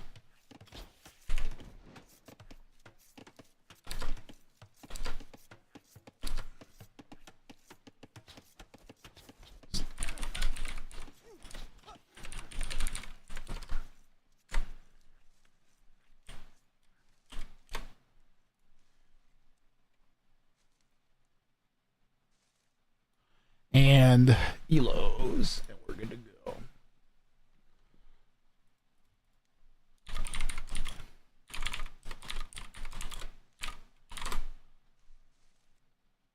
All right, we're all good to go. Up around 1800 Elo. Grathran, because of this tournament, I've been into chain listening to for a few dollars more maintained by Ennio Morricone for the last couple of days. Oh yeah. Yeah, I wish I could do all of the regular, the non-copyright stuff more often. Or, but I'm trying to archive the whole tournament on YouTube without having to re-upload everything. So, because it's a massive. I only have 10 megabit per second upload speed, which is incredibly slow. Like, it takes me about as long as if I do an 8-hour stream, it's gonna take me like 6 hours to upload it. So I don't have time to do that between, if I'm doing 12-hour streams, I don't have time to do it, really. Especially if anything goes wrong.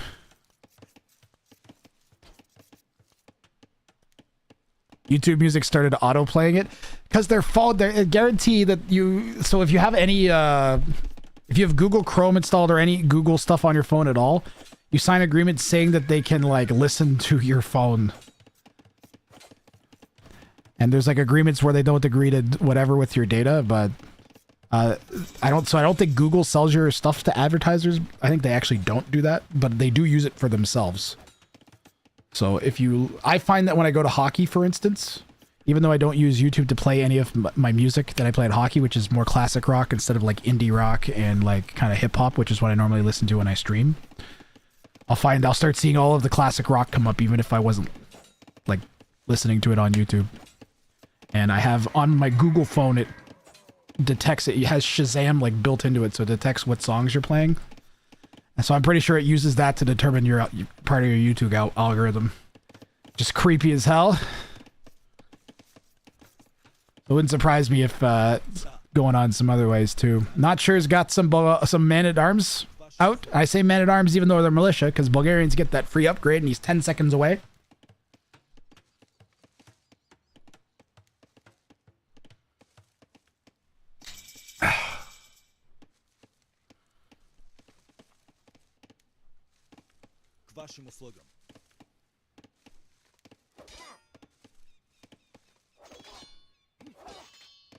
You want a gamba?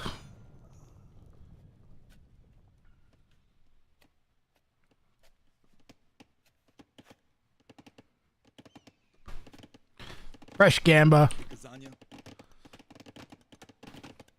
Do you think a bounty will be claimed this game? Yes or no?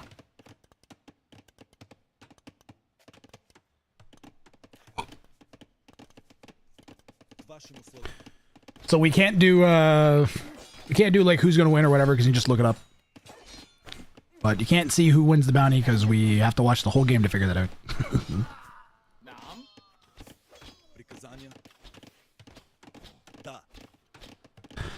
Well, the man-at-arms died pretty quickly. Gurus had archers sitting and waiting for them.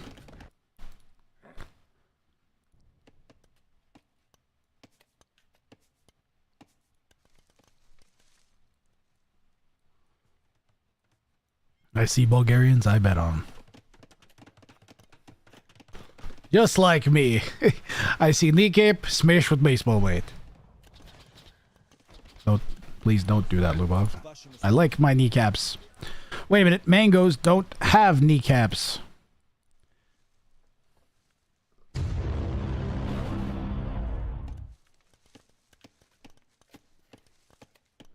Enemy for any amount and win.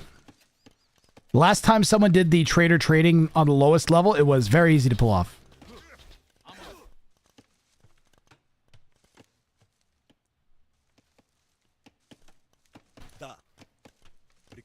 How you doing, Riss?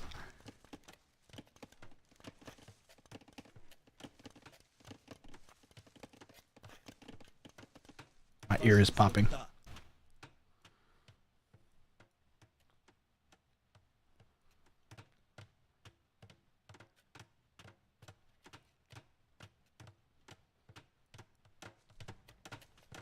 Must be a storm moving in. That's crazy.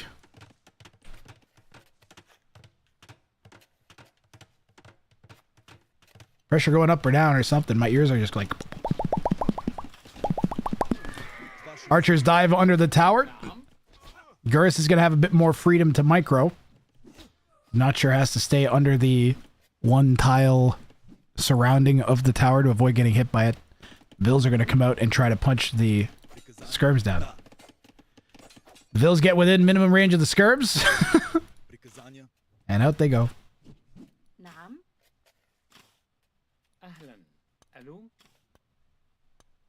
Blue blob coming into Not Sure's base.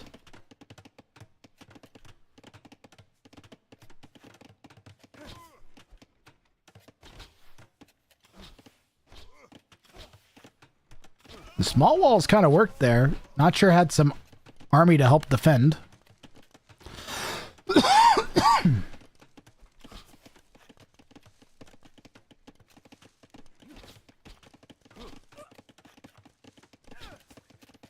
way back in the day.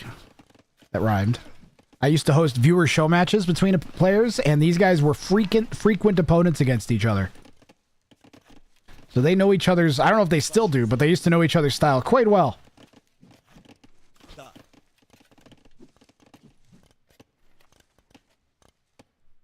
Yeah, back during COVID times, I'd pull 2 people out of chat and make them play in a best of 3, but... the last few times I tried to run that, it was really difficult to get people to actually stick around for all 3 games. The number of times someone would leave before a decider game, I was just like, I can't keep doing that. And three games is like... it can take you 2 hours to play. Not everybody has that time. You remember playing against Gurus Tabi Bufus? I remember when he was 13XX. Now he's 1850. I think he got all the way up to 2K at one point.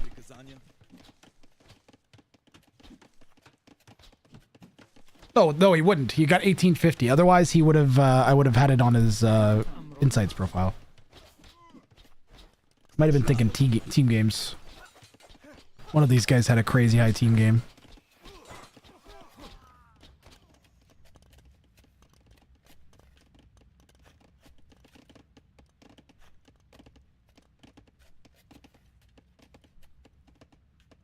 My ear is still popping. I'm sorry. It's driving me nuts.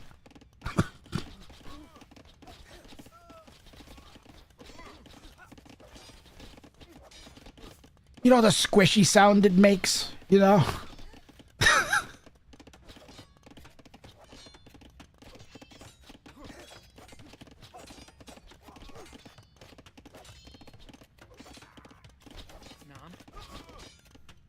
I'm surprised the one archer was able to sneak by. But these ones won't. It's closed up top too. But Gurus has been pushed off berries at the very least. And Not Sure is adding men-at-arms. Ooh. It's an interesting choice.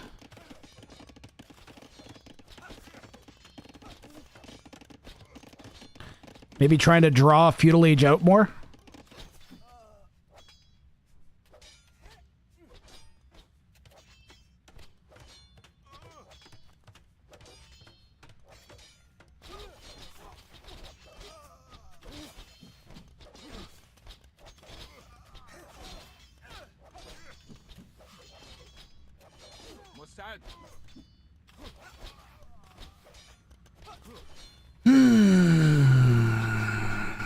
Microing 4 against 10 is never going to end well. Yeah, I think the men-at-arms weren't a good choice, unfortunately.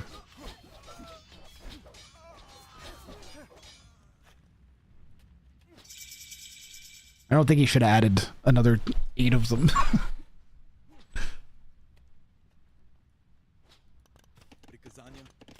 Nah, he is in harassing Gurus still, though. Gurus having to run his army, too. And even though he's in Castle Age, no sign of crossbow, not even Bodkin. As Gurus lacks the food. That berry push still paying off.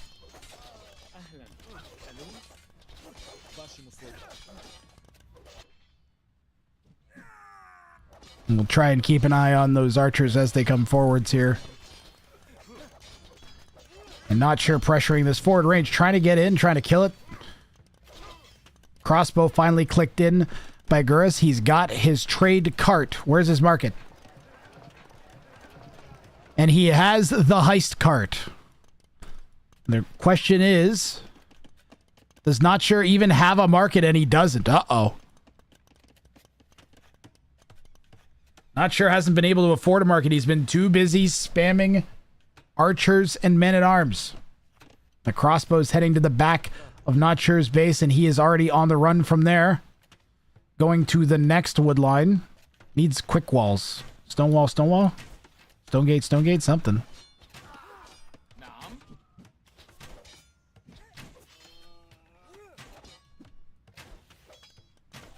Tower. He has enough stone for a tower. Really needs one. I think here's the way where it needs to go, though. Put a tower right there. Gurus shouldn't be wasting his time microing against two skirms. He should be heading to the gold. Well, he might be focused on this.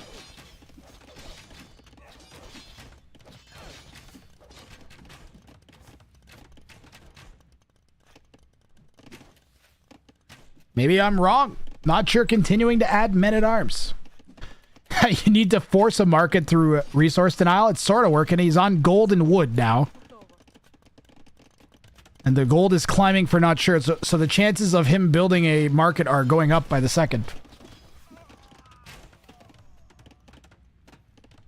We'll finally chase away Not Sure's forward army. And Not Sure is going to wall up that big open back part of his base. This should just go here.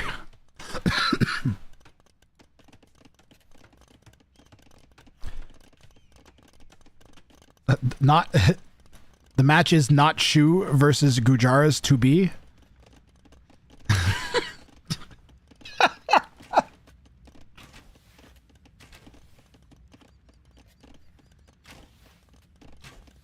We should have forced them to play as Shu and Gujaras.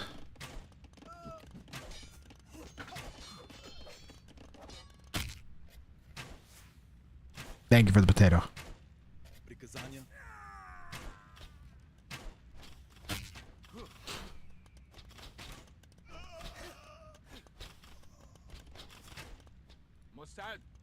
Side.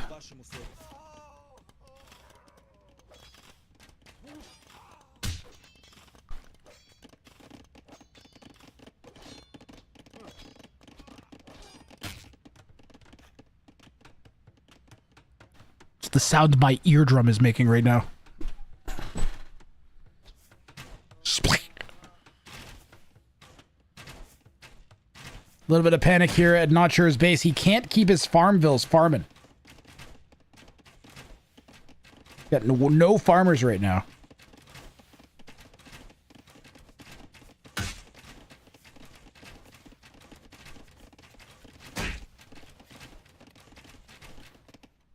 Potatoes impacting left and right. That's open. That's open. It's all open. That needs to be closed. Or I guess there's army there, so maybe not.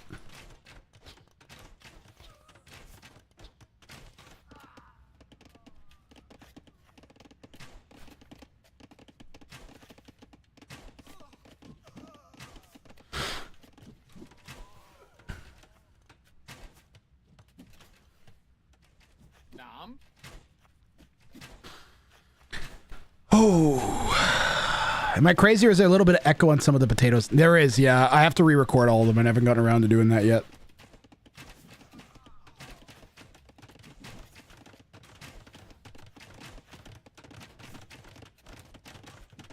For some reason, it recorded it with an echo, even though it made no sense that it did that. It was because my audio drivers were pooping themselves. Well, Gujaras is now 13 villagers behind Not Sure. Good old Gujaras.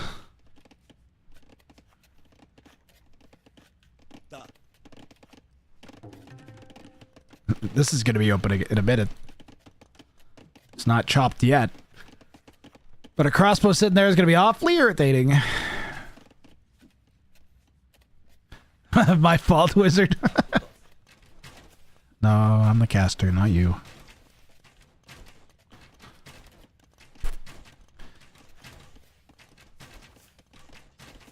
Still really not getting close to Castle Age yet.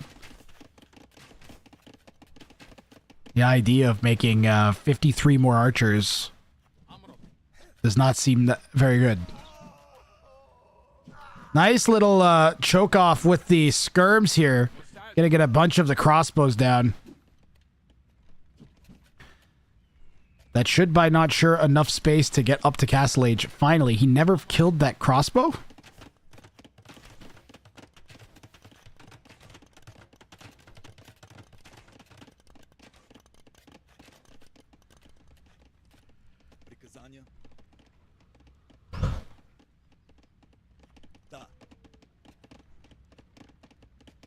How many sets have I cast today? We did the 3 Trafflemators. We did the 2 Togawas, Sekikois. 5. Then we did Casa.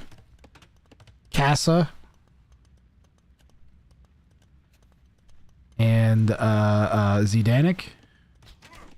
That's 6. I think I did Moon 182 versus somebody.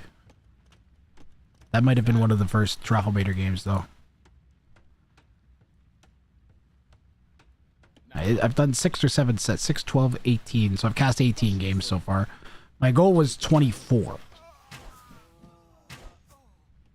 This will get us to 21 after this set. So maybe one more after this. I'm not sure. I'm exhausted. And we're only going to have 8 sets tomorrow. So that's doable at least. Even if I have to push 2 till the next day again. I seem to be on top of it.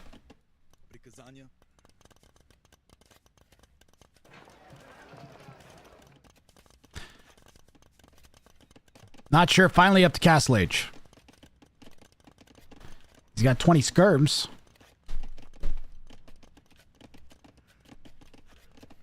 Maybe Cav Archers, because he's picking up Bloodlines. Does have a stable. With 3 ranges.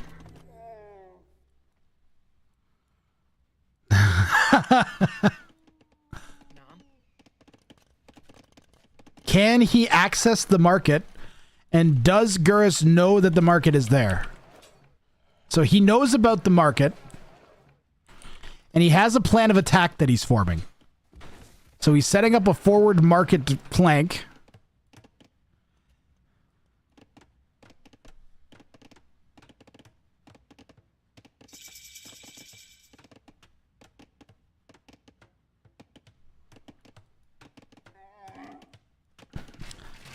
Now, I thought he was trading for any amount.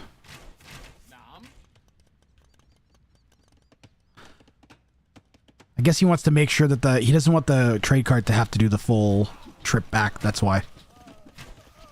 He dove in with the crossbows. He's definitely become a little bit distracted with this market business. Mangonel creeping in. Skirmisher is also coming up. And can he get the Mango onto that pile of skirms? They're forced back and the Knight comes out. Knight soaking shots from the crossbows. Will it go down before the Mango? No. Mango gets a good shot off on the skirms as a result. A second Knight should finish that off, though.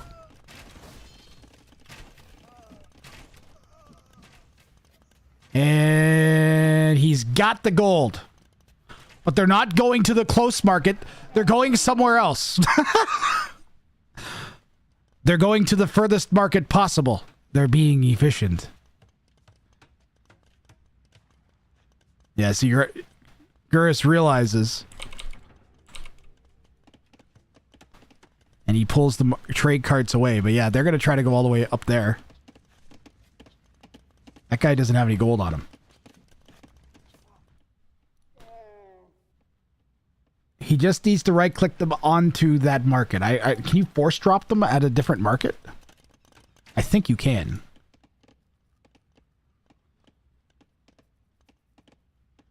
You should delete his home market.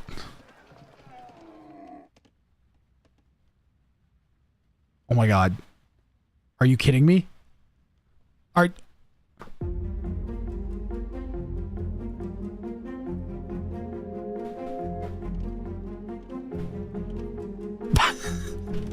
We got a castle off in the north. Not Sure is pushing in. Trade cards still have not dropped off.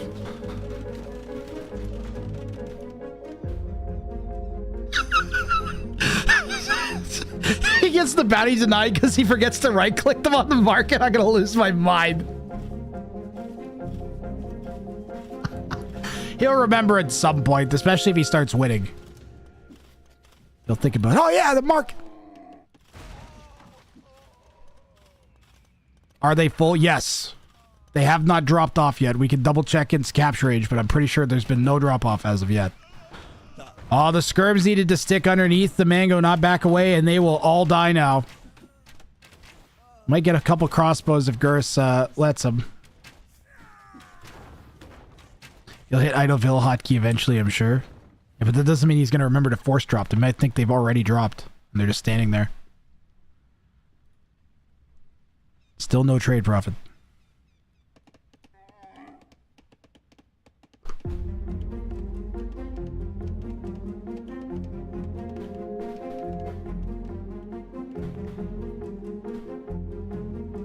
No! Oh no! Oh no, oh no, oh no.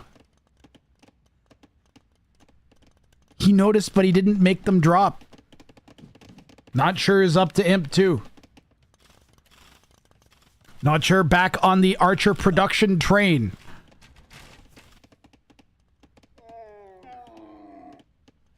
Fix it, fix it, fix it, fix it, fix it, fix it. Fix it, fix it, fix it. Alright, here's the mystery, Chad. If they're both carrying 27, how come when I select both it says 53?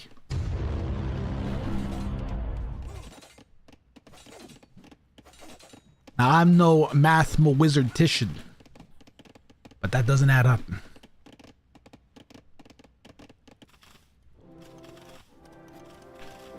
Floating point? I'd say I'd need like at least some sort of pool noodle. Maybe get away with one of those weird arm wing things, you know.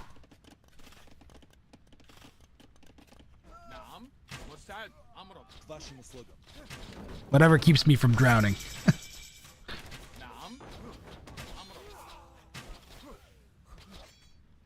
The carts are on the move?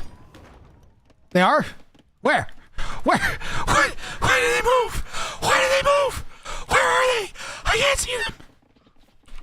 What the fuck? What? Where are the carts? Chat, where are the carts? Where are the carts? Where are the carts? Where are the carts? Where are the carts? Where are the carts? Where are the carts? Where are the carts? Where are the carts? Oh my god, they went through the base?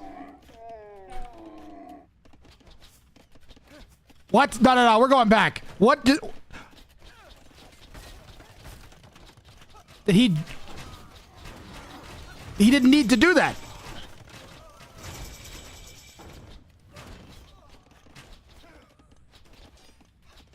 Dude, what is What is Gurus doing? What is Gurjaris doing?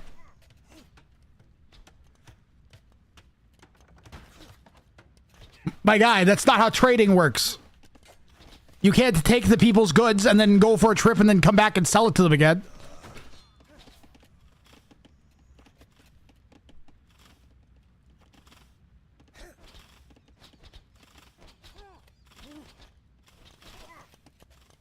That's what the Americans do to Canadian oil.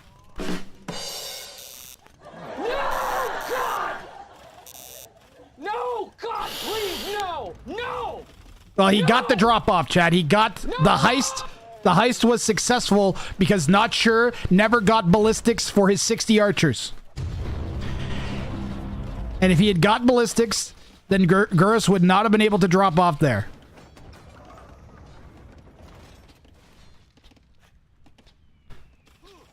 So ballistics may have just cost Not Sure a bounty claim to his opponent, but still a lot of life left in this one as we're locked up at 70 vills each. Not Sure with the army lead, although the problem is that 20 of the 27 army he has are archers. He is adding in two-handed swords. Imagine the stress of the cart driver rushing through a hail of arrows in front of the castle. Here's your stupid Amazon delivery! You know I got shot at. Archer's diving on the wood line here. Not Sure desperate to get some value out of him. And boy is he. You should definitely prioritize the 3 crossbows that are dismantling his army, though. Not sure what's going on with that.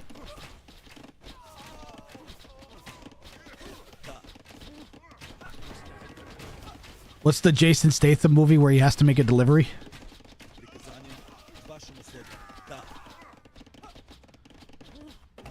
Deliverer. Transporter, that's the one. Deliverer. Driver.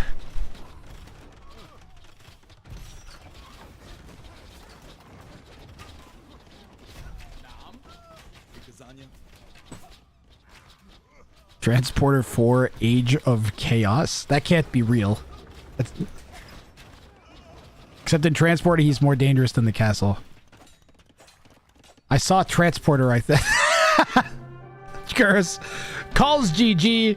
He ultimately managed the trade card heist, but not sure will not get a bounty claim. Gerjaris to be Boofus has taken out the Not Shoe in game 1. So 1 point going to Not Sure here. Let's see here. That's going to be right. There we go. And let us go right on to the next game. If you're wondering what happened to all the fancy overlays where you can see like the bounty pools that they could choose from, I corrupted the website. I uncorrupted it and fixed it and pointed it at the database it should have been pointed at to begin with. But yeah, that's what happened. So I lost a bunch. I lost 6-7 games, 6-7 sets of bounty draft data partially. Enough that I could tell if the players are being honest when they tell me what bounties they're selecting. Because it has to be one of a certain set. So if it's not from that set, then I'd know they're cheating in it. So nobody has cheated. They're all been very honest. There we go. Loaded in.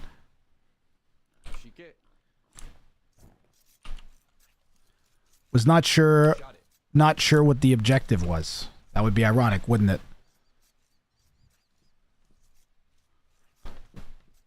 Or the opposite of irony. What's the opposite of irony? It's life? Existence? What the heck am I looking up? Right, they're bounties. Wonderful victory.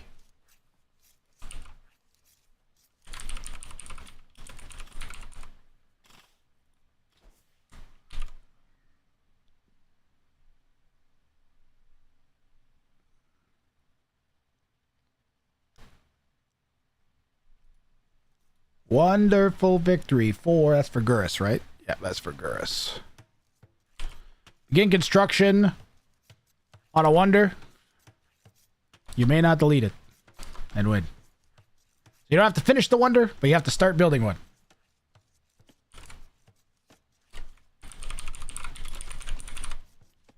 That's a level 1 bounty, so just 2 points at stake here for Gurus. Might be a smart call because he knows his opponent only has 1 point so far.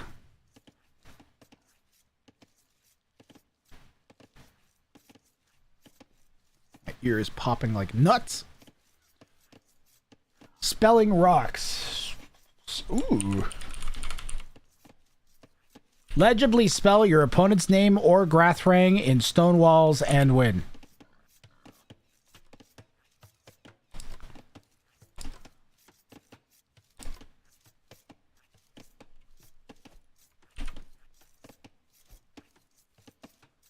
That is a level 2 bounty.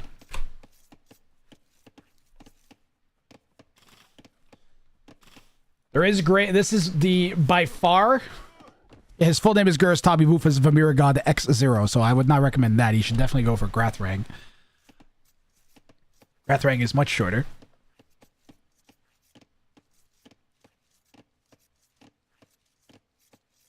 I think the level of the bounty should depend on the opponent's name. Well, Grathrang is a level 2 amount of hard. So I figured beyond that, you're hoping that you have an opponent with a really short name. And I don't think there are too many with short names, Chart. Not Sure is the shortest. And you have to draw an S. What does legibly mean?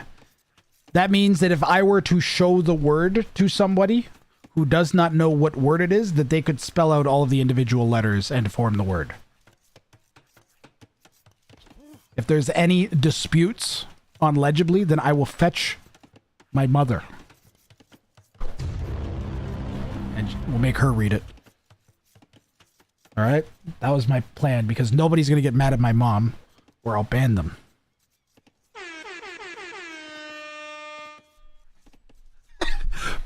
But usually it's pretty obvious if you could read what they wrote.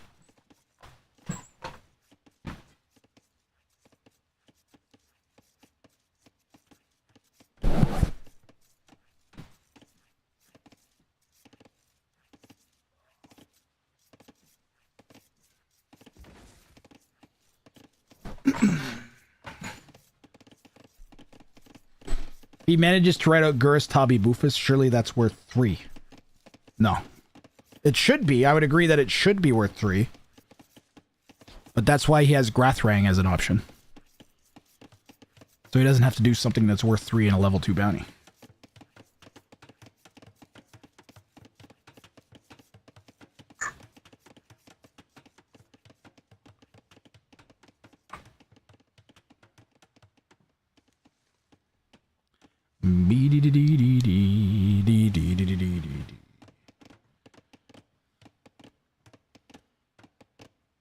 What's your favorite cowboy movie, Chad?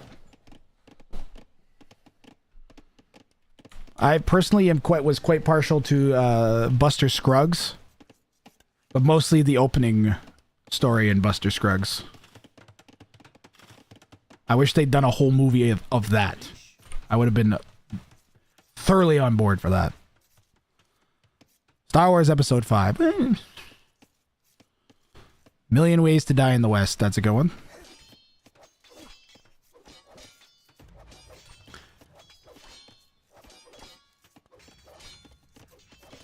Isn't there a pretty good you could argue The Mummy. You could argue The Mummy has aspects of that in it, right? There's some pretty good Old West style gunfights in The Mummy. And I think that was set just slightly after the Old West period.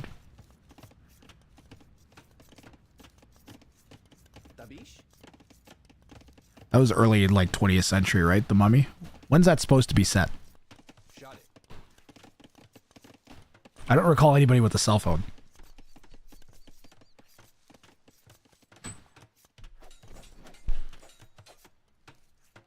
Oh, I say cowboy movies, I start talking about The Mummy. Oh, I got a good one. Jackie Chan. The Jackie Chan one. You guys know which one. Which, was it Shanghai Noon? Shanghai Nights? Shanghai Noon, I think. The sequel was not as good, but it was fine.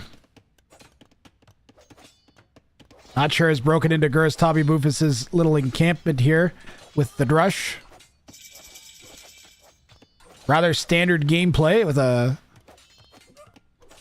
kind of open-ended bounty with spelling rocks, or you can just kind of beat the opponent. You just have to do some other weird thing. Shanghai Noon.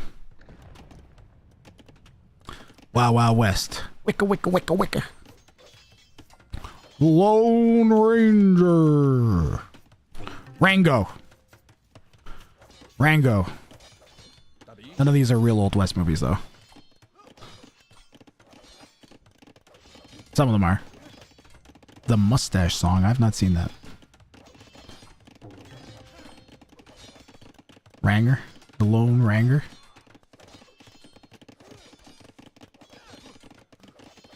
Earl Silver, away!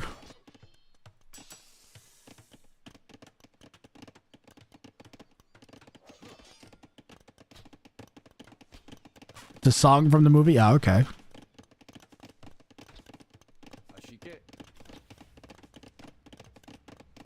Shot it.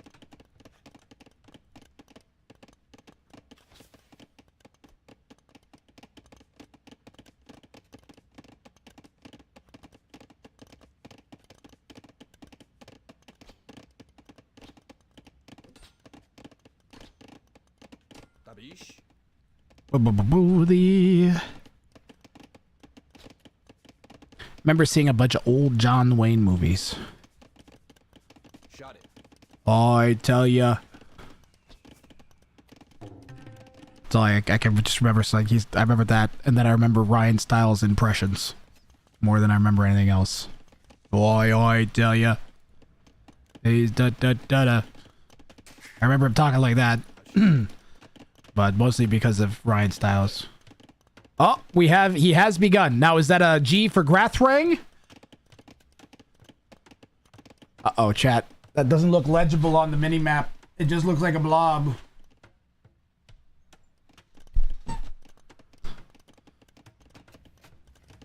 That just looks like a blob. 310 to Yuma. I do know. I've heard of that one.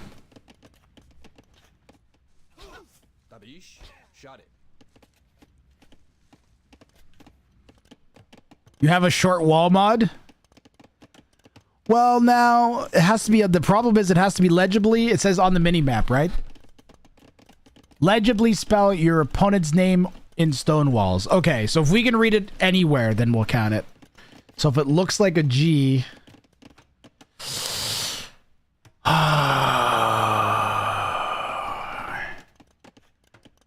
I'd say this is borderline. Definitely has a G shape. I'd be lying if I didn't say it has the shape of a G. So definitely off to a good start. It might look more like a G in context, too. Don't forget. Human brains are weird. Ryan Stiles, Carol Channing impressions.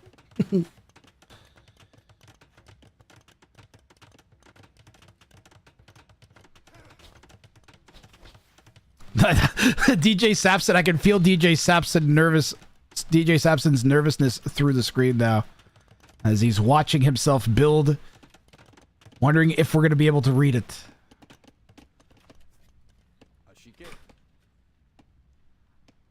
I'll have to tell my mom, like, hey Bob, come read this. I don't know if this is my name or not. It already looks more with the R next to it. This blob already looks more G-like. It's very subtle, but it already has, like... I can already tell it has a shape of a G that it didn't before. Like, you see? It's like it's an implied shape. The A, T, and H are going to be doing some heavy lifting here. Exactly, Char. That's what I'll say. I'm like, do you know what this says? Rio Bravo. Jicky, you gotta know some good cowboy movies. You strike me as a cowboy movie enjoyer.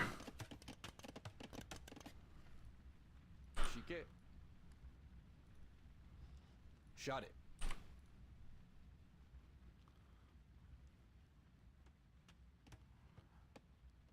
Now, I don't know if there's a Canadian cowboy movie. And there are Canadian cowboys.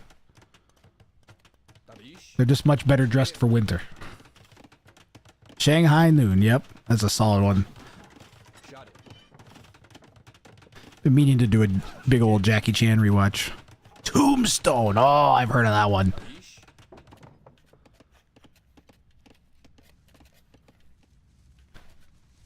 I have heard of Tombstone. I've never watched it.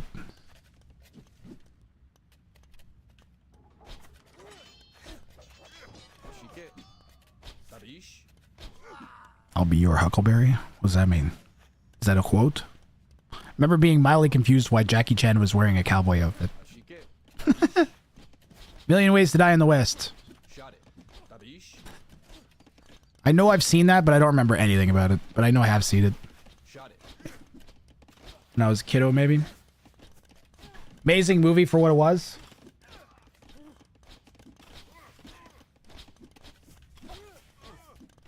How you doing, Chef?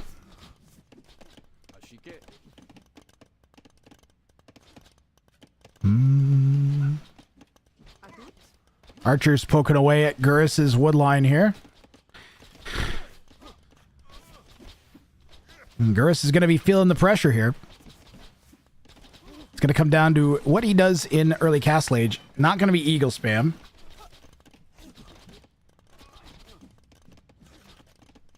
It's gotta be siege. She doesn't have wood for it, but it needs to be siege. She should be pulling some wood vills maybe. He's got Vills garrisoned. I wonder if he realizes. Crossbow. Where are these guys? They're forwards. So he's gonna bank on counter damage over repelling the army at first. Prioritize getting some damage on not sure. The Man with No Name trilogy. We have not, that has not been mentioned. Ballad of Buster Scruggs was great. It was absolutely one of my favorite movies, actually. Probably a top 10 movie for me. Maybe top, not top 5. I'd say top 10 though. I still wish that the opening 15-minute sequence was the whole movie though. They should make a movie based just on that. Instead of calling it The Ballad of Buster Scruggs, they should call it like The Life of Buster Scruggs. And then just do a 2-hour-long feature of him being a badass. Yeah, Char. Exactly. Or they should have had like a series of stories, and everywhere he went, he was telling one of the stories that they wanted to talk about. And then he shoots everybody and leaves and goes somewhere else. That would have been pretty good too. I think they mishandled it slightly, but it was so good that it's hard to criticize too much. Fistful of dollars? Oh yeah, Good, Bad, and the Ugly. And for a few dollars more. Does he have to spell the whole name? He has the option of spelling Grathrang, which he has definitely chosen. And I gotta say, as we're going along, look how much that G looks like a G now. That G went from looking like a weird blob to definitely looking like a G. The R is the most sus, but once the H comes in, you watch.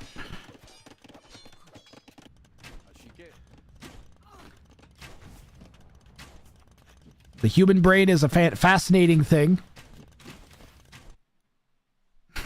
We got a little, like, track down fight going on in the corner that is basically irrelevant. You thought the G was fine at first? It's good enough. This is definitely solid. I would struggle to say that. I don't think we're going to need the mother's opinion on this one, huh? She can go to bed.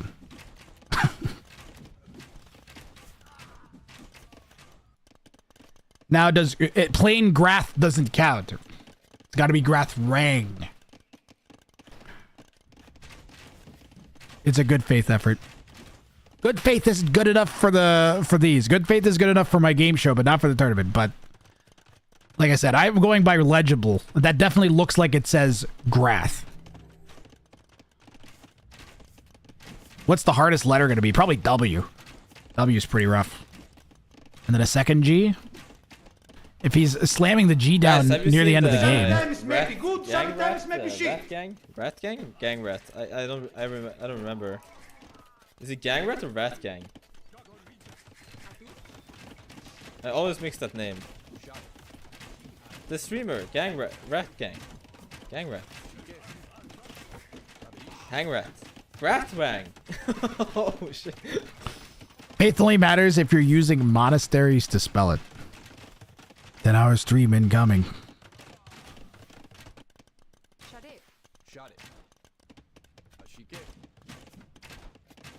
In theory, there's one more set after this that I wanted to get through, but I don't know what I'm gonna do. We have caught up though, which is really good.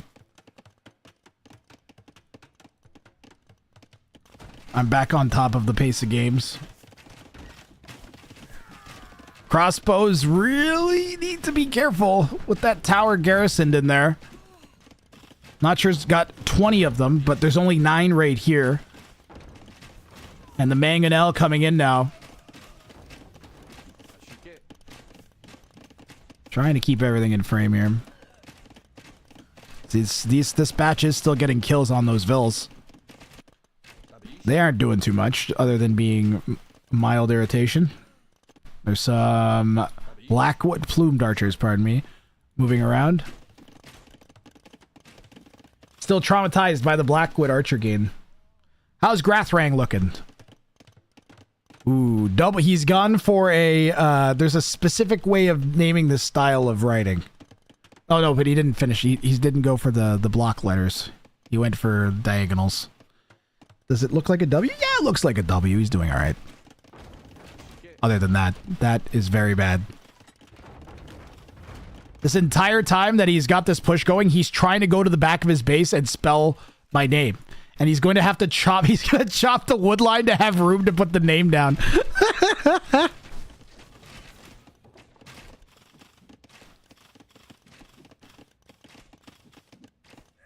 Wrathrang and his chat of Rat Gang.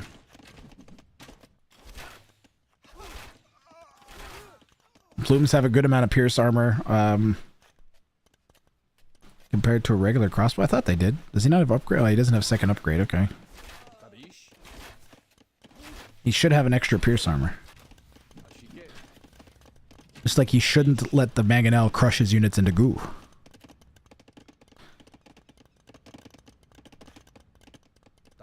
These guys are running from a bear. Hit the bongos.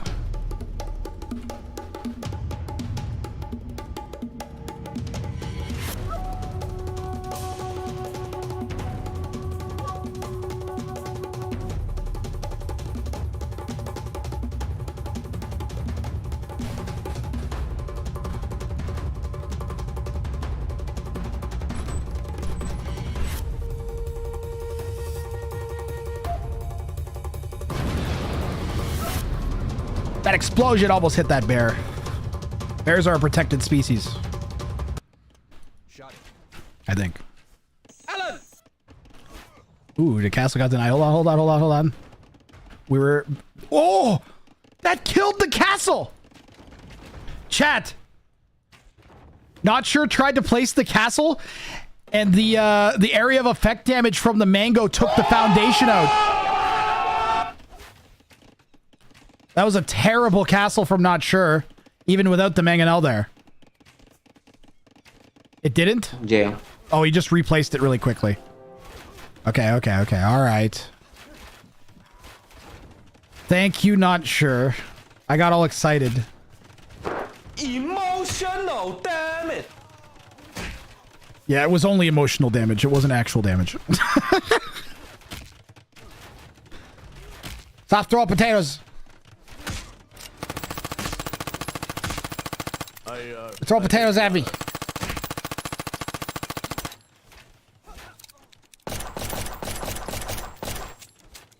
Well, I'm glad I finally got a literal demonstration of overkill. There you go. You knew it was coming. I'm not letting you miss the mango shot.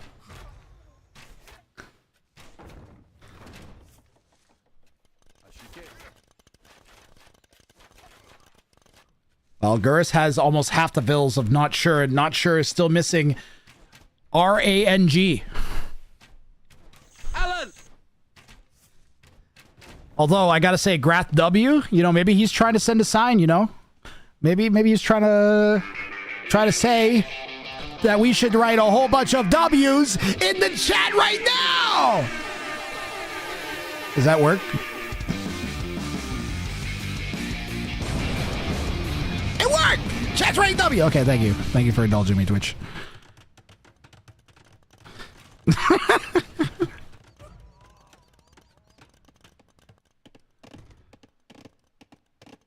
Oh, Jicky with the W's here. W. Thank you, Fractured Reaper. Thank you, chat.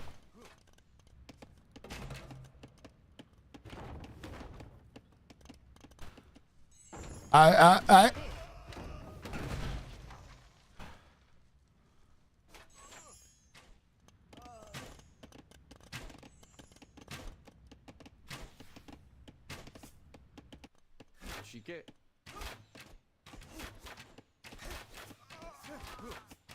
Plume's slowly dying. What an awkward game. Gurus is probably wondering why he's not being turned into goo.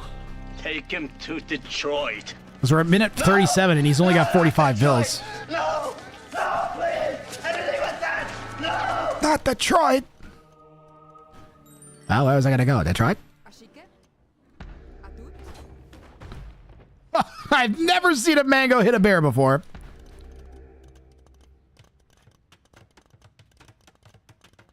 Not Sure was not messing around with that stupid bear. What a chippy game. Shot it.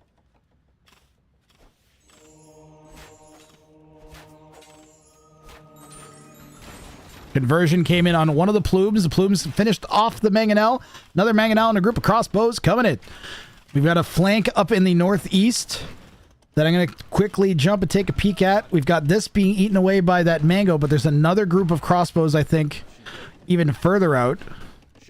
Not sure has forgotten about those guys. How's this push coming? The ram is in, but the main army moved back. That group is all dead. These guys are still over here. And I don't think Gerst knows they're there.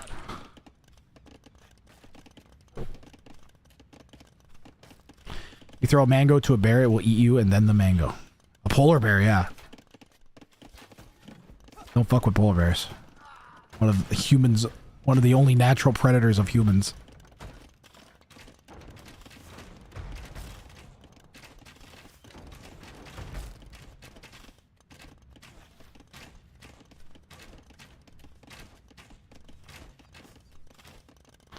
Detroit's a lot better than it was back then, Alucard, though.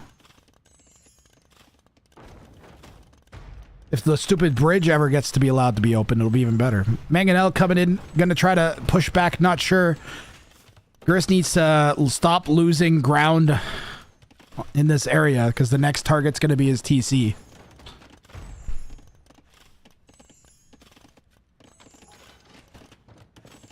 No sign of a wonder from Gurus, unsurprisingly. Not sure, still working away on making space. No, he moved the Vils off of that wood line. Uh-oh. And are we ever going to progress past the Grath W? It went from 5-1 to 6-1. There you go.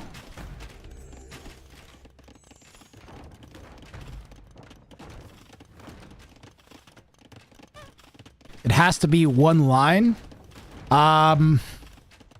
No, but it has to be legibly the name. He could go like Grath Rang. That I would accept that. Or if he went like Gurus Tabi Bufus, I'd probably also accept it because he did write the entire name, and you can read it.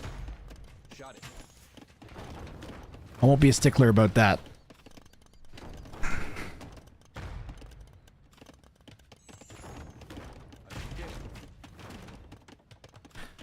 I would be less... Now, if you ended in the middle of a word, like if you write Grath W and then R-A-N-G, I don't think...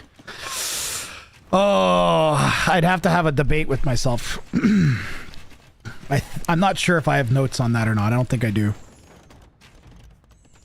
I think this one I decided I would play by ear. I feel like if I can read the name and know what the name is, it's probably fine. I'd say that if they're in order, it's fine. Even if it's like not pretty. Like if it's Grath W R-A-N-G.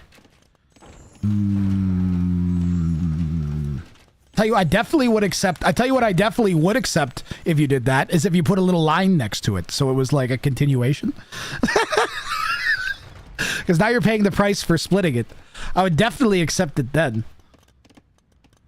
Like you reach the edge of a page or something, that'd be all right. But you have to indicate that so that it's legible.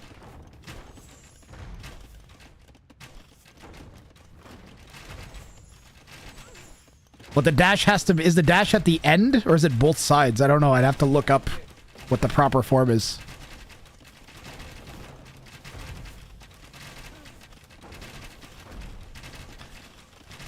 Yeah, it's supposed to be the... Well, yeah, the original rules, it has to be legible in the game and on the minimap, Alucard. But I know for a fact that in my notes, I changed it so that if it's legible on either. We have to be able to discern either on the minimap or in the game what the spelling of the word is. Lost bounty because dash was on the wrong side.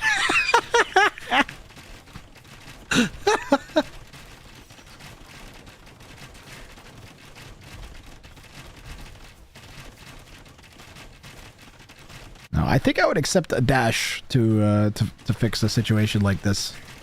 But then he would still need to make room for the dash, so it's not... He could delete the W.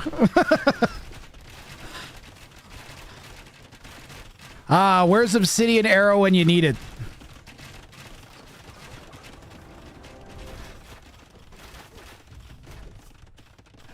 You know, Dodger could really have used murder holes this game. He's trebucheting the plumed archers underneath his castle.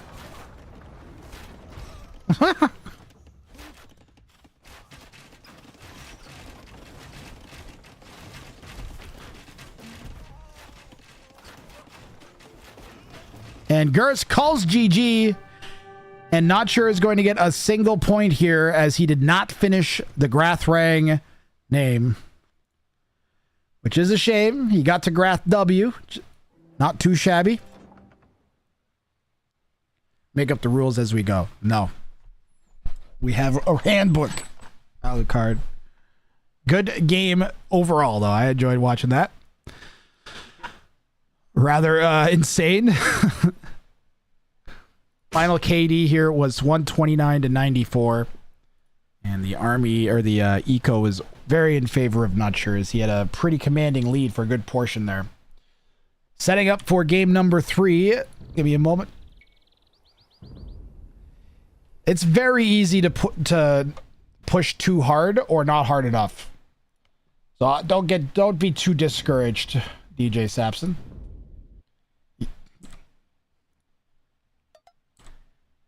You can't really know how dead your opponent is or isn't. So we're going into game 3 here, and DJ Sapson is going for Teutonic Scouting 3 this time.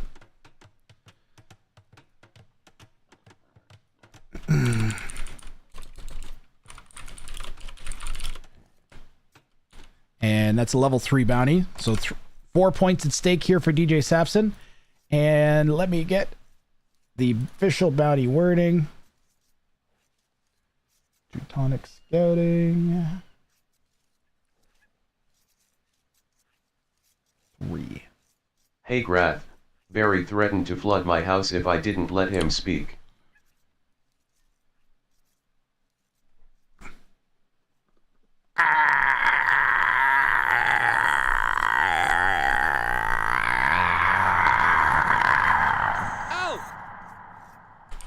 Okay, Graph. Okay, you get what you want, Jicky? Is that all you're here for?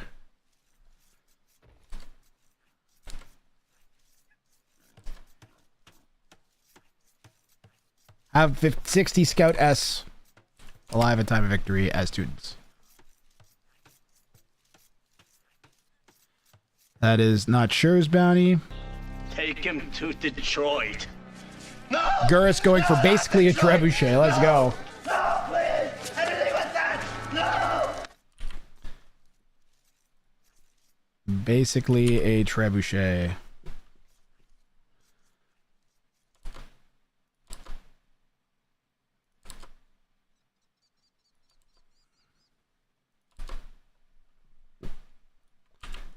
This is also a... Oh, this is a tier 2 bounty, pardon me.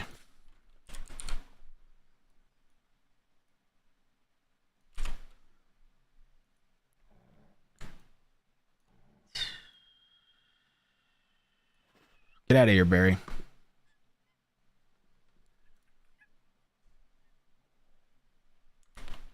Really? Right in front of my... What, is your wife watching? Hello, DJ Sapson's wife. Have an explosion. Welcome in. This is what your husband spends his free time doing?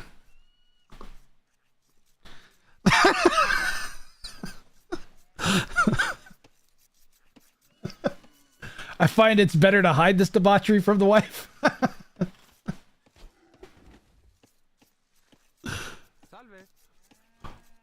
Hey, well, you know what? Not Sure is in the lead in this set. And he has a potential 4 more points to add, 6.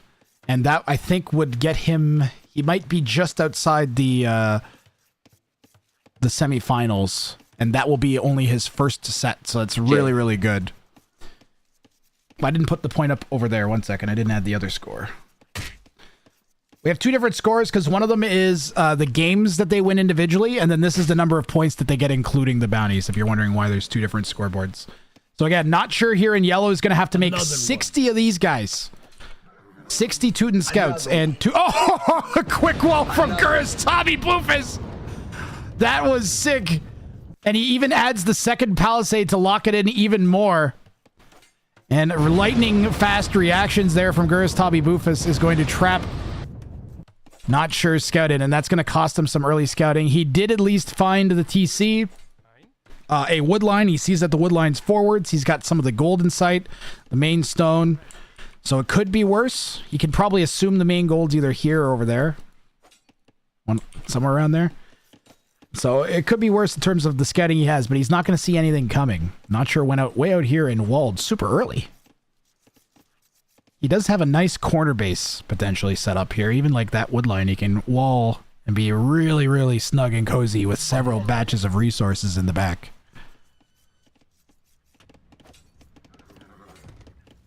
The gate is kind of a good thing and a bad thing for Gurus. He needs to get his own scout to come back. I guess after he's done whatever he's doing with it, scouting forwards. He needs to bring that scout back and send in like a villager or two with it after he gets loom. But anyways, Not Sure is going to try and make 60 of these. He doesn't have to do it early in the game or in Feudal Age. Teutons get extra armor for their scouts as they progress through the ages. But he lacks the upgrade to Light Cav and to Hussar, which are his Castle Age and Imperial Age upgrades. So they are pretty chonky for being just scouts, but they're still not very good. The least ideal unit you could probably be making as the Teutons, except in very, very select situations. Almost certainly never against the Byzantines, which will have a better version of that unit. Although lacking bloodlines, it still will be overall better because it'll have its Hussar upgrade. But also really cheap spearmen for the Byzantine as well. So, which directly counters the scout, as well as access to cheap camels, which also counter the scout. Gura's finally going to finish this trapped unit off. Was it worth it? He does have a lot less res collected. Teuton Imperial Scouts are better than Korean Hussars. Ah, interesting. Yeah, but not Byzantine Hussars. Byzantine Hussars get everything except the last attack upgrade. Actually, against the Teutons, that's really bad. Nah, you can just go cheap camels. Camels cost 25% less.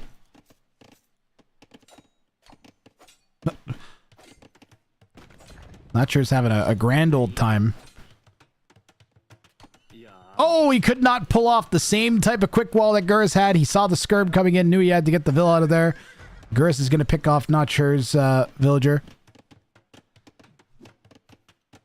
Tiny little nipping back and forth here in mid-feudal age. Blue has some forward buildings going, and that is really far forwards, by the way. In forward range. Gurus trying to negate Not Sure's defender's advantage a little bit here. Gurus could also still win the set, or win the head-to-head matchup, even though that's the least important. So the total number of bounty points is the most important. Head-to-head only matters in tiebreakers. Could matter, but not likely. But Gurus could win that still if he manages to win it with his bounty. A win alone won't do it. He needs the bounty claim to get 3 points.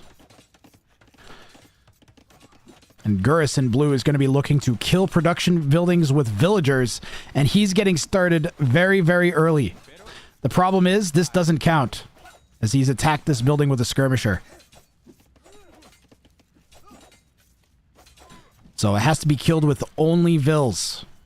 So the skirm has done damage. So it won't count as one of his 5 buildings, guys, just so you know.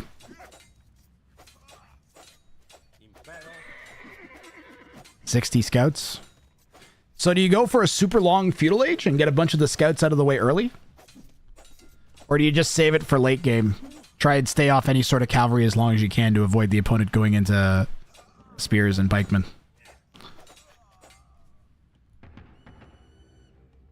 It's like Gurus heard me say that. Where did the vills go? You ran them all the way back? They ran halfway back and they're turning around again.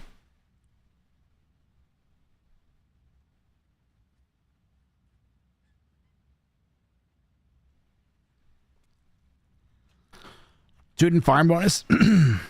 I feel like this isn't as hard as other tier 3 bounties.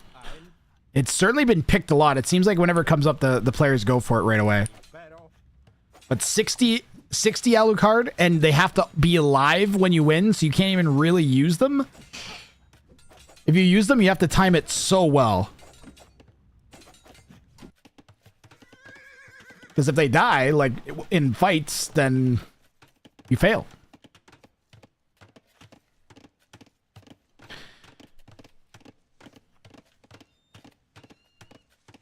Only Spanish can do it? Can do which, DJ? I missed it. I missed what the first part was. Strongly suspect that Gurish just went for a win. Yeah, he might have been wanting to salvage anything out of this. Well, I don't know, DJ Sapson, because I think he was trying to smash this production building down with his vills. So I think he might have been thinking in the back of his head, like, yeah, maybe I can smash some buildings down with villagers and get it. Oh, the spears prevent the house wall. Nice little trash rush from Gurus Tabi Bufus.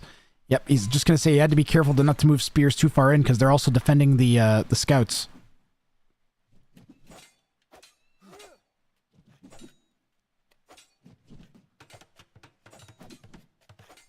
But Notcher's up to 12 scouts already. 3 of them back there. 1 over there, 1 there. One of the scouts dove in or popped out of the stable and got stabbed right away by the Vills. He has his own army going forward. He's going to try to counterattack. Gurus has small walls on his resources. At least on his wood line. He doesn't. I thought he had walls on his berries, but he has half of a wall.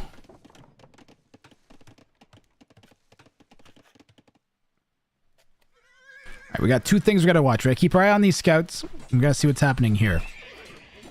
So again, he's attacking the building with not villagers, so these don't count towards his 5 buildings for the bounty.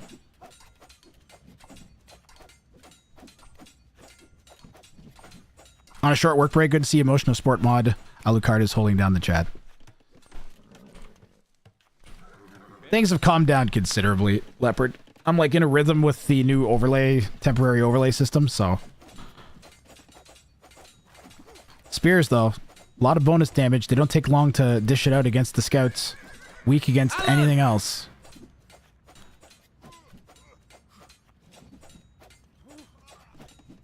But of course, Not Sure has to make scouts for his bounty. So, kind of locked in. Still, it would be better off if he was banging them up into one big old group. Picked up bloodlines. Be doing a lot better. Because he really doesn't want the Vills to poke his stable down. Hey, David.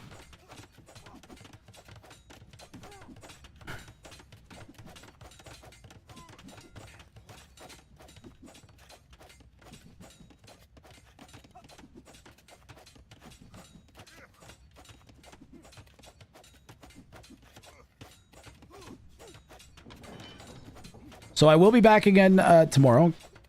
I think I might still do 1 set after this. I don't know. How late are we? It's already pretty late. But I got 1 more set I gotta do tomorrow.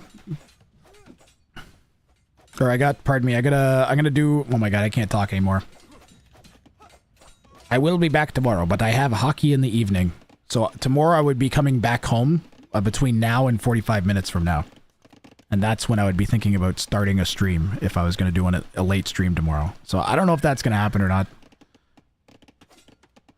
Big Ugly 69 says, Blues Bounty feels more challenging. Really? That's kind of the opposite of how it's supposed to be, too. This is supposed to be a more difficult bounty than this one, according to the leveling system. But I think part of the reason it seems as difficult as it is Not Sure is going for this bounty so early on. Like, it's a big difference between doing it now and doing it in Imperial Age when you need a meat shield or a raiding unit. Then I feel like it makes a lot more sense then. And again, Agurus also attempting, I feel like, way too early. And he didn't have Spanish available to him for that bounty attempt this time.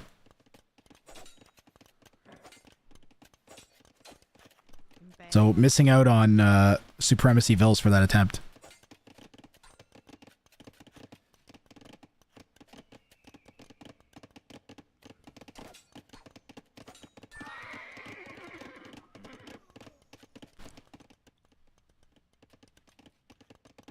stream for one set seems sus. Tomorrow? I might not have a choice just because of timing, Alucard. If I come back tomorrow night, I'll probably do like 3 or 4 sets after hockey. But I'm definitely going to be online starting around the same time I did today, probably hopefully a bit earlier. And try to get another like 8 sets in like we did today. 7? I can't remember if it was 7 or 8.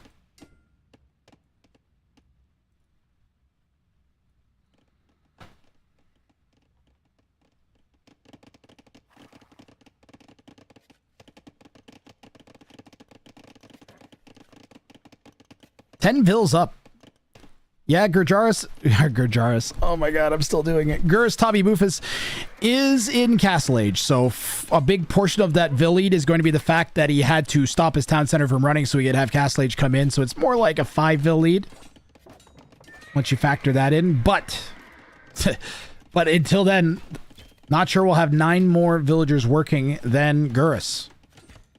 We can already see the res collected lead is in favor of Not Sure right now.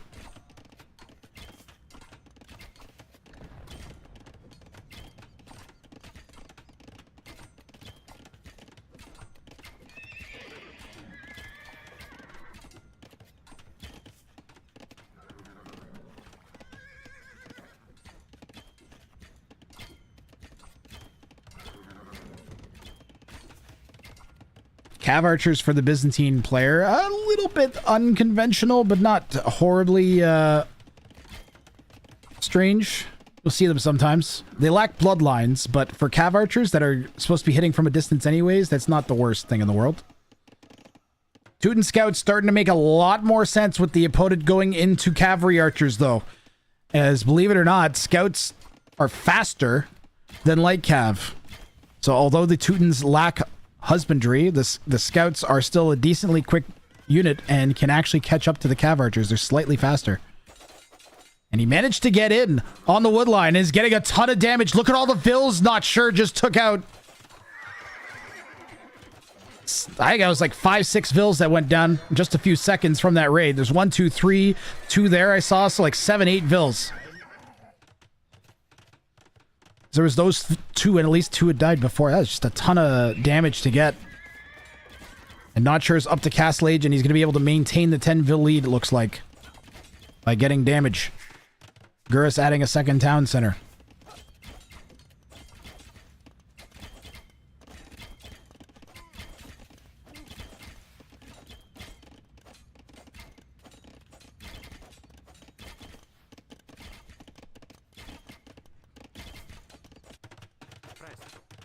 That is still open. There's more scouts coming in. The TC is going to be up in a minute, though. Any weak guys? Might get him. There's a... She's weak. There's a couple damaged Vils in there. I might get another one. Every little bit helps here. Is Not Sure had such an extended feudal age.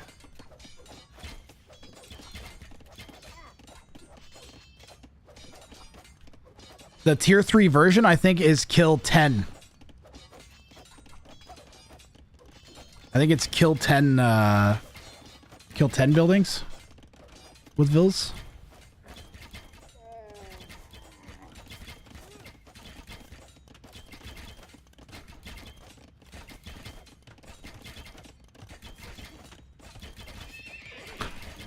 I don't know that there is a lower or higher tier version of this. There very easily could be, though.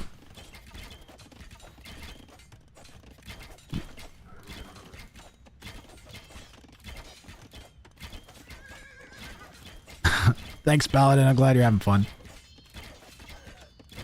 It has been a hell of a day.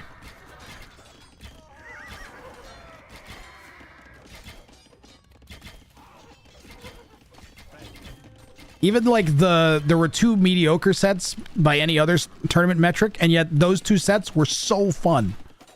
Like, they were hilarious.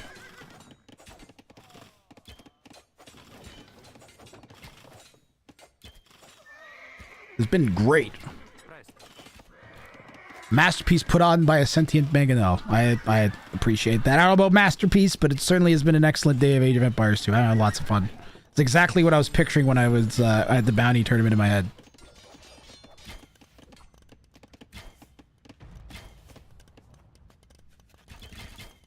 Oh yeah, wizard. Mondays are your Saturdays? Hey, that's gotta work out pretty good. Here, I'm gonna throw that up on my thingamadoodle.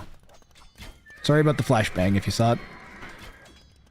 Yeah, so much weird stuff today, Paladin. We had the giant pile of siege towers.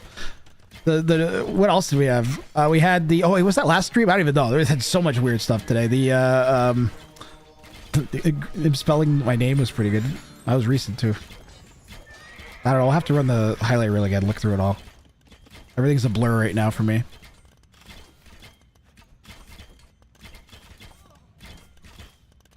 File suit against the Capture Age devs on my behalf, Alucard.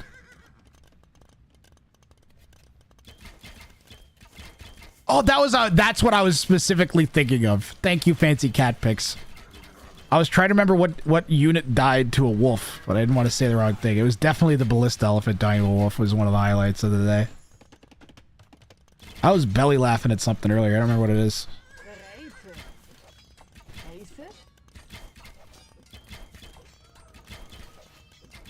That is certainly a lot of Cav archers. We have way less scouts than we did before. But and Gurus has closed the Vil gap a little bit thanks to his extra town centers going up a little bit faster. And at least a few Vil kills. Forward siege workshop and monastery. So Gurus planning a push.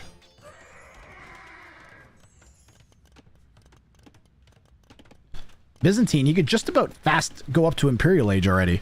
I think if he undid the mangoes, he'd have most of the res for Imp. Yeah.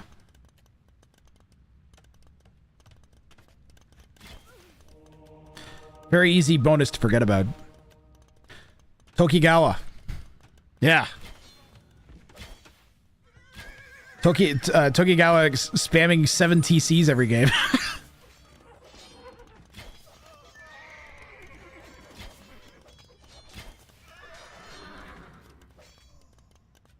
Yeah, if he ever shows up in any other tournament now, you'll be like, hey, that's the guy that makes TCs.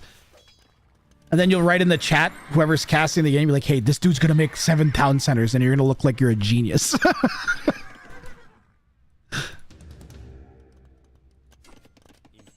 He seems to do that even on his own. Like...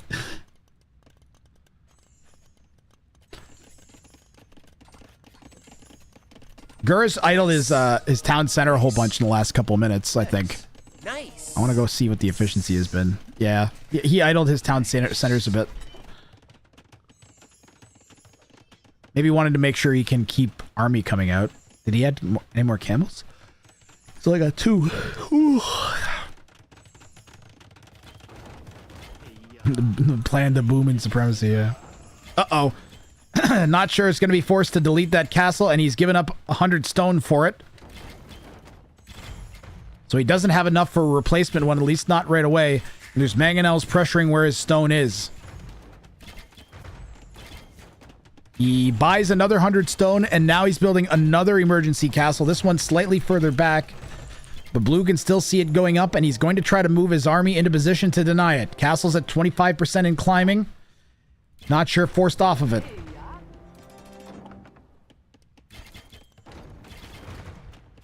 At this point, the Foundation is buying him time.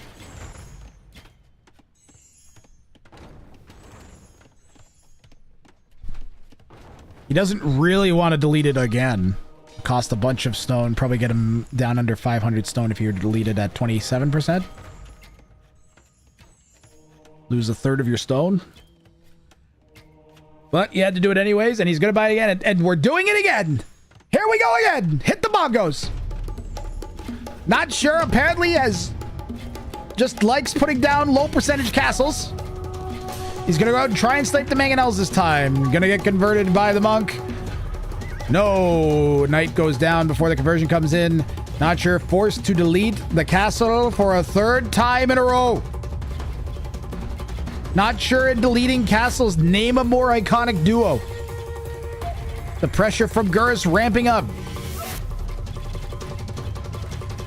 Cavalry archers have basically full health because of the nearby monks that have been healing them whenever they get a second.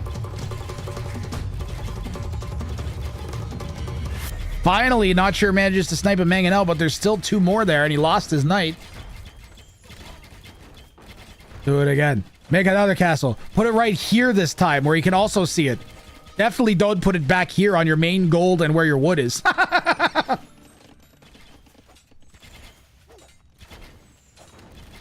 guess he wanted to save his farms, okay? I guess Not Sure wanted to save his... It should go over here!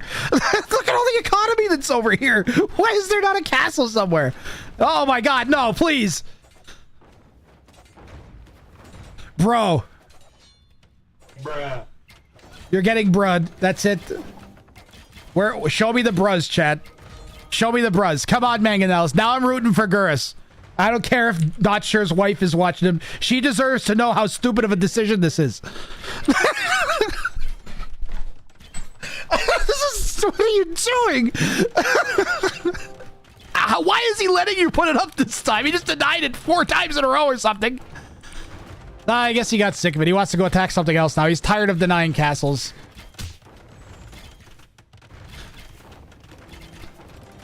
So maybe it ultimately was the right decision here.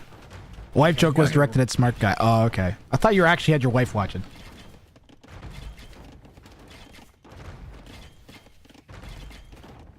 Laying up to a fictional not sure wife. Now you have to get one Not Sure. See what you've done. Is that the Imp TC? No, that's handcart. Redemption coming in for... Oh, okay. Teutonic Knights.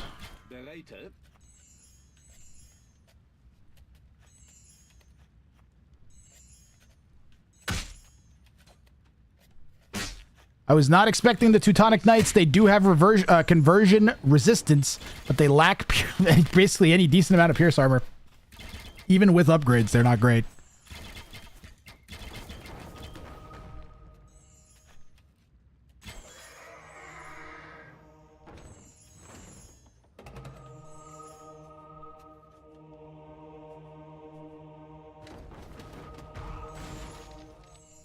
Tango shots on the monks.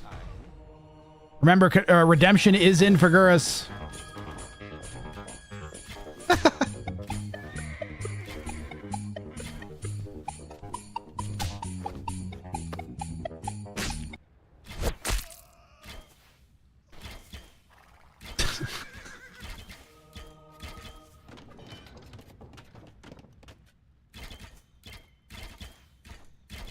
Potato hit cat. Well, the castles are more sensible now, and the one advantage, of course, of the Teuton castles being the free murder holes. So, ooh, the knights came out, Mango, and Not Sure trying to trap the cav archers with his army. And got a good amount of HP off them, but there's still 20 of them there. Gura should just run. Did he get husbandry? Tell me you got. Okay, you got husbandry. Good.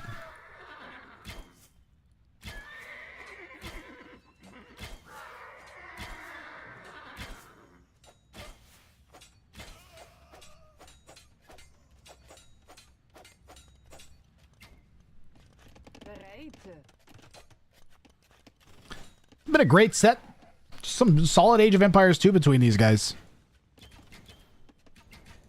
Been hankering to play OET, but you can't on this laptop. That's unfortunate. First game back is going to be a tournament set for this. Oh no. Yeah, I saw you're going to try and... Are you going to be able to get all your... I think you have 2 of your sets scheduled for Friday already, right? I did give you a 3rd new opponent, Dragon Lord Freya, just so you know, I think, if I recall correctly. So just double peek, take a peek in the Discord if you haven't.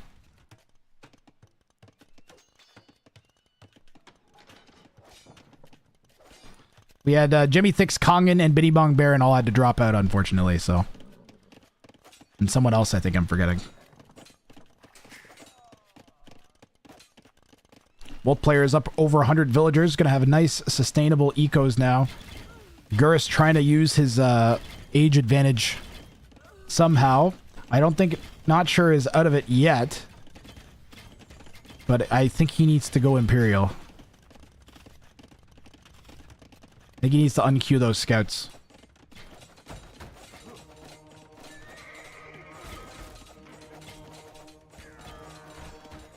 Teutonic Knights killing Cav Archers. Oh, something I don't think I've ever seen.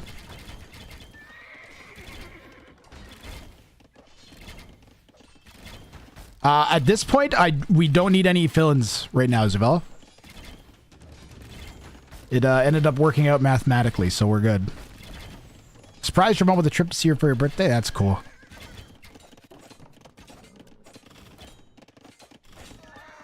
Yeah, the game is still winnable and the bounty's still doable for both players here. Like, at any point, Gurus can pick up sappers and just send his vills at a castle. Or a TC, as we've learned, is very effective, surprisingly.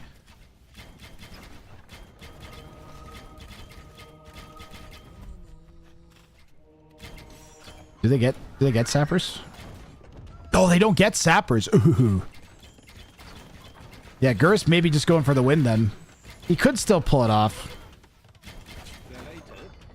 But much harder without it. Spanish was not available for this game as it hidden civ, no repeat civ, and they'd already used it.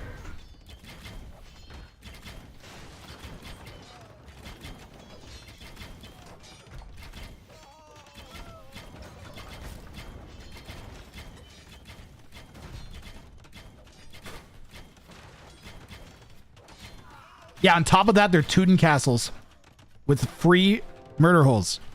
Yeah, he would pretty much have to go for a town center, and both the town centers are protected by castles.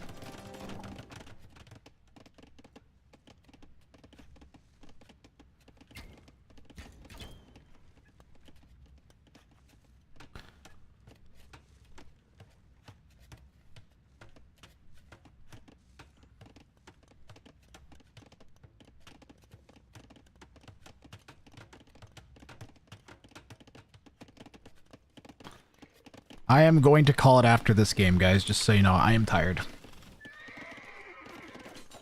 I'm starting to feel myself like start to zone out. If I was casting any other tournament, I'd be so terrible at casting right now, but because it's bounties, I'm like, oh yeah, I actually want to watch this over and over and over again, but it's losing its power. I find your lack of sappers disturbing. Nice raid. Forcing Gurus back. Petards? Is he going to try to petard the Trebs down? Or just the castle? I don't know why Not Sure won't go Imperial Age.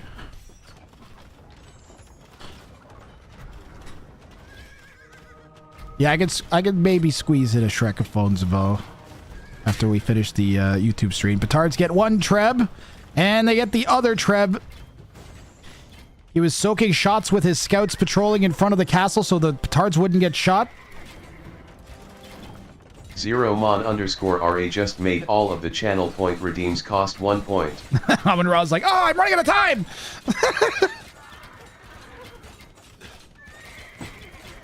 The scouts piling up. Why won't Not Sure go imp? Did he forget he's imp? Does he not see a point in going imp? Guys, have you seen the rat gang rat? Gang rat. I remember. Now he's just breezing right past Blue's army. Alan! No! God, please! This is a crazy game. Teutonic Knight raiding. Alan! Teutonic Knights everywhere with 9 melee. 9 melee. Will absolutely force Cav Archers back. Dragonlord_Brainless says, how many channel points should it cost to ask you a question? How do you feel about costing a single point? Sometimes maybe shit. A single point? Oh sure, let's just give away gold for free. How generous. Emotional I find your lack of disturbing. Believe it or Channel not, Jen. points.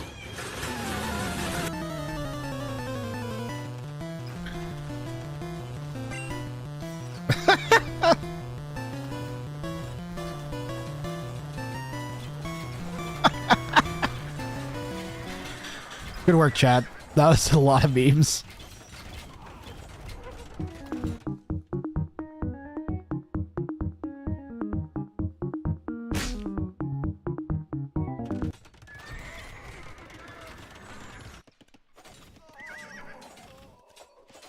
Dude, what a slugfest. At this point, I'm convinced Not Sure has forgotten that he needs to go imp.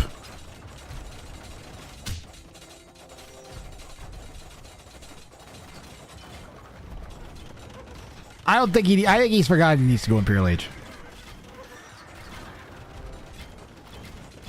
And here comes the batons. They're closing in on the castle.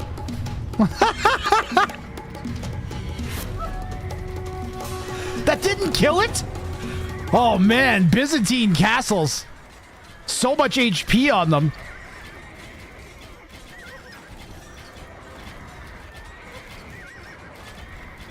Is he going to the Cav Archers? He was going to the Cav Archers. Another raid coming in with the Tuden Scouts. He does get +4 though.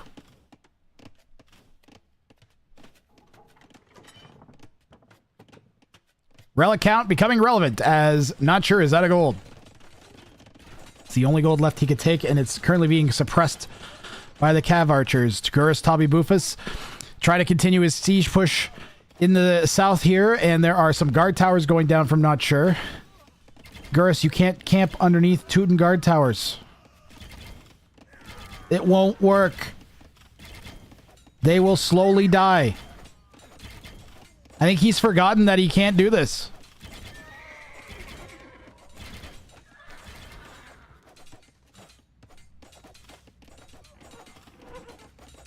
You're spamming scouts just to stay alive?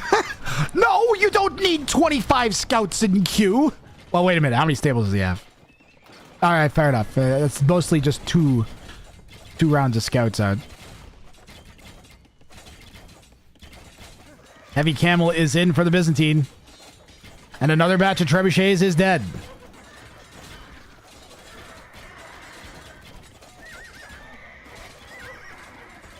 Yeah, the Heavy Camels need an answer. Oh, a massive raid at the back of Gurus's base. Gurus needs to, like, spend 20 seconds and just throw stone walls down everywhere and get a enclosed base.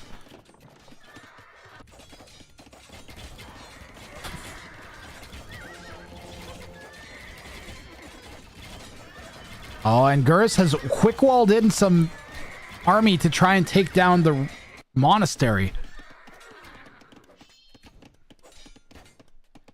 I think Teutons lose once the opponent has a massive CA. I think +4 on the scouts would make a huge difference. A wet smelly brown thing managed to get through security and wants to talk to you, Graf.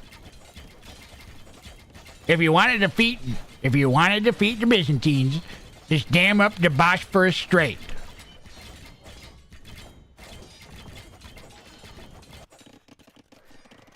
I want to talk about any straits on the entire planet right now. Not enough of the strait. The only strait I want to hear about is the Bering Strait, because I'm watching Deadliest Catch. Actually, I haven't watched that in a long time. I kind of miss watching Deadliest Catch. Anyways, Gurjaris Toby Bufus with the 20 heavy camels is going to necessitate Not Sure going into pikemen, or he will die. And I don't think he has any gold left to get to Imp. And he's just getting eaten now.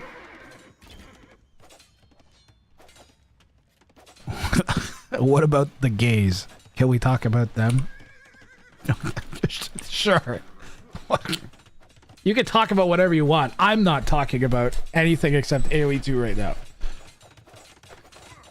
Okay, you can't talk. Whatever the chat rule says. Nope. Heard someone died on that show, Deadly. That was recently that someone died on it, right?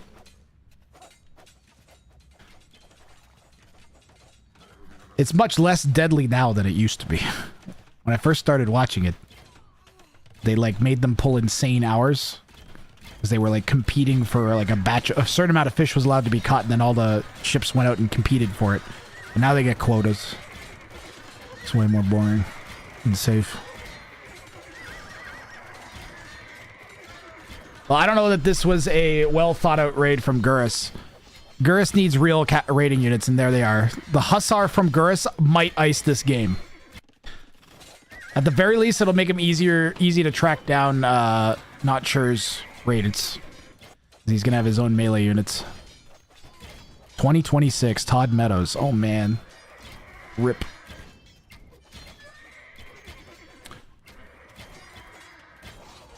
My thoughts about removing the alligator death pit.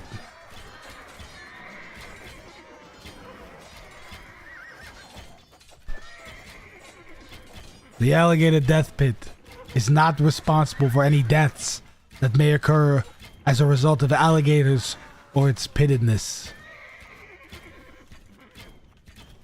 I don't know if that doesn't sound like it's legit. Well, Not Sure's plan clearly to just whip Tootin' Scouts endlessly until running out of wood and food. He does have the cheap farm, so he can go for quite a while, and he's got 80 of them. Has Gurus fulfilled the bounty requisite? No.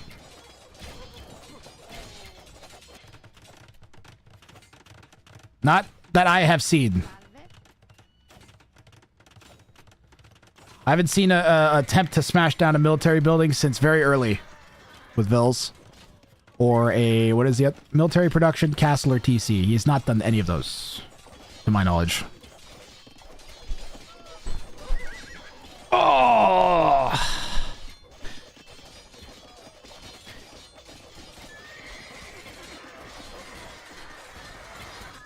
I don't have an official appeals process, but if a player contacted me with like game footage of them doing a bounty that I said they failed, I would probably reverse my decision pretty quickly. I don't see myself sticking by that. I care about getting it right. I feel like Not Sure lost his whip. He had it. He's going up now, but it's going to be hard for him to do that and not die. He does have 90 farms, though. And still has, I think, 11 stables. 14 stables.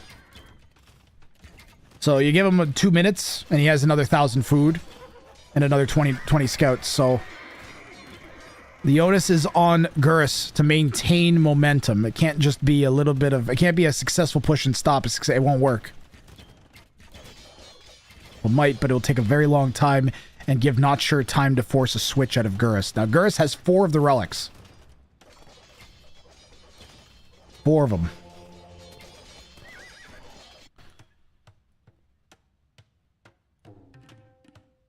I don't know what the deal is with that.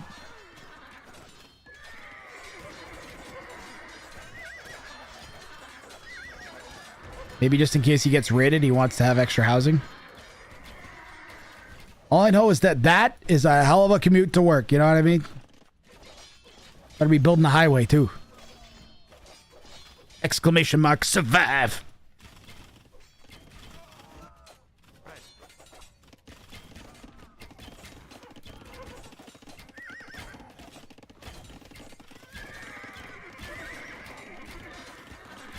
And Not Sure is going to make it to Imp here.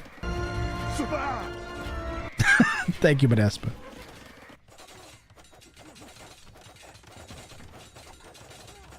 You know what? Gurus is still going for it. I'd have to double... You know what? The tower is almost definitely shot at this barracks.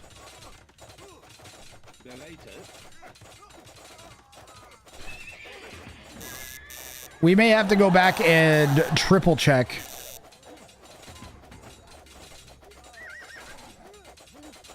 He is trying to get some military buildings. He sees them right here. He's like, oh, I could just smash these down.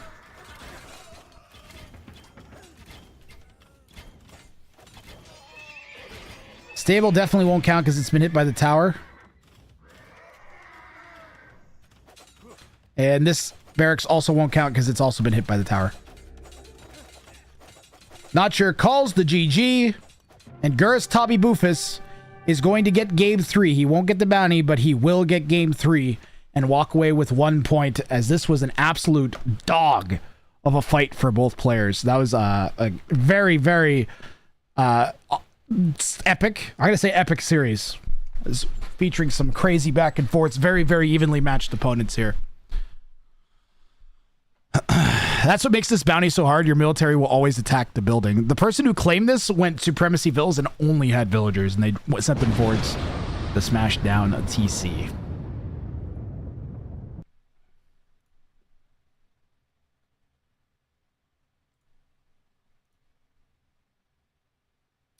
I am done. I sort of have to keep going, but I'm not going to. I need a break. My voice is getting like sore and tired. I'm exhausted. We got through almost my entire casting schedule for today. Before I go though, we still have some stuff we got to do before I take off. First of all, we got to update the bounty board. And I got to mark this as complete. I can also update the schedule a bit. We are going to do Oladishek versus Nick May. And I would assume that the rest of those that you see there, that they were all played today. I'm going to assume most of those were actually played, and I'm going to be able to cast tomorrow. So it's looking like I'm going to have 1, 2, 3, 4, 5 sets already played to cast tomorrow. And then actually, have I caught up? Chat, did I catch up? I might have done, if I did 9 sets today, then I caught up, and I think we actually caught up. I think I only did 8, but either way, we're close enough that it's not the end of the world either. Yeah, we like caught up. These are all the games left, by the way. There's still quite, you can see there's still, if you've missed the tournament so far, we're really still just like a third of the way in, I think. And the big meat of the tournament is still yet to come. There's a few players that have managed their second and third sets. Okay, let me update the score. I'll do that first. So 1 for not sure. So he's going to go up to 2 points. And he is going to go 3 and 3 now. So a 3 and 3 record and 2 points for not sure. Wait, that doesn't make sense. Does it? No, it should be a 3 points. Yeah, 3 points and a 3 and 3 record. And Gurus got 1 point, going up to 5. Steve! And is also a 3 and 3 record now. And we'll give that a moment to refresh, and you can see what the standings are. Is Gurus up there? Yeah, he is. Okay, there we go. Everything is all refreshed now. So Gurus sitting a few spots above Not Sure after 2 sets. So Gurus's and Not Sure's last set are key. So the most points that Not Sure could get in his third set is 12. Which would put him 1 point ahead of Togawa Sakikoi, who still has 1 set remaining. Nice. And Levi, who still has 1 set remaining. Nice. And the next thing that I have to do is just note down the actual winner. Not sure. 2-1. Player record.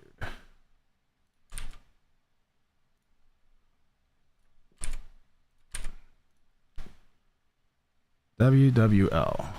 WWL. This will be LLW. Okay, I think I am all set on admin stuff now. I'm going to take this off the schedule. Put it into completed sets and spoiler-free sets.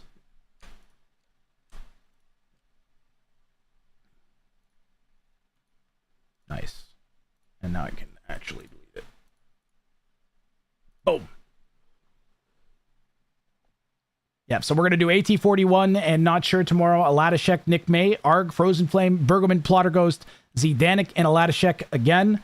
Matsi and Togawa Saki Koi. So we're going to get Togawa's third set in tomorrow. So if you want to see how Togawa ends up doing, he's an early front runner here.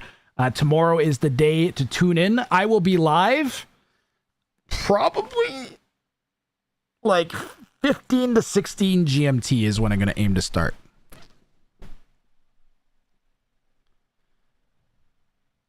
$15 to $16 GMT. I'm going to end the YouTube stream. YouTubers, thank you very much. I'll see you tomorrow. I'm going to hit you guys with a Shrekaphone.